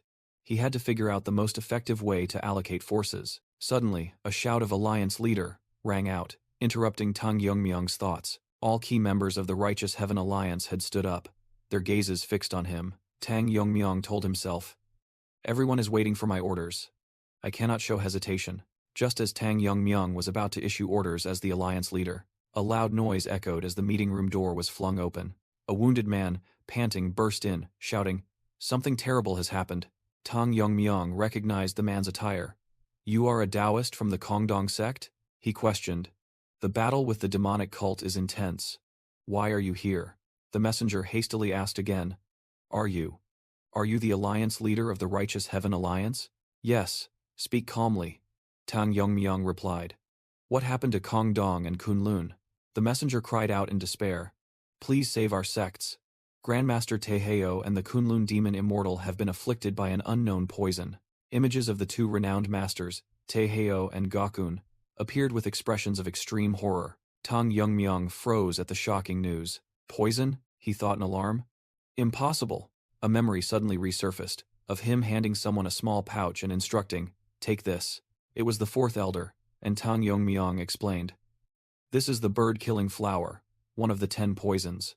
We must prepare for the strongest enemies." The fourth elder surprisingly asked why it had to be kept secret from the other elders. Tang Yongmyong explained that those individuals, though silent, were undoubtedly plotting behind their backs. He ordered decisively, "The fourth elder will obey my command, but the others will not. This poison must absolutely not fall into their hands." Returning to the present, Tang Yongmyong growled at the messenger. "What happened?" His eyes glowed green, murderous aura erupting. "I asked what happened to the troops my clan sent to assist your sects." A massive green energy burst forth from Tang Yongmyong, blowing everything in the room away. The messenger trembled, exclaiming in horror in his mind, "Such murderous aura, it's terrifying." Jingo Poison sat on Tang Yongmyong's shoulder, reminding him, "Hey kid, your killing intent is too strong." The killing intent made the masters in the meeting room gasp for breath. Jingo Poison continued, "Are you trying to suffocate them? Hold back a little." It analyzed. "If they came here to cause trouble as you think, they would be cursing, not begging for help." Hearing that, Tang Yongmyong cleared his throat and calmed down. "My apologies. Could you explain the situation in more detail?" The envoy hastily began his story. He recounted. Because of the treacherous heavenly mountain range, the Tang family was tasked with covering the rear. But when we lost contact and went to check, the entire support force had been completely wiped out. Jingo Poison turned to his master and said, "See, you should listen to the whole story." Tang Yongmyong clenched his fist, still suspicious. "What do you mean the Sword Immortal and Demon Immortal were poisoned?" The envoy continued his recollection. After the Tang family forces were annihilated, the demonic cult attacked. The left and right guardians, the cult master's close aides, personally took action. On our side, Grandmaster Taehaeo and the Kunlun Demon Immortal also personally met them in battle. The battle between them and the left and right guardians was initially evenly matched. But thanks to the Grandmaster's demon-slaying sword art, our side gradually gained the upper hand. Tang Yongmyong interrupted, his eyes sharp, but then an unexpected variable appeared. "What is this variable you speak of?" The envoy recounted with horror.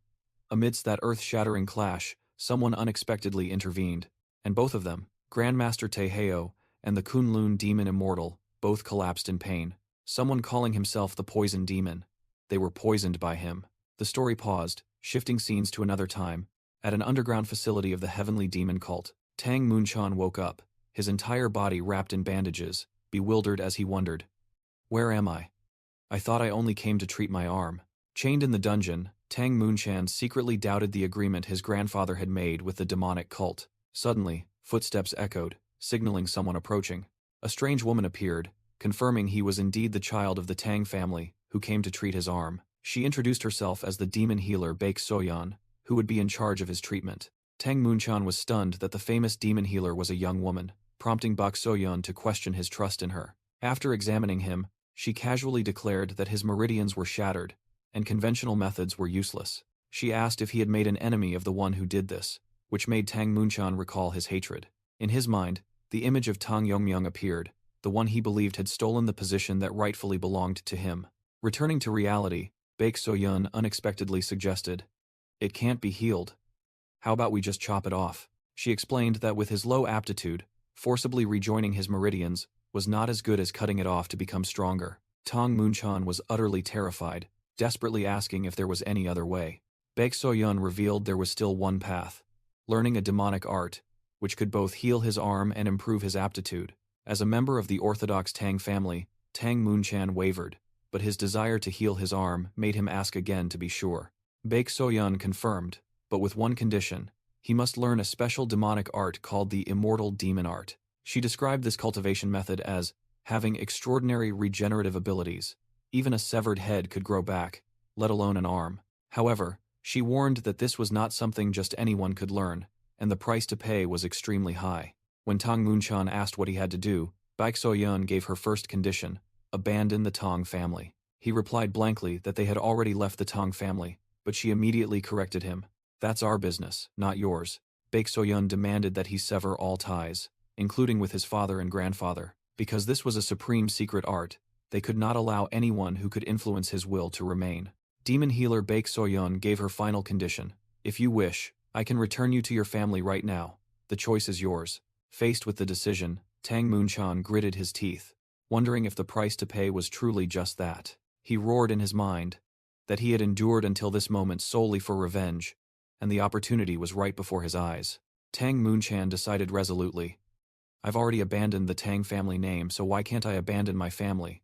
I'll do it gladly. At a snow-covered encampment, a painful groan echoed. Tang Munchan, now with a new body, realized that the energy from Taeheo's attack was hindering his recovery. He thought to himself that without this painkiller, the agony from the regeneration process would destroy his mind and drive him mad.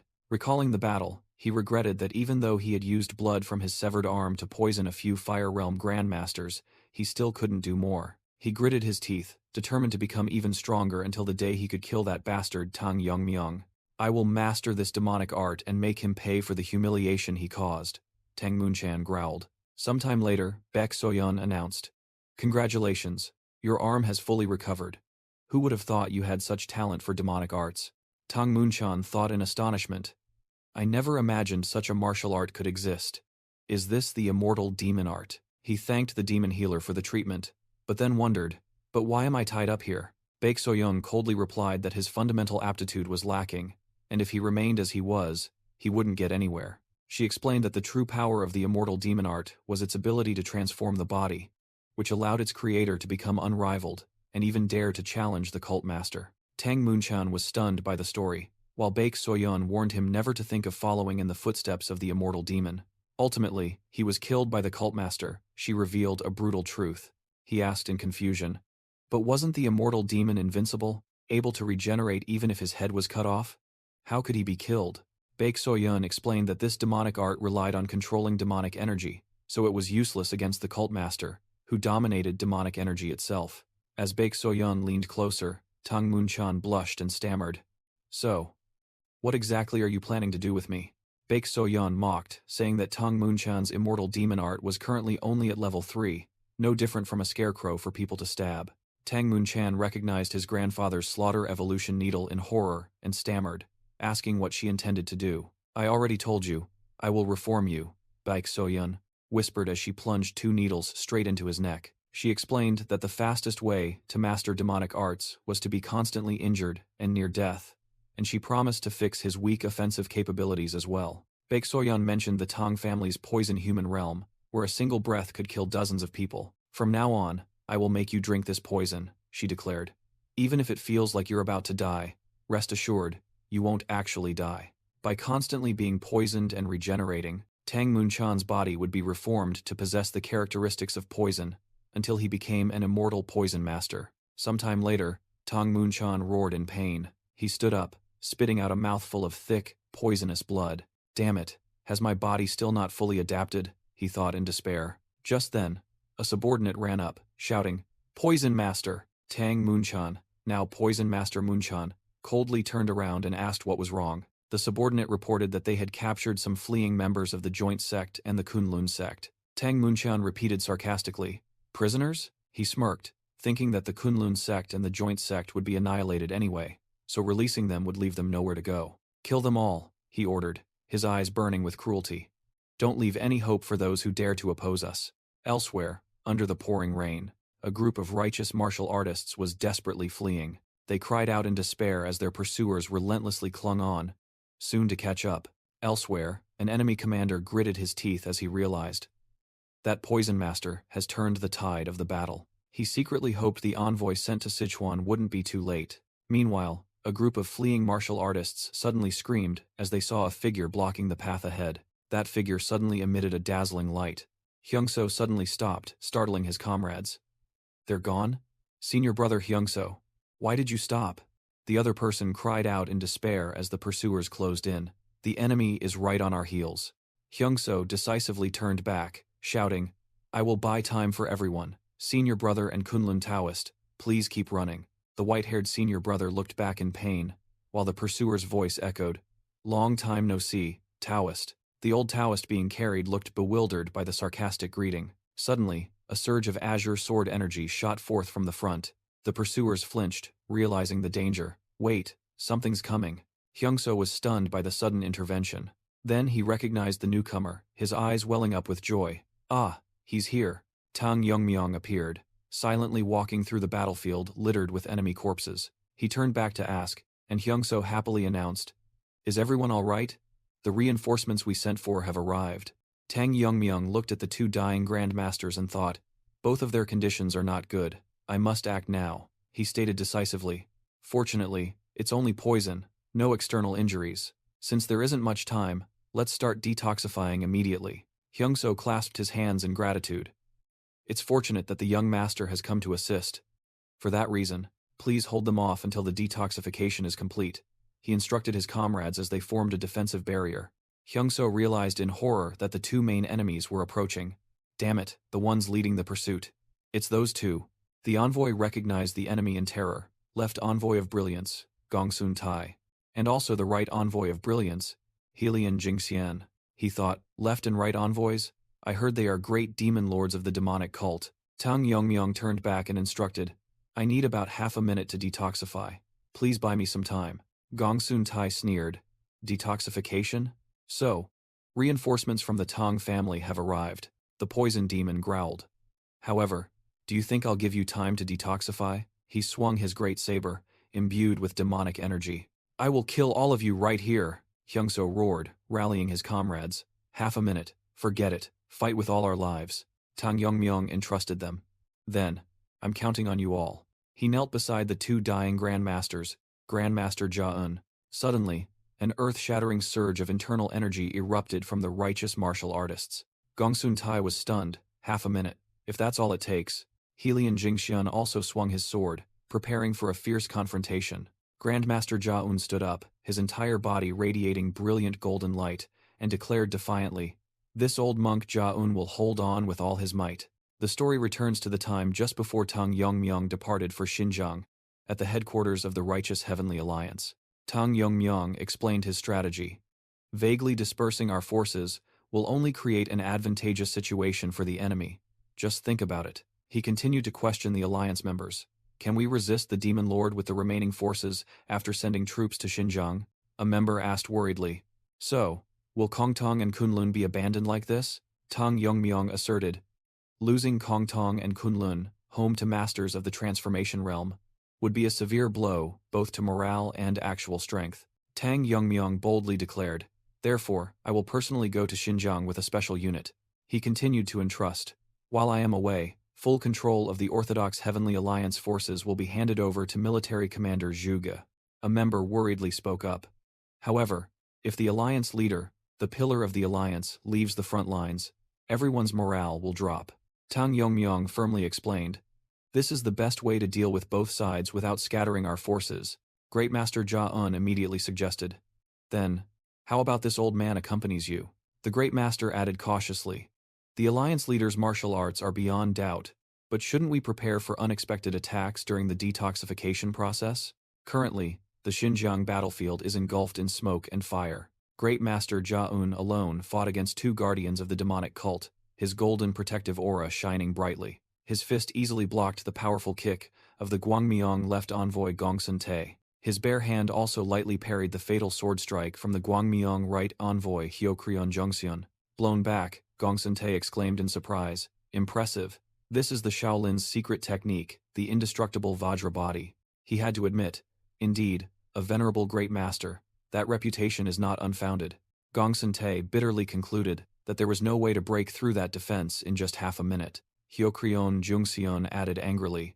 Not only that, the remnants of the Kunlun and Kongtong factions have regained their morale and are holding on. Inspired, the orthodox martial artists led by Hyungso stood firm on the front lines. Meanwhile, Tang Yongmyong was circulating his internal energy, preparing to carry out the detoxification process. Hyokrion Jungseon made a decision. Left envoy, buy us some time. I will cultivate demonic arts. Gongsun-tae immediately understood. So that's it, you intend to use that technique, I understand. Realizing their scheme, Great Master Ja-un roared. Do you think I'll let you pull your tricks? Gongsun-tae unleashed the ultimate technique Fire Demon Hand, attacking in concert with Hyokrion Jungseon. Hyokrion Jungseon poured all his strength, his eyes burning with murderous intent. The entire battlefield was engulfed in a sea of blazing red demonic energy. Gongsun-tae roared in defiance. Come on, you damn old man, I'll burn this place to ashes. Yet, Great Master Ja-un remained calmly standing, blocking their attack. Elsewhere, Tang Yongmyong thought to himself that although the poison had been successfully extracted, the meridians of the two great masters were severely damaged. Especially Elder Taeheo, his condition made returning to the front lines impossible. He recognized the energy of this poison, and an ominous premonition arose within him. Memories flooded back. He was certain this was the energy of one of the Tang family's 10 great poisons. Excluding Tang Jiryong, Tang Yongmyong suspected that the traitors were the other elders. He wondered about the identity of the poison demon, whose poison arts were so potent that Taeheo's severed arm was still filled with poisonous qi. A terrifying hypothesis emerged. Could they have colluded with the demonic cult to create a master of poison arts? Sensing the earth-shattering demonic energy from afar, Tang Yongmyong decided he had to quickly go reinforce Great Master Ja-un. Upon arriving, he was stunned by the sight before him. A worried voice rang out from behind. Great Master? Great Master Ja-un was also terrified. He sensed a ferocious, inhuman energy. A wicked demonic sword, the black evil demonic sword, appeared in midair. Hyokrion Jungseon roared, declaring that he had cultivated demonic qi to its limit, summoning an evil god into the sword to shatter the indestructible Vajra body. Faced with that terrifying power, Great Master Ja-un's expression also changed. With a shout, Gongsun-tae unleashed the Hellfire Demonic Hand. His ultimate technique, Void Burst Demonic Flame, created a terrifying explosion. Great Master Ja-un braced himself, resisting the destructive demonic energy. The Great Master's face changed color. He was being pushed to his limit. At the same time, Hyokrion Jungseon was not to be outdone, unleashing the Black Death Demonic God Sword. Tang Yongmyong was stunned by the terrifying power erupting on the battlefield. A desperate cry of Great Master rang out as Hyokrion Jungseon charged to attack. Meanwhile, Tang Yongmyong thought to himself, damn it, my bloodline is about to fully recover.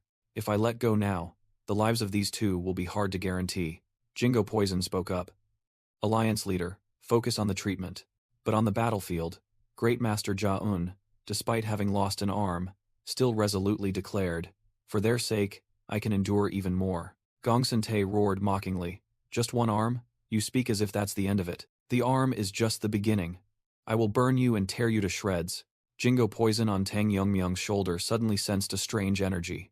What is this energy? Could it be? There's no doubt about it.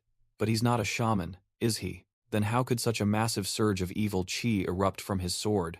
Hyungso broke out in a cold sweat, thinking to himself, has half an hour ever felt this long? The number of enemies shows no sign of decreasing, even though Great Master Ja-un is holding on with one arm. But he will soon reach his limit, Hyungso thought to himself, exhausted, his sword-wielding hand trembling after a long night of fleeing. He panted, wondering if he could hold out until the sages were detoxified. All around, the remaining orthodox allies were desperately fighting back while surrounded. Suddenly, Tang Yongmyong appeared, telling Hyungso to step back and let him handle the situation. Hyungso burst into tears of shock and joy, unable to believe that the young master had arrived while Gokun and the other sages. Tang Yongmyong explained that, contrary to expectations, they had successfully detoxified quickly. He stepped forward, asserting that this victory was thanks to those who had risked their lives to hold on until now. With sharp eyes, Tang Yongmyong declared that it was time to end this war. Meanwhile, Great Master Ja-un was still bravely fending off the two guardians of the demonic cult alone. Helion Jingxian roared, scoffing that once the Great Master fell, the righteous faction would completely collapse. A destructive attack shot straight towards Great Master Ja-un, who had lost an arm. But Helion Jingxian was stunned, not understanding what had just happened. All of his subordinates were swept away by an invisible force, scattering into the air. Gongsun Tai frantically warned his comrades to be careful of the mysterious swordsman's appearance. Tang Yongmyong stood in front of Jia-un, respectfully asking his master if he had arrived late. Gongsun Tai screamed in horror, unable to comprehend how Tang Yongmyong had arrived so quickly. Yes, it's all thanks to master, Tang Yongmyong calmly replied to Jia-un's inquiry. Great Master Jia-un smiled in relief, acknowledging that their desperate resistance had finally paid off. Tang Yongmyong listened in silence, his gaze fixed on the enemy before him. Great Master Jia-un clasped his hands, acknowledging Tang Yongmyong as the alliance leader, and vowing to rectify his mistakes. Tang Yongmyong mused about the Great Master's perfect character and their immense losses before the final battle. Meanwhile, Helian Jingxian frowned, realizing that the enemy's energy could counter Shaolin's secret techniques. Tang Yongmyong chastised himself, vowing never to hastily judge an opponent again. The losses are too great, Gongsun Tai said in a low voice, leaving Helian Jingxian bewildered. To compensate for Great Master Jia-un's lost arm, Tang Yongmyong whispered, his killing intent erupting. Killing just the two of you won't be nearly enough. In a flash, Tang Yongmyong charged, unleashing countless blue sword chi strikes that overwhelmed the two guardians. Gongsun Tai roared in resentment. How can we be repelled by a mere brat? Helian Jingxian was also terrified, never expecting the righteous faction to have such a master. Amidst the raging energy, Tang Yongmyong's true identity became a major question. A massive wave of sword chi swept across, knocking away both great masters of the demonic cult. Gongsun Tai gritted his teeth and admitted, ordinary techniques are useless now, we must use our ultimate skills. He roared, employing the ultimate technique Hellfire, summoning a great sun demonic fireball. Helian Jingxian frantically screamed, Left Envoy, are you planning to flatten this entire place?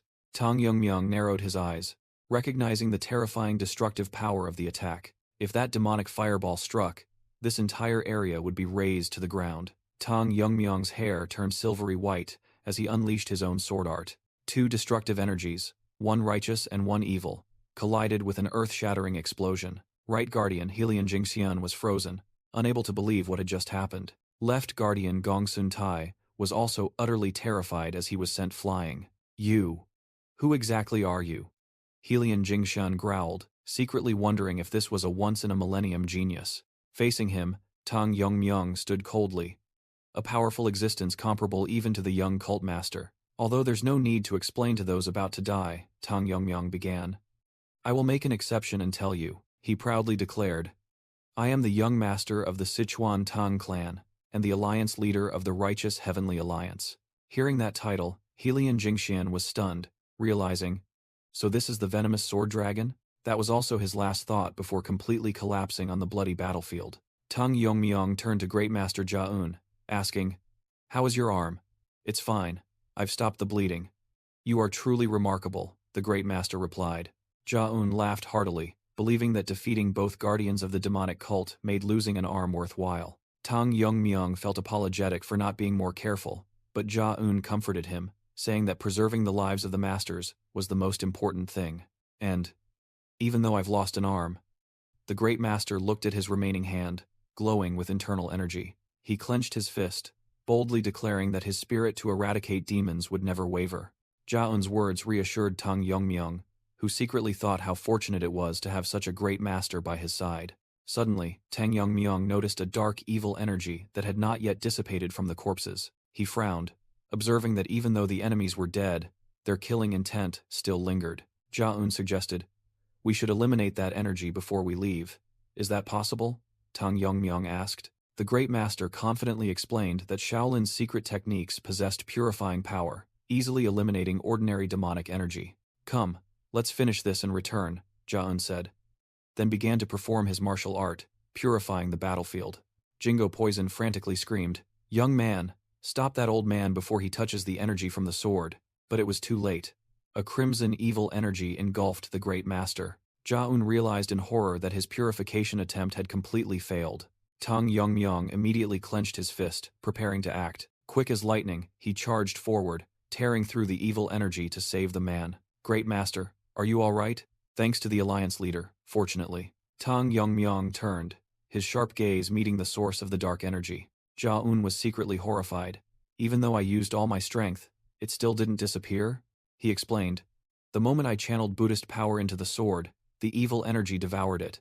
This is Buddha-slaying energy. Both were stunned as the surge of resentment began to condense into a gigantic, grotesque form. Tang Yongmyong was aghast at the unbelievable sight. It's taking shape? John screamed in panic. Jingo Poison whispered. I found it strange before, but now I'm certain. You know what it is? Tang Yongmyong asked. It's a chimimoryo, but not the ordinary kind born from a single grudge. This thing was created by binding hundreds, thousands of grudges into the sword, an artificial chimimoryo. Jingo Poison continued to explain that apart from special cases like him or Muyongek, only shaman sorcerers could control them. Even those sorcerers were forbidden from creating chimimoryo, but occasionally someone would break the taboo. So, you mean, it seems someone in the demon cult is continuing the bloodline of the shaman sorcerers, someone who defies all prohibitions, willing to do anything to oppose even the heavenly Tao. Tang Yongmyong confronts the newly unleashed chimimoryo monster. The monster roars and lunges to attack. Tang Yongmyong swings his sword, hitting the enemy, but the attack seems to do no damage. He continues to unleash energy slashes at the monster. However, all attacks pass through it harmlessly. Tang Yongmyong realizes he cannot inflict physical damage on it, possibly because it is made of resentment. He is confused as to how the monster is immune to physical attacks but can attack physically. Jingo Poison explains that spirits are essentially concepts, so normal attacks are ineffective. It offers to handle it, surprising Tang Yongmyong. Jingo Poison reminds him that it is more than just a supplementary source of poison energy. It declares itself a spirit that has lived for over 1,000 years and begins to unleash its power. Grandmaster Jaun and another monk are surprised as a thick fog suddenly engulfs everything. The chimimoryo is also confused by the sudden environmental change. Tang Yongmyong orders Jingo Poison to finish the battle quickly. Jingo Poison, now in its giant snake form, complies. It faces the chimimoryo in the dense fog. Jingo Poison admits that the newly born monster's power has surpassed the level of a normal spirit, but it asserts that the monster is no match for it and will become nourishment for its power. Jingo Poison opens its mouth wide, preparing to swallow the terrified chimimoryo. After absorbing it, Jingo Poison returns to its small form and rubs its belly contentedly. Grandmaster Jaun anxiously asks Tang Yongmyong if he is injured, but he replies that he is fine. Tang Yongmyong vaguely explains that the fog was a type of his technique. Grandmaster Jaun is still stunned, wondering what kind of terrifying entity the demonic cult has created. Tang Yongmyong warns that this might not be all, and asks the monks to escort everyone back first. The monks are taken aback by his suggestion. A monk frantically asks if Tang Yongmyong intends to go to the demonic cult's headquarters alone and tries to dissuade him. Tang Yongmyong explains that the spirit was immune to normal attacks, so he had to resort to a special technique. The young monk realizes that the demonic cult might be forcibly creating a large number of such spirits. Tang Yongmyong asserts that they must assume the demonic cult's forces are still intact, and the threat of the little poison demon remains undetermined. He thinks that if that person is related to the Tang family, he must handle it himself. He argues that this is the best opportunity to strike a decisive blow, while the enemy's main force has a vulnerability. The young monk still desperately tries to object. Grandmaster Jaun finally speaks up, reminding Tang Yongmyong of his leadership role and urging him to act cautiously. Tang Yongmyong smiles confidently and promises to return with good news. Immediately after, he disappears in a flash of light, charging forward. Grandmaster Jaun laughs heartily, admitting he cannot stop him and orders everyone to gather the patients for evacuation. However, in his heart, he is still deeply worried about the extreme demon masters and the demonic cult leader Tang Yongmyong is about to face. Nevertheless, he decides to set aside his doubts and place his complete trust in the righteous leader. The Grand Master's well wishes echo, hoping Tang Yongmyong returns safely. The scene shifts to the heavenly demon cult's headquarters in Xinjiang, a massive architectural marvel amidst treacherous mountains. A voice announces the arrival of the little poison demon. Tang Munchan, with his robust physique, strides into the demonic cult's main hall. A white-haired female demon lord greets him, congratulating him on his great achievements on the battlefield, and Tang Munchan bows respectfully. The female demon lord remarks that he finally looks like a true demonic disciple. She also teases about how the Yang family head, who is now his father, is also very proud of this news. The story flashes back a few days, to when Tang Munchan reached the Poison Master realm. In the flashback, the female demon lord introduces him to the Yang family head, who will guarantee his status from now on. Tang Munchan is about to introduce himself as belonging to the Tang family, but stops, realizing that is no longer true. The Yang family head reminds him that he has abandoned the Tang family and announces his adoption of Tang Munchan as his son, with the new name Yang Munchan. Tang Munchan reluctantly accepts and calls him father, causing the Yang family head to laugh heartily, finally having a reliable son. Returning to the present, Tang Munchan humbly expresses his gratitude, but the female demon lord finds the answer boring. She says the cult master will surely reward his merits, and asks what he desires. Recalling the battle with the Kunlun sect, Tang Munchan requests to learn their divine body technique so he can join the pursuit squad. The female demon lord agrees it's a good choice, then appears to be contemplating. She dismisses the request, stating that divine techniques like that are too common in the cult's library. Instead, she offers something more interesting, the original version of the reverse blood demonic technique. This is the demonic technique that the heavenly demon lord's forces once used, capable of unlocking potential and multiplying power many times over. Tang Munchan worries about the risk of death or chi deviation, but the female demon lord reminds him that he has already mastered the immortal demon technique. She suggests combining the reverse blood demonic technique to enhance lifespan and the immortal demon technique to prevent death, creating an extraordinary outcome. With her eyes glowing with a sinister purple hue, she admits her curiosity to see what happens when two opposing martial arts are combined. At the Righteous Heavenly Alliance's camp, a strategist greets Jegal Changshin as he oversees. Jegal Changshin explains he is there to re-examine the army's formation, and the strategist praises his diligence. The strategist adds that thanks to Jegal Changshin's swift organization, over 2,000 people were able to move in just a few days. He then asks if the alliance leader and Grandmaster Jia-un have met with the Kunlun sect members yet. Elsewhere, Jia-un appears worried, secretly hoping they are not too late. Jegal Changshin calculates that if the alliance leader successfully heals the two elders and brings them to the front lines, the alliance will have a total of 6 Fire Realm experts. He analyzes that the Heavenly Demon Lord has 5 Extreme Demon Masters, so they must hold their ground and stall him until the alliance leader returns. However, Jegal Changshin is unaware. A significant amount of time will pass before he can reunite with Tang Yongmyong, and he will return after causing a world-shattering event at the demonic cult's headquarters, far beyond all expectations. At the Heavenly Demon Cult's headquarters in Xinjiang Tianshan, Tang Munchan is praised by someone for his great contributions, which have advanced the cult's plan to enter the Central Plains by one step. The demonic cult's cult master sits on his throne, declaring that such merits must be rewarded, and asks Tang Munchan to state his wish. This is the first time he has met the cult master. Tang Munchan thinks to himself that the old man is different from what he imagined, and the pressure from his demonic energy is terrifying. Tang Munchan boldly requests to be granted the true version of the reverse blood demonic technique. The cult master appears surprised by the request. He repeats the question, the true version of the reverse blood demonic technique? The cult master ponders. After a moment, he leans back, continuing to consider this unexpected request. The cult master deduces that it cannot be a coincidence that someone possessing the immortal demon technique is seeking the reverse blood demonic technique, and concludes that the demon master must have told him. The white-haired demon master suggests that the other demon master likely told Tang Munchan that an immortal body can bypass the technique's backlash. The cult master laughs heartily, acknowledging the demon master's curiosity as a charm, then decides to get straight to the point. He declares a shocking truth. There is no true version of the reverse blood demonic technique. The cult master explains that it was originally a potential bursting technique, and using all acupoints, at the risk of one's life, is the true version.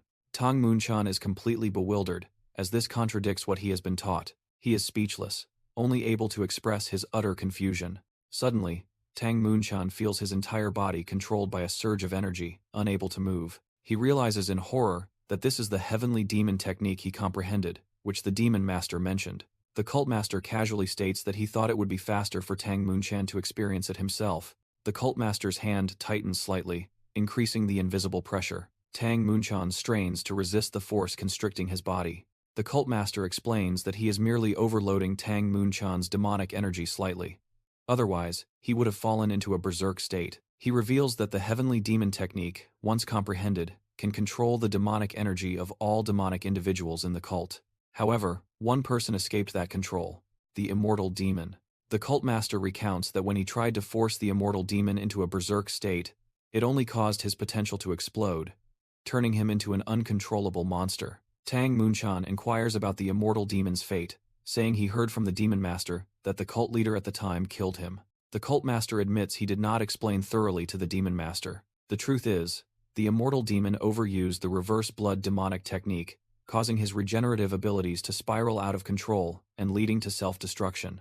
The cult master concludes that if someone who has learned the immortal demon technique pushes the reverse blood demonic technique to its limit, that is its true version. Finally, he warns that to obtain such power, Tang Munchan must undergo a berserk state similar to what the immortal demon experienced. The cult master sneered, warning that if one wasn't proficient in the immortal demon technique, learning this additional technique could hasten death, then asked Tang Munchan if he still wished to learn. Without hesitation, Tang Munchan knelt, affirming that to avenge Tang Yongmyong, he would do anything. With eyes burning with hatred, he declared he would bet his life 100 times over, and begged to be granted the true reverse blood demonic technique. At a camp of the righteous Heavenly Alliance, the peaceful scenery contrasted with the tension within. A gray-bearded official felt something was amiss. He looked at the map, noticing that the destroying Demon Lord's forces had been unusually stagnant recently. He speculated if the Demon Lord was severely injured from the battle with the Sword King, but also feared another possibility. Suddenly, he called out loudly, signaling an emergency. A Grand Master named OK Yang from the Hua Mountain sect rushed in, bringing earth-shattering news that the destroying Demon Lord had moved. With a horrified expression, OK Yang reported the rest of the news. He screamed that they had invaded Shaolin Temple, where the monks were facing the enemy's blades.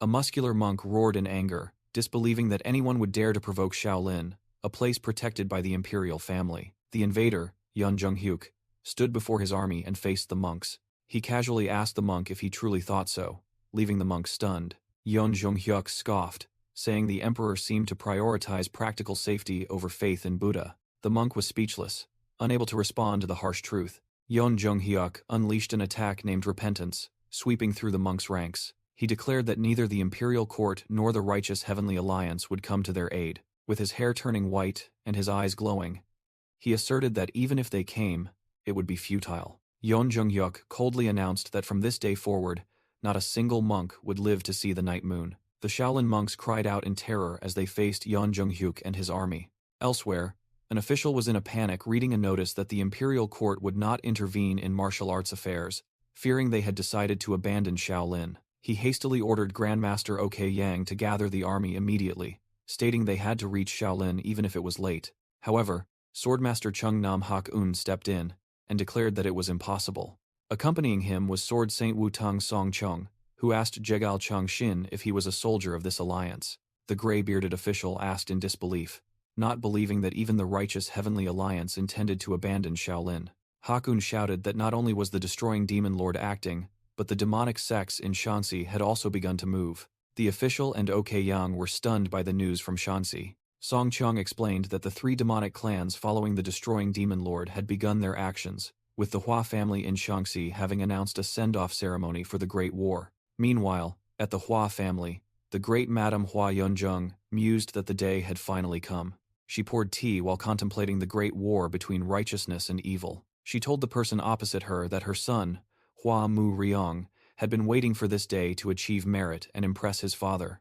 Hua Yunjung understood that this great war would decide the successor among the three young masters of the demonic path, and she couldn't help but worry. She asked the destroying Demon Lord's guardian, Guillaume Riong, if her son was the most promising candidate. Guillaume Riong casually asked if she was still worried, and if his support as the Demon Lord's right-hand man was not enough. Hua Yunjung replied that as a mother, worrying was natural, and she just wanted an honest answer. Gum Riong affirmed that among the three families, young Master Huamu Riong possessed the highest skills, and if he achieved merit in this expedition, his succession would be secured. Hua Yunjung began to inquire about the extent of merit required. She was stunned to realize the answer was the destruction of the righteous sects in Shanxi. Gum Riong confirmed that eliminating the Hua Mountain and Chungnam sects would be enough for the young master to become the next Demon Lord. While the destroying Demon Lord attacked Shaolin, and the imperial court declared non-intervention in martial arts affairs, the Hua family in Shanxi, one of the three great demonic families, also held their send-off ceremony. The martial arts world once again stood on the brink of an era of chaos. An official of the righteous Heavenly Alliance read the report, bewildered, wondering how all this could happen in a single day and where they should begin to respond. Elsewhere, an envoy was galloping through the barren land. The person cried out in despair, begging the Alliance leader to return quickly, as the righteous Heavenly Alliance needed him. Meanwhile, Tang Yongmyong wondered as he looked at a desolate land he had never seen before, devoid of water or vegetation. Jingo Poison explained that this was the Taklamakan Desert, an abandoned land no different from the afterlife. It recounted that in the past, it and the invisible guest had destroyed the earth dragon here, turning the entire area into a desert. Jingo Poison further explained that dragons were born with the ability to control the 5 elements. For example, the Azure Dragon controlled lightning energy. Other evil dragons each governed one of the 5 elemental attributes.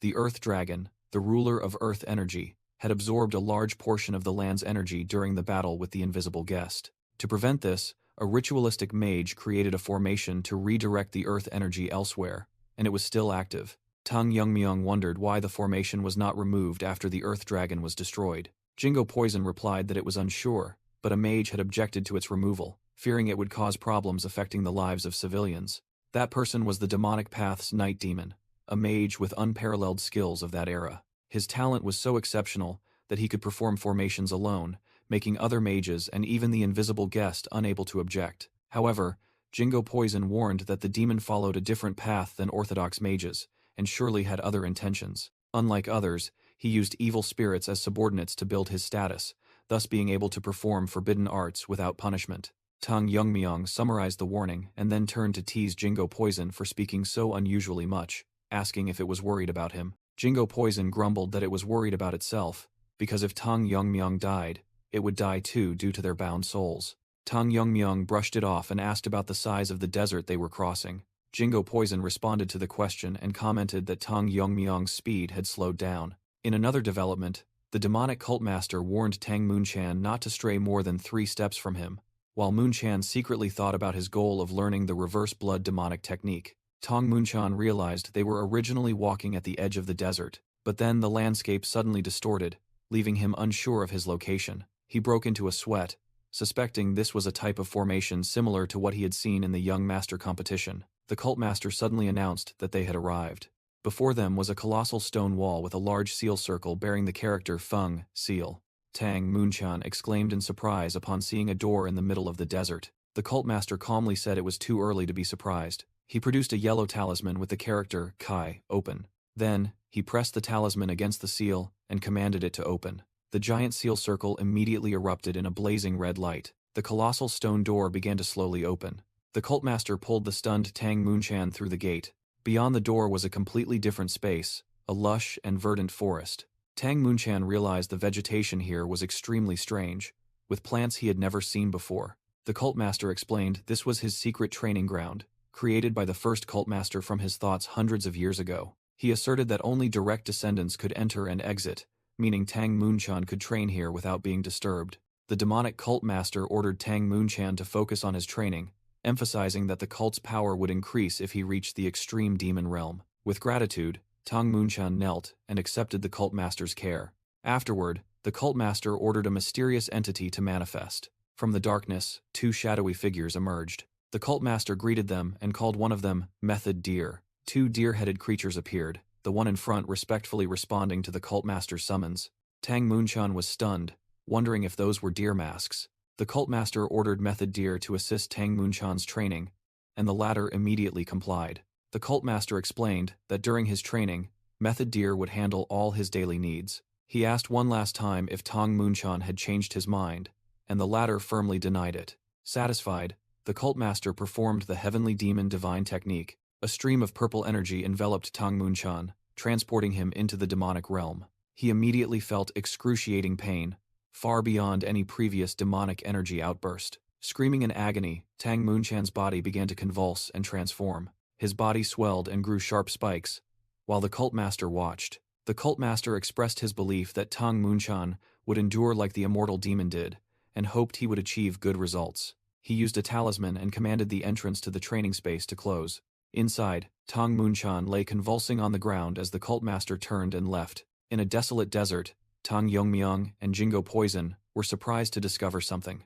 Jingo Poison explained that they had found the reverse dragon seal formation, Earth, a powerful formation created to destroy the Earth Dragon. Jingo Poison confirmed that Tang Yongmyong could also sense something strange beneath the formation. It revealed an underground space where thousands of evil spirits were imprisoned. Tang Yongmyong immediately guessed that this was the work of the night demon of defying heaven.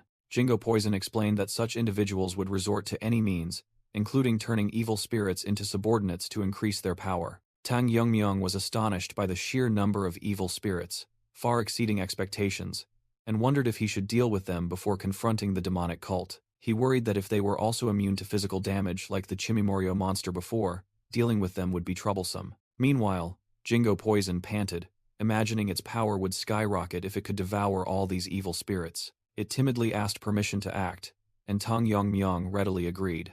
To Jingo Poison's surprise, Tang Yongmyong admitted he was not a sorcerer and had no understanding of evil spirits. He suggested that Jingo Poison was more suited to handle them, making it even more confused by this easy approval. Tang Yongmyong explained that he was tired after the long journey and needed a day of rest before the battle. He allowed Jingo Poison to transform and instructed it to finish quickly and then find him.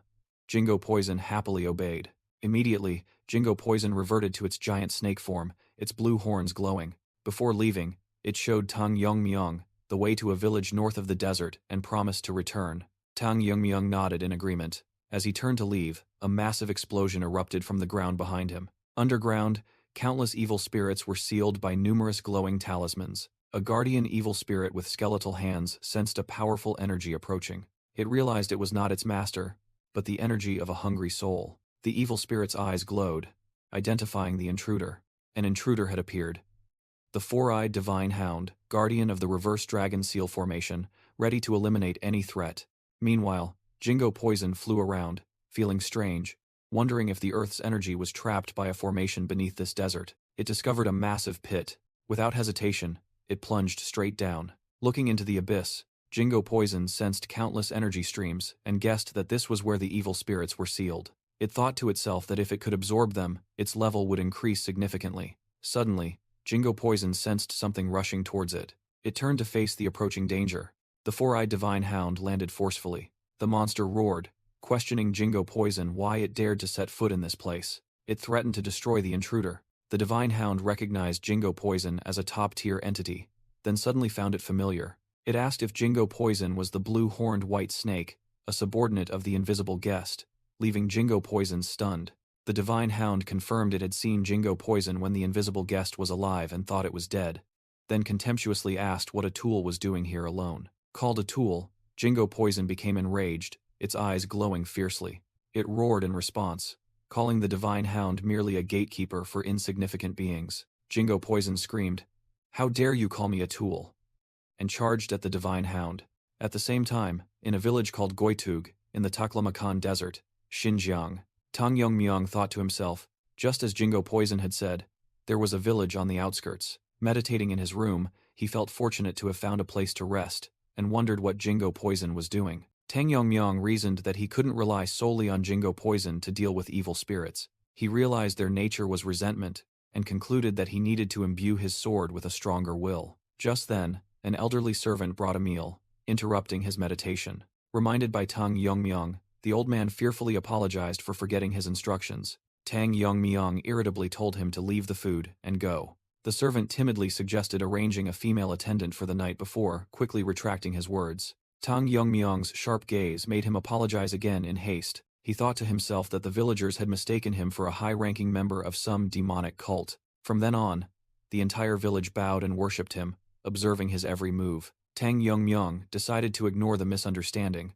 but their excessive hospitality was becoming bothersome. Suddenly, another voice echoed from outside the door, further irritating him. A man with a stern expression entered and directly asked who he was. The man stated he had recognized his identity from the start and asked if he was from the Tang family. Tang Yongmyong was slightly surprised to be recognized. The man was Zhang Chunil, a former warrior of the demonic path during the Black Death Alliance's rule in Sichuan. One day, his wife was harassed by a superior from the Black Death Alliance and committed suicide in shame. Enraged, Zhang Chunil killed the perpetrator in revenge but was hunted and forced to flee to Xinjiang. He explained he had a young daughter and was returning to find her if the arrest warrant had been lifted. Tang Yongmyong stated that the demonic sects in Sichuan, along with the Black Death Alliance, had all been annihilated, so the arrest warrant was likely no longer valid. Zhang Chunil was stunned, unable to believe someone had defeated the Black Death Alliance. Tang Yongmyong confidently asserted that he was the one who had annihilated the Black Death Alliance. He thought to himself that it would be best to let things pass in silence, otherwise it would only become more chaotic. Zhang Chunil was utterly astonished, realizing he was speaking to a legendary master. He bowed profusely in gratitude, overjoyed that he could now peacefully search for his daughter. Tang Yongmyong wondered why the poor villagers treated him so well, and Zhang Chunil explained it was due to the divine medicine. Zhang Chunil revealed it was a type of medicine distributed by the heavenly demon cult to help people forget their worries, but this village was too poor to receive more than a minimal amount. The problem was that this medicine was highly effective and severely addictive. Once hooked, there was no escape. He explained that the villagers mistook Tang Yongmyong for a high-ranking member of the cult and were trying to curry favor for more medicine. Tang Yongmyong was inwardly furious to learn that the heavenly demon cult was distributing addictive medicine to innocent villagers. As Zhang Chunil was about to continue, a loud bell suddenly rang, drawing Tang Yongmyong's attention. Zhang Chunil explained it was the village's emergency alarm, and when it rang so loudly, it meant bandits were approaching. A group of fierce bandits on horseback charged forward. Tang Yongmyong merely thought with annoyance why the bandits had to come on the day he was here. The elderly servant rushed to Tang Yongmyong's door. He frantically reported that about 50 bandits were approaching. Seeing Zhang Chunil, the old servant was surprised and asked why he was there. Tang Yongmyong calmly explained that he had summoned Zhang Chunil, and then asked about the bandits. The old servant said they had prepared a shelter and advised Tang Yongmyong to hide with them. Tang Yongmyong replied with a sharp glare, asking if he looked like someone who would run from petty bandits. The old servant frantically explained that he didn't mean it that way. Tang Yongmyong coldly ordered him to bring the bandits here immediately. A group of bandits led by a bearded leader approached the village gate, confronting Tang Yongmyong and the villagers. A bandit in leopard skin shouted, pointing out the strangers who were not villagers and demanding their identities. Amidst the fearful villagers, Tang Yongmyong stood calmly. Zhang Chunil whispered to Tang Yongmyong to claim to be from the Yang family of poison masters. After learning that the Yang family also specialized in poisons, Tang Yongmyong thought that the demonic cult had something similar to the Tang family and decided to follow the suggestion. He introduced himself as the young master of the Yang family, surprising and making the bandits suspicious. Asked to present the divine medicine as proof, Tang Yongmyong sighed, saying there was no other way. The bandit leader inwardly smiled maliciously, planning to kidnap Tang Yongmyong for ransom. However, his expression suddenly changed to one of horror. In an instant, the entire bandit group was flung into the air by an invisible force. The leader was bewildered, not understanding what was happening, while Tang Yongmyong calmly remarked that the situation was strange. Tang Yongmyong complained that he just wanted to rest but was constantly being bothered, and the bandit's timely appearance was suspicious. He turned and glared at Zhang Chunil, who was sweating, threatening to ask who had leaked the information. The villagers, led by Zhang Chunil, exclaimed in astonishment at Tang Yongmyong's incredible power. The leader was stunned to realize Tang Yongmyong had hidden his true strength. The surviving bandit in leopard skin quickly bowed his head to the ground, begging Tang Yongmyong for mercy. He confessed that they came on someone else's orders and was about to reveal the mastermind.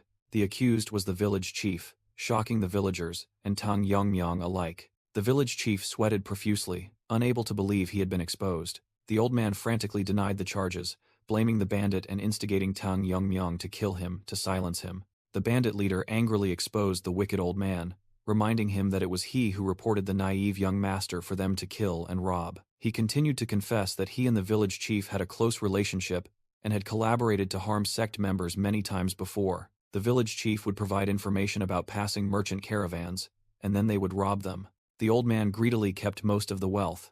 Otherwise, the village would have escaped poverty long ago. The bandit leader challenged Tang Yongmyong to search the village chief's house, which surely contained ill-gotten gains. An indignant villager shouted the name of the village chief, Hyun Yong-gil. The villagers turned to question the village chief, asking if the accusations were true. Cornered, Hyun Yong-gil could only remain silent before the villagers' furious gazes.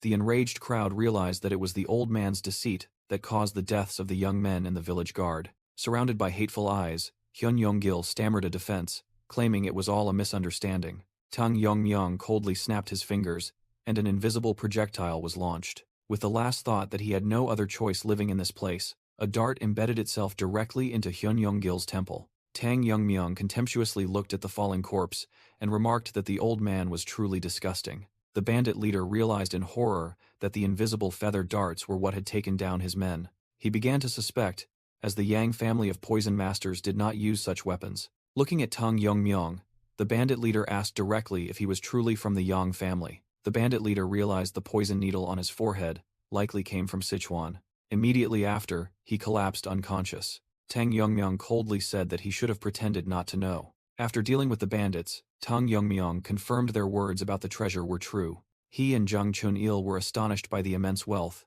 enough for all the villagers to start a new life. Tang Yongmyong decided to leave all the treasure behind, making Zhang Chunil ask the reason in surprise. He explained that he didn't need the wealth, and the villagers deserved it all. Zhang Chunil confirmed that thanks to this money, the entire village would relocate to the Central Plains to buy farmland. He thanked Tang Yongmyong, saying that thanks to him, he could now set off to find his daughter. Tang Yongmyong gave him a small pouch, saying it contained poison and darts for self-defense. Zhang Chunil was deeply grateful for the gift, not knowing how to repay such kindness. As Tang Yongmyong turned to leave, Zhang Chunil suddenly asked if he was from the Tang family of Sichuan.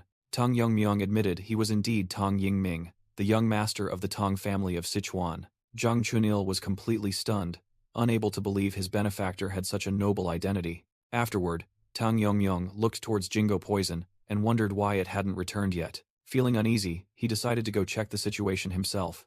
Elsewhere, a violent collision sound echoed. Jingo Poison was caught in a fierce battle. It coiled itself and unleashed a powerful attack. Jingo Poison, also known as Chonggok, was gradually losing its connection to its master. The bond between master and servant was a form of telepathic communication through a spirit medium. However, neither Tang Yongmyong nor Chonggok were aware of a dangerous side effect when the physical distance between them became too great. The familiar would be unable to maintain its sanity. Meanwhile, in the deepest part of the Nilong Fong and formation, the evil spirits were imprisoned. All the high-level evil spirits in the abyss simultaneously looked up at the sky. They had sensed the death of the four-eyed divine hound, the guardian of the abyss. Immediately after, a massive energy source descended. It was a strange, deranged evil spirit spreading poisonous gas. The low-level evil spirits above were instantly annihilated upon contact with its poisonous mist. Faced with this threat, the high-level evil spirits realized they had to act to avoid the same fate.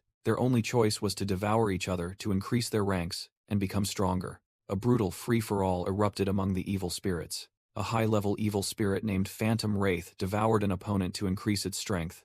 After finishing the absorption, it looked up triumphantly. Phantom Wraith roared, ordering a smaller evil spirit to leave before attacking. But Jingo Poison suddenly appeared, blocking the attack and declaring it would not allow someone like Phantom Wraith to level up. Another high-level evil spirit, Black Keelin, realized the divine hound was dead and saw it as an opportunity to escape. It was about to devour a smaller evil spirit to level up when a voice ordered it to stop. A higher-level tiger evil spirit, Azure Eyes Black Tiger, appeared and claimed that prey was its own, confronting Black Keelin. Azure Eyes Black Tiger ordered Black Keelin to back down if it wanted to die peacefully. Black Keelin challenged, calling its opponent a cat. A mysterious voice echoed, deeming both of them useless. Suddenly, the ground between them exploded violently. Rocks and dirt flew everywhere in a terrifying tremor. Both high-level evil spirits were stunned by the sudden event. From beneath the ground, a top-tier evil spirit named Bullet Pearlfish emerged. Azure Eyes Black Tiger realized in horror the unimaginable power gap of the creature that had just appeared. Bullet Pearlfish was an entity born from the terror of the deep sea, possessing unparalleled power. In the past, it was so powerful that it could not be sealed along with the four-eyed divine hound. Therefore, the first Yekchon's formation master had to imprison it in the deepest part of the bottomless abyss, with a curse tied to the life of the divine hound. Now, Bullet Pearlfish's eyes opened, declaring the wait was over. It roared, vowing to devour all humans, especially those who sealed it. Even Jingo Poison felt the terrifying pressure radiating. Black Keelin and Azure Eyes Black Tiger could barely move under the immense pressure. From outside, a giant hole in the forest began to shake. The ground around the hole exploded, sending dirt and rocks into the sky. Inside the abyss, a rift opened in the barrier, revealing the sky. Black Keelin told Azure Eyes Black Tiger that they should look at the current situation. Black Keelin suggested that where Bullet Pearlfish passed, there were many resentments from low-level evil spirits, and absorbing them would help both of them increase their ranks. It proposed that instead of fighting each other, they should share those resentments and escape together. Azure Eyes Black Tiger reluctantly agreed, saying it was the only option, and only for this time. Meanwhile, Bullet Pearlfish had set its sights on a new target, sensing a considerable rank from Jingo Poison. Jingo Poison faced it, wondering if this was the one who killed the four-eyed divine hound, and declaring such a high-level creature was worth devouring. Bullet Pearlfish roared, vowing to devour Jingo Poison to break the seal on the abyss's ceiling. Suddenly, the sky above, which was a ceiling formation, began to crack. A powerful stream of energy slashed down, shattering the formation. Jingo Poison looked up in astonishment at the sudden change. Even Bullet Pearlfish appeared worried as it sensed the terrifying power from outside. The life-or-death battle among the low-level evil spirits continued relentlessly to steal each other's ranks. Azure Eyes, Black Tiger, and Black Keelan also looked up in shock, unable to believe their eyes. They were stunned to realize that the sky created by the knee-long formation had completely shattered. Bullet Pearlfish wondered who could break such a powerful formation, suspecting that the one who sealed it years ago was still alive. A figure began to descend from the hole in the sky. Bullet Pearlfish waited tensely, believing the first Yekchon's formation master had returned. However, the one who appeared was not the one it expected. The person was none other than the young master of the Tong family of Sichuan, the venomous sword dragon, and he asked Jingo Poison if it wasn't done yet. Tang Yongmyong looked down and sternly asked Chonggok if it was being lazy. Inside the bottomless pit, the jadefish evil spirit stared in shock at Tang Yongmyong, who had just torn open the seal in the sky. It thought in astonishment, "What is this? Tearing apart a spell formation without being a heaven-defying formation master?" Realizing the formation wasn't regenerating, it knew the sky had truly opened up. The jadefish evil spirit secretly rejoiced, thinking that with the appearance of this stranger, they could easily escape. Meanwhile, Tang Yongmyong was preoccupied. What's wrong with that guy? Hearing its master's call, Jingo Poison, in its blue-horned white snake form, let out a roar. Tang Yongmyong held out his hand, preparing to summon it. "We'll hear the details later," he said. "Come back here, Chonggok." Immediately, Jingo Poison soared towards him. Tang Yongmyong was relieved when he checked, and found his spirit beast completely unharmed. Holding the bewildered Jingo Poison in his hand, he sighed, always making things complicated. Suddenly, a colossal voice boomed from behind. "Hey, human." Tang Yongmyong turned around, facing the jadefish evil spirit. "Is that giant fish talking to me?" he thought to himself, as the evil spirit commanded, "Tear the formation wider. It's too narrow for me to escape." Tang Yongmyong glanced indifferently at the tear in the sky. "That? Yes," the evil spirit replied. "If you do that, I won't care what you do here." "It's not difficult, but your attitude is a bit annoying," Tang Yongmyong retorted. "And what if I refuse?" The evil spirit roared threateningly. "You'll regret it!" Then it shouted, "Listen, everyone. The sky has opened." Its call echoed throughout the bottomless pit. "This is our chance to escape." Hearing the announcement, all the imprisoned evil spirits, from the black-eyed Black Tiger to the Black Keelan, began to stir. The jadefish evil spirit roared, rallying its kin. "Eliminate that human and let's escape together." Tang Yongmyong thought to himself, "This mountain-sized fish is truly petty, and all sorts of bizarre creatures are stirring." He estimated the number must be in the thousands, realizing it was impossible to purify them one by one. Facing the horde of roaring evil spirits charging towards him, Tang Yongmyong stood firm without a trace of fear. He decided it was time to test the technique, specifically created to deal with evil spirits. Tang Yongmyong drew out the white snow dragon Fang's short blade, white as bone. He gripped the weapon tightly, beginning to focus energy into it. A colossal aura erupted, forming an energy vortex that enveloped Tang Yongmyong. The jadefish evil spirit was terrified by the immense pressure, realizing it came not from the human, but from the sword. A massive amount of energy was being compressed into the short blade. Tang Yongmyong told himself he had to be precise to finish it in one blow, as his master had taught him. In a flashback, his master explained, this was the technique to shake Jing, one of the 3 treasures of Jing Qi Shen, based on vibrations to counter martial arts and magic. By transmitting a disintegrating force into the vibrations and attacking the soul-like essence, this technique was unleashed. Even ghosts would become powerless before it. The jadefish evil spirit was stunned, not understanding what was happening with the short blade. It couldn't believe that Tang Yongmyong simply threw the weapon. The short blade shot forth like an arrow of light, piercing an evil spirit and disintegrating it. Tang Yongmyong explained that this was a sword strike that unified vibrations, and its power would increase as he focused his energy. He unleashed the explosive force sword technique, and a terrifying wave of vibrations spread out. A colossal energy ripple erupted, sweeping through the entire bottomless pit. The jadefish evil spirit's eyes dimmed amidst the terrifying vibrations. All the evil spirits in the bottomless pit were swept into the destructive energy vortex.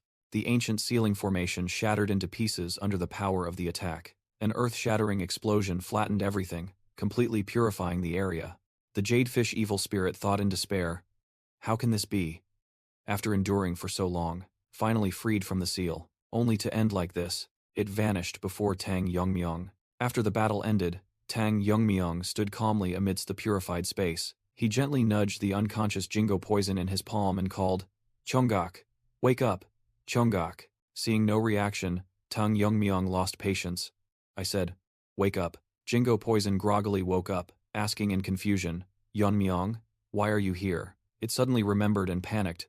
"Wait, what about the evil spirits down there?" They both looked up, countless energy remnants of the evil spirits hovering like fireflies. Jingo Poison exclaimed in astonishment. "So many remnants. Did Yeonmyong deal with them all while I was out?" Tang Yongmyong asked sternly. "You were so confident, yet you lost consciousness to the point of not recognizing me." "What happened?" Jingo Poison stammered an explanation. "Well, I was fighting something that seemed to be the gatekeeper here. For some reason, as soon as the battle started, I lost my mind. I apologize." It sincerely admitted its fault. Tang Yongmyong breathed a sigh of relief. "As long as you're okay, let's go. We've wasted too much time." Jingo Poison hastily stopped him. "Wait!" it eagerly suggested. "Before we go, let me absorb those remnants. If I absorb that energy, I might be able to." But Tang Yongmyong cut it off with a cold "hey." Tang Yongmyong squeezed Jingo Poison's cheek, grumbling, "I've already used up inner energy equivalent to 4 meridians, and now you want to waste more time?" He continued to scold. "Didn't I say I didn't want to waste any more time? Do you have no conscience?" Jingo Poison immediately put on a pitiful expression, but Tang Yongmyong was unmoved. "You think acting cute will work?" To escape, Jingo Poison quickly offered, "Then I'll tell you the key," making Tang Yongmyong ask in surprise. "The key? That's right," Jingo Poison replied. "The key to the myriad heavenly flower rain, a supreme technique of the invisible guest that suddenly appeared in Tang Yongmyong's mind." Tang Yongmyong narrowed his eyes warily. "How do you know that?"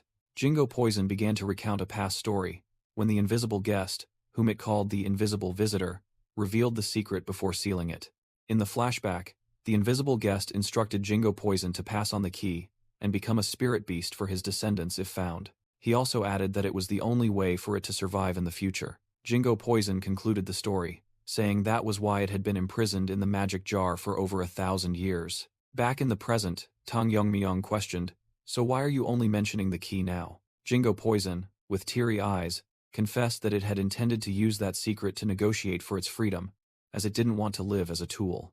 It hastily pledged loyalty and begged to absorb energy just this once, making Tang Yongmyong ask, "How long will it take?" Hearing this, Jingo Poison was overjoyed, while Tang Yongmyong muttered that he should have allowed it from the start, instead of listening to its lengthy explanation. Jingo Poison immediately returned to its giant serpent form, happily promising it would only take a moment. The blue energy remnants of the evil spirits still lingered in the air. Jingo Poison opened its mouth wide, beginning the process of absorbing that immense power. It coiled itself within the powerful aura, sucking up all the energy remnants under Tang Yongmyong's observation. After finishing, Jingo Poison hesitated. "It's a bit embarrassing to say this now, but..." Tang Yongmyong looked at it and sincerely reassured, "You've been a great help, and I don't see you as just a tool." Jingo Poison replied emotionally, "Thank you for saying that." Immediately after, its body began to crack and transform. Tang Yongmyong exclaimed in surprise, "Blue horn scales, are they turning black?" In a flash, Jingo Poison's entire body was covered in pitch-black scales, emitting an ethereal glow. It announced, "I've absorbed everything I can," and Tang Yongmyong replied, "We have no reason to stay here anymore. Let's go." He teased, "Your scales have changed color. Should I call you Black Serpent now?" But it replied, "My horns are still the same color, so just call me Blue Horn." In its new form, Jingo Poison bowed in gratitude. "Thank you for indulging me, Tang Yongmyong. I will never forget this favor." It began to recount. "In the past, I was an evil spirit named Xiang Willow, specializing in stealing wisdom and spreading poison. The invisible guest captured me.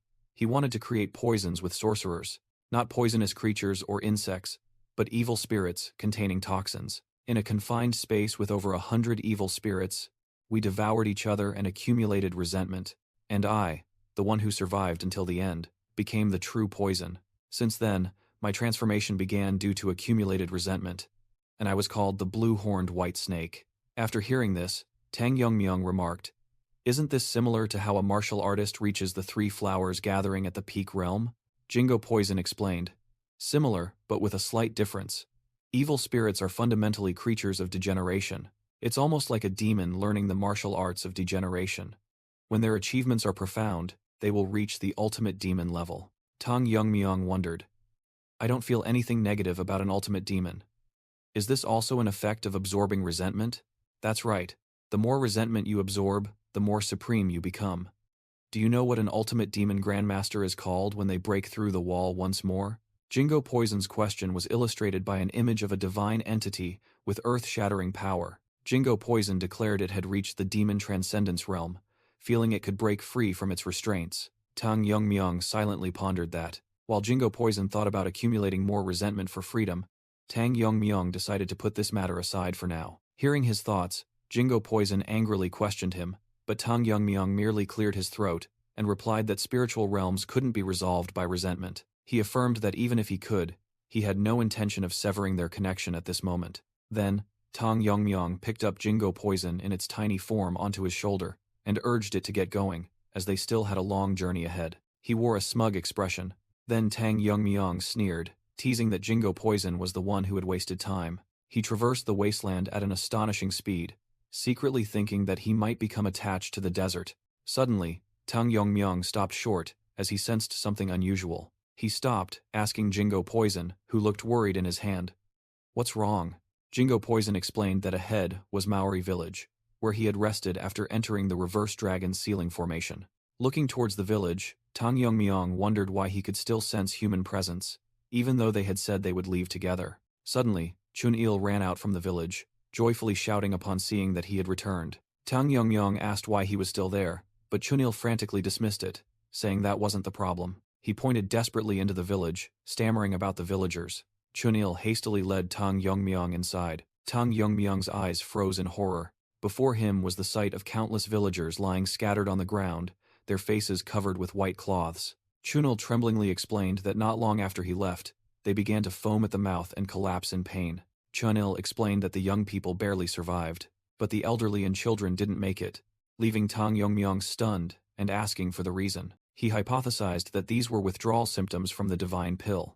Recalling before he left, Chun-il had given him strange pills found in the village chief's house. He explained that most villagers had taken more than one pill. That meant everyone was addicted, and Chun-il begged him to find a solution. Tang Yongmyong recalled that he had indeed sensed toxins in every villager's body, but at the time, he simply thought they were weakened by the lack of food in the desert. He agreed to help and asked to gather everyone, making Chun-il overjoyed. Back in the present, Tang Yongmyong explained that even though he had absorbed the poison, he hadn't anticipated the withdrawal symptoms, as the divine pill's nature was to disrupt the senses, not kill. He added that attempting to detoxify would cause an even greater problem, astonishing Jingo Poison. When their paralyzed senses returned, even a light touch would cause burning pain. Jingo Poison shivered, concluding they had only two choices: slowly die from addiction, or endure horrific torture during detoxification.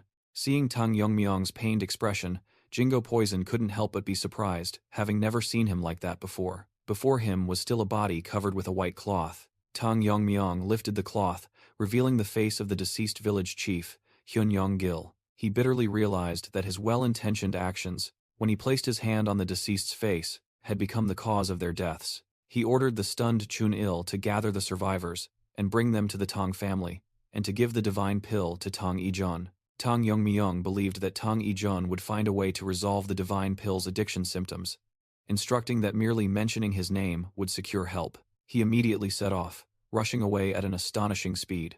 Chun-il could only stare, calling master, as his silhouette disappeared into the distance. On his way, Tang Yongmyong recalled information about his next target, the Poison Master Yang family, where the demonic cult specialized in poison research. He resolved that the first thing he would do upon reaching their base was to annihilate the entire family. In a distant place, the headquarters of the Poison Master Yang family, a renowned clan within the demonic cult, appeared majestic. Inside, members were hastily concocting poisons, one urging them on due to a shortage of poisonous tree sap.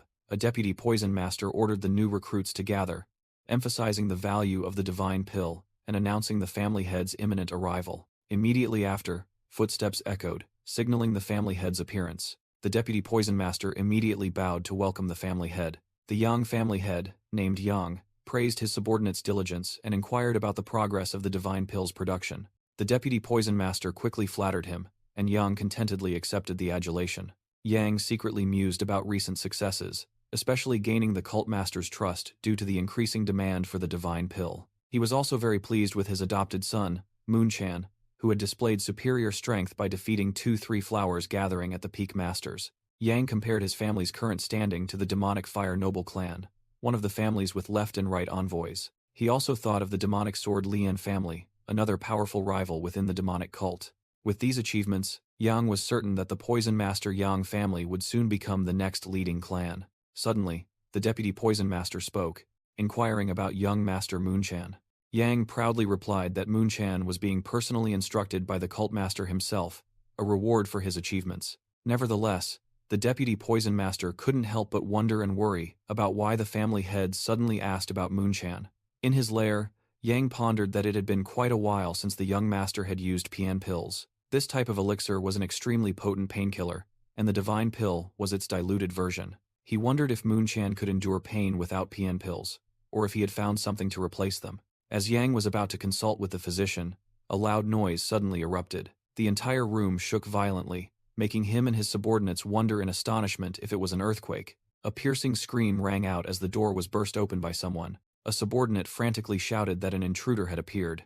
The deputy Poison Master's face turned pale with extreme terror.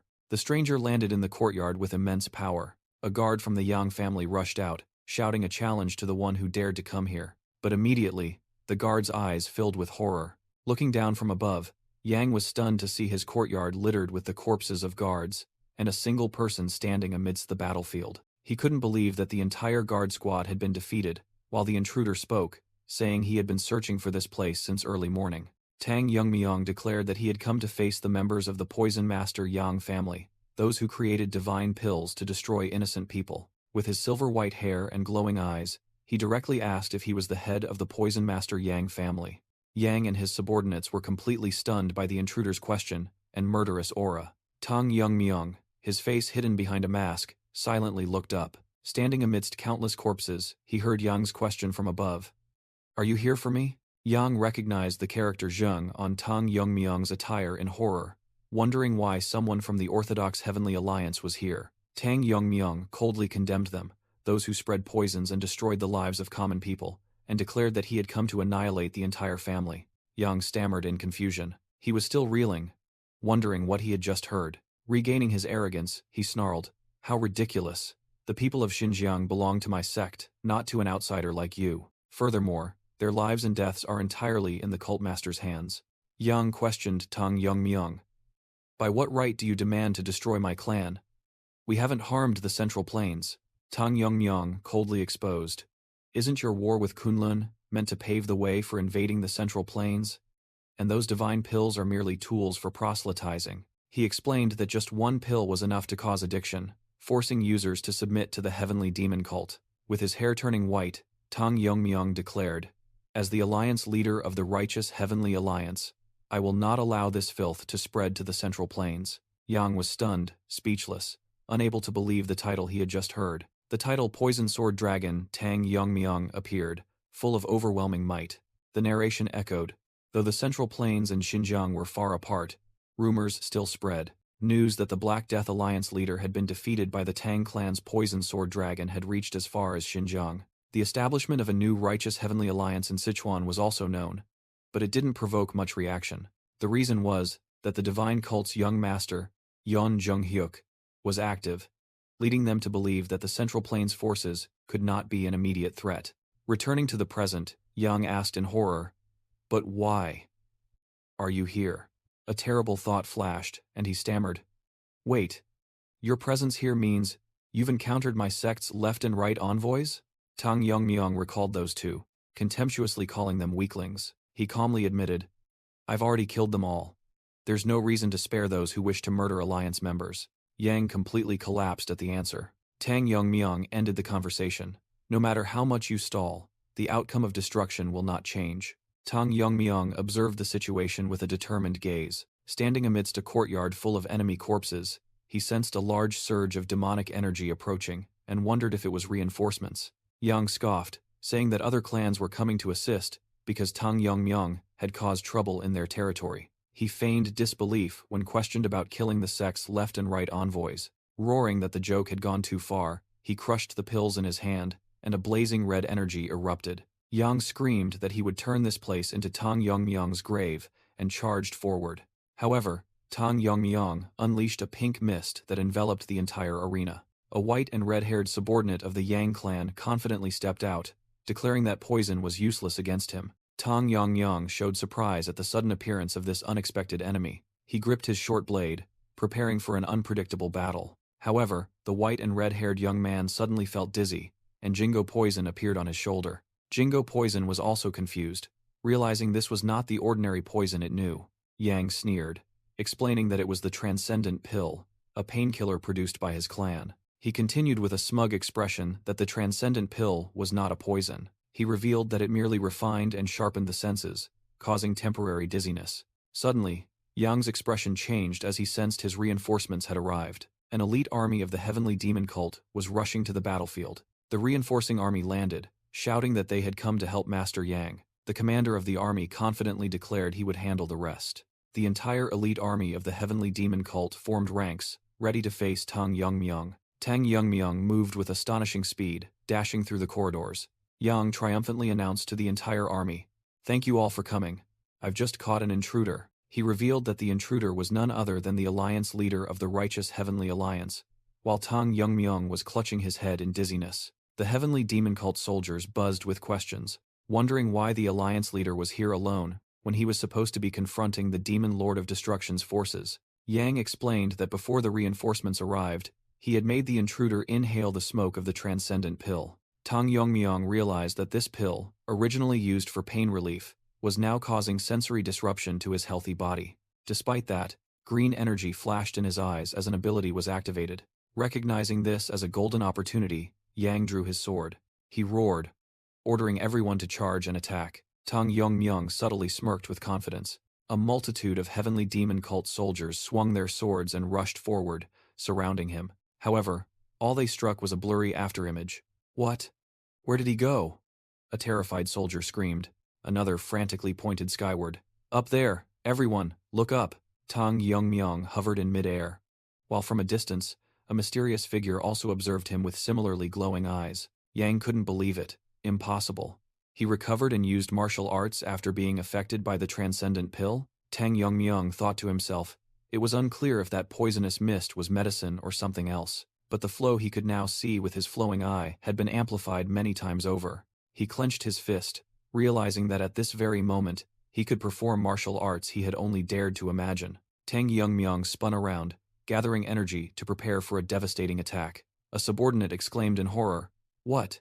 How can he move in midair like that?" Hovering high above, Tang Yongmyong unleashed a rain of green energy darts. He thought to himself. After using his internal energy to suspend the flying darts in the air, he entrusted them to the flow that Liu Yan could perceive, and instantly spun them to diffuse.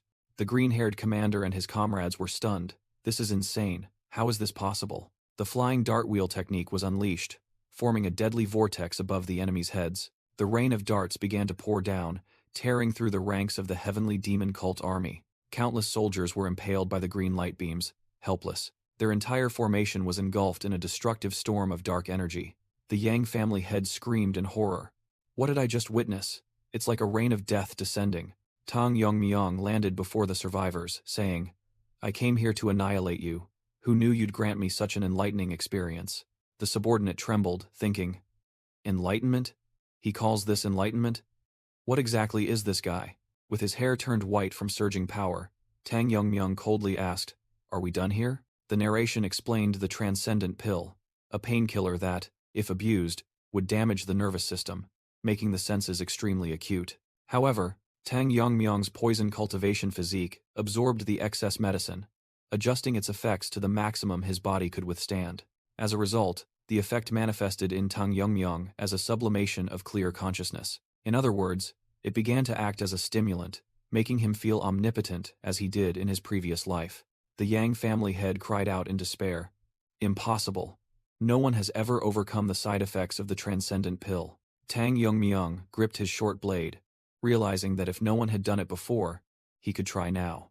Accumulating a massive surge of green energy, he took his stance, Ready to unleash a completely new ultimate technique, the Young family head panicked, determined to be the first to counteract the side effects. He growled, unable to accept death, and decided to use forbidden arts even without the cult master's command. He self-tapped pressure points on his chest to forcibly increase his power. A surge of red dark energy erupted as he roared in extreme agony. He unleashed a powerful blast of chi towards the front. With fiery eyes, he lunged at Tang Yongmyung, shouting that he wouldn't let him have his way. Meanwhile, Tang Yongmyung calmly realized he had to test his new power before the effects of the transcendent pill wore off. He knew this was a once-in-a-millennium opportunity for enlightenment. Through his amplified Liu Yan, he saw through the flows and trajectories that naturally existed in heaven and earth. A flash of light in his eyes, Tang Yongmyung whispered that he had understood. He recalled countless sword art trajectories he had mastered in his previous life under the name Long. Now, he would infuse his true chi into that flow, attacking along all trajectories simultaneously. A new ultimate technique was born, simultaneous manifestation sword. Countless blue sword chi lines erupted, surrounding the Yang family head. He realized in horror that he was being attacked by sword strikes even though no one wielded a weapon. The Yang family head's body was instantly torn apart by thousands of invisible cuts. The terrifying power caused his body to begin disintegrating in an explosion of light. The explosion spread, destroying the surrounding ground. It continued to engulf even the nearby structures. The entire area was submerged in a storm of sword chi, leaving nothing but destruction. Jingo Poison exclaimed in astonishment. To think an entire clan could vanish with just one technique. You truly are incomprehensible. It continued to wonder. Not a trace of life remains. Wouldn't it be better to leave at least one person alive for information? Tang Yongmyung coldly replied. There's no reason to leave behind seeds of disaster, and besides, we don't need information. He looked into the distance. I sense a massive energy source beyond the Tian Shan mountain range. That must be where the cult master is. In a majestic fortress hidden within the mountains, a dark power reigned. Inside, a powerful figure thought to himself, they are late. The cult master sat on his throne, annoyed that the left and right envoys, who were pursuing the Kongdong and Kunlun sects, had not yet returned. He speculated that they might have encountered unexpected assistance, though in the Central Plains, few could rival those two. Among those he could think of, at most there was Ja'an of Shaolin, but he believed even he wouldn't be a problem. He was even more confident, having sealed an evil spirit into the right envoy's sword, rendering even Buddhist teachings ineffective. Yet, they are this late, he muttered, his patience wearing thin. Suddenly, the cult master sensed a change. What is this? All the demonic energy from the direction of the poison master Yang family. His eyes widened in horror as he realized, has vanished all at once. Just then, Maui rushed in, panting. My lord, urgent news, the poison master Yang family. The cult master interrupted. Calm down, Maui. I've sensed it too. You should find a safe place to hide. He stood up, crushing the armrest of his throne, and said, if they don't stop at the Yang family, they will surely come here, no matter who it is. With rage flaring, he roared, I will make them regret provoking our sect. Meanwhile, in a quiet forest, another event was unfolding. A guard screamed in agony as he was pinned to a tree trunk. Before his consciousness faded, he only managed to wonder, how long has it been? Tong Moonchun collapsed, admitting he couldn't adapt to the rampant demonic energy and that his regenerative power also had limits. He roared in pain, fearing that his mind would collapse before his body, turning him into a mindless monster. With burning determination, he asserted that he couldn't let that happen and called out the name of his enemy, Tang Yongmyung.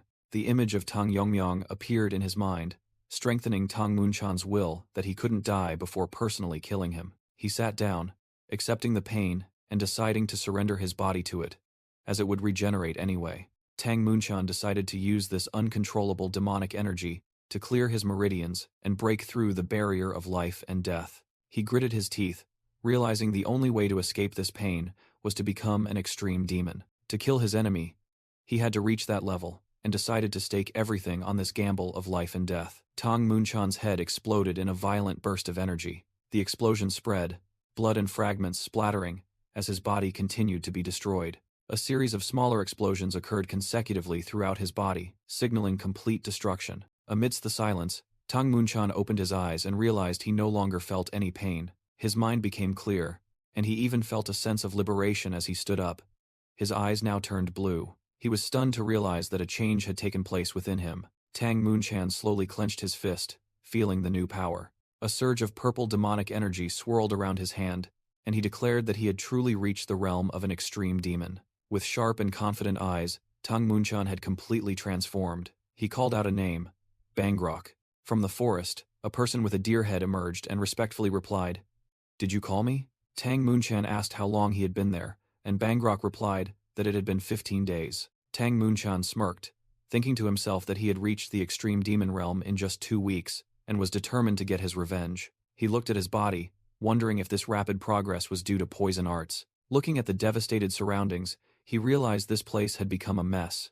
Tang Munchan decided to get dressed and go meet the cult master. Suddenly, he felt something unusual. Thunderclouds unexpectedly gathered, a weather phenomenon that had never occurred here before. He called Bangrok to ask what was happening. Bangrok solemnly announced that the Lord of 10,000 Demons was descending, leaving Tang Munchan stunned.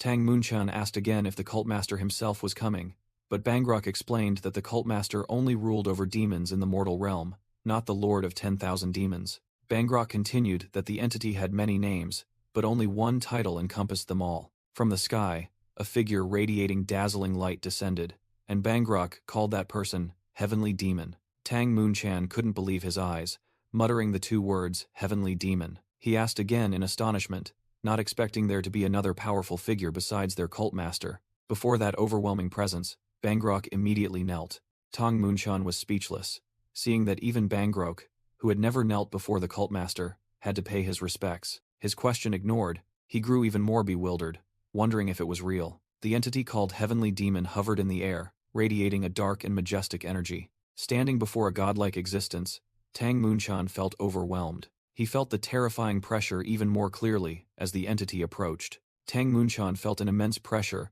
on a completely different level from the cult master's demonic energy. He was mercilessly struck down to the ground by that invisible force. Normally, when a practitioner of demonic arts faces a supreme authority of the demonic path, they are forced to bow in reverence. Falling without pain, Tang Munchan realized it was thanks to his immortal demonic body, and it was precisely because he had reached this realm that he could comprehend it. He desperately realized that this entity was so powerful that even if he died and revived 1,000 times, he wouldn't be able to scratch his opponent. Even after becoming an extreme demon, was he still so powerless? The Heavenly Demon spoke, calling Bangrok, realizing there was someone not of Yun's bloodline in the space created by its mind, and was told it was Master Yun's disciple. The entity showed disdain upon hearing that such a low-level creature was a disciple. The Heavenly Demon's sharp eyes began to scrutinize Tang Munchan thoroughly. Despite the pressure, Tang Munchan struggled to stand up.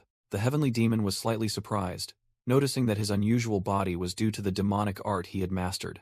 But Tang Munchan's defiant gaze annoyed the Heavenly Demon, which wondered if it was because he could regenerate his head even if it were severed. Tang Munchan knelt, identifying himself as a follower of the divine cult, Little Poison Demon Yang Munchan. He respectfully welcomed the supreme entity of the demonic path, the Lord of 10,000 Demons. The Heavenly Demon scoffed that he dared to use that title without understanding its meaning, but decided to overlook it due to his ignorance. With just a gentle wave of its hand, the Heavenly Demon forced the regenerative demonic art to pour out of Tang Munchan's body. It concluded that this was an unusual method that had never existed in its era, but was merely a crude technique born from the fear of death. The Heavenly Demon explained that if control over the demonic energy was stripped away, Tang Munchan would also lose his immortality. It realized that although he was merely an ordinary individual, Tang Munchan harbored a sufficiently powerful hatred. That grudge was so remarkable that it drew it here. Even though Tang Munchan is not of Yun's bloodline, the mysterious entity gently landed on the ground. "Let me see," the Heavenly Demon said, "the origin of the resentment you hold." It reached out to the trembling Tang Munchan and reassured him. "Don't be afraid. I am merely looking into your mind," it declared. After analyzing, the Heavenly Demon concluded that endless desire had shaped Tang Munchan into his current self, an immortal body with the realm of a poison master, his bloodline steeped in potent venom. "Show me everything, all your desires," the Heavenly Demon commanded. In Tang Munchan's mind, Tang Yongmyong appeared as his sole target, with a vow to personally kill his enemy without hesitation. The Heavenly Demon suddenly realized something upon seeing the illusion of the blue-horned white snake, and wondered if the other party was a descendant of that person.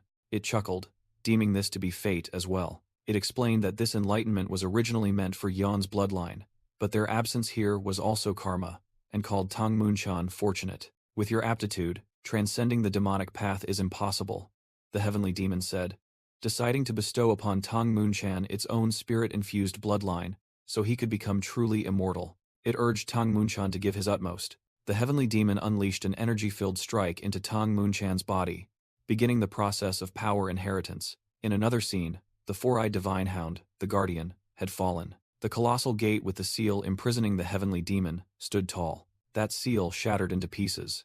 A terrifying explosion shook the ground. In the middle of a vast desert, Tang Munchan lay collapsed after the battle. Struggling to push himself up, he gasped and wondered what had happened to him. Suddenly, Tang Munchan sensed two powerful energy flows from the direction of Tianshan, a sensory ability that seemed to have been amplified. He recognized one demonic energy as the cult master's, but the other energy flow was so familiar, it made him disbelieve. The story was recounted from the Ming cult, the predecessor of the heavenly demon cult, led by an ancestor of the Yan clan, the greatest sorcerer. Contrary to popular belief, this sect championed righteousness and always prioritized the welfare of the common people. As a result, the Ming cult's influence spread further and further, reaching unimaginable heights. The Ming cult's leader dreamed of a day when his sect would become the national religion, but then, he soon had to confront his own complacency. Tragedy struck from the betrayal of the emperor, who was once his loyal follower. Fearing that the Ming cult's power would surpass the imperial court,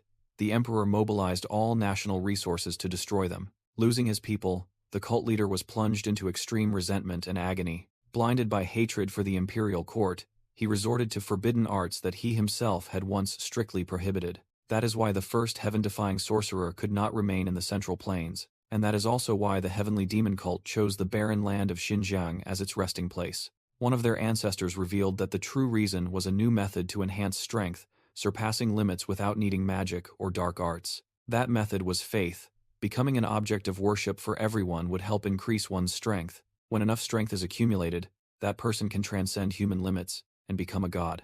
The heavenly demon cult master recalled his ancestors' plan, who had come to Xinjiang to build a new faith after being hindered by the emperor. However, he realized that the faith of Xinjiang's common people was limited, and to achieve their goal, they had to expand into the vast Central Plains. His plan was to unleash all the collected evil spirits to plunge the Central Plains into chaos. Afterward, as the only ones who could control the evil spirits, they would become saviors and be worshipped as gods. He revealed that his son, Yon Junghyuk, was weakening the power of the Central Plains as the destroyer demon lord. With the Kongdong and Kunlun sects on the verge of destruction, he believed that the day his demonic order would ascend was very near. Suddenly, his train of thought was interrupted by the unexpected appearance of Tang Yongmyung. The cult master sarcastically asked if the leader of the righteous heavenly alliance had come alone to eradicate evil. Tang Yongmyung replied that on his way here, he had seen more than enough reason to destroy all of them immediately. He provoked, saying that he would soon send the cult master to reunite with his two left and right guardians. The cult master was stunned, unable to believe that Tang Yongmyung had actually defeated his two strongest subordinates. Tired of talking, Tang Yongmyung told his opponent to experience it for himself, and charged into attack. He unleashed a powerful destruction technique aimed directly at the cult master. Even knowing his opponent was the head of the demonic cult, Tang Yongmyung still didn't anticipate what was about to happen. A defensive talisman suddenly appeared, completely blocking his attack. Tang Yongmyung was astonished to see the cult master completely unharmed after his technique. Jingo Poison warned him that his opponent was a heaven-defying sorcerer, and this battle would be completely different from the martial artists he had faced before. Tang Yongmyung calmly accepted the reality, believing this confrontation was bound to happen sooner or later. Emitting surging demonic energy, the cult master declared that he would show Tang Yongmyung how a sorcerer fights. The heavenly demon cult master raised a talisman, summoning the three-headed, one-footed eagle. Tang Yongmyung and Jingo Poison turned to look with wary expressions. A gigantic, fiery wing appeared from nothingness. Next were enormous, sharp talons. A majestic, three-headed, one-footed eagle appeared, confronting Tang Yongmyung. Tang Yongmyung secretly assessed this evil spirit's power as equal to his own. Jingo Poison reminded its master that there was another evil spirit beside the cult master. It remarked that the opponent was controlling the evil spirit like a shikigami, even though he wasn't a traditional summoner. The cult master ordered the eagle to capture Jingo Poison. Tang Yongmyung immediately ordered Jingo Poison, who had transformed into a giant black serpent, to focus on the cult master. Jingo Poison roared, declaring it would handle the eagle itself. The two mythical creatures clashed, creating an earth-shattering explosion. The heavenly demon cult master recognized the black serpent as the Tang family's blue-horned white snake. Tang Yongmyong also secretly wondered about Jingo Poison's change in color. Meanwhile, the heavenly demon cult master prepared another talisman. With glowing eyes, he declared he would fight seriously. Tang Yongmyong was wary, wondering if something else was about to appear, but then nothing happened, leaving him a little confused. Suddenly, the ground beneath him cracked open and erupted. A giant stone man rose, its hand clamping tightly around Tang Yongmyong. Clamped tightly by the stone man's hand, Tang Yongmyong maintained a calm expression. Suddenly, a gigantic horned entity appeared, roaring, "I won't let you harm my master." The Ghost King threw a thunderous punch at Tang Yongmyong. The punch collided, creating a fierce energy explosion. Meanwhile, Jingo Poison, fighting elsewhere, anxiously called out its master's name. The three-headed eagle seized the opportunity, sneering, "Is this a time to be distracted?" The monstrous bird swooped down with terrifying speed, creating a large explosion. It looked down at Jingo Poison condescendingly, ordering its opponent to stand still. Wounded, Jingo Poison collapsed and groaned. This bastard. The heavenly demon cult master began to introduce the evil spirit he had just summoned, calling it the Ghost King. He explained that this was the guardian of the divine cult, bound to the Yun family bloodline for generations. The cult master declared that this was an honor, as Tang Yongmyong was the first to see it in hundreds of years. He ordered, "Finish it, Ghost King," and the demon bowed in obedience. The Ghost King raised its gigantic greatsword, preparing for a destructive attack. It swung its weapon down with earth-shattering force. The attack tore through the ground, creating a massive surge of energy. Jingo Poison, still wounded, again called out its master's name with worry. Tang Yongmyong, still held tight by the stone man, calmly teased, "It seems you're still taking it easy over there, aren't you?" He ordered, "Focus on your own battle, Chongguk." Immediately after, Tang Yongmyong broke free and blocked the Ghost King's devastating punch with one hand. The heavenly demon cult master was stunned when the Ghost King's attack was neutralized. Tang Yongmyong realized that the opponent was merely a construct created from thousands of advanced formations. He considered using a wide-area shock attack, but worried it would affect Chongguk. Therefore, Tang Yongmyong decided to compress the shock energy and limit its range. He unleashed Ripple Point Consecutive Strike, a series of concentrated attacks on the Ghost King. The gigantic evil spirit roared in agony from the precise attack. The cult master couldn't believe it when he saw the Ghost King being harmed without the need for magic. He wondered where someone like Tang Yongmyong came from. His gaze flickered to the side, re-evaluating the entire battle situation. Even the three-headed eagle was gradually recovering its composure after seeing its master safe. Tang Yongmyong unleashed his full power, engulfing the Ghost King in an energy explosion. The cult master watched the scene in stunned silence. The Ghost King, his strongest evil spirit, was disintegrating into pieces. Tang Yongmyong scoffed. "Is that all your strongest evil spirit has? Do you have any other tricks?" The cult master remained silent, his face devoid of expression. "Defeating the Ghost King is indeed impressive," he said, "but such cheap provocations show you are still too naive." He growled, a surge of dark purple demonic energy erupting. "Did you think I would just stand by while you fought?" Tang Yongmyong immediately became wary of the new energy surge. Suddenly, the cult master vanished without a trace, his presence completely gone. "Where is he?" Tang Yongmyong was searching when a desperate scream echoed from afar. The heavenly demon cult master used a talisman, and purple lightning immediately struck down, binding Jingo Poison tightly. Tang Yongmyong was astonished, unable to believe he could hide so perfectly and subdue Jingo Poison with just a single talisman. He turned to reprimand the three-headed one-footed eagle for its failure, making it bow its head in shame. He clicked his tongue, mocking it as a pathetic creature. "If you die too, my power will be damaged," he said, then used another talisman to recall the eagle. He turned to the bound python, declaring he would make the blue-horned white snake his subordinate, but Jingo Poison roared in protest. The heavenly demon cult master sneered, revealing that he knew the invisible guest had helped his master capture the Earth Dragon, so it owed the sect a debt. Jingo Poison scoffed at his family's persistent grudge and issued a warning. "If you want me to obey, you'd better be careful of the child behind you," it yelled, as Tang Yongmyong suddenly appeared behind the heavenly demon cult master. Tang Yongmyong swung his hand, and a sharp sword chi formed. He charged forward, unleashing a powerful slash at the enemy. However, he realized the sensation of the slash was not like cutting through flesh. In front of him, strange coffins suddenly appeared, blocking the attack. Tang Yongmyong quickly realized it wasn't the coffins themselves that blocked the attack, but what was inside them. He sensed the energy of supreme masters emanating from each coffin. The heavenly demon cult master laughed arrogantly, saying that the Ghost King might be the strongest evil spirit. But it's not my trump card, he said, as a coffin lid slowly opened. The coffin lid burst open in an eerie silence. From within, 3 extreme demon masters from ancient times emerged. Undead beings possessing terrifying power. There are 30 of them in total, the heavenly demon cult master declared.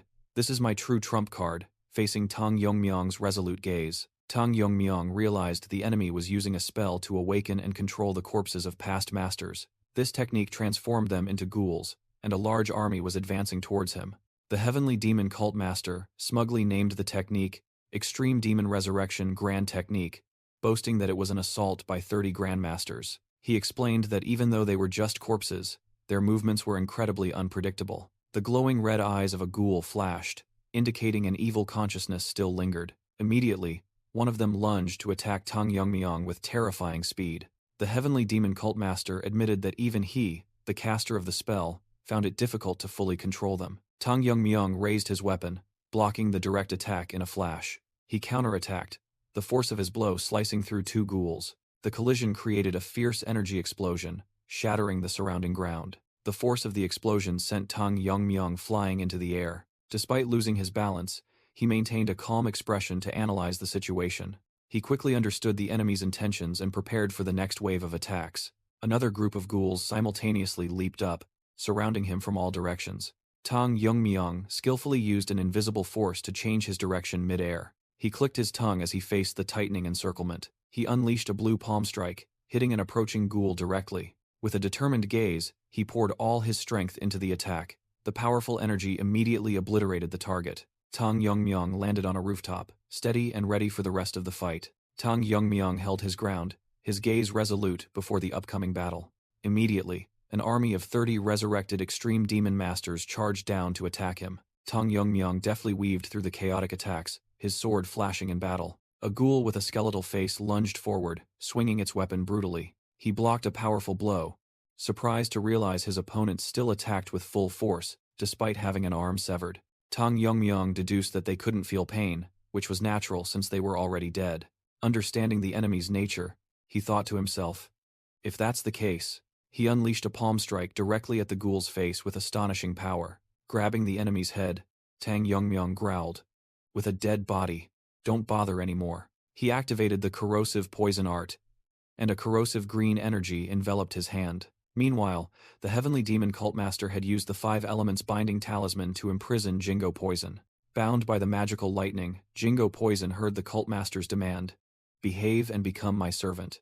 Jingo Poison challenged back, claiming the heavenly demon cult master could do nothing more than bind it. It shrewdly exposed that controlling those soulless ghouls must be draining his own internal energy. The heavenly demon cult master seemed intrigued, admitting that Jingo Poison also knew a bit about necromancy. He began to explain that this was not ordinary necromancy, as inserting souls into bodies was simple. He spoke of the inherent difficulties.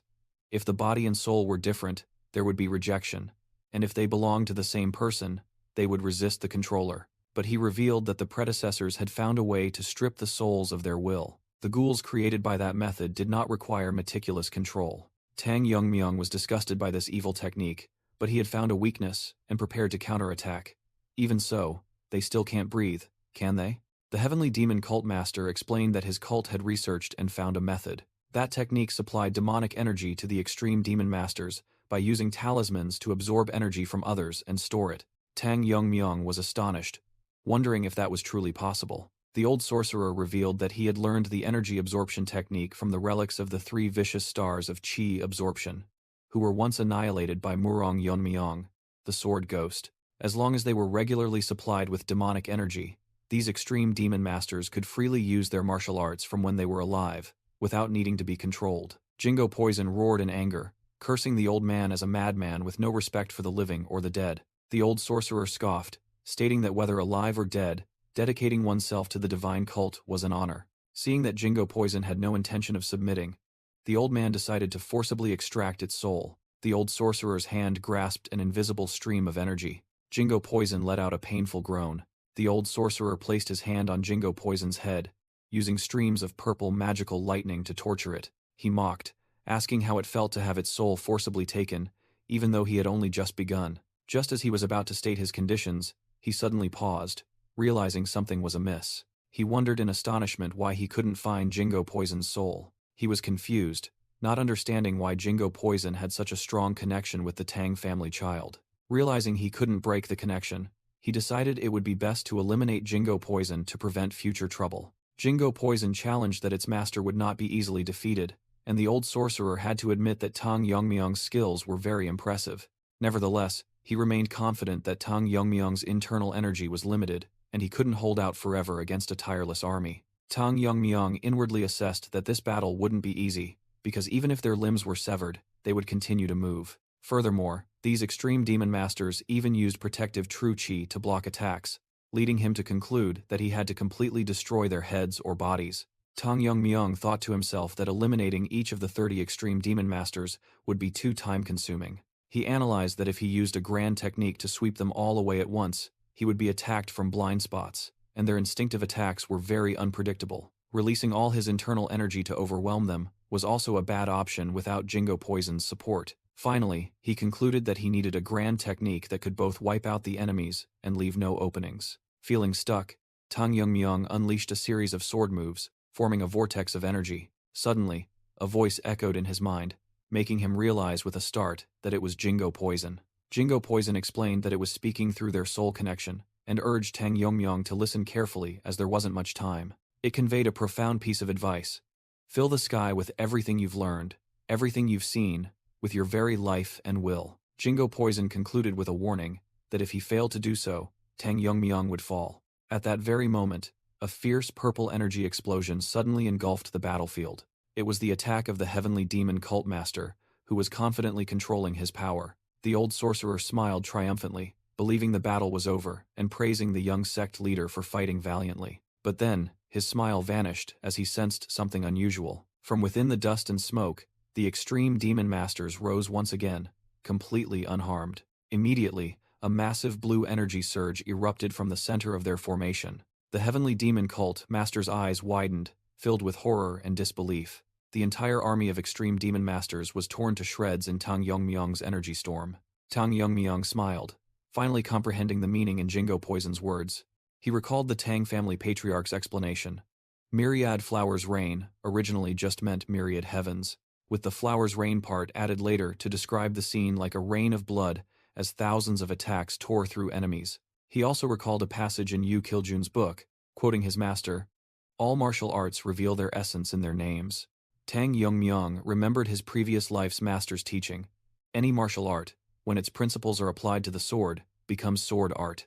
He realized he had been too focused on the technical form of Wuyinke, overlooking its true meaning. Finally, he realized that the essence lay not in the hidden weapon technique, but in pouring a lifetime of martial arts and conviction into a single moment to create powerful energy. Although both he and his ancestor used the flowing water eye to see through the flow, what he saw was different. While Wuyinke saw the trajectories of hidden weapons, Tang Yongmyong saw the path of sword art through both of his lives. He decided to infuse his entire being into those sword trajectories. That was Myriad Flowers Rain. But Tang Yongmyong thought to himself, the name Flowers Rain didn't suit him. Witnessing the change, the heavenly demon cult master began to feel uneasy, as Tang Yongmyong declared he would create his own myriad heavens. He then unleashed his new ultimate technique, Myriad Swords Extraction. Tang Yongmyong's resolute face stood in stark contrast to his enemy's horrified expression. After a moment of stillness, the entire space seemed to settle. A colossal pillar of green sword energy erupted from the ground, sending the entire army of extreme demon masters flying. Their protective energy shields were easily torn apart by countless slashes of sword chi. The heavenly demon cult master shrieked in terror. Is this the Tang family's ultimate technique, Myriad Flowers Rain? From afar, Jingo Poison recognized it as the detestable Wuyinke's technique, but it also admitted that it was a sight that never ceased to be overwhelming. Tang Yongmyong noticed that 3 extreme demon masters still stood firm. They must have been formidable when they were alive. He looked at the manipulated souls and said that they didn't choose to become this way. Then he raised his hand, preparing to set them free. Tang Yongmyong's overwhelming sword technique unleashed its full power. Witnessing that scene, the heavenly demon cult master exclaimed in horror that this battle was too dangerous. A gigantic dome of blue light enveloped the entire battlefield. Immediately after, the energy exploded, sweeping away everything in sight. After unleashing the ultimate technique, Tang Yongmyong silently observed the outcome. A faint voice rang out, thanking him for freeing them. The soul of an extreme demon master dissolved into light, whispering that it had finally found salvation. Tang Yongmyong silently witnessed the last souls being purified. When the battle ended, he gazed into the void with a pensive expression. He raised his hand and called out his companion's name. Blue Horn. Jingo Poison immediately appeared in its small form, letting out a wronged cry. Tang Yongmyong scolded, acting brave only to be defeated. How shameful. But Jingo Poison quickly defended itself, saying that if it weren't for that old sorcerer, it would have won. He admitted that if it weren't for Jingo Poison giving him the key to the myriad flowers technique, the battle would certainly have lasted longer. I owe you one, Blue Horn, Tang Yongmyong said with a smile, expressing his thanks. Praised, Jingo Poison showed a hint of embarrassment, but he immediately broke the atmosphere, saying, "It would have been better if you had told me sooner," making Jingo Poison secretly sigh. Tang Yongmyong landed on the desolate ground, thinking to himself that this technique was truly too powerful. Suddenly, he sensed a lingering presence. Amidst the rubble, the heavenly demon cult master struggled to get up. I didn't expect him to still be alive, he thought. Then said that the cult master had no trump cards left and should have stayed buried. The heavenly demon cult master roared, demanding Tang Yongmyong to shut up. He declared that everything was just a stepping stone for his plan to advance into the central plains, and that he was not afraid. In a fit of rage, he vowed not to forgive, and began to summon his last trump card, the blue armored ghost. Tang Yongmyong witnessed an armored phantom emerge from a stream of azure energy. The blue armored ghost entity charged out at blinding speed. Tang Yongmyong remained calm, analyzing the opponent's abilities. He realized that this evil spirit had no power of its own, but its value lay in merging with its caster. As expected, the blue armored ghost merged into the cult master's body, transforming into an energy armor, and he declared he would kill him. The heavenly demon cult master completed his transformation, his entire body radiating overwhelming power. His energy made the ground tremble, and countless rocks began to float in the air. The rocks were drawn towards him, converging into a solid mass. For the future of the sect, he used the rocks to create a gigantic greatsword. He swung his new weapon, vowing to finish Tang Yongmyong right here. He challenged the alliance leader of the Orthodox Alliance to be ready. Tang Yongmyong stood firm against the terrifying aura, ready to face the challenge. The heavenly demon cult master in his blue armor leapt into the air, preparing to unleash a decisive blow. He slashed down with the rock greatsword with earth-shattering force. A terrible explosion occurred at the point of impact. However, the attack was blocked, causing the armor on his arm to crack. Tang Yongmyong counterattacked, shattering the cult master's rock greatsword. Tang Yongmyong's counterattack shattered the cult master's weapon. The destructive power of the technique tore up the surrounding ground. Having lost his weapon, the cult master roared in fury in his blue-armored ghost form. Tang Yongmyong, with his hair turned white, took a ready stance for the next attack. He unleashed a series of continuous shockwaves, striking directly at the opponent's body. The energy armor on the cult master's face began to crack under the assault. Fragments of the armor flew off, revealing his astonishment. However, Tang Yongmyong realized the enemy's body was regenerating. He watched as the energy armor quickly restored itself. Both charged at each other in a fierce confrontation. Tang Yongmyong judged the armor's hardness to be too high, and its regenerative ability prevented his poison from taking effect. The cult master sneered, revealing that as long as his internal energy was not depleted, the blue-armored ghost would regenerate infinitely. Unlike Tang Yongmyong, who had expended his strength, he was confident that victory was his. Another energy explosion erupted as the two collided. Tang Yongmyong curled his lips into a smirk, declaring that all he needed to do was exhaust the opponent's internal energy, then called out Blue Horn. Jingo Poison happily appeared, responding that it had wondered why he hadn't called it. The cult master was suddenly horrified, as he sensed Tang Yongmyong's internal energy rapidly increasing. Empowered, Tang Yongmyong unleashed a rain of sword chi, completely overwhelming his opponent. The cult master couldn't believe his eyes, wondering how Tang Yongmyong could absorb internal energy from evil spirits. The heavenly demon cult master, horrified, wondered if Tang Yongmyong was still human, as the attacks grew more ferocious. His energy armor shattered, making him grit his teeth in resentment. Tang Yongmyong unleashed a powerful attack, blowing away the surrounding earth and rocks. He was stunned by his opponent's next move. The heavenly demon cult master was flying straight up into the sky to escape. Tang Yongmyong scoffed, calling him the most cowardly master he had ever seen. From the foot of the mountain, a group of people watched in horror as Tianshan Peak emitted a brilliant blue energy. Gang Haesung frantically asked Ma Ui who the cult master was fighting, that caused the entire headquarters to disappear without a trace. Ma Ui confessed she didn't know either, only following orders to gather the demon elders and wait. She anxiously looked at the elders, wondering if it was all right to just stand and wait. She had originally thought that the elders, who were second only to the cult master and the left and right guardians, would be more than enough to deal with the intruder. But after witnessing the scene before her eyes, all her confident thoughts vanished. The battle on Tianshan Peak had far surpassed the imagination of any human. Maui suddenly understood the elders' hesitation. Intervening now would mean certain death. Even so, she couldn't help but worry that if this continued, the cult master would be in danger. Suddenly, Maui screamed when she saw a figure in the sky. The cult master was diving down from above. Maui burst into tears of joy, shouting for the cult master upon seeing him return safely. At that very moment, a gigantic pillar of light descended from the sky, creating a terrifying explosion right where the cult master had just landed. Maui let out a gasp, gazing in astonishment at the explosion, and calling out the cult master's name. Amidst the smoke, the heavenly demon cult master appeared in his energy armor, praising Maui for completing her orders. He said he needed to take care of something and turned around, seemingly injured. With determined eyes, the heavenly demon cult master prepared for the final battle. The confrontation between Tang Yongmyong and the heavenly demon cult master resumed with terrifying speed.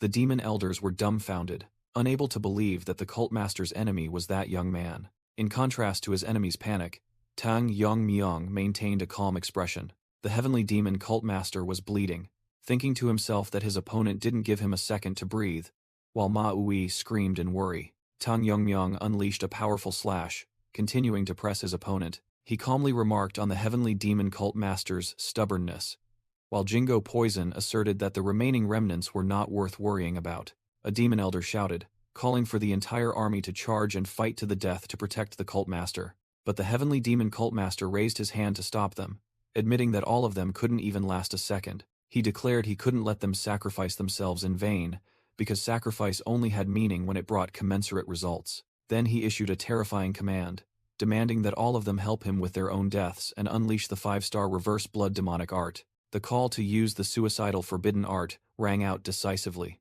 The demon elders immediately understood the cult master's terrifying intention. This technique would turn its users into deranged berserkers, an act no different from suicide. The heavenly demon cult master threatened that if he died, all of them would share the same fate. Seeing their continued hesitation, he decided to use his power to force them to obey. An elder screamed in horror, realizing the cult master was using the heavenly demon divine art to control demonic energy. Another trembled, understanding that the cult master intended to force all of them into a berserk state to sacrifice their lives. An elder desperately wondered if using the reverse blood demonic art could defeat Tang Yongmyong, when even the cult master had failed. With glowing red eyes, the elders decided they had no other choice but to fight to the death. Tang Yongmyong coldly faced the enemies charging in a berserk state. He unleashed a drawing sword technique, and a brilliant blue sword aura flashed. The demon elders were horrified to find themselves enveloped by countless streaks of light swords. A sharp sword strike sliced across an elder's vision. The entire elder army was wiped out in a single blow, shattering into pieces. The heavenly demon cult master was stunned, unable to believe that the demon elders, using the reverse blood demonic art, were defeated by a single move. He confusedly looked down at his chest, where a dark void was forming. Maui fell into his arms, her body covered in injuries after taking the blow for her master. The heavenly demon cult master was dismayed, wondering why Maui had sacrificed herself when his armor should have been impenetrable. Maui lay motionless in his arms, blood oozing from her wounds and the corner of her mouth. The heavenly demon cult master's armor began to crumble. He realized his internal energy was so depleted he couldn't maintain his form. Tang Yongmyong approached, mocking that he wouldn't give him another chance to stall. The heavenly demon cult master gathered his last remaining strength, unleashing a wide-area berserk induction attack. Tang Yongmyong, with his hair turning white, charged forward to confront the attack. Pushed back, the heavenly demon cult master was astonished by the recoil, not understanding how Tang Yongmyong still had so much internal energy. Tang Yongmyong launched a fierce attack, but was pushed back by a powerful countershock. He wondered in astonishment how his opponent still had enough internal energy to push him back. Suddenly, Tang Yongmyong looked up and noticed a strange phenomenon in the sky. The sky began to turn fiery red, concentrating around a swirling dark red cloud, making him suspect it was another trick by the cult master. He felt a strange energy spreading everywhere. His gaze was highly focused, trying to determine the nature of this energy. Red energy streaks began to rise from the ground. Tang Yongmyong was horrified to realize that demonic energy was being drawn from the corpses of the dead. All that energy converged towards the cult master, who was holding the dying Maui. He looked at Maui, bitterly saying that he had wanted to spare her and told her to resent him. Then, he gently closed her eyes, promising to let her rest in peace. With eyes burning with hatred, the cult master swore to completely destroy and eradicate Tang Yongmyong. He stood up, and although his energy armor was damaged, he still exuded an overwhelming aura. Tang Yongmyong noticed that his opponent's armor was rapidly recovering. He determined that he needed an attack even stronger than Myriad Flower's Rain to destroy it. He decided to focus the entire concept of the technique into a narrow area to maximize its power. Tang Yongmyong unleashed his new ultimate technique, Myriad Sword Draw, creating a massive surge of sword energy that enveloped the sky. However, he was stunned to see his opponent still standing firm after that attack. The cult master stood there without a scratch, his armor fully restored, making Tang Yongmyong unable to believe his eyes. The white-haired cult master explained the secret art of the heavenly demon divine art, a red cloud domain capable of causing widespread frenzy and absorbing all demonic energy, regardless of whether one is alive or dead. He warned that this domain would gradually expand, draining demonic energy from all cult members across Xinjiang, making Tang Yongmyong look up in horror at the swirling red vortex in the sky. He admitted that he didn't want to use this art, but to kill Tang Yongmyong, he had no other choice but to accept the sacrifice. What? Tang Yongmyong asked in shock. Are you planning to kill not only your followers but also innocent civilians? The cult master sneered, claiming that faith could be easily rebuilt, and mocking Tang Yongmyong for worrying about civilians just because he bore the character Orthodox on his back. Jingo Poison wondered if it wouldn't be better if all the cult members died, but Tang Yongmyong asserted that he wouldn't care either, if only they were the victims. He explained that the problem lay with the people living in the barren lands of Xinjiang, who only learned breathing techniques for cultivation, and inadvertently carried demonic energy within them. Furthermore, after experiencing the effects of the divine pill, he realized that even without learning demonic arts, continuous exposure to its toxicity caused demonic energy to accumulate in their bodies. Tang Yongmyong told himself that if he let these people die, he would repeat the mistakes of the past when he failed to protect Yunhui. He didn't want to regret not making a better choice, as when he witnessed the tragic battle at Shaolin. As the leader of the Orthodox Heavenly Alliance, he had a duty to be responsible for everyone in the Central Plains. He was determined to finish off the enemy before this domain expanded further, even if it meant using the dragon scales and the source of power. Suddenly, Jingo Poison spoke up, dissuading him by saying it wouldn't be necessary, which surprised Tang Yongmyong. Jingo Poison analyzed that if the cult master's words were true, they only needed to stop the cloud from spreading, and Tang Yongmyong skeptically asked if there was a way. It confidently declared that, when it came to magic, not martial arts, its knowledge far surpassed Tang Yongmyong's, and it couldn't let him die when they were already soulbound. Jingo Poison secretly thought that it had truly changed a lot, wondering if it was due to the influence of being by Tang Yongmyong's side. It shouted, tasking Tang Yongmyong with distracting the cult master so it could deal with the magic. The white-haired cult master noticed Jingo Poison's presence and wondered what it intended to do by approaching his technique. Immediately after, Jingo Poison plunged straight into the center of the crimson magical vortex. The white-haired cult master was performing his demonic arts when his attention was drawn by another surge of power. Tang Yongmyong provoked him, reminding him that he had no time to look away. Insulted, the cult master roared, calling him an insignificant worm. Meanwhile, Jingo Poison soared through the crimson sky. It determined that the magical domain had only spread near Tianshan, and there was only one way to stop it. That was to use the power of a malevolent spirit to completely dispel this spell.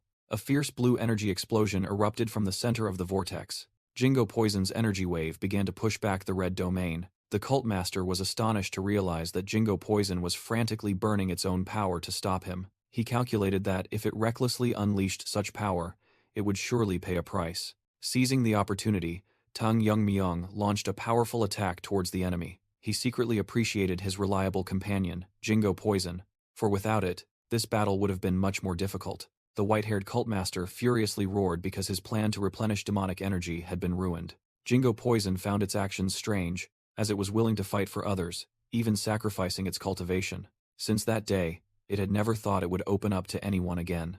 Memories of the invisible guest's silhouette appeared under the moonlight. In the past, it had desperately cried out, asking why the promise was broken after everything was over. The cold reply it received was simply, "Because you are very dangerous." In Jingo Poison's memory, the ancestor of the Tang family coldly stated that accepting the sealing was the only way for it to survive. It believed that the person's last words were merely treating it as a tool. But Jingo Poison secretly thought that the descendant of the invisible guest, Tang Yongmyong, had never treated it that way. Even if he utilized its power, he always showed gratitude.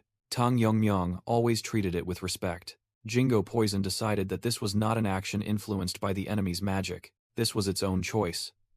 For a friend, it unleashed all its energy in a sacrificial explosion. Memories flooded back, and Jingo Poison desperately pleaded with the invisible guest not to imprison it. The Tang family ancestor only responded to the plea with silence. After sealing it, he whispered an apology that Jingo Poison couldn't hear. He acknowledged its immense help and regretted not being able to treat his friend better. He explained that because Jingo Poison had become too powerful, the heaven-defying sorcerers would not leave it alone. At the same time, the dragon hunters appeared, angrily demanding the invisible guest hand over the evil spirit. Placing his hand on the jar, the Tang family ancestor hoped a future descendant would bring it freedom. Back in the present, Tang Yongmyong silently thanked his friend for everything. The white-haired sorcerer watched the demonic energy clouds dissipate and mistakenly thought Jingo Poison was doing its job well. Tang Yongmyong told himself that perhaps from now on, he should stop seeing Jingo Poison as merely a source of poison. He prepared to end the match, despite the white-haired sorcerer desperately gasping and pleading. Tang Yongmyong coldly asked if his opponent had any more trump cards. The white-haired sorcerer revealed a formation sealing evil spirits in the Xinjiang desert. He boasted that he could unseal the reverse dragon sealing formation at any time, sowing chaos throughout the Central Plains. He smugly challenged Tang Yongmyong, believing he wouldn't dare sacrifice the entire world. But Tang Yongmyong calmly replied, "Go ahead and unseal it." The white-haired sorcerer was stunned by the answer, unable to believe his ears when Tang Yongmyong repeated the challenge. Tang Yongmyong provoked, "If you can," making the white-haired sorcerer secretly doubt his confidence.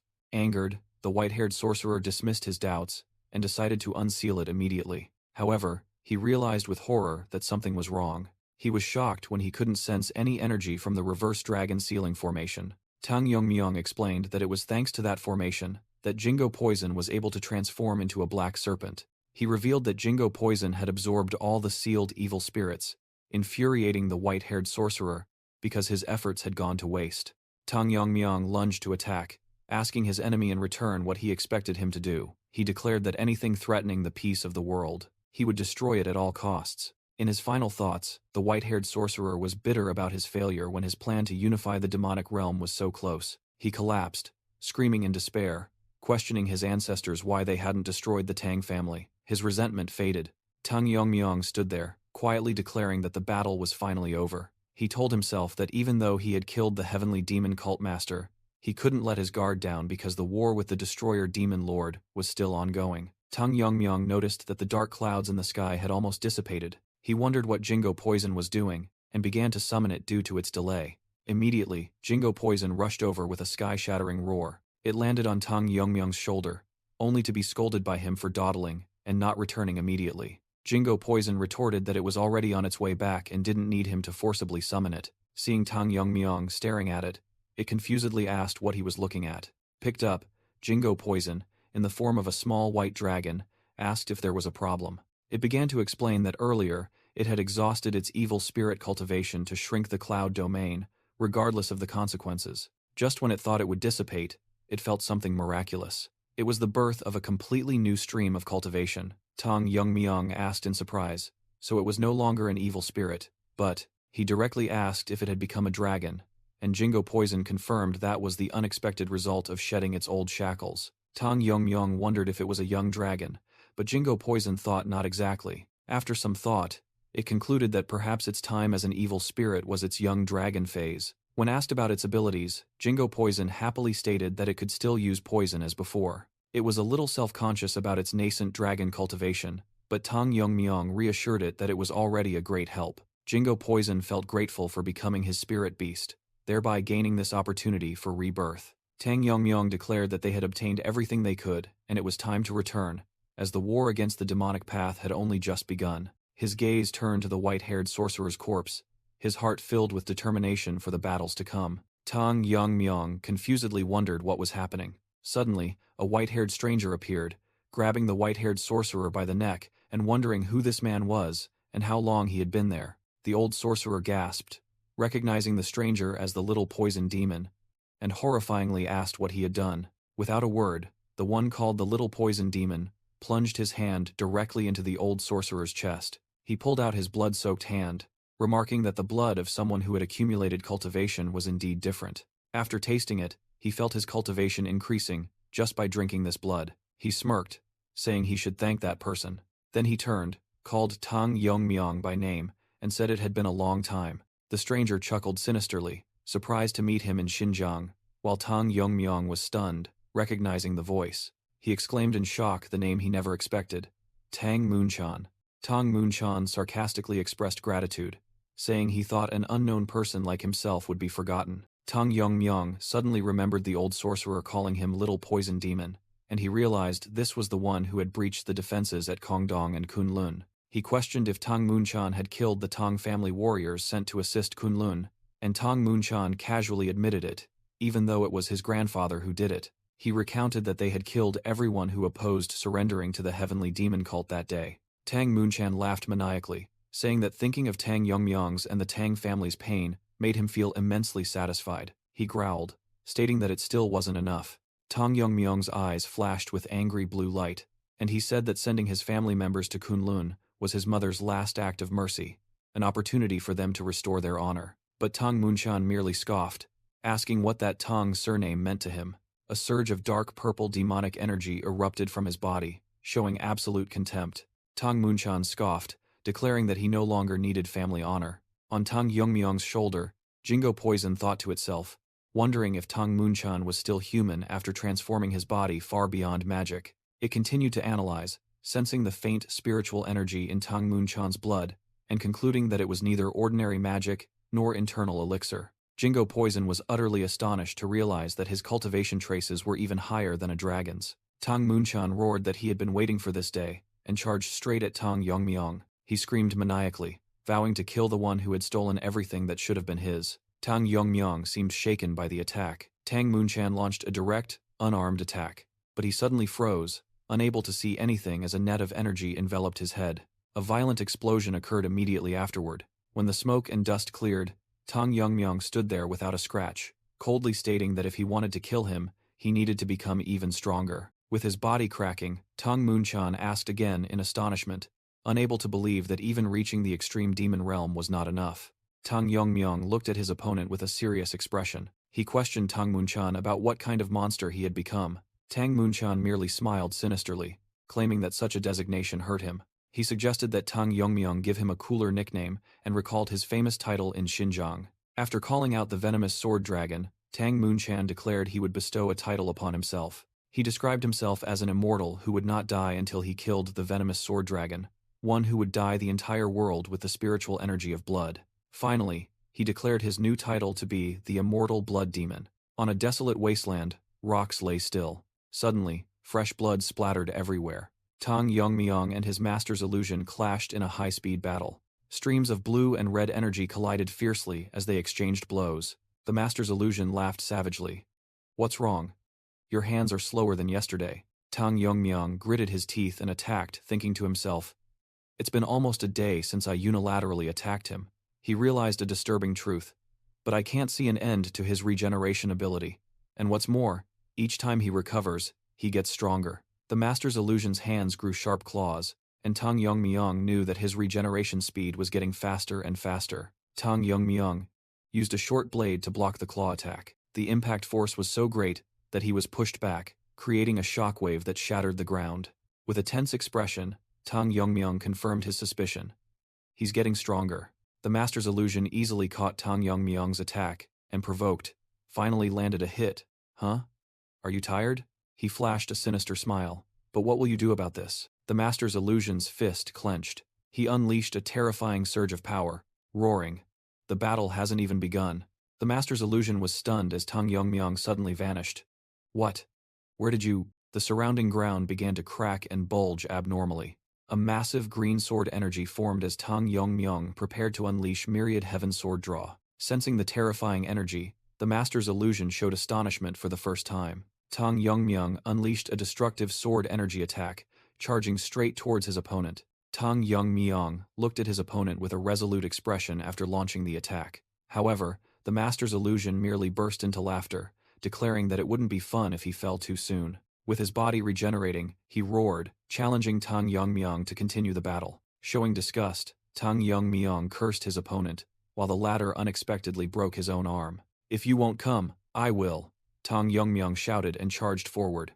He was confused to realize that the thrown arm contained no internal energy. Suddenly, the master's illusion regenerated from a different location and charged from behind. He seized the still-stunned Tang Yongmyong. Tang Yongmyong was horrified to realize he had been tricked. His opponent had regenerated from the severed arm itself.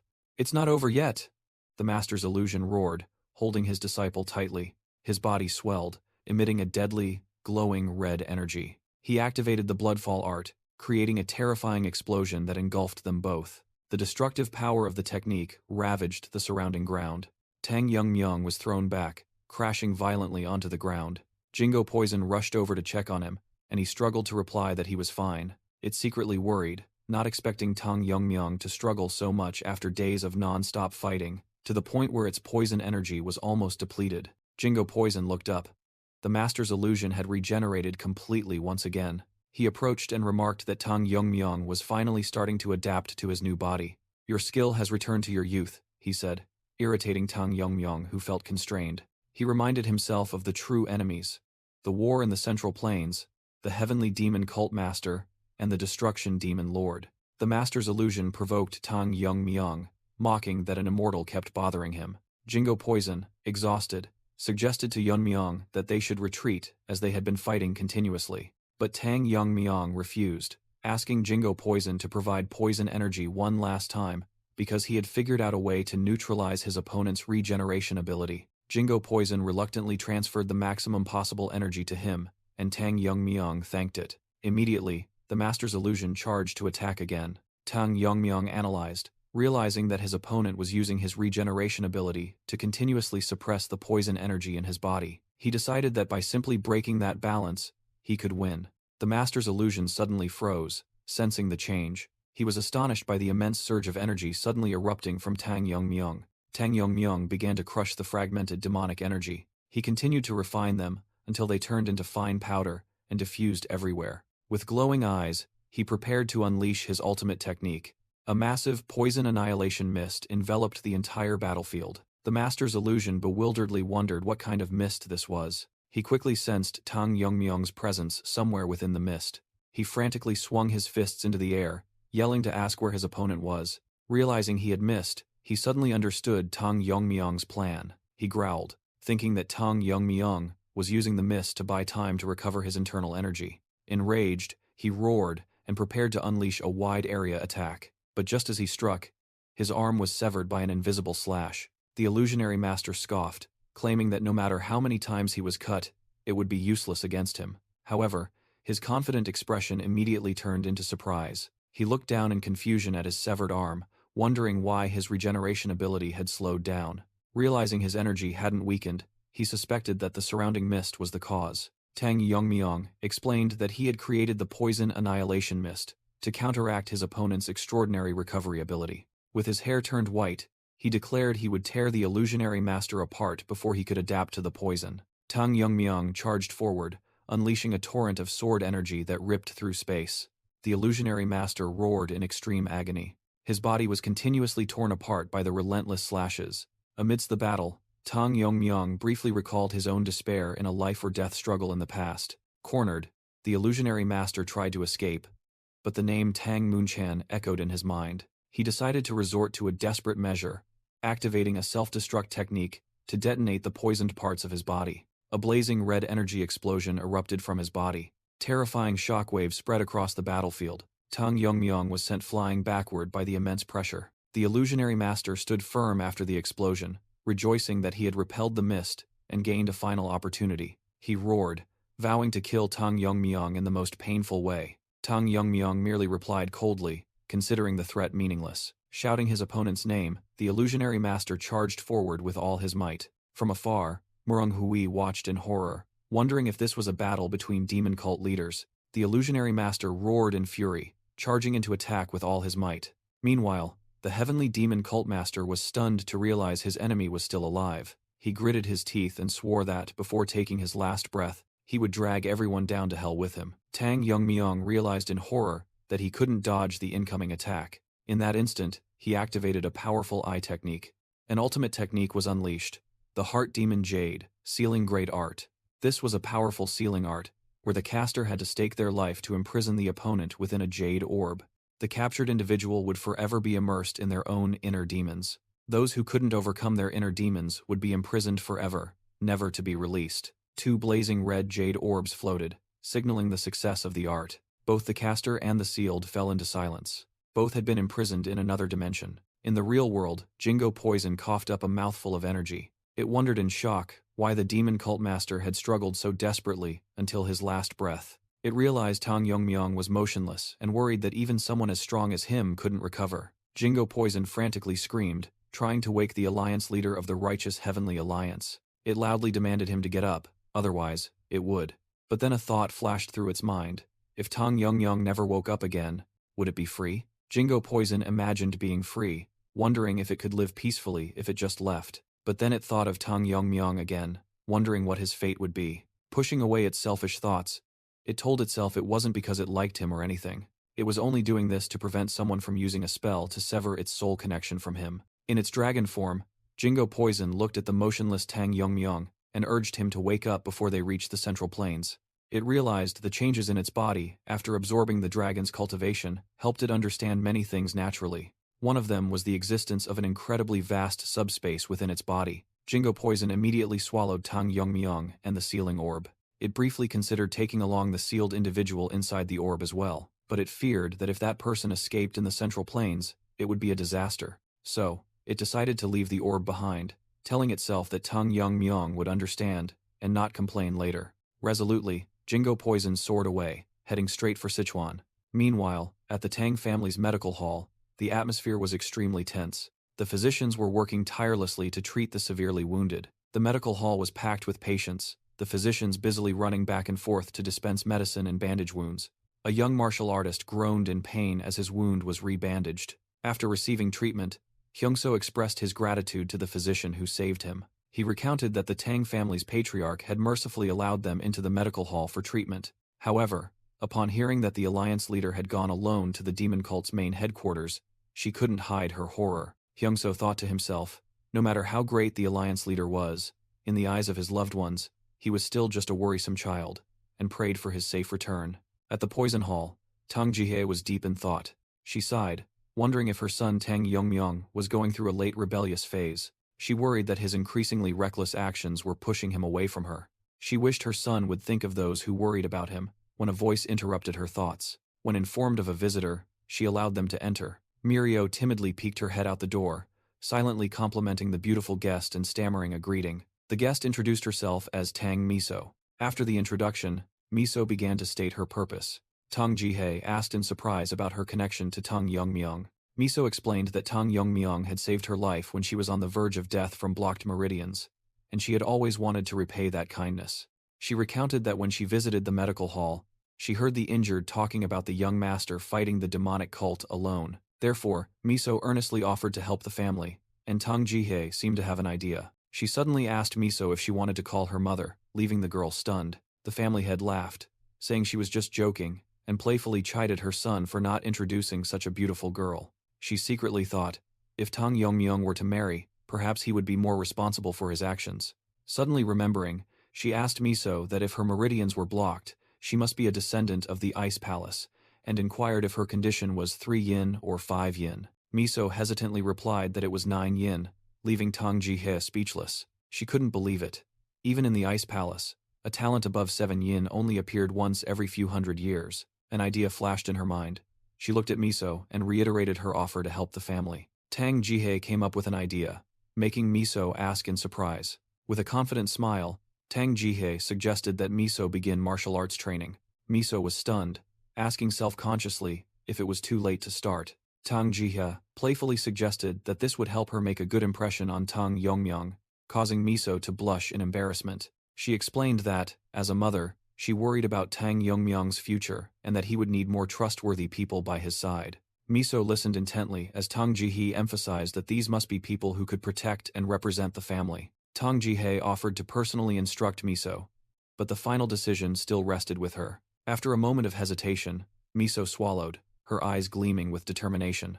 She bowed deeply and honorably accepted, while Tang Jihe secretly thought she couldn't let a potential daughter-in-law slip away. As Miso left, Tang Jihe arranged for her to begin training tomorrow morning. But their conversation was abruptly interrupted by a frantic messenger who rushed in with urgent news. Tang Jihe turned, surprised, and asked about this sudden commotion.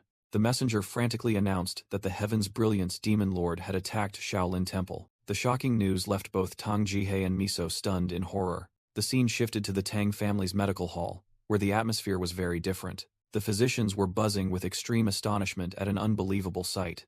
They recognized Grandmaster Jia-un performing the legendary Void Palm technique to drink tea from a floating cup. Jia-un laughed heartily, admitting that his display had caused unnecessary attention. Meanwhile, Tang Yijun happily reported to another person that Grandmasters Gok-un and Taeheo were both doing very well. A young servant reported that the Grandmaster's meridians had stabilized and invited Jia-un to have some snacks. Jia-un ate a pastry, secretly thinking this was a rare moment of peace that helped him temporarily forget the war. The narration introduced the Righteous Heaven Alliance headquarters in Sichuan, one of the few places the demonic cult had not yet reached. While Gokun and Taeheo were still unconscious, Jia-un felt uneasy resting amidst the fierce war. The young servant curiously asked Jia-un if he knew when Alliance leader Tang Yongmyong would return. When asked about their relationship, the servant happily explained that he and the Alliance leader were once in the same group during a competition. Jia-un laughed heartily, suggesting they were comrades in arms, but the servant humbly denied it. As Jia-un was joking, a messenger suddenly appeared and called his name. The messenger bowed to Tang Jihe, who had just arrived, causing Jia-un to turn in surprise. Tang Jihe looked at the messenger and asked why he looked so serious. The messenger turned to Jia-un, reporting urgent news from Henan, and asking him to remain calm. He was stunned when he heard that Shaolin Temple had been completely destroyed by the Heaven's Brilliance Demon Lord. Too shocked, Jia-un dropped and shattered his teacup, yelling that Tang Jihe's joke had gone too far. He angrily questioned how Shaolin, a place that had existed for 1,000 years and was protected by the imperial court, could have fallen. Jia-un gritted his teeth, demanding a thorough explanation if this was not a baseless rumor. He tensed, declaring he would not let this insult pass, terrifying those around him. Tang Jihe merely coldly mentioned the phrase, "no interference in military affairs." She explained that the Demon Lord had received a non-interference treaty from the Peng family and the imperial court, and then immediately attacked Shaolin. Jia-un was utterly devastated, realizing in shock that Shaolin had been abandoned by the imperial court itself. Jia-un asked again in bewilderment, not understanding what Tang Jihe meant. She revealed that the Hua family, a demonic force in Shanxi, had begun to act. Tang Jihe explained that they were advancing towards Mount Hua and Zhongnan, signaling that an all-out war had erupted in the Central Plains. Meanwhile, at the Zhongnan sect, night fell with an unsettling air. During the meeting, news of the Shaolin Temple being attacked and the Hua family mobilizing was reported. Zhongnan sect leader Hak Yu remarked that this was not the time to sit back and observe, and asked if the news had reached Mount Hua. Envoy Hak Woon confirmed that the Righteous Alliance had sent people, while Hak Yu worried that pride might prevent the Mount Hua sect from acting. Suddenly, a loud cry of "enemy attack" echoed from outside, startling both of them. The massacre had begun. A young Zhongnan sect disciple screamed as his fellow disciples were struck down by a shadow right before his eyes. He horrifyingly realized that his senior and junior brothers were being torn apart as easily as paper. His eyes welled up with tears, unable to believe the tragedy unfolding before him. He painfully recalled his always cheerful senior brother Young Jun, now lying dead in a pool of blood. Then there was junior brother Heo Rim, who had just trained with him this morning, all dead meaninglessly. A mysterious swordsman with a bandaged face appeared, coldly remarking that he was trembling. He said that although he didn't like killing cowards, today was an exception. "I'll deal with you quickly," he declared while gathering a brilliant surge of energy in his hand. The swordsman charged forward, unleashing a lightning-fast attack. The young disciple could only stand frozen, his face paling with extreme terror. In the final moment, the eyes of the attacker and the victim met. The young disciple desperately reached out, trying to block the blade. Just then, Zhongnan sect leader Hak Yu appeared, shielding his terrified student. The bandaged attacker smiled sinisterly, realizing that the Zhongnan sect leader had finally revealed himself. An earth-shattering slash erupted, forcing the two masters to struggle in defense. Zhongnan sect leader Hak Yu roared in anger, demanding the identity of those who dared to slaughter his disciples. The attacker recognized Hak Woon, the sword saint of Zhongnan, and wondered if the Righteous Alliance had reacted so quickly. From horseback, An armored young master expressed concern, suggesting a full assault instead of letting one person fight alone. The bandaged man, known as Elder Golden Spirit, reassured the young master that, at their level, numbers were meaningless. He said that their army only needed to surround and hunt down those who tried to escape. The young master, revealed to be Hua Mu Ryong of the demonic Hua family, accepted Elder Golden Spirit's plan. Zhongnan sect leader Hak Yu could not suppress his rage at the enemy's arrogant words.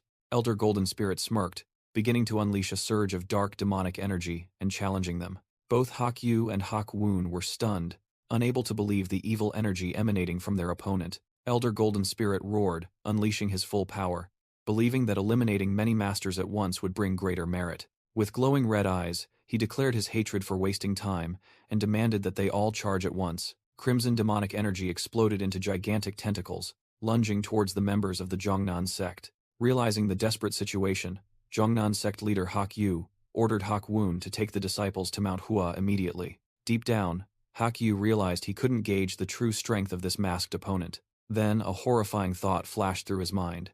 If he was here alone, then the other extreme demon masters must have already reached Mount Hua. Hak Yu analyzed. That's right, they're attacking two places at once, to prevent one side from escaping if the other falls. He resolutely told Hak Woon, now that their forces are divided, we will reinforce Mount Hua and destroy them. Suddenly, a surge of pitch-black demonic energy with glowing red eyes rushed forth like a storm. Hak Woon yelled Master, as both were caught in the surprise attack. The attacker, Elder Golden Spirit, revealed himself with an evil smile. Zhongnan sect leader Hak Yu braced himself, swinging his sword to parry the insidious attack. Two terrifying sword energies clashed, creating a violent shockwave. Realizing the disadvantageous situation, Hak Yu shouted, "Take care of the disciples." Hak Woon was stunned, understanding that his master intended to stay behind alone to hold off the enemy. He obeyed, shouting, "All Zhongnan disciples, follow me," and led everyone in retreat. Elder Golden Spirit sneered, "Even the two of you aren't strong enough. Do you think you can stand against me alone?" He continued to provoke.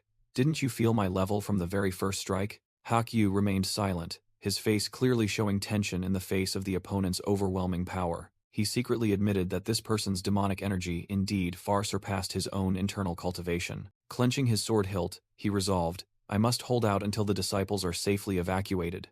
Hak Yu roared, unleashing his full sword energy. "I will make you pay for disrespecting the sword art of Zhongnan." Elder Golden Spirit burst into maniacal laughter. "Haha, excellent. Try to entertain me." Meanwhile, the Zhongnan disciples were frantically rushing through the forest to escape, but from behind, Hua Mu Ryong had led his troops in pursuit, yelling, "Chase them! Don't let a single Zhongnan dog escape." The sword saint of Zhongnan, Hak Woon, growled as the Hua family's pursuit team caught up from behind. A young disciple called out anxiously, but Hak Woon merely ordered everyone to keep running and not look back. With a determined expression, he declared that he would stay behind alone to hold off the enemy. He charged into battle, his eyes gleaming with the ferocity of a fight to the death. A gigantic surge of sword energy erupted, sweeping away enemy ranks in Hak Woon's final attack. From afar, the young disciple ran while shedding tears, praying for his master's safety. Meanwhile, war spread everywhere, starting with the destruction of Shaolin and the Hua family's attacks, engulfing Mount Hua and Zhongnan in flames. In the distant Tian Shan mountain range in Xinjiang, a lament echoed amidst the white snow. Jingo Poison, in its white dragon form, grumbled about Xinjiang being unexpectedly vast while flying with Tang Yongmyong. Originally a snake, it complained that it wasn't used to long-distance flying and urged Yunmyong to wake up quickly. The red orb sealing Tang Yongmyong's master had been left behind. Inside Jingo Poison's space, Tang Yongmyong was still in an unconscious state. Gradually, his consciousness began to return. His eyes slowly opened. Waking up, Tang Yongmyong looked at his hands and confusedly wondered what had happened. Recalling that he was fighting Tang Munchan, he remembered being hit by a strange spell from the heavenly demon cult master, and wondered if it had been dispelled.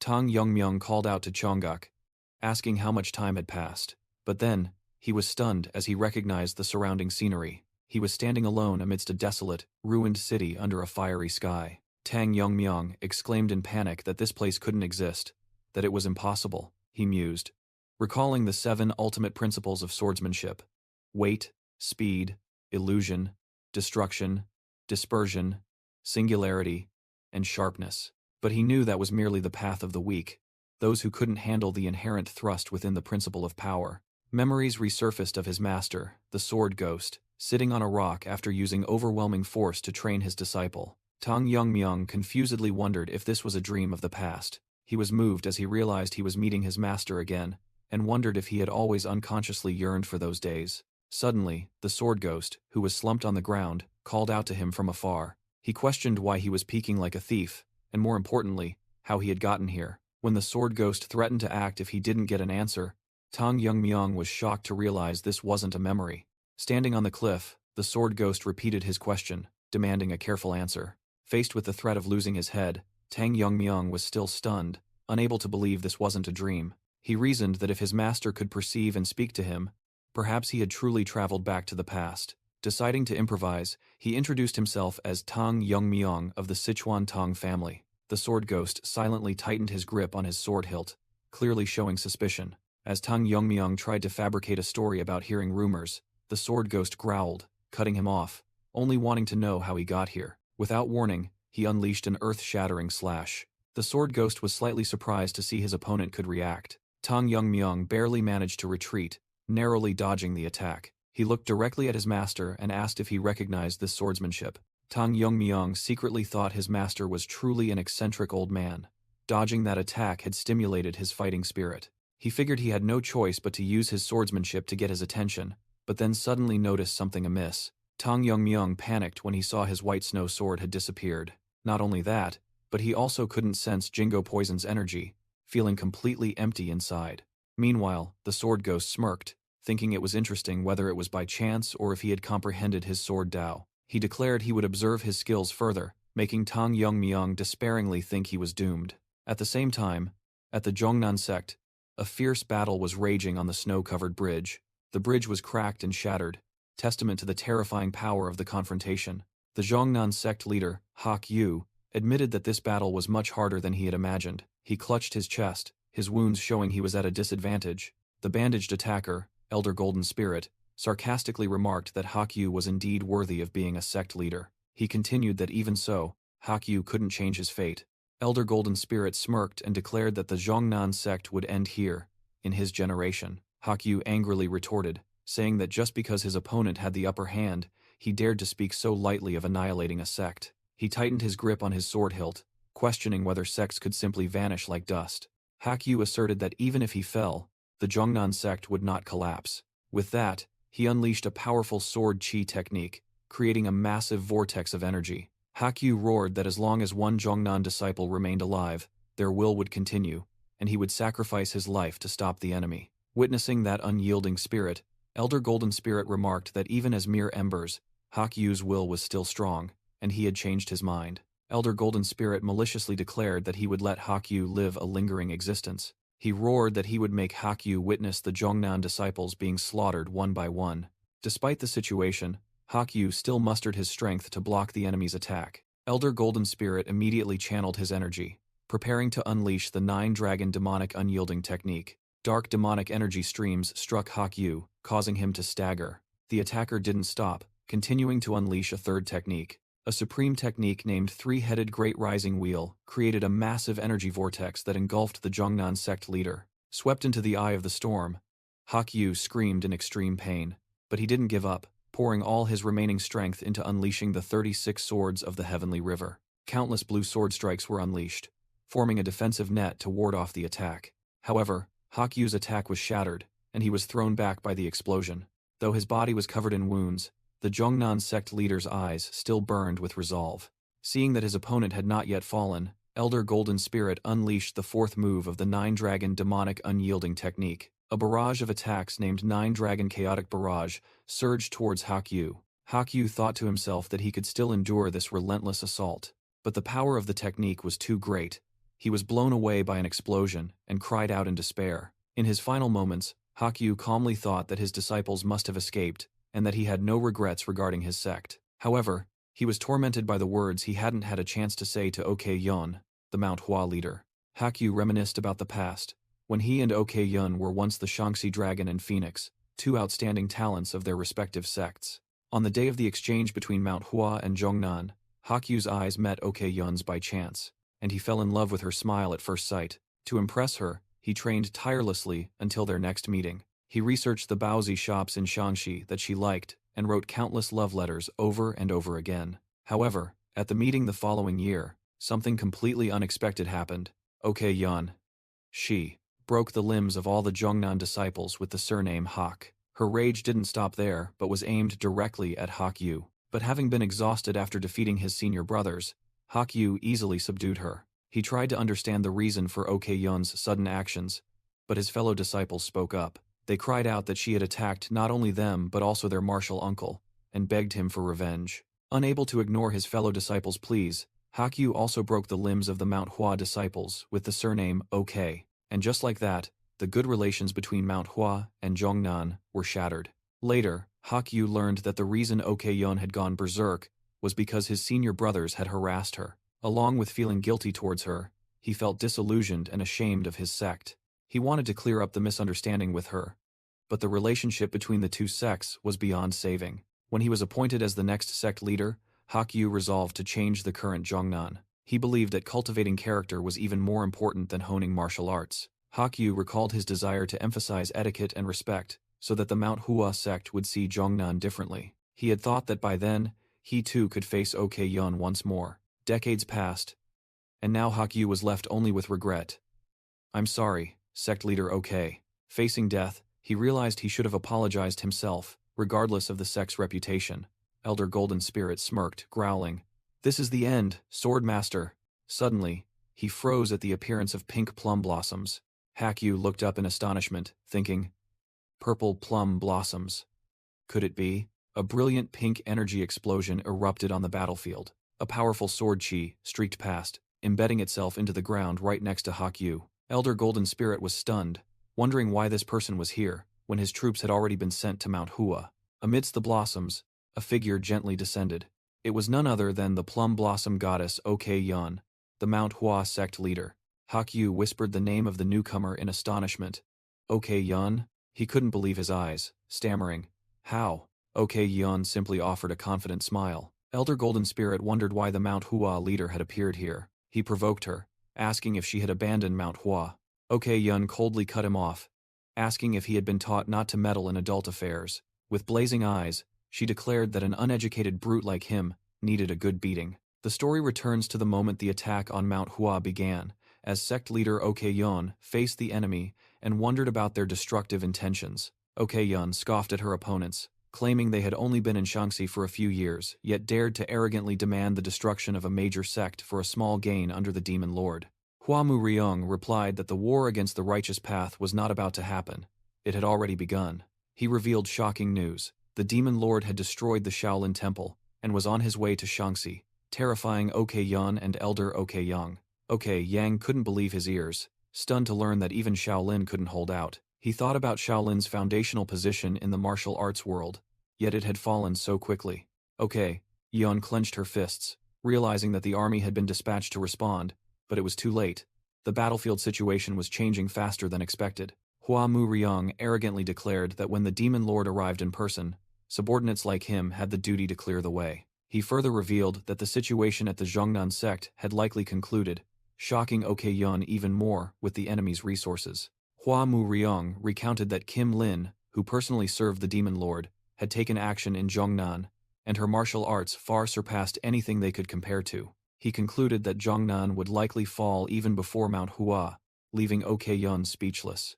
Elder Ok Yang realized this was not the time to be stubborn. He called out to his disciples. Ok Yun decided she had to go to Zhongnan and asked the two of them to stay and bear the burden here. The giant accompanying Hua Mu Ryong roared, questioning why the sect leader intended to abandon her post. He charged forward, declaring that he would let no one leave and all must die. A powerful attack struck the ground, but Chiang Myung rushed out, using his sword to block the giant's devastating punch. He smiled confidently, asserting that no one could question the sect leader's decision, and asked his master to entrust everything to them. Ok Yun apologetically told Ok Yang that her stubbornness had wasted time, and now she had to place the burden on his shoulders. Ok Yang immediately reassured her, called her senior sister, and said he understood the reason, then urged her to depart quickly. Okay, Yun thought to herself. So he knew all along, then said, then I'll rely on you completely. Remaining at Mount Hua, Ok Yang roared a command, Manhwa disciples, follow me to eliminate the demonic cult. Meanwhile, Yun shot off like an arrow, leaving behind the battle that had just erupted at the sect. At Zhongnan, sect leader Yu sensed her haste, thinking to himself that this junior sister had left behind both her disciples and her brethren. His enemy, Elder Kim Lin, sneered. Furthermore, I have much to say to this old man of Zhongnan before he goes to his grave. As soon as she set foot on the battlefield, Yun growled. Forget the chatter, just take your beating. Kim Lin recognized her violet mist divine technique, while young master Hua Mu Riong mocked from afar. What's wrong? Are you interested in getting beaten like a dog by a female sect leader? Kim Lin retorted. For a sect leader, your manner of speech is truly disrespectful. To be so insolent in front of a sword saint, isn't your confidence a bit excessive? The real insolence is your ugly face that dares not look up, Yun sharply retorted. No need for many words, you'll understand once you take your beating. The rapid sound of horse hooves echoed, signaling someone was rushing over. Hua Mu Riong called out loudly. Kim Lin. Are you all right? Making Kim Lin startle and turn around. Young master? Without hesitation, Yun unleashed her renowned 24 forms plum blossom sword technique. From afar, a Zhongnan soldier cried out hopefully. I see deadly aura descending from the sky. Perhaps Mount Hua has sent reinforcements. Yun's eyes sharpened. She focused all her power into the 15th move. Her movement technique was so fast that she was merely a blur gliding across the ground. A dazzling pink sword aura net was unleashed, covering a vast area. The soldier who had just arrived screamed at his young master. Forgive my abruptness, young master. Ah! The sword technique reached its peak, creating a massive plum blossom energy explosion. Powerful shockwaves swept across the courtyard of the Zhongnan sect. Caught in the sword aura, sect leader Yu asked in horror, Are you going to cut me down too? Okay, Yun coldly replied, saying Yu didn't need to make a fuss when she hadn't even touched him. Overwhelmed, Yu could only utter her title, Plum Blossom Goddess. Kim Lin faced her, while Hua Mu Riong behind him recognized the enemy in terror. Kim Lin then confirmed that the person accompanying him was indeed the young master of the Hua family. Yun recounted that before coming here, she had met a few members of the Zhongnan sect.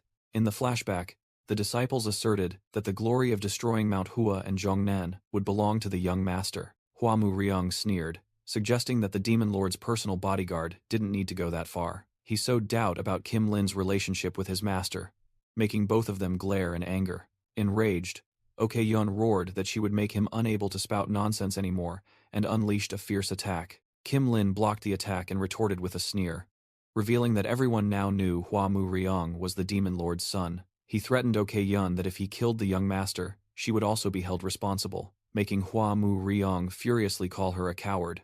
Yun scoffed, exposing that every word Hua Mu Riong uttered only revealed his weaknesses. Struck where it hurt, Hua Mu Riong gnashed his teeth in fury. Yun coldly questioned the surprise attacker's right to speak of principles, and threatened to show him true cowardice. Completely losing control, Hua Mu Riong roared in a fit of rage. Kim Lin immediately lunged to attack and protect the young master, but Yun blocked his move. Caught in Yun's sword dance, Kim Lin struggled to defend himself. However, he was quickly overwhelmed by the continuous slashes. Just then, Yu stepped forward, declaring that thanks to her buying time, he was able to move. With determined eyes, the Zhongnan sect leader asserted that he could not become a burden to a woman.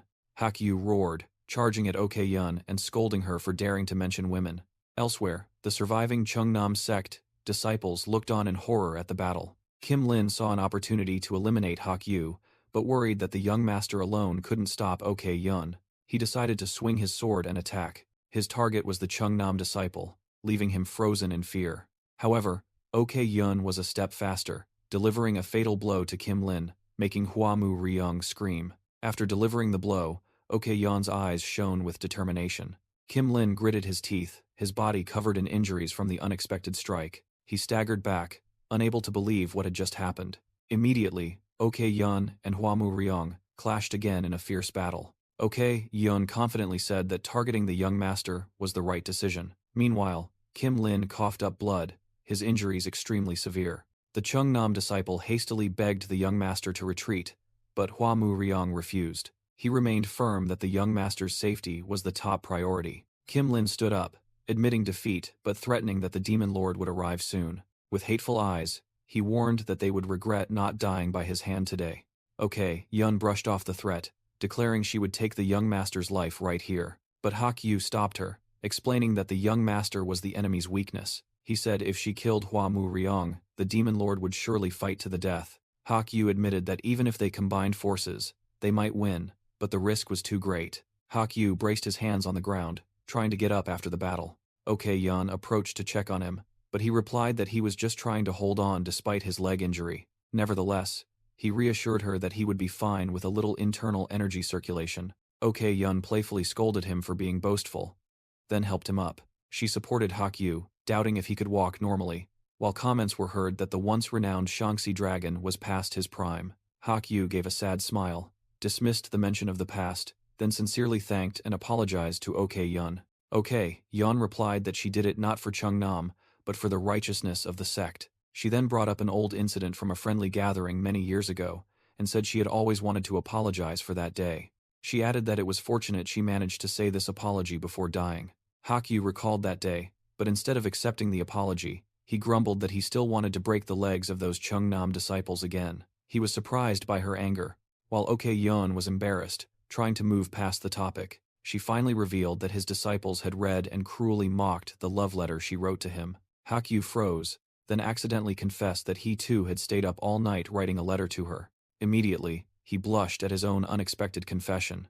OK Yun then scooped Hak Yu up, telling him to hold on tight so she could use her lightness skill. As they soared into the air, Hak Yu frantically pressed her for more details about the old love letter. Meanwhile, the battlefield below was still strewn with corpses. A giant demonic sect grandmaster roared, deciding to charge into battle. He charged like a storm, but Chung Myung quickly rushed out to block his path. Chung Myung gritted his teeth, straining to halt the giant's furious attack. A terrifying explosion occurred, as Chung Myung clashed with the grandmaster. Hak Woon shouted in worry. Chung Myung! Why are you so reckless? He continued to yell as Chung Myung directly confronted the horned grandmaster. Hak Woon gritted his teeth, realizing the enemy's skill far exceeded his expectations. He anxiously watched the other Mount Hua sect disciples also being pushed back in the battle. Amidst the smoke and dust, Hak Woon desperately prayed for Chung Myung's safety. Lying amidst the rubble, Chung Myung coughed up blood but confirmed he was still alive. Hak Woon recalled the past, when he was once very conceited about his talent. He bitterly admitted that the lack of combat experience had made too great a difference. The horned grandmaster stood there, radiating purple demonic energy and sneering. Is this the end? He continued to mock. Not bad for your age, but you lack experience. The grandmaster raised his fist, declaring he would not give Chung Myung any more chances. He leaped into the air, diving down to finish off his opponent lying on the ground. A devastating punch aimed directly at Chung Myung, creating a powerful shockwave. The grandmaster burst into laughter upon seeing his opponent's strange movements. He scoffed as he watched Chung Myung roll on the ground dodge the attack. Chung Myung continued to roll and evade, and the grandmaster looked disdainful. Chung Myung gritted his teeth, enduring the insults, as anger flared within him. With a cruel gaze, the horned grandmaster declared he would end the match. Just as he was about to strike, he suddenly felt the ground shake and looked astonished. The grandmaster with horns asked in surprise what was happening. Hak Woon pointed forward, shouting to the Zhongnan sect disciples that a group of demonic cultists was right in front of them. He rallied everyone to charge and help Huashan eradicate the demons, stunning the grandmaster with horns as he realized they were from the Zhongnan sect. The Zhongnan sect leader, Hak Yu, faced the enraged grandmaster with horns. The grandmaster, with horns, thought in panic, could Kim Ling have fallen? Finding the idea absurd, Hak Woon gave a wry smile, admitting their entrance was indeed dramatic. While Hak Woon asked casually, the grandmaster with horns was blaming himself for a momentary lapse in concentration. He gritted his teeth, realizing his mistake was paying attention to the arrival of the Zhongnan sect. The battle resumed, with the giant grandmaster fiercely clashing with the Zhongnan warriors. With Zhongnan's support, the tide of battle turned, severely wounding Flame King Demonic Blade and life-taking Demonic Fist. The two powerful enemies were forced to retreat from the battlefield. This was the first victory for the orthodox martial arts world, after a series of continuous defeats against the demonic forces. The Huashan sect leader, OK Yun, appeared and inquired about everyone's situation. She praised everyone for playing a major role in inflicting fatal wounds on the extreme demon masters. Although the praise was for Chung Myung, OK Yun affectionately patted the head of a deeply embarrassed sect leader Hak Yu. She even lifted Hak Yu up, despite his pleas to be put down, while Chong Myung remained speechless at the bizarre sight. Afterwards, in a room, Ok-yeon suggested everyone summarize the situation. She stated that the demon lord was on his way to Shaanxi after destroying Shaolin, and although they had repelled the Hua family, their side had also suffered heavy losses. Hakyu continued, expressing concern about the number of unknown masters under the Heaven's Brilliance demon lord. He specifically highlighted the one named Kim Ling, who had forced them to retreat by taking hostages. Hak Woon admitted to Chung Myung that if the battle prolonged, both he and Hakyu would hardly return alive. Chung Myung was secretly terrified to learn that the enemy possessed strength comparable to the two masters. Ok-yeon sternly stated that they could only buy time for a while, as the enemy would soon regroup and attack again. She worried that if the demon lord personally joined the battle, they would have no way to resist. Hakyu announced that after deliberation, he and Ok-yeon had come to a conclusion. He declared that the Zhongnan sect and Huashan sect must abandon Shaanxi, leaving everyone stunned. Hakyu explained that Shaanxi was the homeland and symbol of both sects. However, the demonic forces had grown too powerful, and the priority now was to restore balance. Therefore, both Huashan and Zhongnan needed to join the Orthodox Heavenly Alliance to contribute their strength. Hak Woon agreed but worried about the common people who had always supported them in Xi'an. Ok-yeon asserted that they would take all the common people with them, as the sect's existence depended on them. She believed there was still time to persuade everyone to evacuate before the enemy returned. Ok-yeon began assigning tasks, sending 2 people to report to the alliance, while she and Chong Myung would go to persuade the populace. Hakyu immediately teased, suspecting that with Ok-yeon's personality, she would beat the people instead of persuading them. Annoyed, Hakyu changed the plan, declaring that he and Hak Woon would go to Xi'an, leaving Ok-yeon at a loss. Hakyu also told Ok-yeon to take care of his injuries and stop hitting him, which only made her more exasperated. The next day, at the Orthodox Heavenly Alliance's camp in Jushan, a letter arrived, announcing that Huashan and the Zhongnan sect would leave Shaanxi to join the alliance. An alliance leader read the letter and secretly praised the envoys for their successful persuasion. He was also pleased to learn that they had repelled the mysterious master Gumryong, dealing a heavy blow to the demonic forces in Shaanxi. Military advisor Zhuge worried that they didn't have time to check on the situation at Shaolin Temple. He feared that if the Shaolin monks in the alliance learned the truth, their morale would collapse. Feeling the burden on his shoulders, he wondered where the alliance leader was. Meanwhile, Tang Yongmyong stood alone on a desolate cliff. Suddenly, a muscular, bald man with glowing eyes appeared before him. The man mocked Tang Yongmyong, saying he was nothing special. Tang Yongmyong slumped down, his entire body covered in wounds and blood. The strange man turned away, remarking that this was a waste of time. However, the man realized that this did not seem to be reality. He gathered his strength, preparing to unleash a sword chi technique called Heaven's Canopy Sword. A massive green energy explosion engulfed the entire area. Tang Yongmyong stood up, remarking that his master's attacks were truly much more painful than this. He realized that his body and internal energy had automatically fully recovered, an unusual phenomenon. He deduced that the stresses in this space must be affecting his real body. Tang Yongmyong recalled that he had never defeated his master when he was alive. He admitted that, while he was happy to see him again, his master's smile still made him a little afraid. Seeing this as a wall to overcome, Tang Yongmyong was determined to show his master that this disciple had surpassed him. Both stood facing each other amidst a desolate, ruined landscape. A fierce burst of energy erupted as the two began to fight. The master's illusion descended from the air with a powerful sword strike, while Tang Yongmyong stood ready to counterattack. Tang Yongmyong was stunned as the space around him began to shatter. He quickly channeled his inner energy, creating an energy shield to defend himself. With an intensely focused expression, he observed the situation. A flash of light appeared, signaling a high-speed attack rushing towards him. Tang Yongmyong concentrated power into his legs, preparing to move. He launched himself into the air, dodging a massive sword chi attack. The sword chi flew far, destroying a rocky mountain. Tang Yongmyong landed, thinking to himself that a simple dragon-scale fragment wouldn't be enough to harm his master. He needed a decisive blow. He analyzed that the master's illusion currently only used pure inner energy, so Myriad Flower's Rain was the best choice. The master's illusion charged forward with astonishing speed. An energy-infused punch was thrown. The master's illusion unleashed the Shadow Step, dragon-scale technique, creating countless energy slashes. Tang Yongmyong realized he could use the dragon-scale principle to create footholds and change direction, though it would consume a lot of inner energy. He decided he had to condense the shattered energy fragments. Tang Yongmyong condensed his energy into a sword and charged into a direct confrontation. Their collision created a terrifying explosion. He used the energy sword to block the attack from the master's demonic illusionary face, thinking to himself that it couldn't compare to Bai Shui. The master's illusion swung a powerful punch, forcing Tang Yongmyong to retreat. Tang Yongmyong took a stance, asserting that one sword was enough to handle this situation. Their battle took place amidst a desolate, barren land. A surge of sword chi energy erupted, shattering the surrounding space. Tang Yongmyong condensed his energy into a sword, his gaze sharp. Facing him was the master's illusion, a bald man with a muscular physique. The master's illusion descended with a destructive attack, making Tang Yongmyong struggle to defend.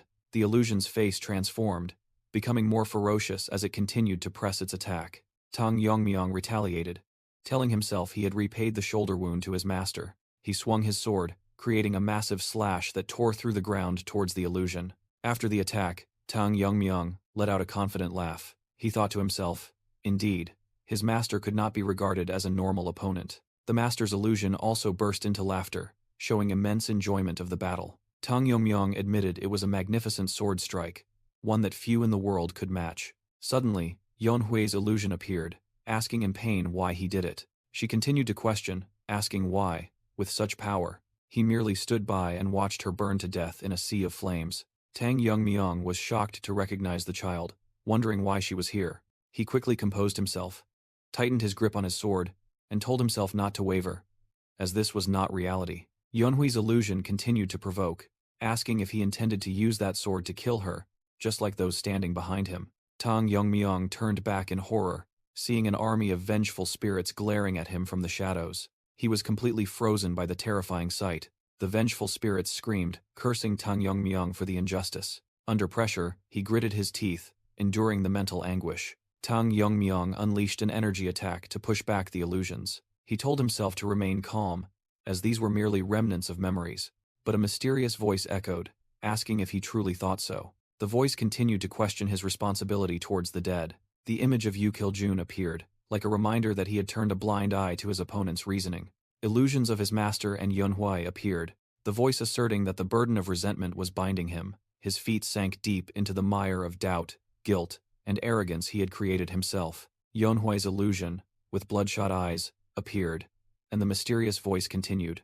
All those burdens were his inner demons. Tang Yongmyong accepted that truth. He admitted that he had always been fully aware of his own actions. After recalling his past life, he realized he only knew how to resolve things with force. Whether in his past life, or this one, he had never learned any other way. He had resolved to live a normal life, but ultimately still found himself submerged in a sea of blood. Even with a chance to start over, he wondered if he had truly changed at all. He cried out in despair.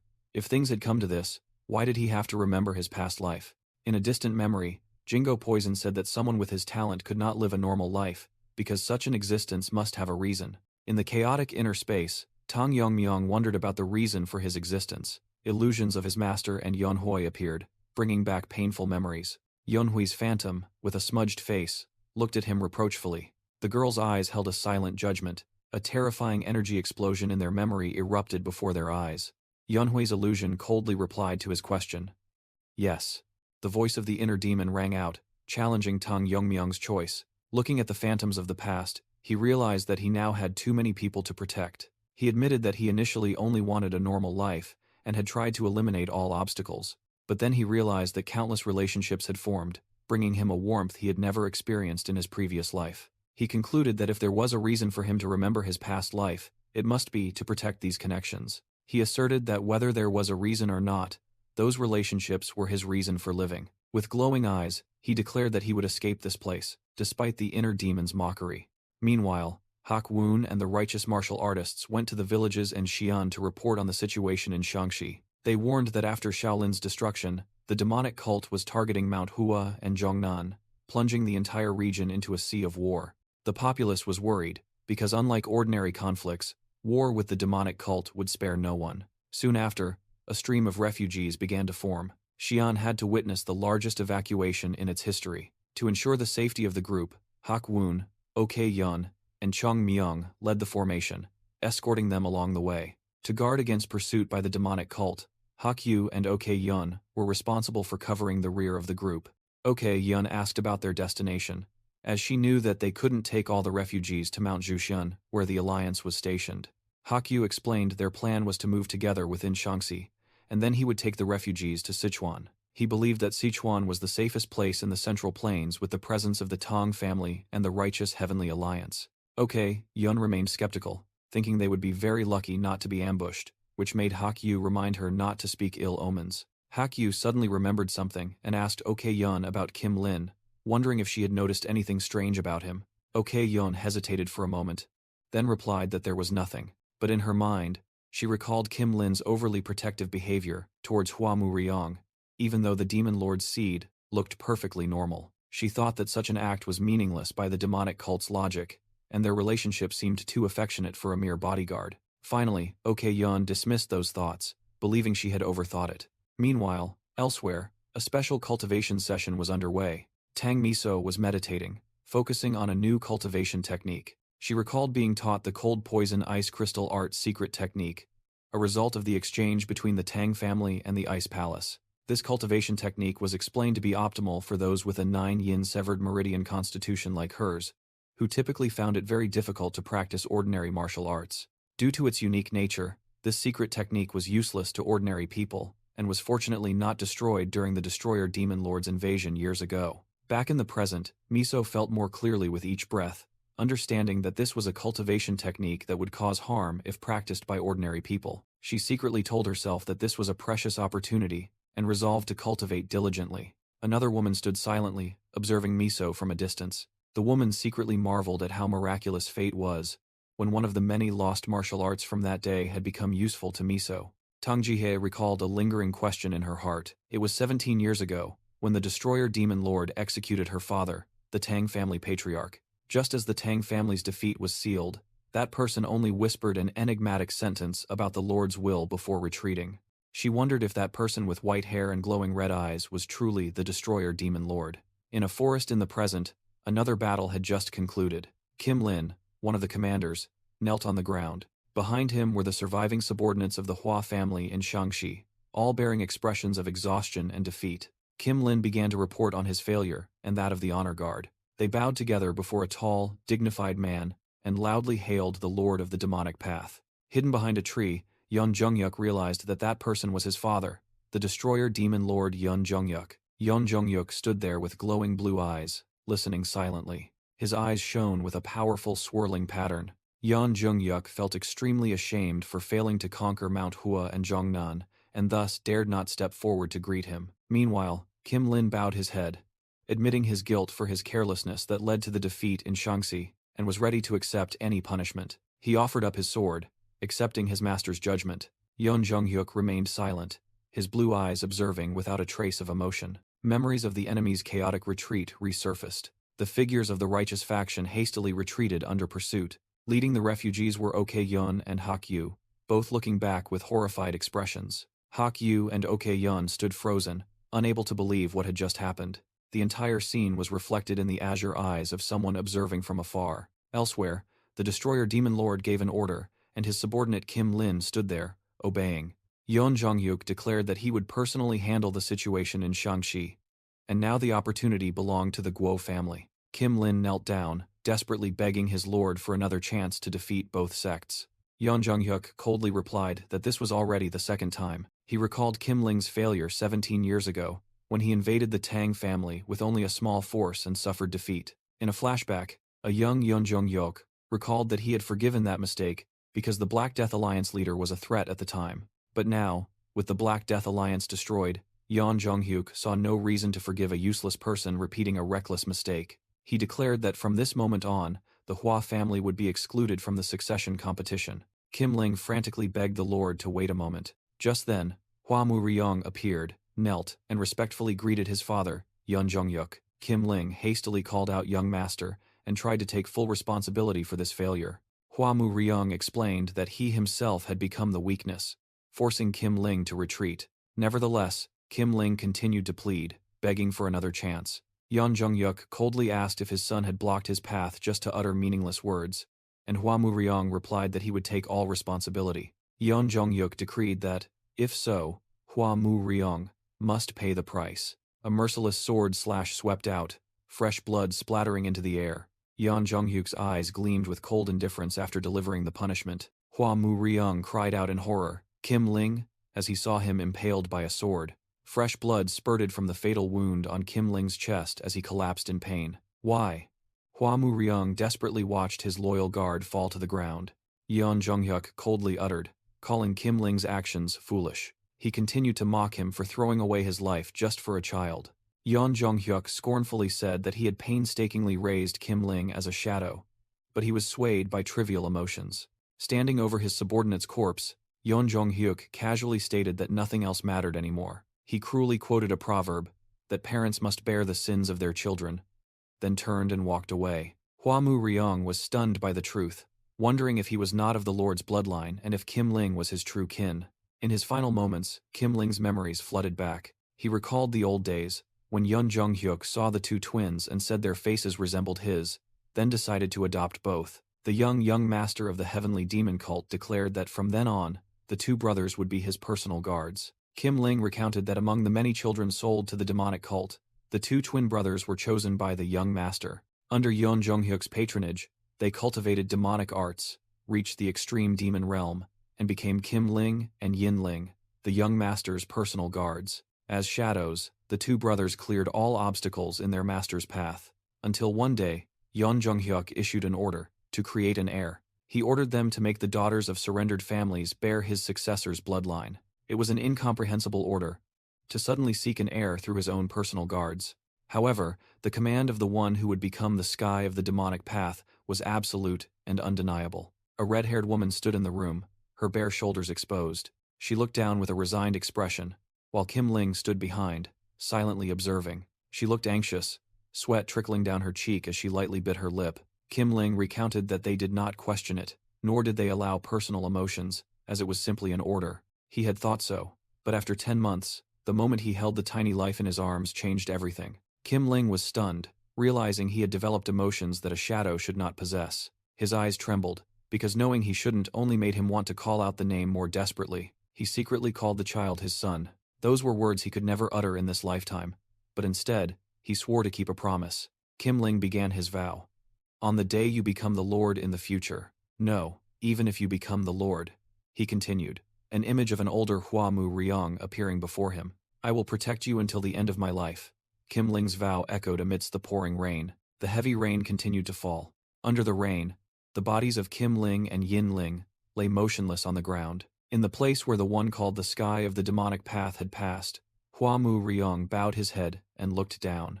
He looked up with tear-filled red eyes, desperately calling father, but only emptiness remained. At the Guo family's mansion in Guizhou, a woman asked if the other person intended to go to Shaolin. The burly man clutched his lapel, firmly replying, yes, because assisting the Lord is my duty. The woman hugged him from behind, tiredly asking if the Guo family had to wait again, and for how long. The woman anxiously said, I heard the Hua family has already held their departure ceremony. If they win big, won't our Yun be pushed out of the succession race? The man replied with a resigned expression, that is the Lord's will, what can we do? But, he gently placed a finger on her lips, continuing, I understand your impatience. The woman looked at him with eyes full of affection and hope. The man's voice rang out, reassuring her. I cherish our Yun just as you do, he promised. So, please be patient a little longer. I will definitely find a way. The scene changed, and the man rushed off into the night. He thought triumphantly to himself. That bastard Kim Ling failed. Thanks to that, my chance has come. He ordered his army, deploy the Guizhou forces to attack the Tang family of Sichuan and the Orthodox Alliance's base. Reinforcements will arrive late, he declared. If we take down the Tang family, the next lord's position will belong to my son, Guo Yun. His eyes gleamed with extreme determination and ambition. Meanwhile, in a mountainous region, a group of people was preparing to part ways. Hakwun said, we should split up here. I will escort the civilians safely to Sichuan. Hak Yu agreed. All right, we'll meet again later at Jushin Mountain. The two groups quickly separated, urgently setting off. Hakwun looked back, silently praying for a safe reunion. His group hurried along the forest path. Okay Yun, accompanying Hak Yu's group, worriedly asked, will Hakwun be alright alone? If he's ambushed while leading so many people, Hak Yu reassured her. That bastard Kim Ling and the Hua family masters have suffered internal injuries. They'll need time to regroup, and in the meantime, we can escape. As Hak-yu was reassuring Ok-yeon, both suddenly froze, sensing a terrifying surge of energy. Not only them, but Hak-woon and Chong-myung in other locations were also simultaneously horrified by this overwhelming aura. Hak-yu suddenly realized that his previous uneasy premonition was not an illusion. Someone had been following them. Suddenly, a tall figure appeared, scoffing. "Splitting up now to go your separate ways? It's too late." Hak-yu broke out in a cold sweat, exclaiming in horror that this demonic energy was even stronger than Kim Ling's. That person was none other than the Dark Lord of Destruction, Yeon Jong-hyuk, who yawned and said he was bored of waiting.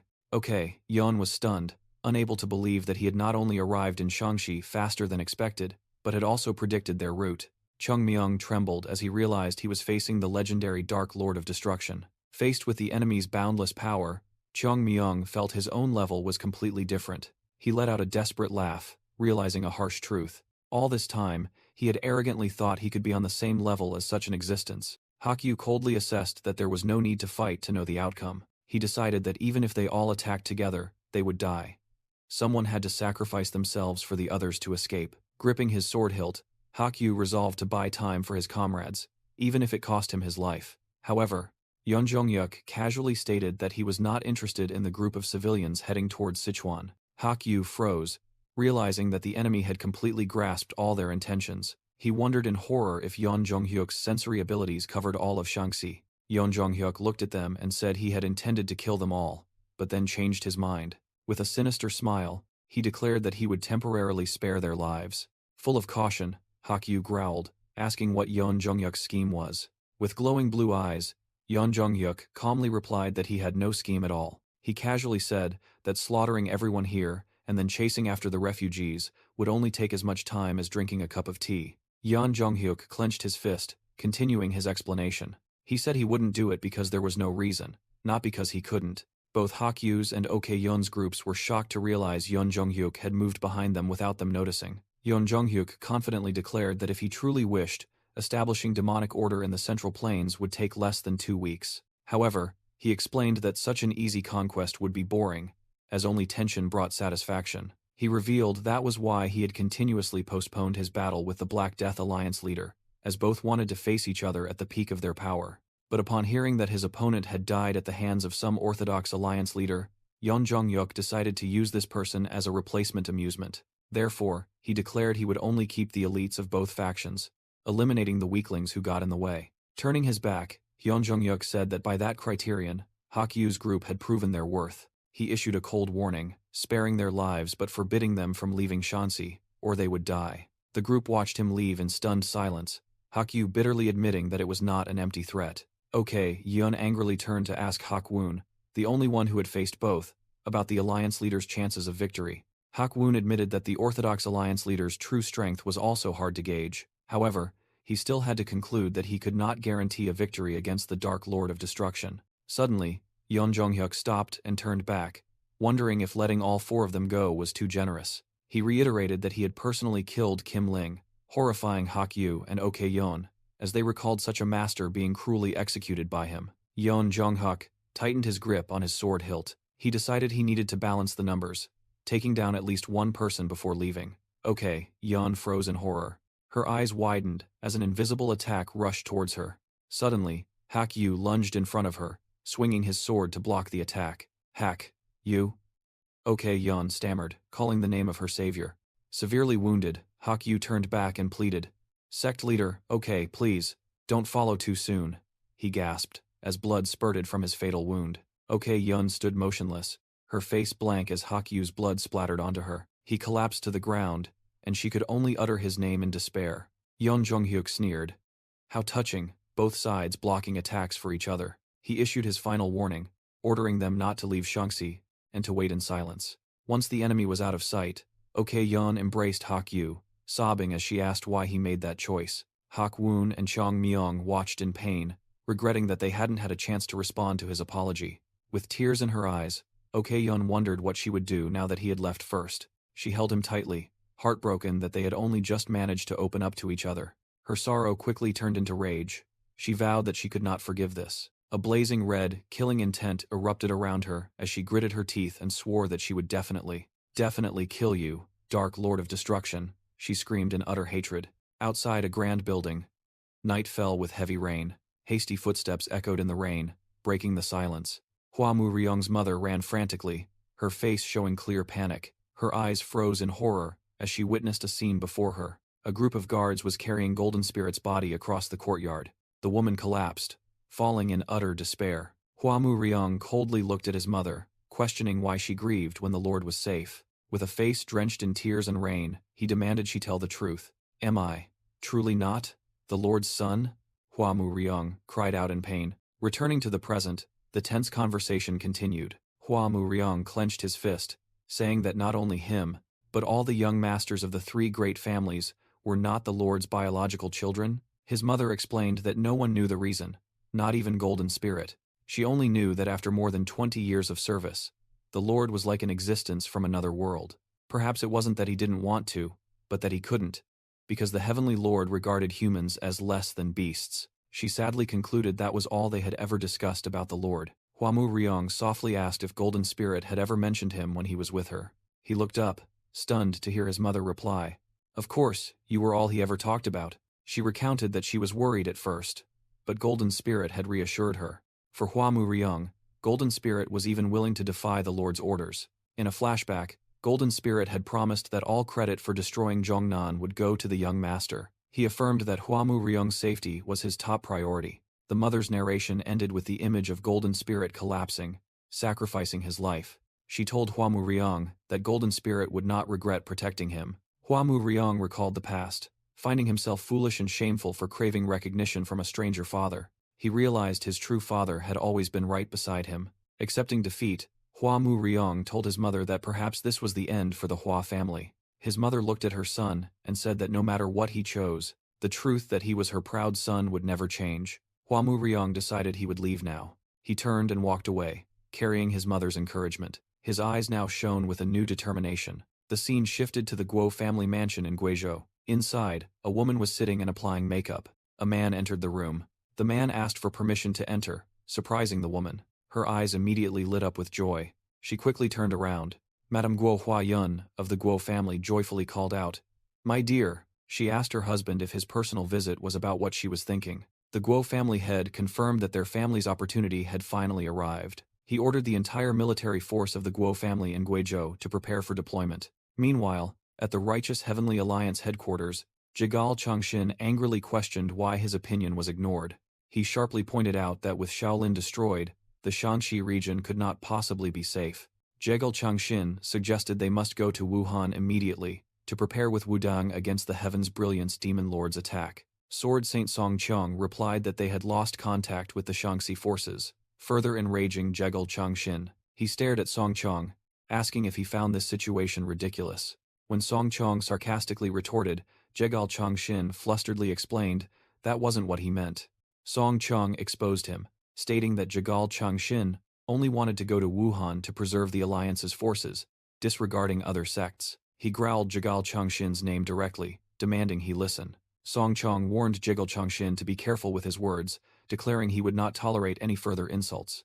An observer thought to himself, sensing Song Qiang's unwavering killing intent and doubting his trustworthiness. In a flashback, the Shaolin monks were aghast upon hearing that their sect had been annihilated.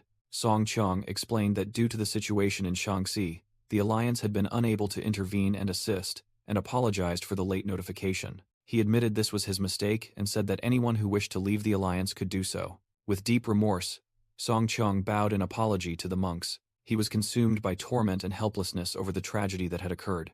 A young martial artist spoke up indignantly, saying that the Alliance leader did not need to bow for the crimes of the Heaven's Brilliance Demon Lord. However, the Shaolin monks clasped their hands, expressing gratitude that he had spoken the truth and affirming that no one blamed him. They hoped Song Qiang would not worry and would continue to lead the Alliance righteously, which deeply moved him. Grandmaster Jia-un declared he would personally resolve the grudge of his destroyed sect in the upcoming battle. Sword Saint Song Qiang decisively rejected the proposal, asserting that the plan would not change and they would not go to Wuhan. Jigal Changshin angrily shouted, questioning the Alliance leader. Song Qiang replied, saying they would not wait at Mount Zhuxian, and he had decided on their marching direction. Jigal Changshin was surprised, and Song Qiang explained that they had just received a report from the reconnaissance team.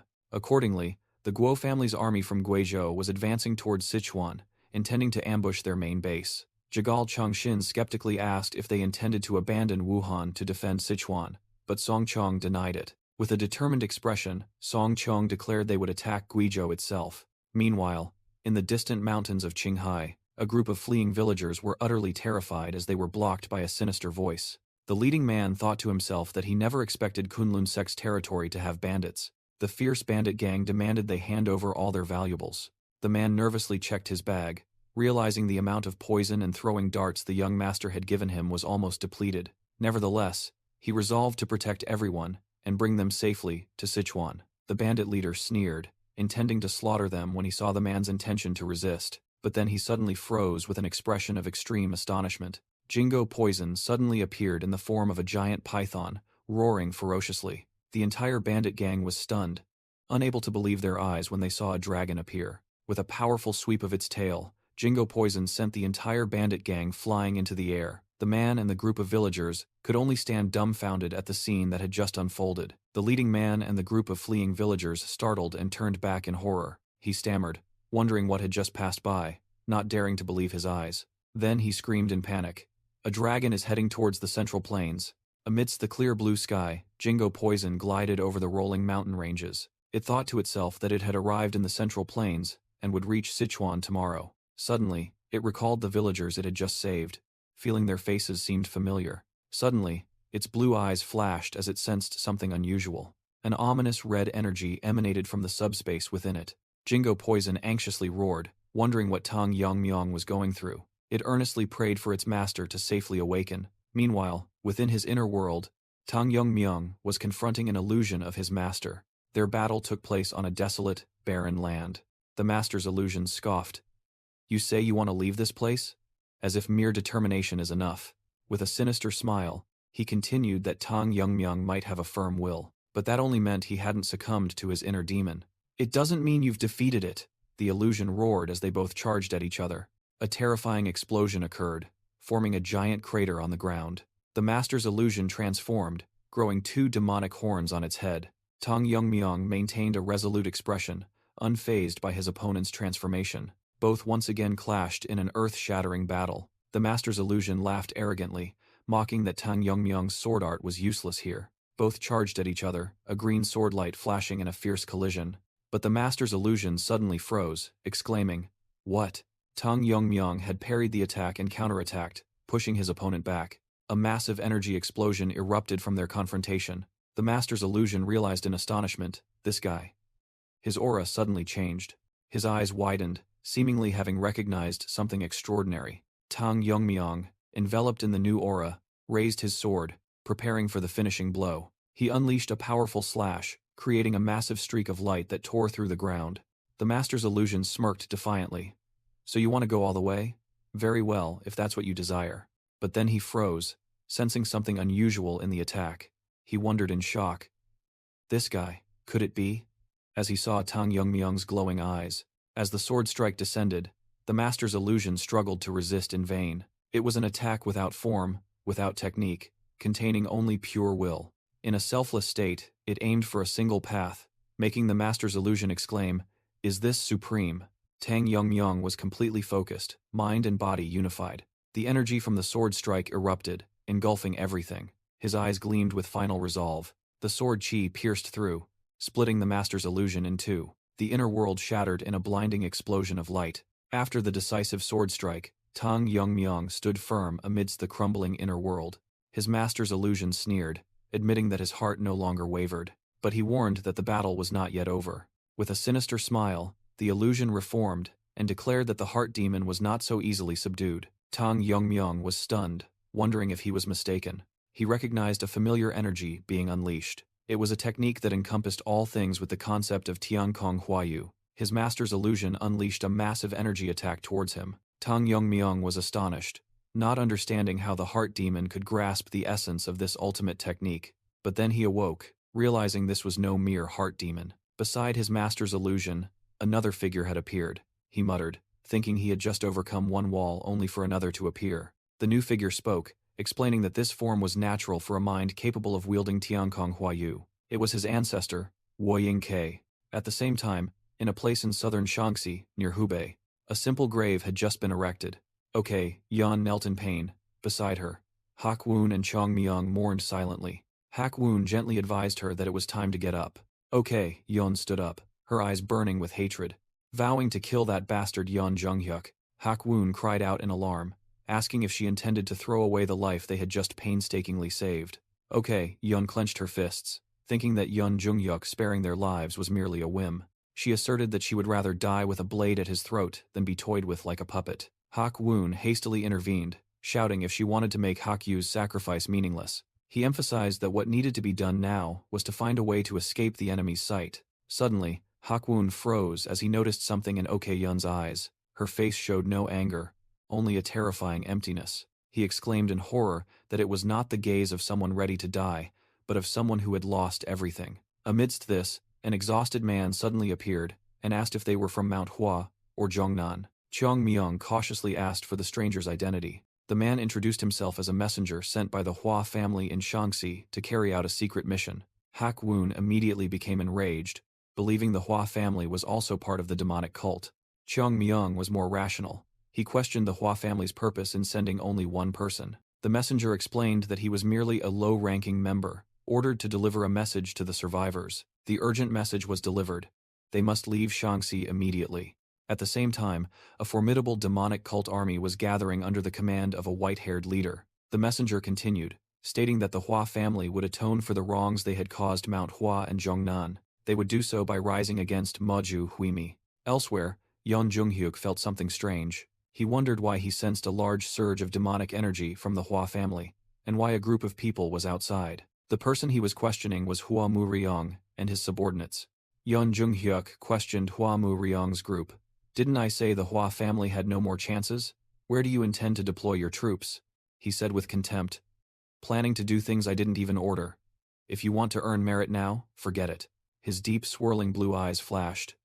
There will be no second chance for you. Hua Mu Ryong tightened his grip on his sword hilt and spoke. There's one thing I want to ask. He looked directly at Yeon Junghyuk. Please tell us the meaning of this succession struggle. Isn't this a competition to succeed you as the Lord's son and master of the demonic path? Yeon Junghyuk replied indifferently. Is that all you're asking? You continue to waste my time. However, he then explained, Moju Huimi is merely a tool to create a foothold for the Tianmo Shenjiao to enter the Central Plains. He revealed his true identity. Originally, I am the young master of the Tianmo Shenjiao. When the order of the demonic realm is established, I will return to that position as the master of the demonic path.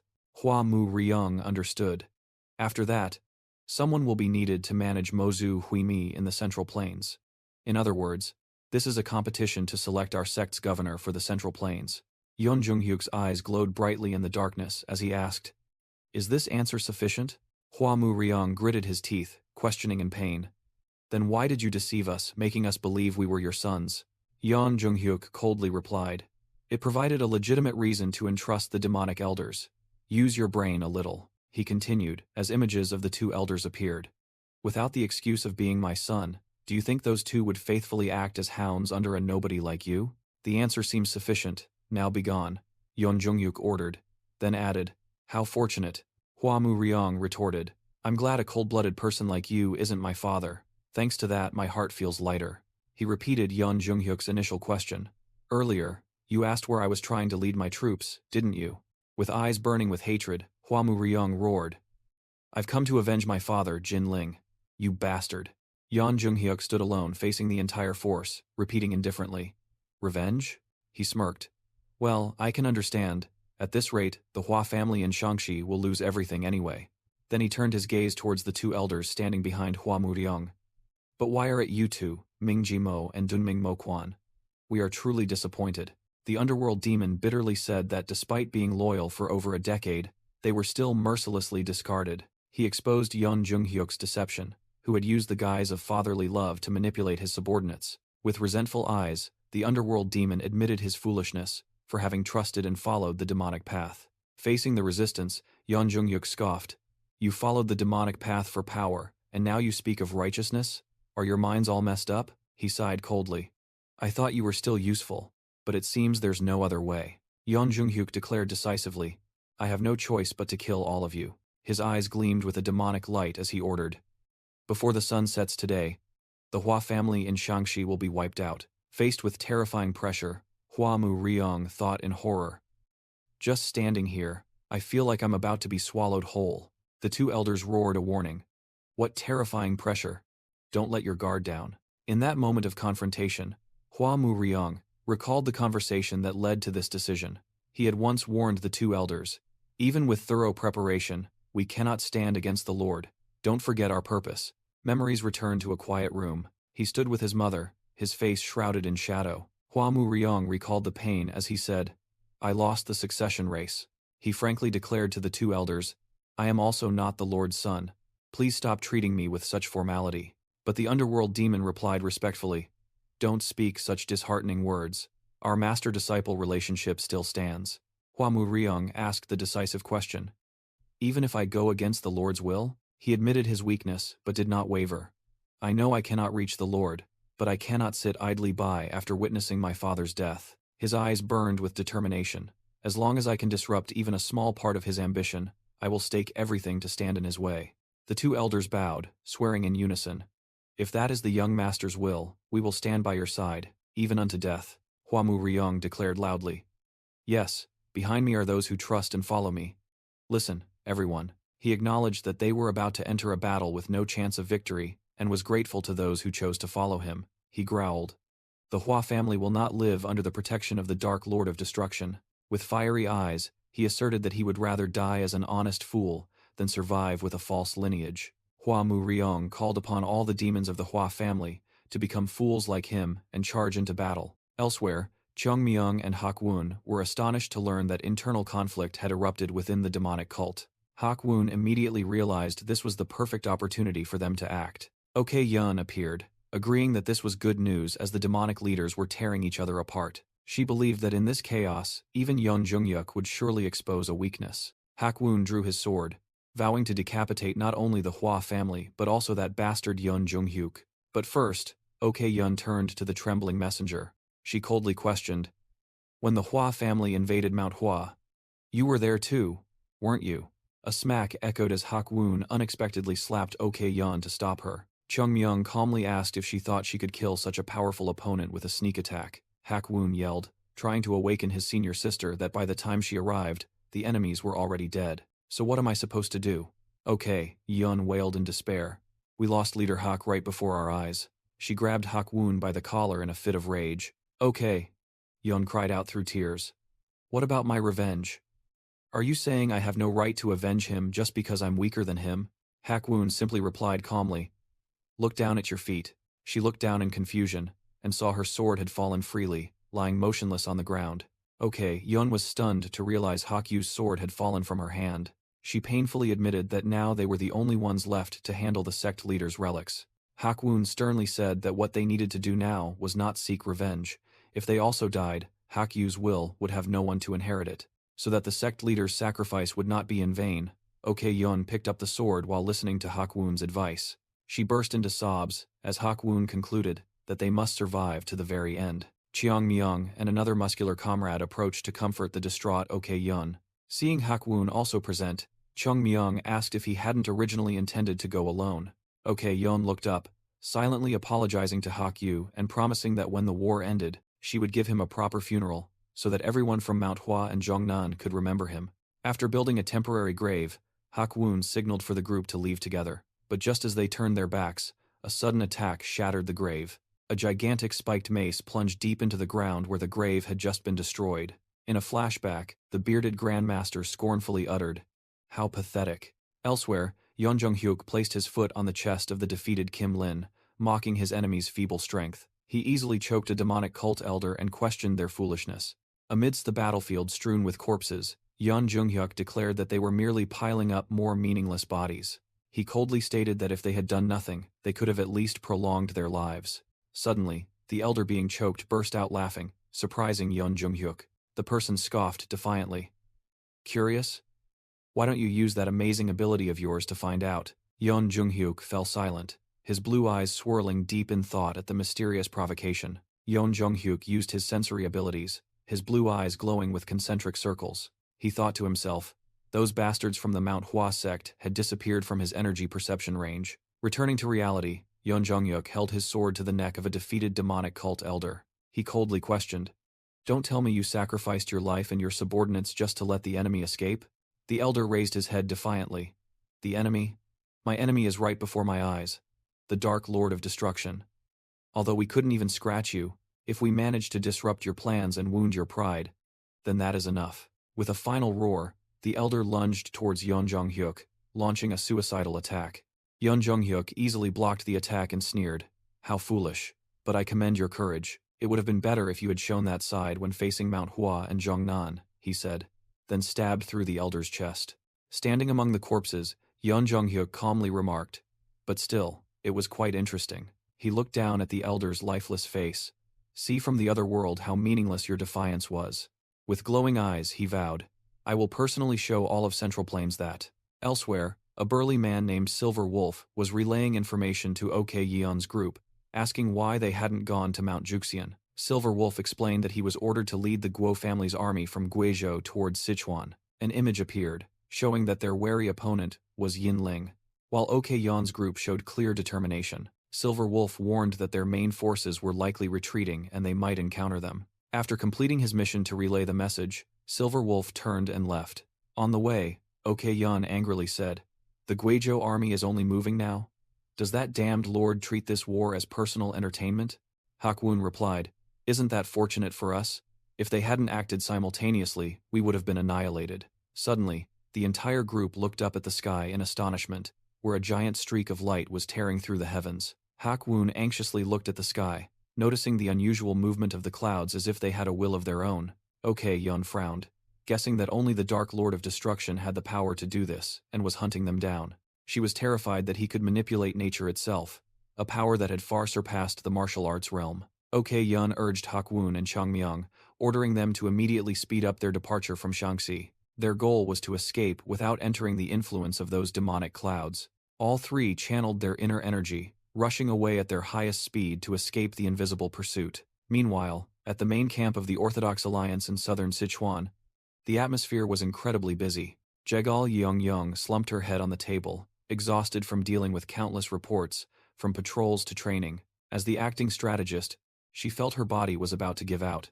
Things became even more tense when communication with her uncle and the alliance leader was cut off. She secretly worried, wondering where Tang Yongmyong was and if he was in any danger. Suddenly, a knock echoed, and someone asked permission to enter the room. Recruitment section leader Murong Hui entered, smiling as he greeted the hard-working strategist. He brought some snacks, saying he bought them in case she felt hungry. Murong Hui kindly offered Jegal Yongyong some pastries. Jegal Yongyong happily took a bun and began to eat. She felt revived and thanked Murong Hui for his kindness. Seeing her tired appearance, Murong Hui anxiously asked if she was getting enough sleep. Jegal Yongyong reassured him that she was fine, saying this hardship was nothing compared to those fighting on the front lines. Murong Hui still couldn't help but worry, but Jegal Yongyong just smiled, thanked him, and said she still managed to rest. Murong Hui smiled, remarking that their hardship was natural as members of the alliance. Both agreed to keep their spirits up together, but their conversation was interrupted by a loud noise. Tang Gaejung, the intelligence team leader, burst into the room, shouting that there was urgent news. Murong Hui quickly dismissed his initial confusion and immediately asked what the urgent news was. Tang Gaejung reported that the Guo family's army from Guizhou was massively advancing towards Sichuan. The sudden news left both Murong Hui and Jegal Yongyong completely stunned. Tang Gaejung added that the army was heading straight for them, as a scene of massacred civilians appeared. They were turning every place they passed through into a desolate wasteland of death. Buildings engulfed in flames bore witness to the brutality of the invasion. Amidst the desolation, the Guo family head rode his horse, coldly observing the destruction. Meanwhile, his son, the demonic young master Guo Yun, was incredibly excited, whispering that he had been waiting for this for a long time. He recalled his ascetic life under surveillance and having to maintain his dignity at home. His father once said that morale was most important in war, and where dignity was trampled was also a place to unleash desires. Guo Yun gleefully admitted he greatly enjoyed this conquest, and then began to issue orders to the entire army. He declared that he would temporarily suspend command and control for the next 2 hours.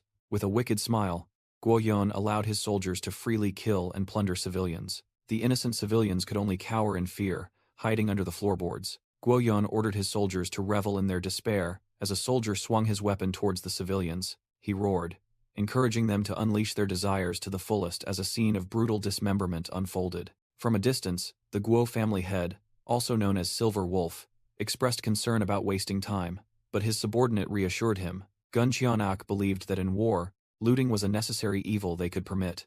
He explained that this boosted morale and allowed soldiers to equip themselves, identifying himself as the Great Spear Demon Gun Qianak, an elder of the Guo family. Silver Wolf, the Dark Lord of Destruction's honor guard, secretly thought that a virtuous general knew when to loosen discipline. He analyzed that Gun Qianak was originally a general before entering the demonic path, so his nature was more like a soldier than a martial artist. In the past, Gun Qianak had fallen into a frenzy and was saved by the Lord, after which he joined the Dark Lord of Destruction's faction and supported the Guo family. However, Silver Wolf felt that Gun Qianak's words and actions harbored another kind of darkness, a darkness that made him uneasy. Nevertheless, he admitted that Gun Qianak's skills were excellent and decided to merely observe for the time being.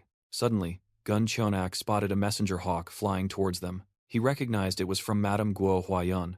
After receiving the letter, Gun Qianak looked surprised. Silver Wolf curiously asked if it was serious news, but Gun Qianak only replied vaguely. Gun Qianak revealed that the main force of the Righteous Heavenly Alliance was advancing towards the Guo family, shocking Silver Wolf. He analyzed that the enemy was attacking their base to force them to retreat, which was a rather good strategy. But then, Gun Qianak exclaimed in astonishment that all of this was within the young master's predictions. In the letter, Madame Guo Huayan confirmed that they had retreated as advised by the elder to lure the enemy, and had also requested reinforcements from the Fujianlu family. Notably, Baeksu Ryan of the Ice Snow faction, the Lord's strongest subordinate, would also arrive to assist. A strategic map showed the factions moving, and the only question now was who would decapitate the enemy leader first. Reading Madame Guo Huayan's message, Silver Wolf secretly admired her composure even in a life-or-death situation. However, the participation of the Ice Snow faction was a complete surprise to Silver Wolf.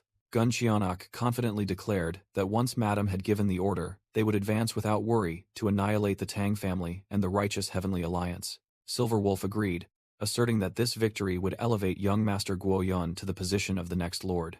As the army advanced, Silver Wolf secretly told himself that this was the time to build achievements for Guo Yun, and they must not make mistakes like the Hua family in Shanxi. He was determined to quickly destroy the main headquarters of the Tang family and the Righteous Heavenly Alliance. Gun Qianak roared, giving orders to the entire army. He led the mighty army forward, shouting for everyone to advance together. In another town, Guo Yun wore a cruel smile as he led a savage massacre. Members of the Righteous Heavenly Alliance, including Jegel Yongyong, Murong Hui, and Tang Yezheng, had to hastily flee.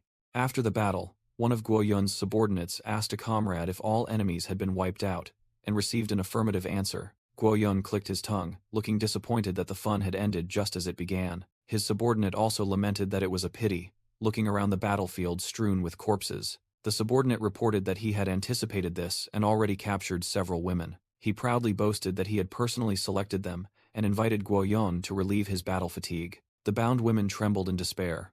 Guo Yun licked his lips, showing interest in the offer. With a sinister smile, he said it would be rude to ignore his subordinate's good intentions. As he was about to choose one to begin, an urgent voice loudly called his name. A messenger rode up, reporting that Elder Gun Qianak had an urgent letter, stating that the Righteous Heavenly Alliance was attacking the Guo family's main headquarters. The soldier relayed the order to continue attacking the Alliance's camp, making Guo Yun stunned as he asked, "The enemy is attacking our main house?" Seeing a glimmer of hope in the captured women's eyes, Guo Yun secretly thought that he couldn't let desire ruin important matters at this moment. Guo Yun coldly ordered, "Kill all those women, they're just a burden now." Just as a subordinate began to plead, Guo Yun struck him down from behind. After dealing with it, his army continued on their way. From a distance, Guo Yun led his army across an open field. He secretly regretted not enjoying himself a little before leaving, telling himself that the situation wouldn't change much anyway.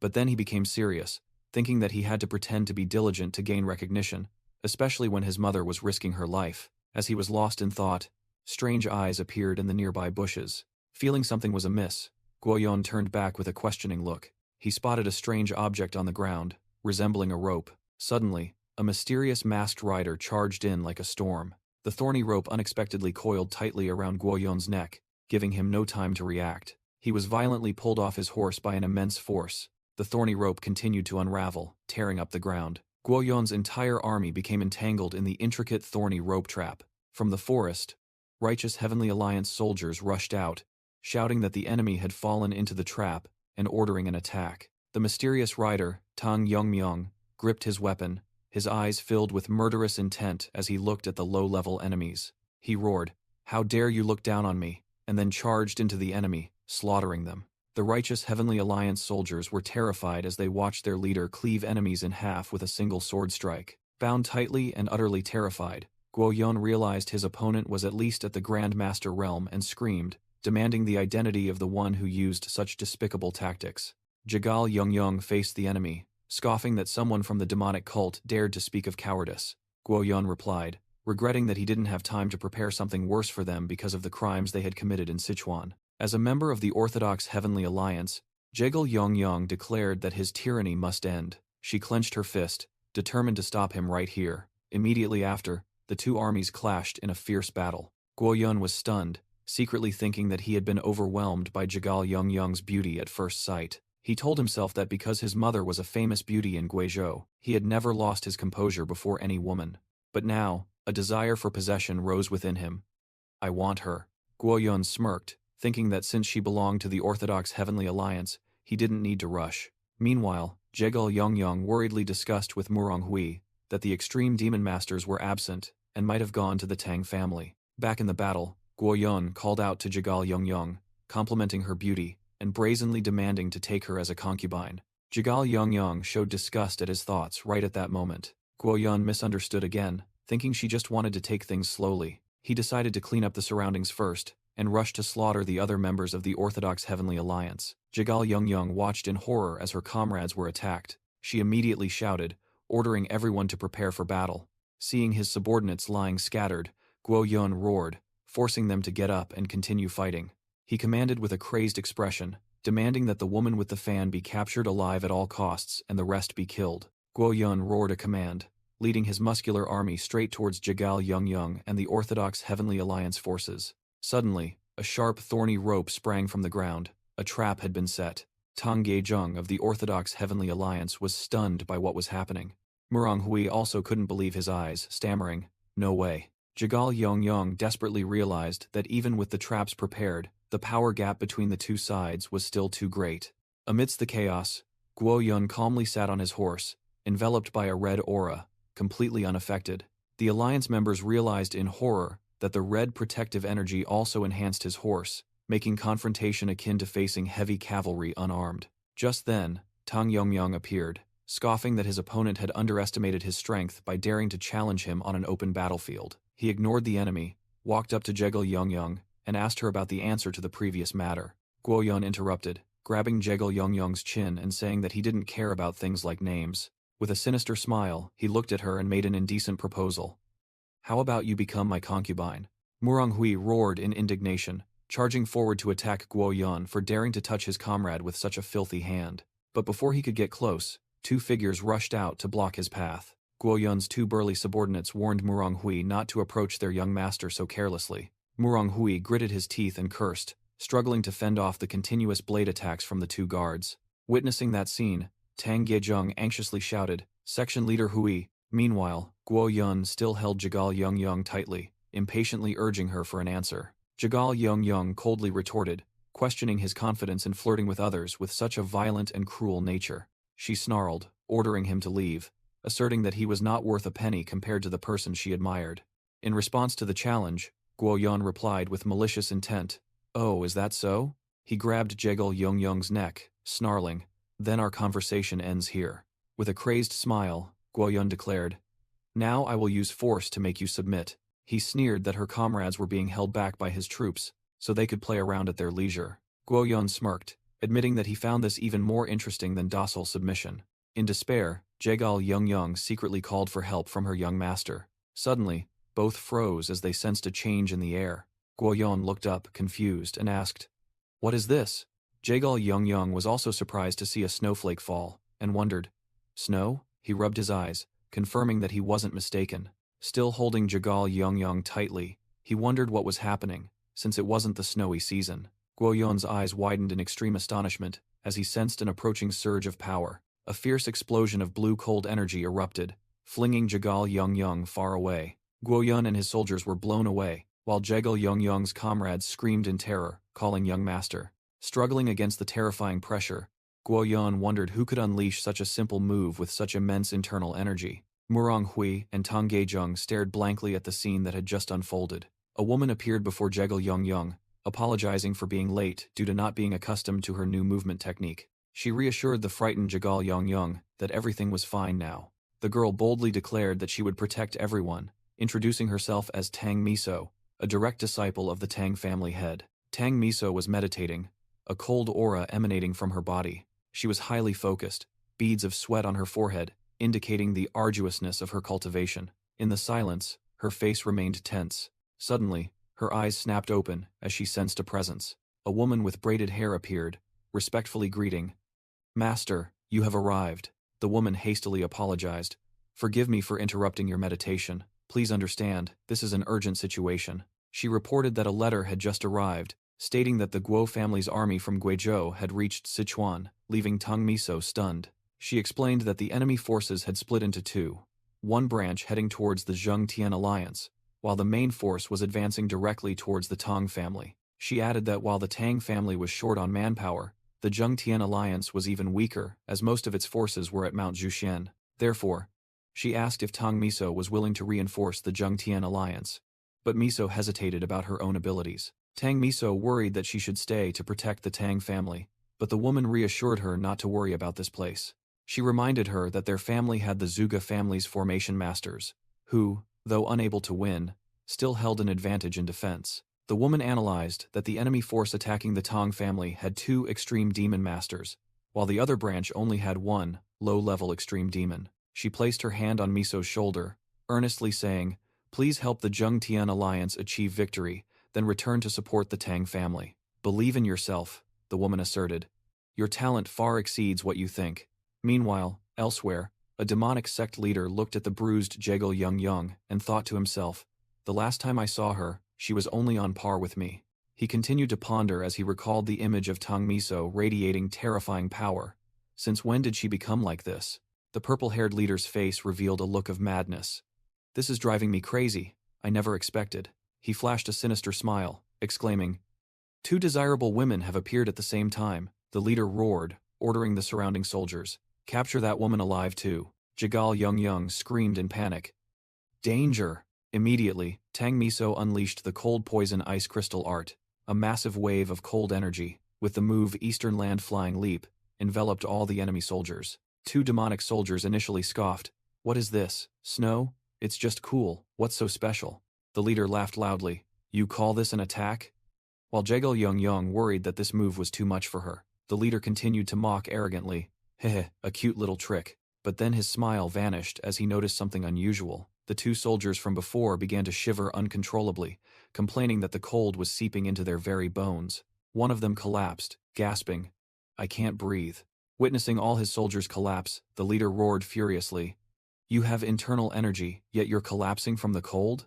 A cold voice rang out, "Pitiful fools. You don't look any different from them, do you?" The leader turned back in shock, not understanding what was happening. Tang Miso appeared, explaining that her cold poison not only froze flesh but also internal energy. She warned, "If you don't want to lose an arm, you should run now. I haven't learned this move for long, so I don't know how to control things like its severity," she concluded, her eyes glowing with power. Meanwhile, Tang Yongyong had returned to the Zheng-Tian Alliance's base. Captain of the Honor Guard Wanjin welcomed him, and Tang Yongmyong immediately asked about the situation. The Tang family's elite army reported that they were ready to deploy at any moment. A female warrior reported on the enemy's key commanders, including Great Spear Demon Gun Cheonak and someone named Silver Wolf. She emphasized that according to intelligence, Silver Wolf was the one who, along with the Dark Lord of Destruction, annihilated Shaolin, possessing unfathomable martial arts. In the meeting room, someone remarked that fortunately they had Great Master Jia Un, but the situation was still unfavorable. Jagal Changshin anxiously inquired about the situation of Great Master Gokun and Taeheo. Tang Jihei merely shook her head silently. She confirmed that both Great Masters had regained consciousness, but the situation was not very optimistic. Taeheo explained that although their wounds had healed, Their internal energy meridians were blocked by poison. He concluded that in their current state, going into battle would only make them a burden. Jigal Chengxin disappointedly admitted that they could not rely on the strength of the two great masters. As he was discussing defensive strategies, a scout rushed in with urgent news. The soldier reported that the reconnaissance team tracking the Guo family's army in Guizhou had just sent word. An extreme master of the Silver Mask had separated from the main formation and was heading directly towards the Zheng Tian alliance. Tang Jihie froze, her eyes wide with horror at the unexpected news. Meanwhile, elsewhere, Great Spear, Demon Gun, Qianak, and Yinling were marching together in the night. Gun Qianak remarked that there were no reinforcements or traps from the Tang family along the way. He told Yinling that, at this rate, he would reach Guoyuan before dawn. Yinling reminded him that the young master had learned the Silver Wolf's cavalry techniques, suggesting his worries were unnecessary. Gun Qianak replied that he hoped so too, but the reaction of the surveillance bug Go indicated something was amiss. Yinling confidently stated that the Great Spear Demon Elder alone was strong enough to deal with the Tang family's forces. He declared that he would go to assist young Master Guoyun. With that, Yinling immediately accelerated and sped away. Gun Qianak secretly thought about planting Go to monitor the Lord's own son, considering this protection excessive and that the younger generation was bearing the brunt of the war. A warrior of the righteous Heavenly Alliance charged forward. His opponent was a purple-haired young master, fiercely wielding a long spear. The young master gnashed his teeth in anger, thinking that if he had a horse, he would have easily swept away these bastards. He roared, "Get out of the way!" and flung an enemy to the ground. A purple-haired ninja guard observed, noticing his master was losing his composure and slowing down due to the enemy's ice magic. The guard shouted, seemingly preparing to join the fight to assist. However, he suddenly turned, attacking his own young master, making him scream in pain. Meanwhile, on another front, Tang Miso unleashed a wide-area ice spell, asserting control over the situation. Sensing a golden opportunity, a righteous Heavenly Alliance warrior shouted loudly, urging his comrades to seize the chance. The traitorous guard roared, "I'm coming!" and lunged to attack the young master once more. He leaped into the air, swinging his sword to deliver a fatal blow to his besieged master. The young master was struck, blood splattering as he groaned. Damn it! He was in extreme panic, unable to accept that he would die here. Suddenly, an ice shuriken flew out of nowhere, embedding itself in the ground and exploding. From afar, a mysterious person clenched a bloody hand, observing Tang Miso's battle. Two warriors on another battlefield were stunned by an unexpected turn of events. A massive ice energy explosion erupted, radiating a brilliant light. A woman witnessed the scene from afar, exclaiming in shock, "What?" Tang Miso's blue eyes gleamed, indicating she was the one who created the explosion. Back in the battle, the traitorous guard had been knocked down, stomped on the head by a righteous Heavenly Alliance warrior, and muttered, "There's no way the young master could be defeated by these guys." A righteous faction martial artist screamed in pain as an invisible assailant choked him. A female warrior observed the chaotic battlefield, wondering if the young master's rage was caused by ice magic. The purple-haired young master, collapsing, called for help from a newcomer, addressing him as Silver Wolf and asking him to neutralize the cold energy. The female warrior was stunned, realizing the newcomer was none other than the legendary Extreme Master of the Silver Mask. Yinling pondered, wondering why someone who should have been leading troops to the Tang family appeared here. The female warrior analyzed, noting that Yinling's martial arts seemed shallow, yet his internal energy was incredibly profound. Emitting a blazing red demonic aura, Yinling questioned the female warrior, suspecting she had used ice magic to attack the young master. The scene suddenly shifted to a quiet night sky. Elsewhere, a mysterious man ordered the invisible assailant to run far away to escape his sight. The man with swirling blue eyes coldly stated that the assailant would have to run ceaselessly beyond the central plains. Suddenly, he sensed something unusual. He looked into the distance with surprise and interest. Immediately, he sped off with astonishing speed. His swirling eyes gleamed with delight as he witnessed an unexpected sight. He smirked, realizing he could use a different method. Standing before an old man in meditation, he decided to try a cultivation technique he hadn't used in a long time. He performed the extreme demonic soul restoration art to treat the old man. Meanwhile, a strategist was in a panic upon learning that the extreme master of the Silver Mask had suddenly appeared in an unexpected place. He regretted inadvertently sending Tang Miso to the most dangerous battlefield when he dispatched her to the righteous Heavenly Alliance. The strategist immediately planned to deploy the Great Spear Demon Gun Qianak to deal with the situation. Jigal Chengxin mused, regretting not having sent Grandmaster Jia Un to the righteous Heavenly Alliance sooner. The female warrior reported that Grandmaster Ja-un was actually the first to see the battle report. He merely delivered the letter and immediately left. Jang Gil was stunned, unable to believe he would leave at such a crucial moment. She further explained that he said he had an urgent matter and had to leave first. The question was posed, where could he have gone? Meanwhile, elsewhere, a purple-haired ninja lay slumped by a cliff, covered in injuries. Nearby, a young red-haired martial artist had also fallen, completely helpless. Yin Ling stood above, looking down at Tang Miso and Jaegal Yongyong, remarking that ice magic was a rare talent that the Fujian Liu family would be very interested in. Another female warrior stood opposite, silently acknowledging the immense power disparity between the two sides. Nevertheless, she did not back down, prompting Yin Ling to decide he would capture her alive instead of fighting. But a voice interrupted, "Silver Wolf, wait a moment," and Yin Ling respectfully turned around. "Yes, young master?" The purple-haired young master with a wicked smile ordered, "Capture both of them alive, including that Jagal girl behind you," he continued, stating that they were the culprits who had destroyed his arm. With a crazed look in his eyes, he growled that he would have to cherish them greatly. Yin Ling was silent for a moment, his eyes betraying no emotion. He accepted the order, but secretly thought to himself that he was merely an honorary guard. Yin Ling wanted to teach the young master a lesson, but knew that his father wouldn't care about the chastity of an ice magic user. He turned back, coldly suggesting the female warrior surrender in silence, but she challenged, "What if we refuse?" Yin Ling cruelly pointed out that her dying comrades would perish, then secretly told himself they would die even if she surrendered. He ended his threat with a question that pierced her heart. "Don't you want to save them?" Yin Ling was surprised by his opponent's reaction. The long-haired female warrior stared behind him with a look of astonishment. Suddenly, a large figure appeared, ordering her to retreat. She was stunned to recognize the person, not understanding why he was here. Great Master Ja-un stood in front, declaring he would handle everything himself. He recognized the new enemy as the Extreme Master of the Silver Mask, one of those who destroyed Shaolin. The Extreme Master scoffed, thinking Ja-un should have fled long ago. Ja-un stomped his foot firmly on the ground, beginning to circulate his internal energy. He roared that there would be no mercy for Shaolin's enemies. The quiet night in the mountain range was suddenly torn apart. A massive golden light erupted, leveling an entire forest area. The Extreme Master stood firm, silently admitting that Ja-un's power was worthy of the title Vajra Great Victory. He analyzed that Ja-un's true strength far surpassed that of an ordinary abbot. Despite having lost an arm, Ja-un still unleashed the Vajra collapsing fist with undiminished power. However, the Extreme Master blocked the attack with his sword. He confidently declared that while Ja-un was formidable, it was still not enough to defeat him. Immediately, the Extreme Master counterattacked with a surge of blazing red, demonic energy. Ja-un was thrown backward by the force of the attack. Despite being pushed back, the Great Master's gaze remained unwavering. The Extreme Master circulated the Nine Dragons' demonic steel technique, growling, "My turn." The Extreme Master unleashed the Nine Dragons' chaotic strike, as roaring red demonic energy dragons surged forward.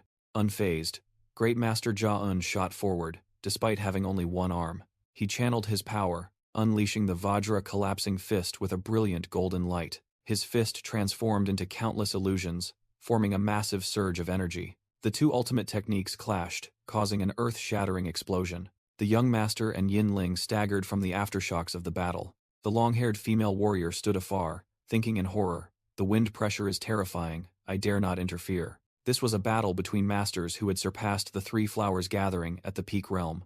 In the epicenter, Great Master Ja-un still stood firm, his body tensed in defense. The young master cried out in panic, "The Silver Wolf is being pushed back. Why didn't that old man die with the Shaolin Temple?" The Extreme Master realized that demonic arts and Buddhist techniques countered each other, and prolonging the fight would be disadvantageous. He decided he had to find an opening to defeat his opponent as quickly as possible. But Ja-un was one step faster, shattering his defense. With bloodshot eyes, the Great Master roared, "Die, you demonic sect trash." The Extreme Master couldn't dodge in time and took a devastating blow. He staggered, feeling the meridians in his body being torn apart. Ja-un also felt his meridians twisting, but strangely, he was not affected by the demonic art. The narration explained that Buddhist techniques inherently use internal circulation to control energy. However, the overwhelming killing intent from the Shaolin tragedy interfered with that process, causing his body to begin to crack. The conflict between reason and action ultimately caused the Great Master to fall into a state of chi deviation. The Extreme Master fell, silently admitting that the outcome was already decided. He lay slumped at Great Master Ja-un's feet, the battle was over. Yet, Ja-un cried out in pain, and a mysterious observer watched, pitying the great master, who had lost himself to hatred. That person believed Ja-un's enlightenment was too shallow, and he had brought about his own demise. The mysterious person appeared, remarking that they had arrived just in the nick of time. Then that person turned to the injured female warrior, saying they would help her escape her suffering. That person's eyes gleamed with a deadly coldness. Suddenly, a hand grabbed the female warrior's neck. The mysterious person mocked another attacker. "You're too slow. If you intended to ambush, you should have acted immediately." Ja-un, though deranged, still admitted, "Indeed, I was too late." The mysterious person sneered, thinking the old monk was just spouting nonsense after falling into chi deviation. "Be grateful. I still won't kill you," that person said. And a ghostly illusion appeared behind them. Suddenly, that person startled and turned around. A surge of energy had just swept past, making that person wonder what it was. Though fleeting, that chilling pressure was truly terrifying. That person's hand trembled, realizing this was a presence on par with the Heavenly Lord. Elsewhere, the injured young master scoffed at the newcomer. "Haha, Alliance leader, you're a bit late." Tang Yongmyong appeared, embracing the trembling female warrior. He removed his mask and apologized to everyone. "I apologize for being late." Tang Yongmyong thanked the survivors for their resilience. He reassured them not to worry anymore. Yin Ling, the enemy, was stunned by this sudden appearance. Tang Yongmyong, the leader of the Orthodox Heavenly Alliance, firmly stated that he was here. He calmly advanced towards the injured and astonished Yin Ling. Yin Ling was secretly terrified because even after reaching the extreme demon realm, he still couldn't sense his opponent's presence. He realized that man was the leader of the Orthodox Heavenly Alliance. Tang Miso burst into tears, disbelieving her eyes as she asked if it was the young master. Tang Yongmyong praised her internal energy control, noting it had improved significantly. He secretly blamed himself, thinking his absence had become a burden on everyone, including Tang Miso. Driven by instinct, Yin Ling lunged to attack. He was determined to kill this dangerous foe, even if it meant dying together. Yin Ling shouted for his young master to go to Gun Chanak, as he couldn't protect him and fight at the same time. Tang Yongmyong assessed that this silver-masked individual was on a higher level than the Gwangmyong left and right envoys. He told Tang Miso that they would have to postpone their reunion. Confidently declaring that the number of enemies didn't matter, he summoned sword energy into his hand. Tang Yongmyong designated his first target as the silver-masked individual. The two faced each other, one radiating blue aura, the other blazing red demonic energy. Yin Ling unleashed an attack with dark demonic energy. Tang Yongmyong retaliated with a powerful sword energy slash, tearing through his opponent's attack. The two opposing energy currents collided, creating an earth-shattering explosion. Tang Yongmyong's sword energy completely overwhelmed and shredded Yin Ling's dark demonic energy. Blown away by the terrifying power, Yin Ling flew backward in shock. He realized with horror that the disparity in internal energy between them was too vast. There was no chance of victory or escape. Even knowing his chances of winning were zero, loyalty prevented Yin Ling from fleeing, fearing it would bring disaster upon his master. Determined to sacrifice his life, he channeled all his demonic energy, preparing for a final attack. But then, an unbelievable sight stunned Yin Ling. "Wait, is that walking on air?" Tang Yongmyong calmly stepped onto a platform of air, a supreme technique of top-tier martial artists. From above, he plunged down like a meteor, creating a massive shockwave. Yin Ling could only watch in stunned silence as the destructive attack bore down on him, his face filled with extreme horror. His face paled with fear before the unstoppable surge of power. From a distance, Grandmaster Ja-un was also stunned by this sight. The rescued female warrior also widened her eyes in astonishment, her pupils reflecting the brilliant blue light. The other survivors could only gape, unable to believe what was happening. Tang Yongmyong unleashed a slash from mid-air, an attack named Dragon Strike. In his final moment, Yin Ling could only utter in despair, "Impossible." Grandmaster Ja-un laughed in admiration. "Haha, indeed, every time I meet him, he astonishes others." The Alliance leader's martial arts seemed to have reached an immeasurable realm. The rescued comrades rushed towards Tang Yongmyong, loudly calling out his name and title. With tear-filled eyes, the purple-haired female warrior looked at him and said, "I'm truly glad you're safe." Ja-un said that Tang Yongmyong's safe return meant he had completed his mission in Xinjiang. The Grandmaster eagerly asked how he had struck a blow against the demonic cult there. Tang Yongmyong replied that the demonic cult had been completely annihilated, leaving Ja-un speechless. He explained that he initially only intended to strike a blow, but discovered they were creating a poison that could bring disaster upon the world. In a flashback, Tang Yongmyong recounted that knowing they would reach the Central Plains, he attacked their headquarters. He had to face their strange demonic arts, including a giant, three-headed, one-footed eagle. Despite some difficulty, he not only annihilated their main forces, but also their leader. Hearing this, Ja-un breathed a sigh of relief, saying that they could now rest easy with the core of the demonic force eradicated. However, Tang Yongmyong still harbored concerns about the bastard he left behind, but believed he wouldn't be able to escape without a fortuitous encounter like his own. He decided to put that aside for now, and told everyone to wait a moment. Tang Yongmyong said there were still some unfinished matters to resolve, leaving Jaegul Yongyong and Mirio looking puzzled. A figure on horseback was galloping away from the battlefield. The fugitive, a purple-haired warrior, was furious that Yinling had died so easily and due to false intelligence. He thought in horror that if he had known there was such a monster here, he would never have dared to attack. Suddenly, Tang Yongmyong appeared behind him, grabbed his face, and asked who permitted him to leave. With glowing eyes, Tang Yongmyong pressed a poisonous needle into the enemy's eye, questioning him for daring to harm members of the Tang family and the Orthodox Heavenly Alliance. He reiterated the Tang family's rule. Favors are repaid twofold, and grudges are repaid tenfold, as the image of the fugitive being brutally annihilated appeared. Tang Yongmyong returned to the group and announced, "I'm back." Ja-un asked if he had pursued the fleeing horseman, and Tang Yongmyong calmly confirmed that luckily, he hadn't gone too far. Grandmaster Ja-un expressed his gratitude to Alliance leader Tang Yongmyong. He said that thanks to him, the Shaolin Temple had been avenged, which stunned Tang Yongmyong upon hearing that Shaolin had been destroyed. Jaegul Yongyong quickly interrupted, reporting that the situation was even worse. She recounted that while he was away, the three great demonic families attacked, starting with the Hua family assaulting Mount Hua and the Chungnam sect in Shaanxi. Unable to hold out, they had to evacuate with the populace, and then the Guo family from Guizhou advanced into Sichuan.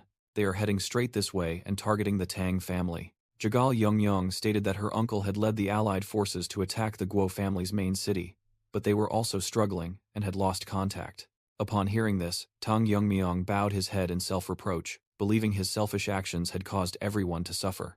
Ja-un immediately comforted him, saying that thanks to him, the Western Front had been pacified, which was a great achievement. He advised him not to blame himself, but to focus on destroying the Dark Lord of Destruction and saving the Central Plains. Just then, Jingo Poison unexpectedly appeared and interjected, scolding its master for being too sentimental at times, startling everyone. Ja-un and the newly rescued people stared blankly at the strange creature, not understanding what it was. Tang Yongmyong closed his eyes, clearly annoyed by Jingo Poison's sudden appearance. Jingo Poison was equally surprised, asking if everyone could see it.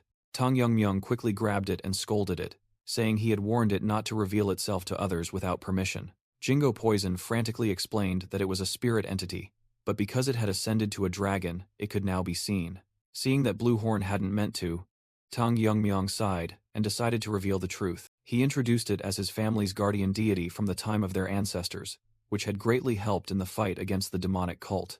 He added that it was the one who brought him back to the Central Plains after he was trapped in a mental demon realm by the demonic cult master's magic. Ja-un was astonished, realizing that Tang Yongmyong's safe return meant he had not only overcome the mental demon, but also reached a more transcendent realm. Tang Yongmyong smiled and admitted, "I have overcome it." He continued, saying that he didn't do it alone, but had received help. His memories returned to a desolate land where the trial began. In his inner world, Tang Yongmyong roared and charged to attack. Two powerful illusions, one of his former master and one of a horned warrior, simultaneously blocked his attacks. A blinding flash of light erupted from the collision. A massive surge of energy engulfed Tang Yongmyong. He screamed in pain as he was sent flying. Thrown into the air, he appeared utterly helpless against their power.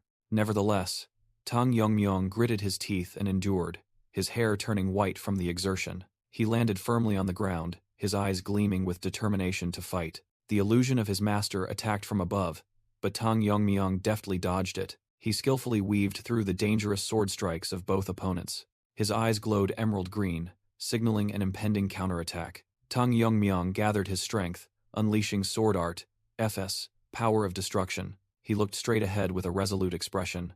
Immediately after, he unleashed the technique, dragon scale soaring dance. He tensed his body, pouring all his strength into the final attack. After the battle, only he remained standing on the cliff. From a distant place, an old man and a young girl were watching. and the old man remarked, "That took a long time. Normally, their will would have shattered, and they'd be a cripple by now." Inside his mind, Tang Yongmyung roared, not expecting his attachment to life to be so strong. From afar, the red and white-haired girl calmly remarked that it would all end soon, and it might have been easier if he had surrendered to the mental demon. She explained that he was now fighting against all his inner emotions, fear, pressure, everything. The girl mused, believing that the battle with the mental demon was a battle of enlightenment, and facing it alone had clear limitations. Suddenly, the girl exclaimed in surprise as she sensed a change. A blinding explosion of light energy unexpectedly erupted from the inner battlefield. Amidst the smoke and dust, Tang Yongmyung's figure emerged. Exhausted, he slumped to the ground, his hair now white, wondering how long he had been fighting and how much longer he had to continue. He couldn't see an end, and his doubts grew stronger, making the mental demon more powerful with each passing moment. Looking at the two powerful illusions before him, he desperately wondered what more he could do. Nevertheless, a surge of power still rose within him, his eyes flashing with blue light as he prepared for the next battle. The illusion of his master charged forward with a furious attack. In that moment, images of his mother, Miso, and everyone waiting for him flashed through his mind. A voice echoed, urging him to lift his head and look forward. Suddenly, the illusion of Yu Kil-jun, his old enemy, appeared. The battle within his mind continued, Tang Yongmyung clashing swords with the illusion of his master. After a powerful clash, both paused, Tang Yongmyung standing firm against the illusion. Yu Kil-jun's voice rang out, mocking, "The one who defeated me is struggling with something like this?" He continued to urge, "Get up. What's falling here isn't your strength or stamina, but your heart and will." In other words, Yu Kil-jun concluded, "As long as you revive your spirit, you can leave this place." Tang Yongmyung was stunned, wondering if he was seeing things. It was the Black Death Alliance leader, Yu Kil-jun. "Why are you here?" Tang Yongmyung stammered, and the illusion replied, "You're not the only one trapped in this mental demon prison." Yu Kil-jun explained that his residual thoughts, white snow, were also here, though nearly depleted of spiritual power to enter his mental world. "But I've witnessed everything," he said. "I don't understand why you're struggling when you've overcome mental demons so well." He scoffed. "It's agonizing and tedious to watch you still be swayed by illusions." "I will lend you my power," Yu Kil-jun declared, as a surge of energy enveloped Tang Yongmyung. "White snow!" Tang Yongmyung exclaimed in surprise. Empowered, he turned to face the two charging illusions. Tang Yongmyung unleashed a powerful punch, tearing through the air.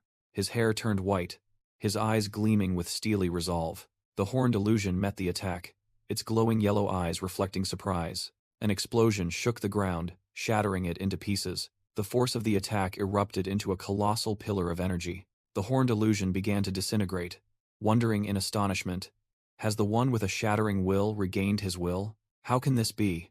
It roared in utter disbelief as its body shattered. Tang Yongmyung looked at the energy sword in his hand and understood. "You said my heart was swayed by illusions.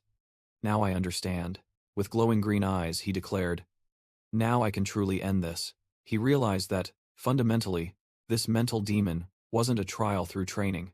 It was activated by malice to imprison him, and he swung his sword directly at its source.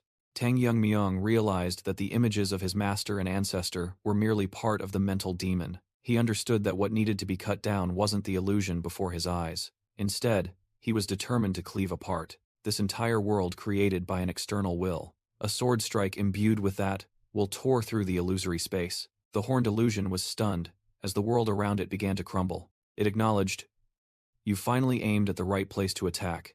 It asked Tang Yongmyung, who was exuding an intense aura, if he had named this sword technique that surpassed its original power. Tang Yongmyung replied that it was heaven-shattering annihilation, a move embodying his resolve to cleave apart a world that didn't belong to him. He explained that he had created it by combining his master's teachings and the principles of the myriad petal dance. The horned illusion laughed in understanding. Before dissipating into light, it praised, "Truly a magnificent sword." As the inner world collapsed, Tang Yongmyung returned to his original form amidst empty space. He suddenly sensed another presence. Yu Kil-jun's remnant appeared, saying he sensed a familiar energy from his soul. Before fully dissipating, he smiled and urged, "Blue Horn, please take care of it." Tang Yongmyung stood frozen, completely bewildered by what had just happened. He was left alone in the silent space. He pondered the cryptic words of the illusions and remnants.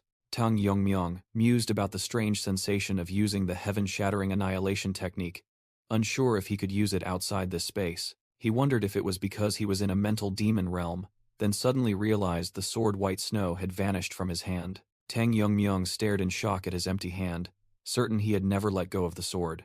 Suddenly, his gaze turned in astonishment towards an unexpected scene unfolding before him. In the illusory space, he saw Yu Kiljun standing opposite Yonhui. Yu Kiljun turned, questioning Tang Yongmyong why he was helping Yonhui. A voice echoed, lamenting that he hadn't appeared when needed, leaving Tang Yongmyong stunned. Yonhui's illusion screamed in pain and resentment, unleashing a powerful surge of energy. While Tang Yongmyong was still bewildered, Yu Kiljun charged towards Yonhui. Yu Kiljun ordered the young master of the Tang family to stand still, astonishing Tang Yongmyong. He declared that even though this was Tang Yongmyong's mental demon, he wanted to resolve this himself. Yonhui watched Yu Kiljun approach, her voice filled with hatred, as she ordered him not to come closer. Despite the warning, Yu Kiljun resolutely charged forward. Yonhui desperately screamed, demanding he not come near. Yu Kiljun finally reached her and embraced Yonhui tightly. "I'm sorry, my daughter," Yu Kiljun whispered as Yonhui burst into sobs. He continued his belated apologies, admitting he was a father who had arrived too late. Holding Yonhui tightly, the illusions of both dissipated together into light. Tang Yongmyong stood speechless, realizing that Yonhui just now wasn't merely an illusion, but her actions and words were identical to a real person. Yonhui sobbed in Yu Kiljun's arms. Yu Kiljun explained to Tang Yongmyong that these weren't mere illusions, but souls summoned by soul-gathering magic. He said he wanted to resolve this because he couldn't bear to see Yonhui suffer any longer. Tang Yongmyong was stunned by the truth that had just been revealed. He secretly thought that he felt relieved not to have to directly confront that painful memory. Even if it was just a heart demon, he didn't want to relive the events of that day. Tang Yongmyong asked Yu Kiljun if his lingering resentment still held a grudge against him. Yu Kiljun admitted there was a little, but he couldn't ignore the child's pain in front of him because of the past. He also said he felt grateful to have been able to say the words he hadn't had a chance to say to Yonhui. When Yu Kiljun said it was time for them to part ways again, Tang Yongmyong hastily asked him where he was going. Yu Kiljun replied that the dead would go to the place of the dead, then noticed a small creature lying on the ground. He pointed out that the creature was the culprit behind the illusion, created from the soul of a sorcerer. Although he wanted to torture it, Yu Kiljun thought it was meaningless to vent his anger on an unconscious fragment of a soul. Instead, he decided the best revenge was to use it in a way the sorcerer would never expect. Tang Yongmyong caught the object Yu Kiljun threw to him. Yu Kiljun explained that he had used Samadhi True Fire to purify the creature's resentment and turn it into a spirit elixir. This spirit elixir contained the sorcerer's knowledge and wisdom, a trophy for Tang Yongmyong. Yu Kiljun said his final farewell, declaring he would return to the place of the dead with Yonhui. He revealed that he had almost exhausted his spiritual power to intervene, causing the spiritual energy containing him within the white snow sword to deplete, and they would not be able to meet again. Yu Kiljun embraced Yonhui, trusting that the one who defeated him would not easily fall just for lacking a weapon. Tang Yongmyong silently listened to the final words. Yu Kiljun admitted that, despite still harboring resentment, he saw Tang Yongmyong's ceaseless remorse for past sins. Tang Yongmyong silently replied that even if he couldn't forgive, he believed in the other's desire to protect their connections. Before dissipating into light, Yu Kiljun hoped Tang Yongmyong would have no regrets and protect what he cherished. Tang Yongmyong watched, his hair turning white as he whispered a word of thanks. Standing alone in his inner world, he pondered the lingering resentments of the Black Death Alliance leader and Yonhui. He admitted that thanks to their comfort, his heart felt somewhat lighter. As the surrounding space began to collapse, Tang Yongmyong decided it was time to leave. He realized that thanks to the cult master's soul, he could create an exit with just a thought. Suddenly, a familiar voice rang out, making Tang Yongmyong exclaim, "Blue Horn!" Jingo Poison confirmed and explained that it sensed a soul connection between the two. In the form of a majestic white dragon, Jingo Poison hastily urged its master to escape quickly, as they were nearing the righteous Heavenly Alliance camp. Tang Yongmyong smiled and asked again, surprised to learn that Jingo Poison had flown all the way to Sichuan while he was trapped.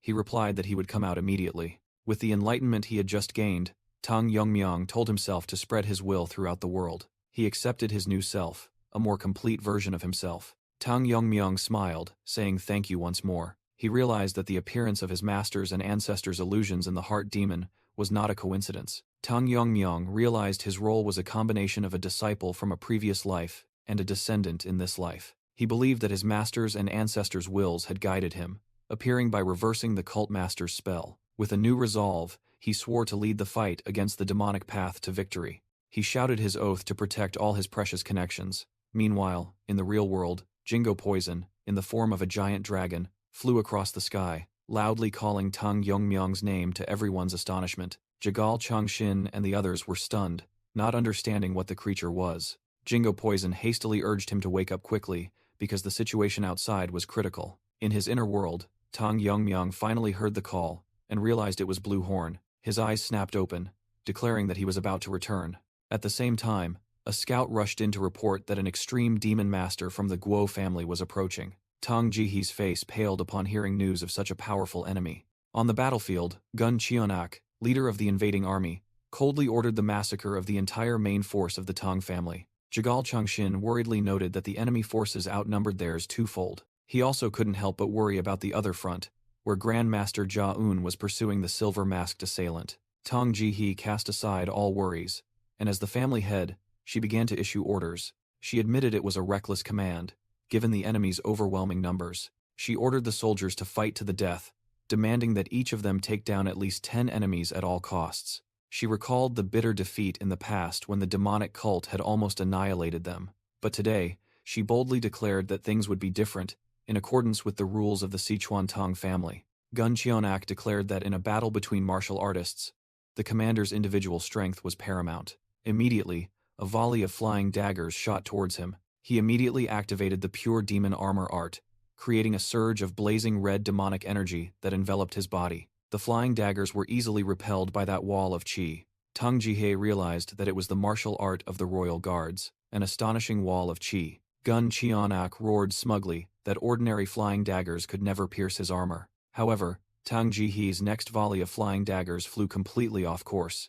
All of them plunged straight into the ground, not touching Gun Cheonak at all. He wondered blankly, not understanding why the attack had missed its target so absurdly. Tang Jihe calmly asked back, "Do you really think I missed?"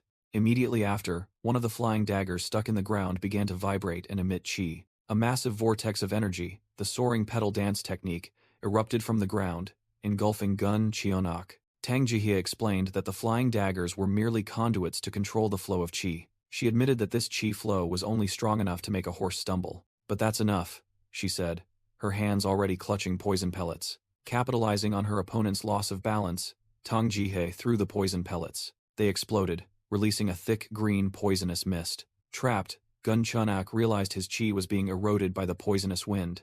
If he didn't dispel his armor, he would exhaust his internal energy and die. But from within the mist, Tang Jihe's voice echoed, "Or at least, that's what you think." Gun Cheonak roared, declaring he would show the true power of the pure demon armor art.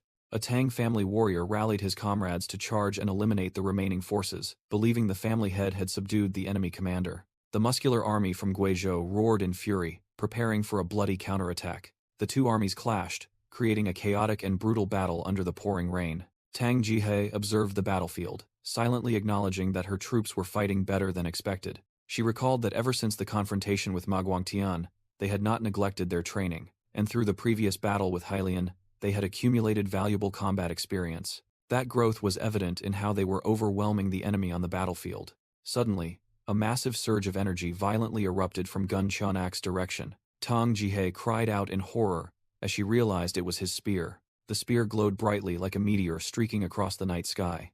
Gun Cheonak explained that the pure demon armor art was a martial art specialized for chaotic battlefields, capable of accumulating all blocked damage into chi, and it could be fully unleashed in a single strike called the Explosive Impact Spear. "Do you think I'll just stand by?" Tang Jihe yelled, charging forward and launching flying daggers to block the attack. However, her flying daggers were easily deflected by the spear's terrifying energy. Tang Jihe was stunned to realize that the chi in her flying daggers was being dispersed by the overwhelming energy. She realized that if the spear hit the ground, it would cause terrible damage to both allies and enemies. Deciding to stop it herself, Tang Jihe ordered all combat units to evacuate immediately. The Tang family warrior turned back, calling out the family head's name in utter shock and anxiety. The Tang family soldiers watched in horror as the massive energy sphere descended from the sky. The commander yelled for everyone to evacuate, but despair filled his heart at the overwhelming power. Mid-air, Tang Jihe realized she couldn't stop the attack in time. She was stunned when a pitch-black sword chi suddenly appeared, shooting straight towards the energy sphere. Tang Yongmyong, with glowing green eyes, unleashed a decisive slash. A powerful sword strike tore through space, flying straight towards the enemy's attack. Two earth-shattering surges of energy collided on the battlefield. A blinding light flashed at the point of impact. The terrifying explosion engulfed an entire section of the sky, blowing away everything around it. The surviving Tang family soldiers looked towards their savior with utter astonishment. Tang Jihye smiled with relief and emotion, realizing her son had returned. Gun Qian-ak was frozen, unable to believe his ultimate technique, the explosive impact spear, had been neutralized with just one move. He wondered in shock who had just appeared. Tang Yongmyong landed, faced Gun Qian-ak, and confirmed he was indeed the leader of the demon cultists. Gun Qian-ak recognized the righteous Heavenly Alliance uniform, and remarked that the young man's power was indeed as formidable as the rumors about their alliance leader. When Tang Yongmyong confirmed he was that very alliance leader, Gun Qian-ak was utterly stunned. He couldn't comprehend it. As reports stated, the alliance leader was at the Xinjiang front, while Tang Jihye joyfully called out her son's name.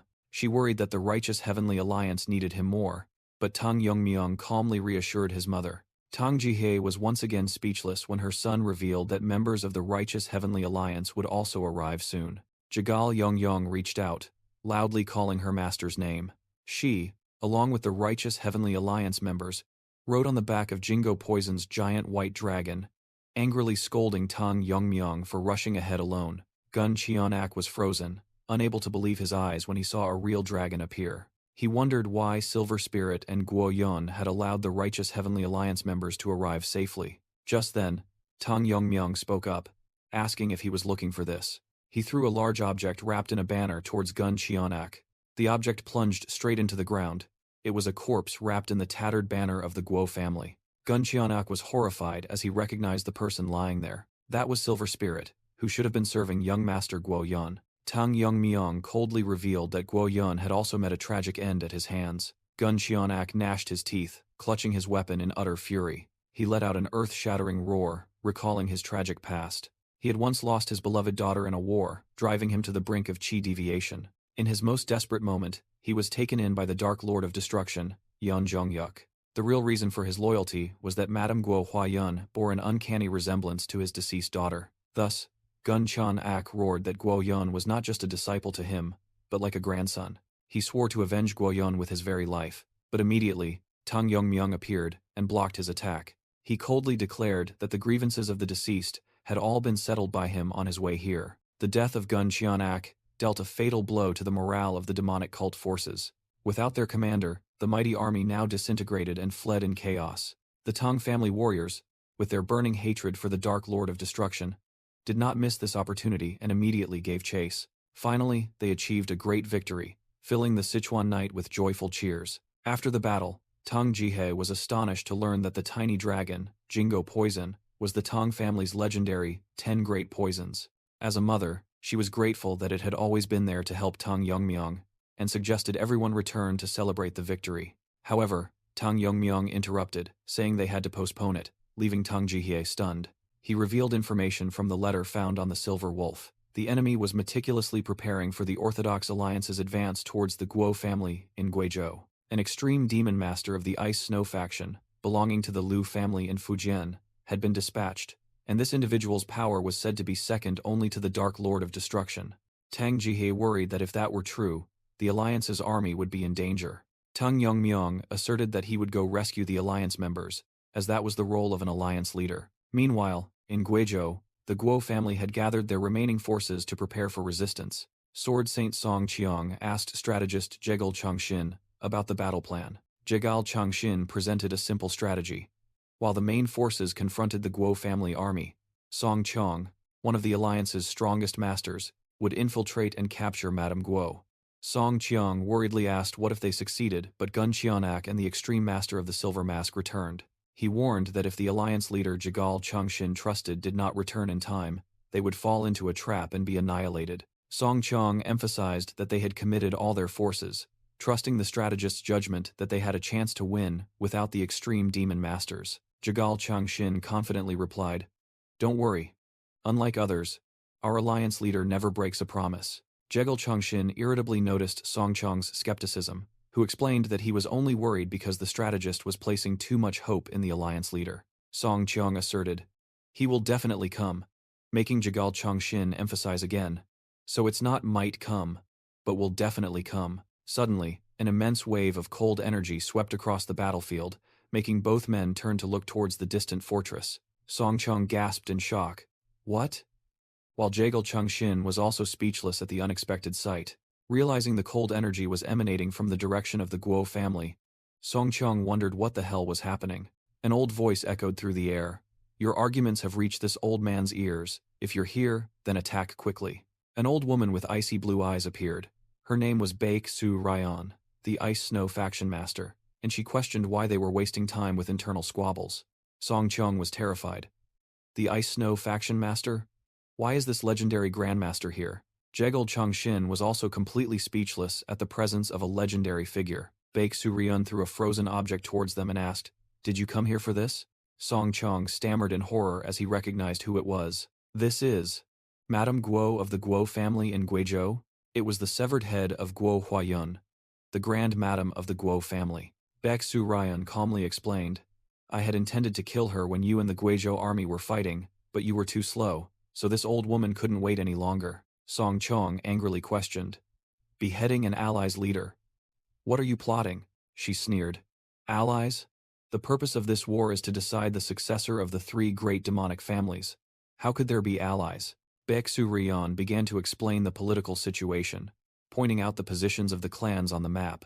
In a flashback, Guo Huayun had proposed a marriage alliance with the Liu family, but the Liu family leader realized that the Guo family would be the one to benefit the most. The Liu family leader asked Baek Su Ryan, "This is a bit difficult, but can the faction master go?" Surprising her with the plan to ally with the Guo family. The female Liu family leader revealed her true intention. Of course not. Let's create some achievements for the Liu family. The Lord won't be pleased if we do nothing. With a cunning glint in her eye, she suggested, and in war, unexpected things always happen. For example, what if the noble madam of the demonic path dies in an accident? Back in the present, Baek Su Ryan smiled smugly. I see. The dead can't speak anyway. Truly. One arrow kills two or even three birds.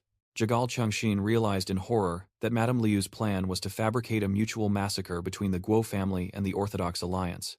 Baek Su Ryan laughed loudly, declaring that she had explained enough, and now all of them must die. Sword Saint Song Chang assessed this as the worst imaginable scenario, but his eyes still shone with determination. He immediately rallied everyone to prepare for battle. Jigal Changshin tried to reassure the soldiers, reminding them not to be afraid because they had Grandmaster Song Chang, a master of the three flowers gathering at the peak realm. Hearing this, Baek Su Ryan merely sneered mockingly at the title of master. As Baek Su Ryan uttered her sarcastic remarks, Jigal Changshin suddenly turned, stabbing a sneak attack towards Song Chang. When Song Chang called his name in astonishment, Jigal Changshin painfully said, "Don't hate me." His face then became utterly furious as he screamed that it was all Song Chang's fault. Jigal Changshin's memories flashed back to the day the Jigal family was completely wiped out by the Dark Lord of Destruction. Amidst the ashes, Yeon Jong-yuk contemptuously remarked that the cowardly turtles of the Wudang sect had finally appeared. Jigal Changshin and the others could only watch in stunned silence as the enemy ordered them to stop. Yeon Jong-yuk displayed overwhelming power, declaring that he had no intention of annihilating them immediately. His eyes gleamed with malice as he asked about Sword Venerable Song Chang, the strongest of the Wudang sect. Jigal Changshin broke into a cold sweat as Yeon Jong-yuk offered to spare the others if he dared to face him. Faced with absolute power, Jigal Changshin immediately knelt in surrender and begged for his life. Yeon Jong-yuk felt bored by the swift surrender, but then another idea struck him. He called his subordinate, Silver Wolf, and the individual immediately appeared to obey. Jigal Changshin could only collapse in despair. Yeon Jong-yuk held out a gruesome demon worm and ordered him to swallow it. Yeon Jong-hyuk ordered Jigal Changshin not to interfere in the war between the righteous and the demonic. He warned that if he tried to resist the demon worm, it would react to the demonic energy of the Grandmasters and tear his body apart. Jigal Changshin asked in horror if that was why Yeon Jong-hyuk avoided confrontation in Shaolin or Shaanxi, and he confirmed he would die if he fought. Yeon Jong-hyuk said that in this situation, they should at least try to survive, if only to protect Jigal Changshin's own life. Losing all hope, Jigal Changshin screamed that Yeon Jong-hyuk understood nothing. He revealed that to Yeon Jong-hyuk's master, the Heavenly Lord, this war was nothing more than entertainment. With a horrified expression, He asserted that if that person put their full effort into it, the entire righteous martial arts world would be destroyed, and no alliance leader could defeat him. Meanwhile, elsewhere, the Wudang Taoists frantically begged Baeksu Ryon for their lives and promised to retreat. Baeksu Ryon smiled sinisterly, saying that she couldn't ignore their sincerity, but confronting the alliance directly was troublesome. Jagal Chongshin was stunned when he heard her offer, demanding that the Wudang sect lend her their strength. He realized with horror the cruel command. The entire Wudang sect had to turn their swords against the Orthodox alliance. Jagal Chongshin frantically screamed Song Chong's name, realizing his comrade had fallen into a trap of betrayal. Baeksu Ryon eagerly awaited a good show, but then she paused as she sensed an unexpected presence. From within the bamboo forest, Mirio and her comrades appeared, ready to fight. Mirio angrily shouted that she had found the Wudang sect suspicious ever since they arrived late. The Wudang Taoists desperately explained that they didn't want to do this, but the survival of their sect was at stake.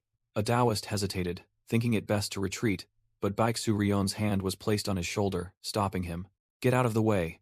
Baeksu Ryon pushed the Taoist aside and unleashed cold energy, creating icy soldiers. Mirio was stunned, terrified by the terrifying power that had just been unleashed.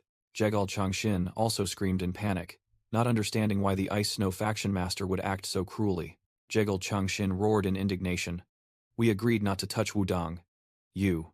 Baeksu Ryon ignored him, her cold gaze fixed on Mirio. "You are a descendant of the Ice Palace, aren't you?" She was Baeksu Ryon, the Ice Snow faction master, a living grandmaster of ice cultivation. The reason she joined the demonic path was unknown to many, but it was related to the downfall of the Northern Sea Ice Palace, one of the 5 great powers. Born with a 7-yin constitution, she achieved great feats, enough to be chosen as the youngest successor patriarch. But one day, feeling the limits of pure ice cultivation, she undertook an extremely dangerous experiment. She reasoned that demonic arts fundamentally contained the principle of reversal, similar to using yin energy in a human's yang-natured body. If demonic energy could be used to refine ice cultivation, the result would be the destruction of the Ice Palace itself. The combination of the two energy sources spiraled out of control, beyond even her ability to handle. By the time Baeksu Ryon managed to control the chaotic energy, she was the only one left alive in her clan. Tormented by guilt, she confined herself to a cave, and decades later, a man visited when she sensed a surge of demonic energy. That man was Yeonmu Yol, the heavenly demon cult master, who asked, "So you were the one who made the Ice Palace disappear? Ice cultivation and demonic arts can complement each other." He continued to persuade her, saying that his cult was also conducting experiments to alter innate constitutions. "If you become part of our cult's forces, I promise to help you rebuild the Ice Palace." That was why Baeksu Ryon dedicated herself to the demonic cult. Then, under the cult master's orders, went to the Central Plains with Yeon Jonghyuk, becoming the main force of the Dark Lord of Destruction. Back in the present, she thought to herself, "I joined hands with the demonic cult to perfect my ice cultivation, and unexpectedly found a child with natural 3-yin severed meridians here." She smiled sinisterly, realizing that with this child, rebuilding the Ice Palace would be much faster, then spoke. "Hey little girl, I have an offer. There's no doubt, the blood of the Ice Palace flows within you.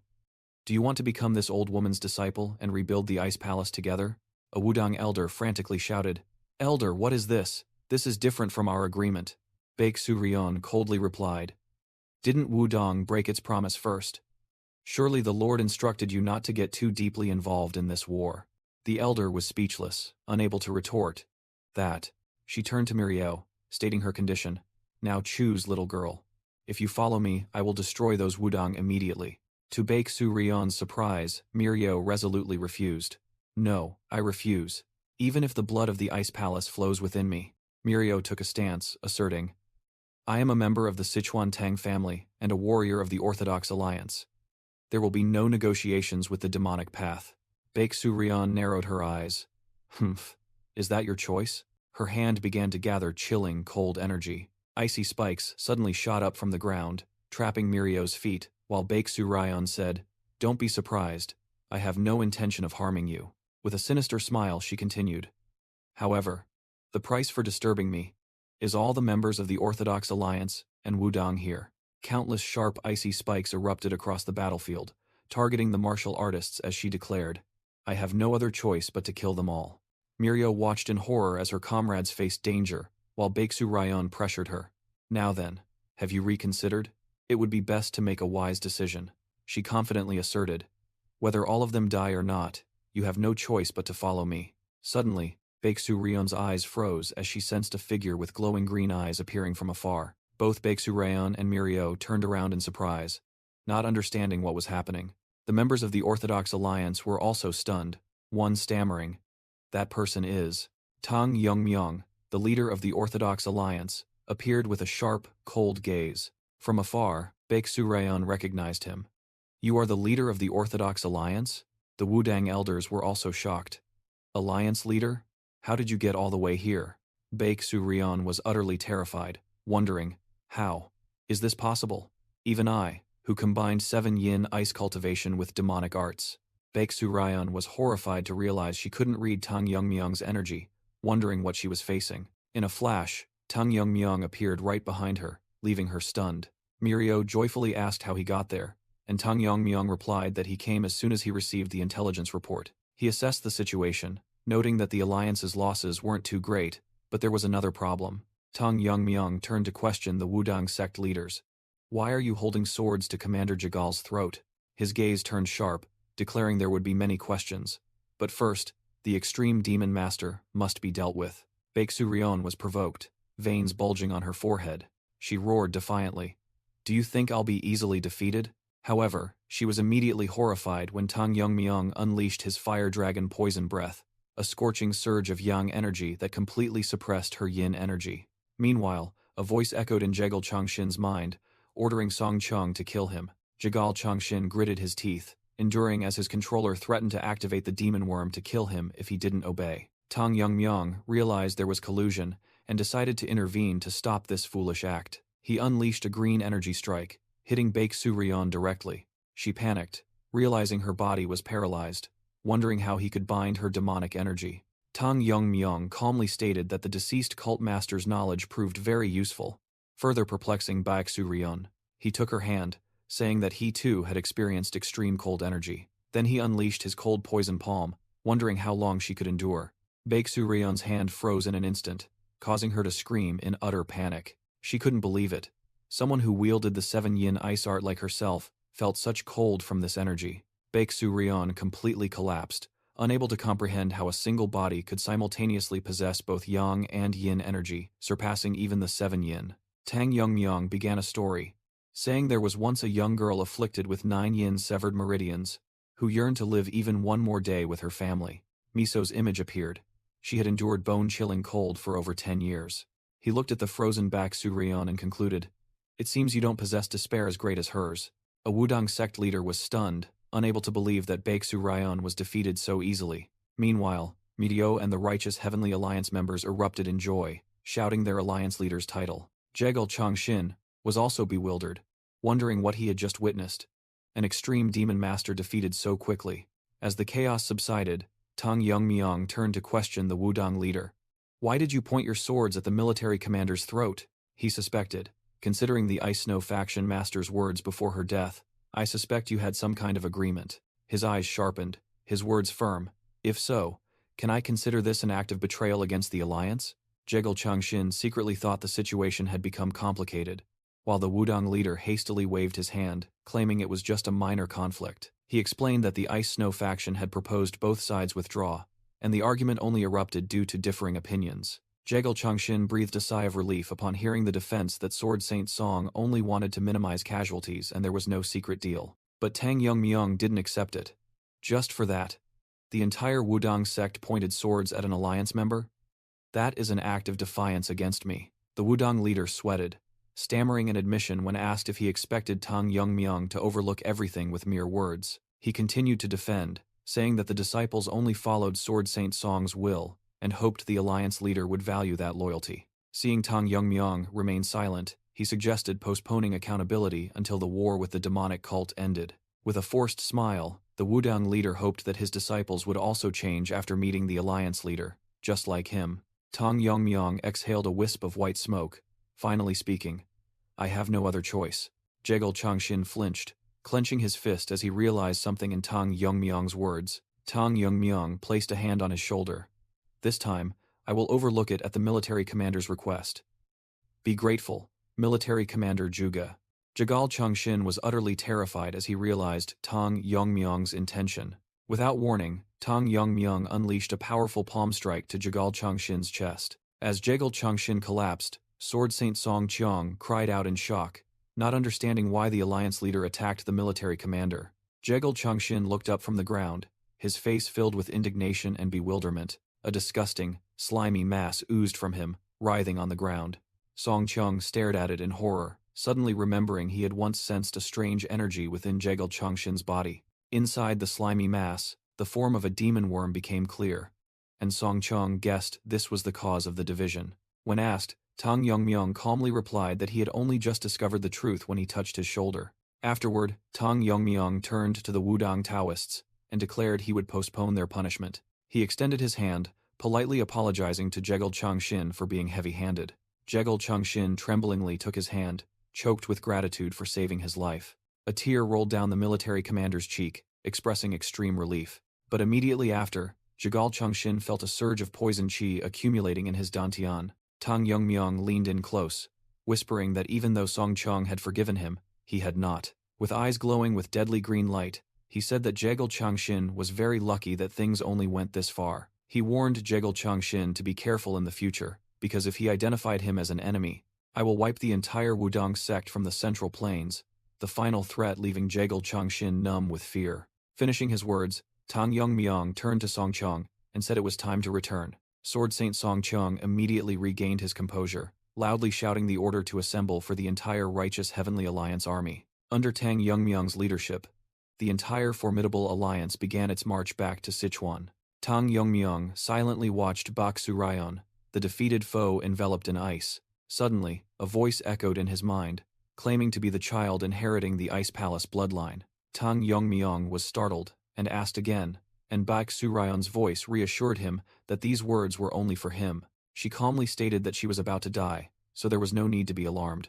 Despite their different objectives, she affirmed that her desire to rebuild the Ice Palace was sincere. 2 orbs of light descended from the sky, and she asked him to accept these 2 treasures. She specifically instructed him to give them to the 9-yin woman, the alliance leader once mentioned. Tang Yongmyong wondered what they were, and was told they were the water jade and the 10,000-year ice crystal. Bak Surayon regretted not having enough time to explain everything in detail. Her icy body began to shatter as she confessed to having made many mistakes. In a flashback, she recalled accidentally freezing her own people while trying to atone. Those efforts pushed her onto the demonic path, leading to her current predicament. Nevertheless, she had no regrets about what she had done, because all her choices were solely for one goal, the Ice Palace. As her body dissolved into light, she hoped Tang Yongmyong's final choice would become hope for the Ice Palace. Tang Yongmyong looked at the 2 treasures, and though it was hard to believe, he felt this was not a trap. He decided to respect her legacy, but not for the sake of the Ice Palace. He turned and walked away, asserting that he was and always would be a member of the Sichuan Tang family. 2 days later, at the headquarters of the Sichuan Orthodox Alliance, after the war with the 3 great demonic families, the remaining key members of the Orthodox faction gathered here. Grandmaster Jia-un opened the meeting of the Orthodox Heavenly Alliance leaders, expressing joy that everyone had survived the crisis. He declared that the purpose of the meeting was to share the current situation and collectively prepare for what was to come. Military Commander Zhuge inquired about the absence of the recuperating masters and the representative of the Zhongnan sect. Okay.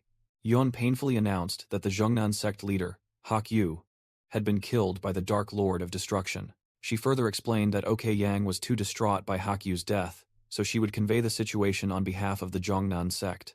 Military Commander Zhuge was surprised and was about to say something but was interrupted. Tang Yongmyong requested OK Yun to share the entire current situation with everyone. Military Commander Zhuge accepted, stepping forward to take responsibility for the report. He prepared the documents and began to present the war situation.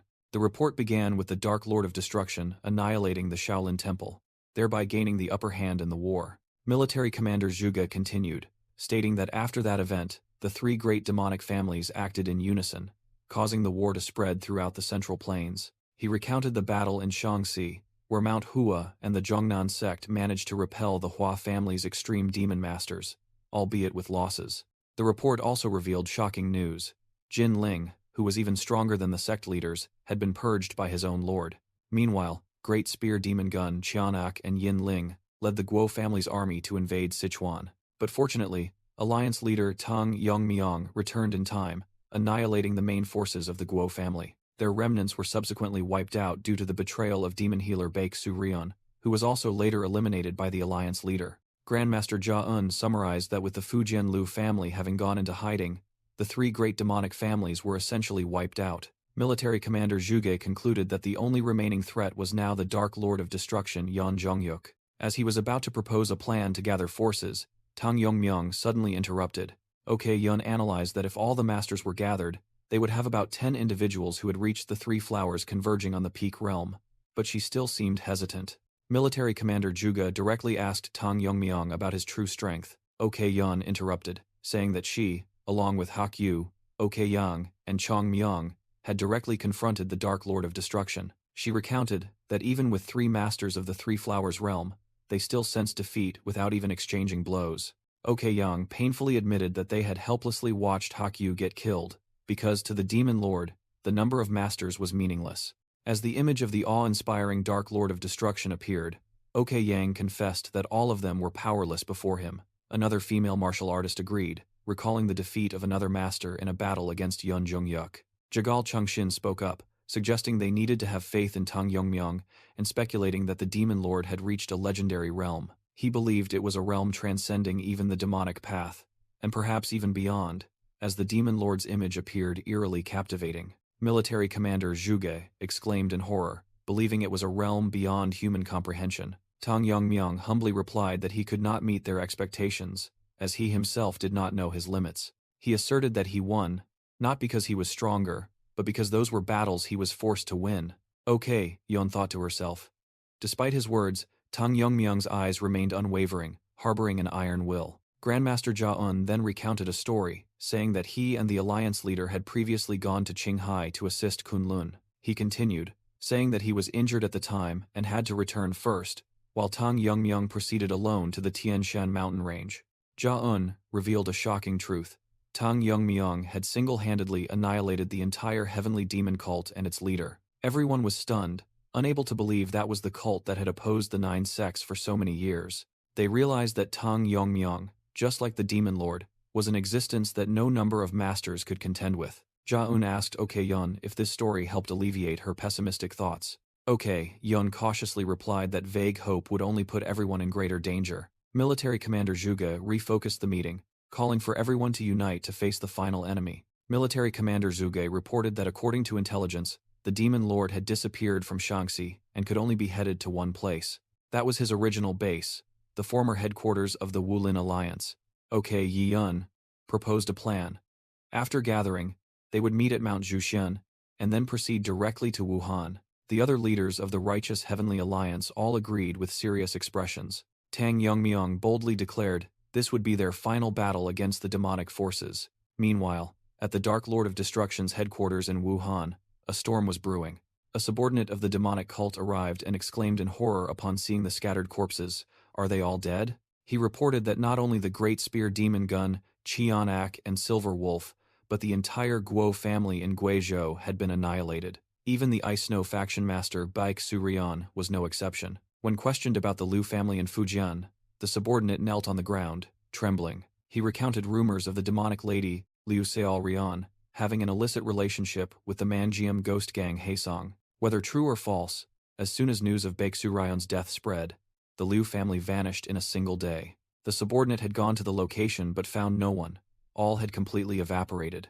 In despair, he confessed to his lord that due to successive failures, everyone had fled, leaving only him. In response to the disastrous report, Yun Zhongyuk sat on his throne and burst into arrogant laughter. He scoffed that those who had once enjoyed power under his name had now fled, leaving only a useless third-rate subordinate.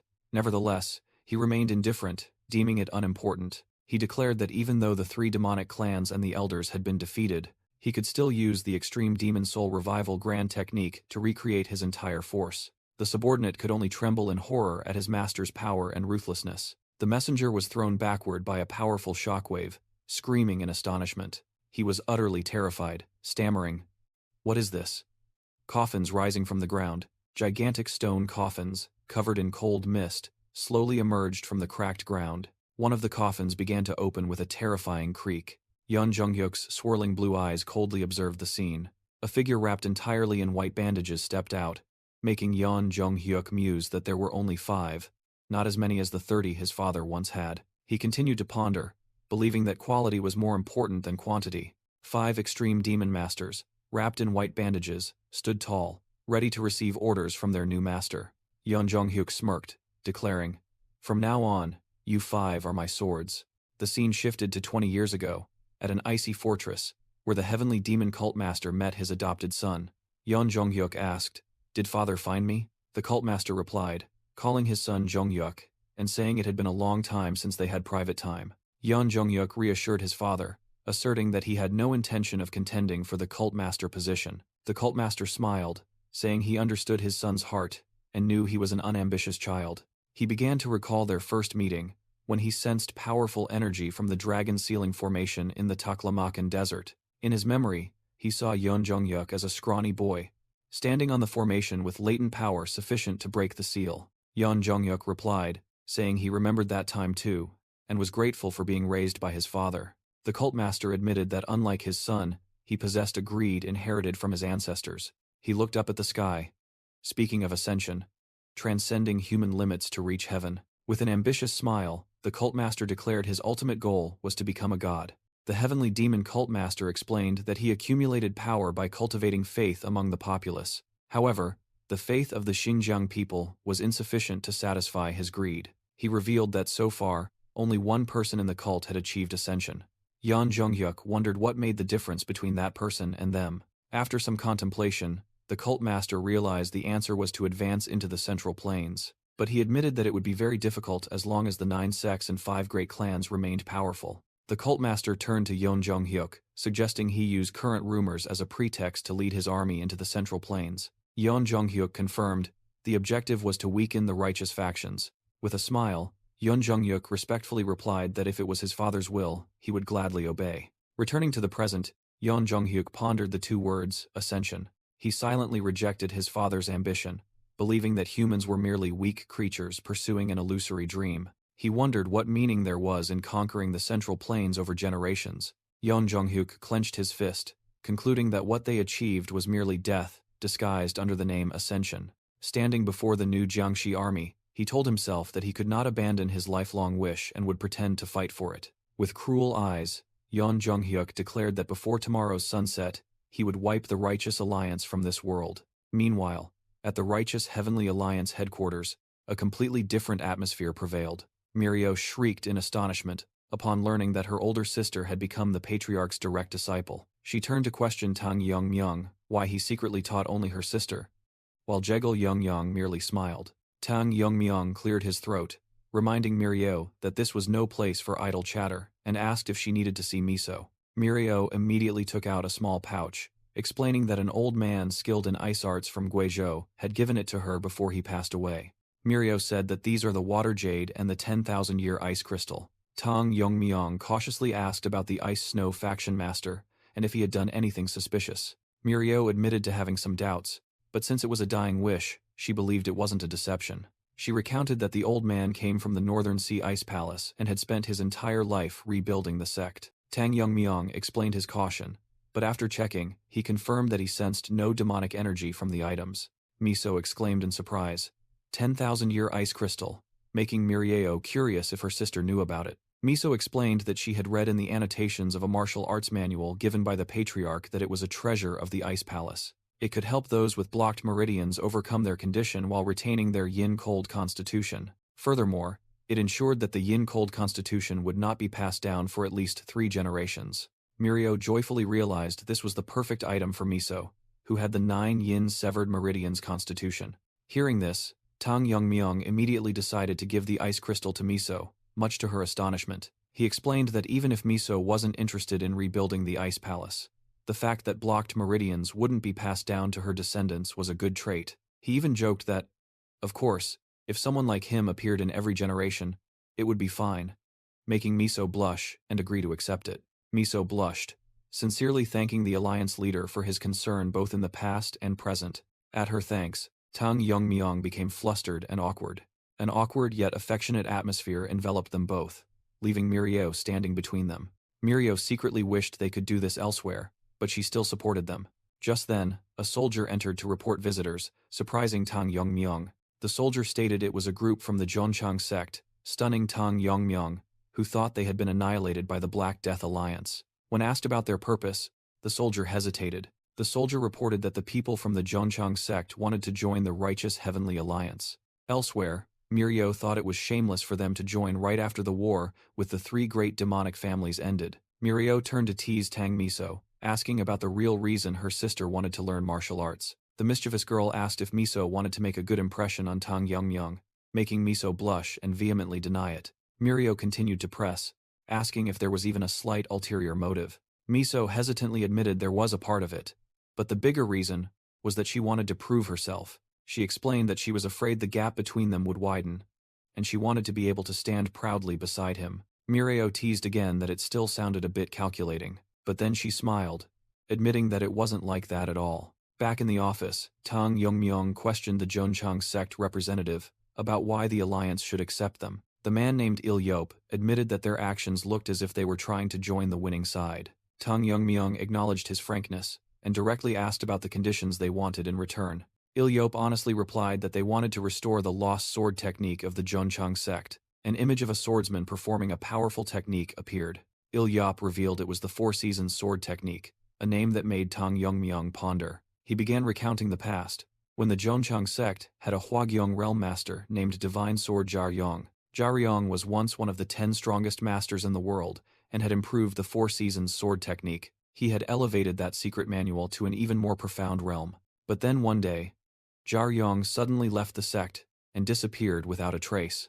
Afterward, the Zhongchang sect was embroiled in an incident and invaded by the Black Death Alliance leader, leading to the annihilation of the entire sect. Il Yop recounted that Jaryong had taken all of the Zhongchang sect's secret manuals, including the Four Seasons sword technique, leaving them helpless as he departed. The surviving disciples tried to regroup to establish a small martial arts school and revive the sect, but their efforts faced many difficulties. Tang Yongmyong explained that without the true inherited manuals, training the next generation with only what they had learned was impossible to maintain a proper sect. Il Yop knelt, saying that he had heard of Tang Yongmyong, who, despite being from the Tang family, possessed profound knowledge of swordsmanship. He earnestly pleaded with Tang Yongmyong to help them restore the Four Seasons sword technique and re-establish the sect. Il Yop fervently promised that even though they hadn't contributed much in the recent war, they would spearhead future activities of the Righteous Heavenly Alliance. Tang Yongmyong thought to himself, acknowledging their determination, but if the Black Death Alliance had destroyed all the secret manuals, restoring the sword technique would be almost impossible. Nevertheless, he agreed to cooperate in rebuilding the sect and assist to the best of his ability in restoring the sword technique, making Il Yop overjoyed. As Tang Yongmyong was about to speak about the upcoming battle with the Dark Lord of Destruction, a ninja rushed in with urgent news. Tang Yongmyong was startled and immediately asked where the attack was happening. The ninja frantically reported that they were attacking right here, at the headquarters of the Righteous Heavenly Alliance. He recounted that the enemies were attacking from multiple directions. A close-up showed the attackers were warriors wrapped entirely in white bandages, stained with blood. The ninja continued to report that these unknown masters were mercilessly slaughtering their forces on their way. Tang Yongmyong was secretly puzzled, wondering who these unknown masters were, given that the demonic cult's forces had essentially been wiped out. Jingo Poison on his shoulder suddenly spoke, asking Tang Yongmyong if he could feel this energy. Jingo Poison said that this was the type of energy from a spell they had encountered before, making Tang Yongmyong realize something in surprise. It confirmed that this was the energy from the spell the cult master of the demonic cult had used, and it was not the energy of the living. Jingo Poison identified the attackers as Jiangshi, created by soul-gathering techniques. Elsewhere, Grandmaster Ja-un was also stunned, not understanding why. After the Demon Lord and the three great demonic families were annihilated, they had to face these unknown masters. Grandmaster Ja-un felt the pressure from the surrounding masters, secretly admiring the alliance leader's power. OK Yan, the Manhwa sect leader, greeted Grandmaster Ja-un and Tang Jihei, the Tang family head. Representatives from Manhwa and the Zhongnan sect had gathered. They hadn't expected Yon Zhongyuk to act first. Ja-un affirmed that, if Yon Zhongyuk himself hadn't intervened, they could have fully united to fight against his subordinates. Hak Yu, the Zhongnan sect leader, confirmed he had recovered after being asked. Suddenly, a voice echoed across the courtyard, thanking everyone for gathering. The leaders were astonished to realize it was Alliance leader Tang Yongmyong's 6 directions sound transmission technique. From the rooftop, Tang Yongmyong explained that unidentified masters were approaching the Alliance from all directions. He revealed a horrifying truth. Those enemies were not living beings. They were summoned by soul-gathering magic, exactly how the demonic cult master created Jiangxi in Xinjiang. Tang Yongmyong suspected the Dark Lord of Destruction himself was behind it all. He warned that the danger didn't stop with just those Jiangxi. All the Alliance leaders were stunned by this shocking news. Tang Yongmyong continued, saying that in the distance, he could sense an incomparably powerful presence approaching. OK Yan gritted her teeth in anger upon hearing the identity of that person. It was the Dark Lord of Destruction, Yan Zhongyuk. Tang Yongmyong explained that these Jiangxi retained almost all of their martial arts from when they were alive. He declared that he would personally lead the newly joined Alliance forces to confront the Dark Lord. He tasked the remaining leaders with helping their allies and stopping the Jiangxi army. With a resolute voice, Tang Yongmyong rallied everyone to exert their full strength to end the war against the demonic path. Following Tang Yongmyong's instructions, the main forces of the sects split into groups to search for the Jiangxi. OK Yun muttered as she ran, finding it hard to believe in their existence, even though she knew the demonic cult was capable of anything. Chungmyong agreed, stating that this disrespectful act towards the deceased was truly heinous. OK Yun asserted that this was why they were called the demonic cult, and shunned by the martial arts world since ancient times. Suddenly, her eyes froze in astonishment at the sight before her. Master? OK Yun exclaimed in shock, causing Chungmyong to also stare blankly. Before he could understand what was happening, OK Yun had already rushed off, making him frantically call out, Master, where are you going? Elsewhere, a tragedy had occurred, as Zhongnan sect disciples lay dead across the grass. A survivor knelt, terrified, looking at the bandaged attacker and exclaiming, This sword art, why? Why would someone like you attack us? The person desperately asked, facing the enemy's glowing red eyes. Extreme fear enveloped the Zhongnan sect martial artist. The bandaged assailant unleashed a familiar technique, the 24 forms plum blossom sword technique. A series of beautiful yet deadly sword strikes were unleashed, slaughtering the remaining individuals. The assailant's movement technique was lightning fast, giving no one a chance to escape. Recognizing the Manhwa sect's ultimate technique, the survivor stammered, Sect leader OK Yun. No?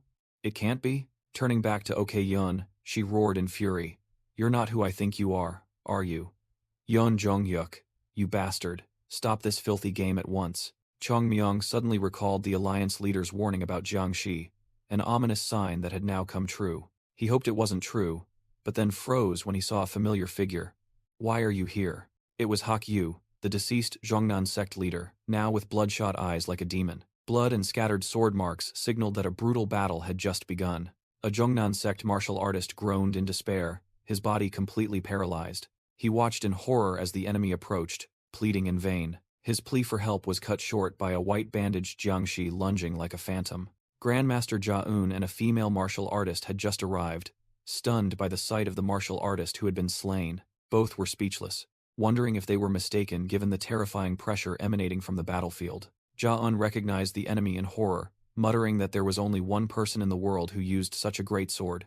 Could he have been turned into a Jiangxi? The image of Sword King Namgung Jiangchun appeared, confirming their worst fears had come true. From another location, Yon Zhongyuk smugly mused about the ongoing battle and the enemy's panic. He mused that this was the true way to use the resurrection art, not merely bringing powerful warriors back from the dead. His true purpose was to force the living to turn their swords against their own beloved families and comrades. With a sinister smile, he wondered how long those swayed by emotions could endure this trial. Yon Zhongyuk hoped they would struggle with all their might, so his excitement wouldn't fade too soon. Meanwhile, Ilyop explained to Tang Yongmyong that they were heading towards the source of the strongest energy. Tang Yongmyong offered them a chance to retreat if they felt afraid, but Ilyop boldly declared that this was their chance to prove their worth.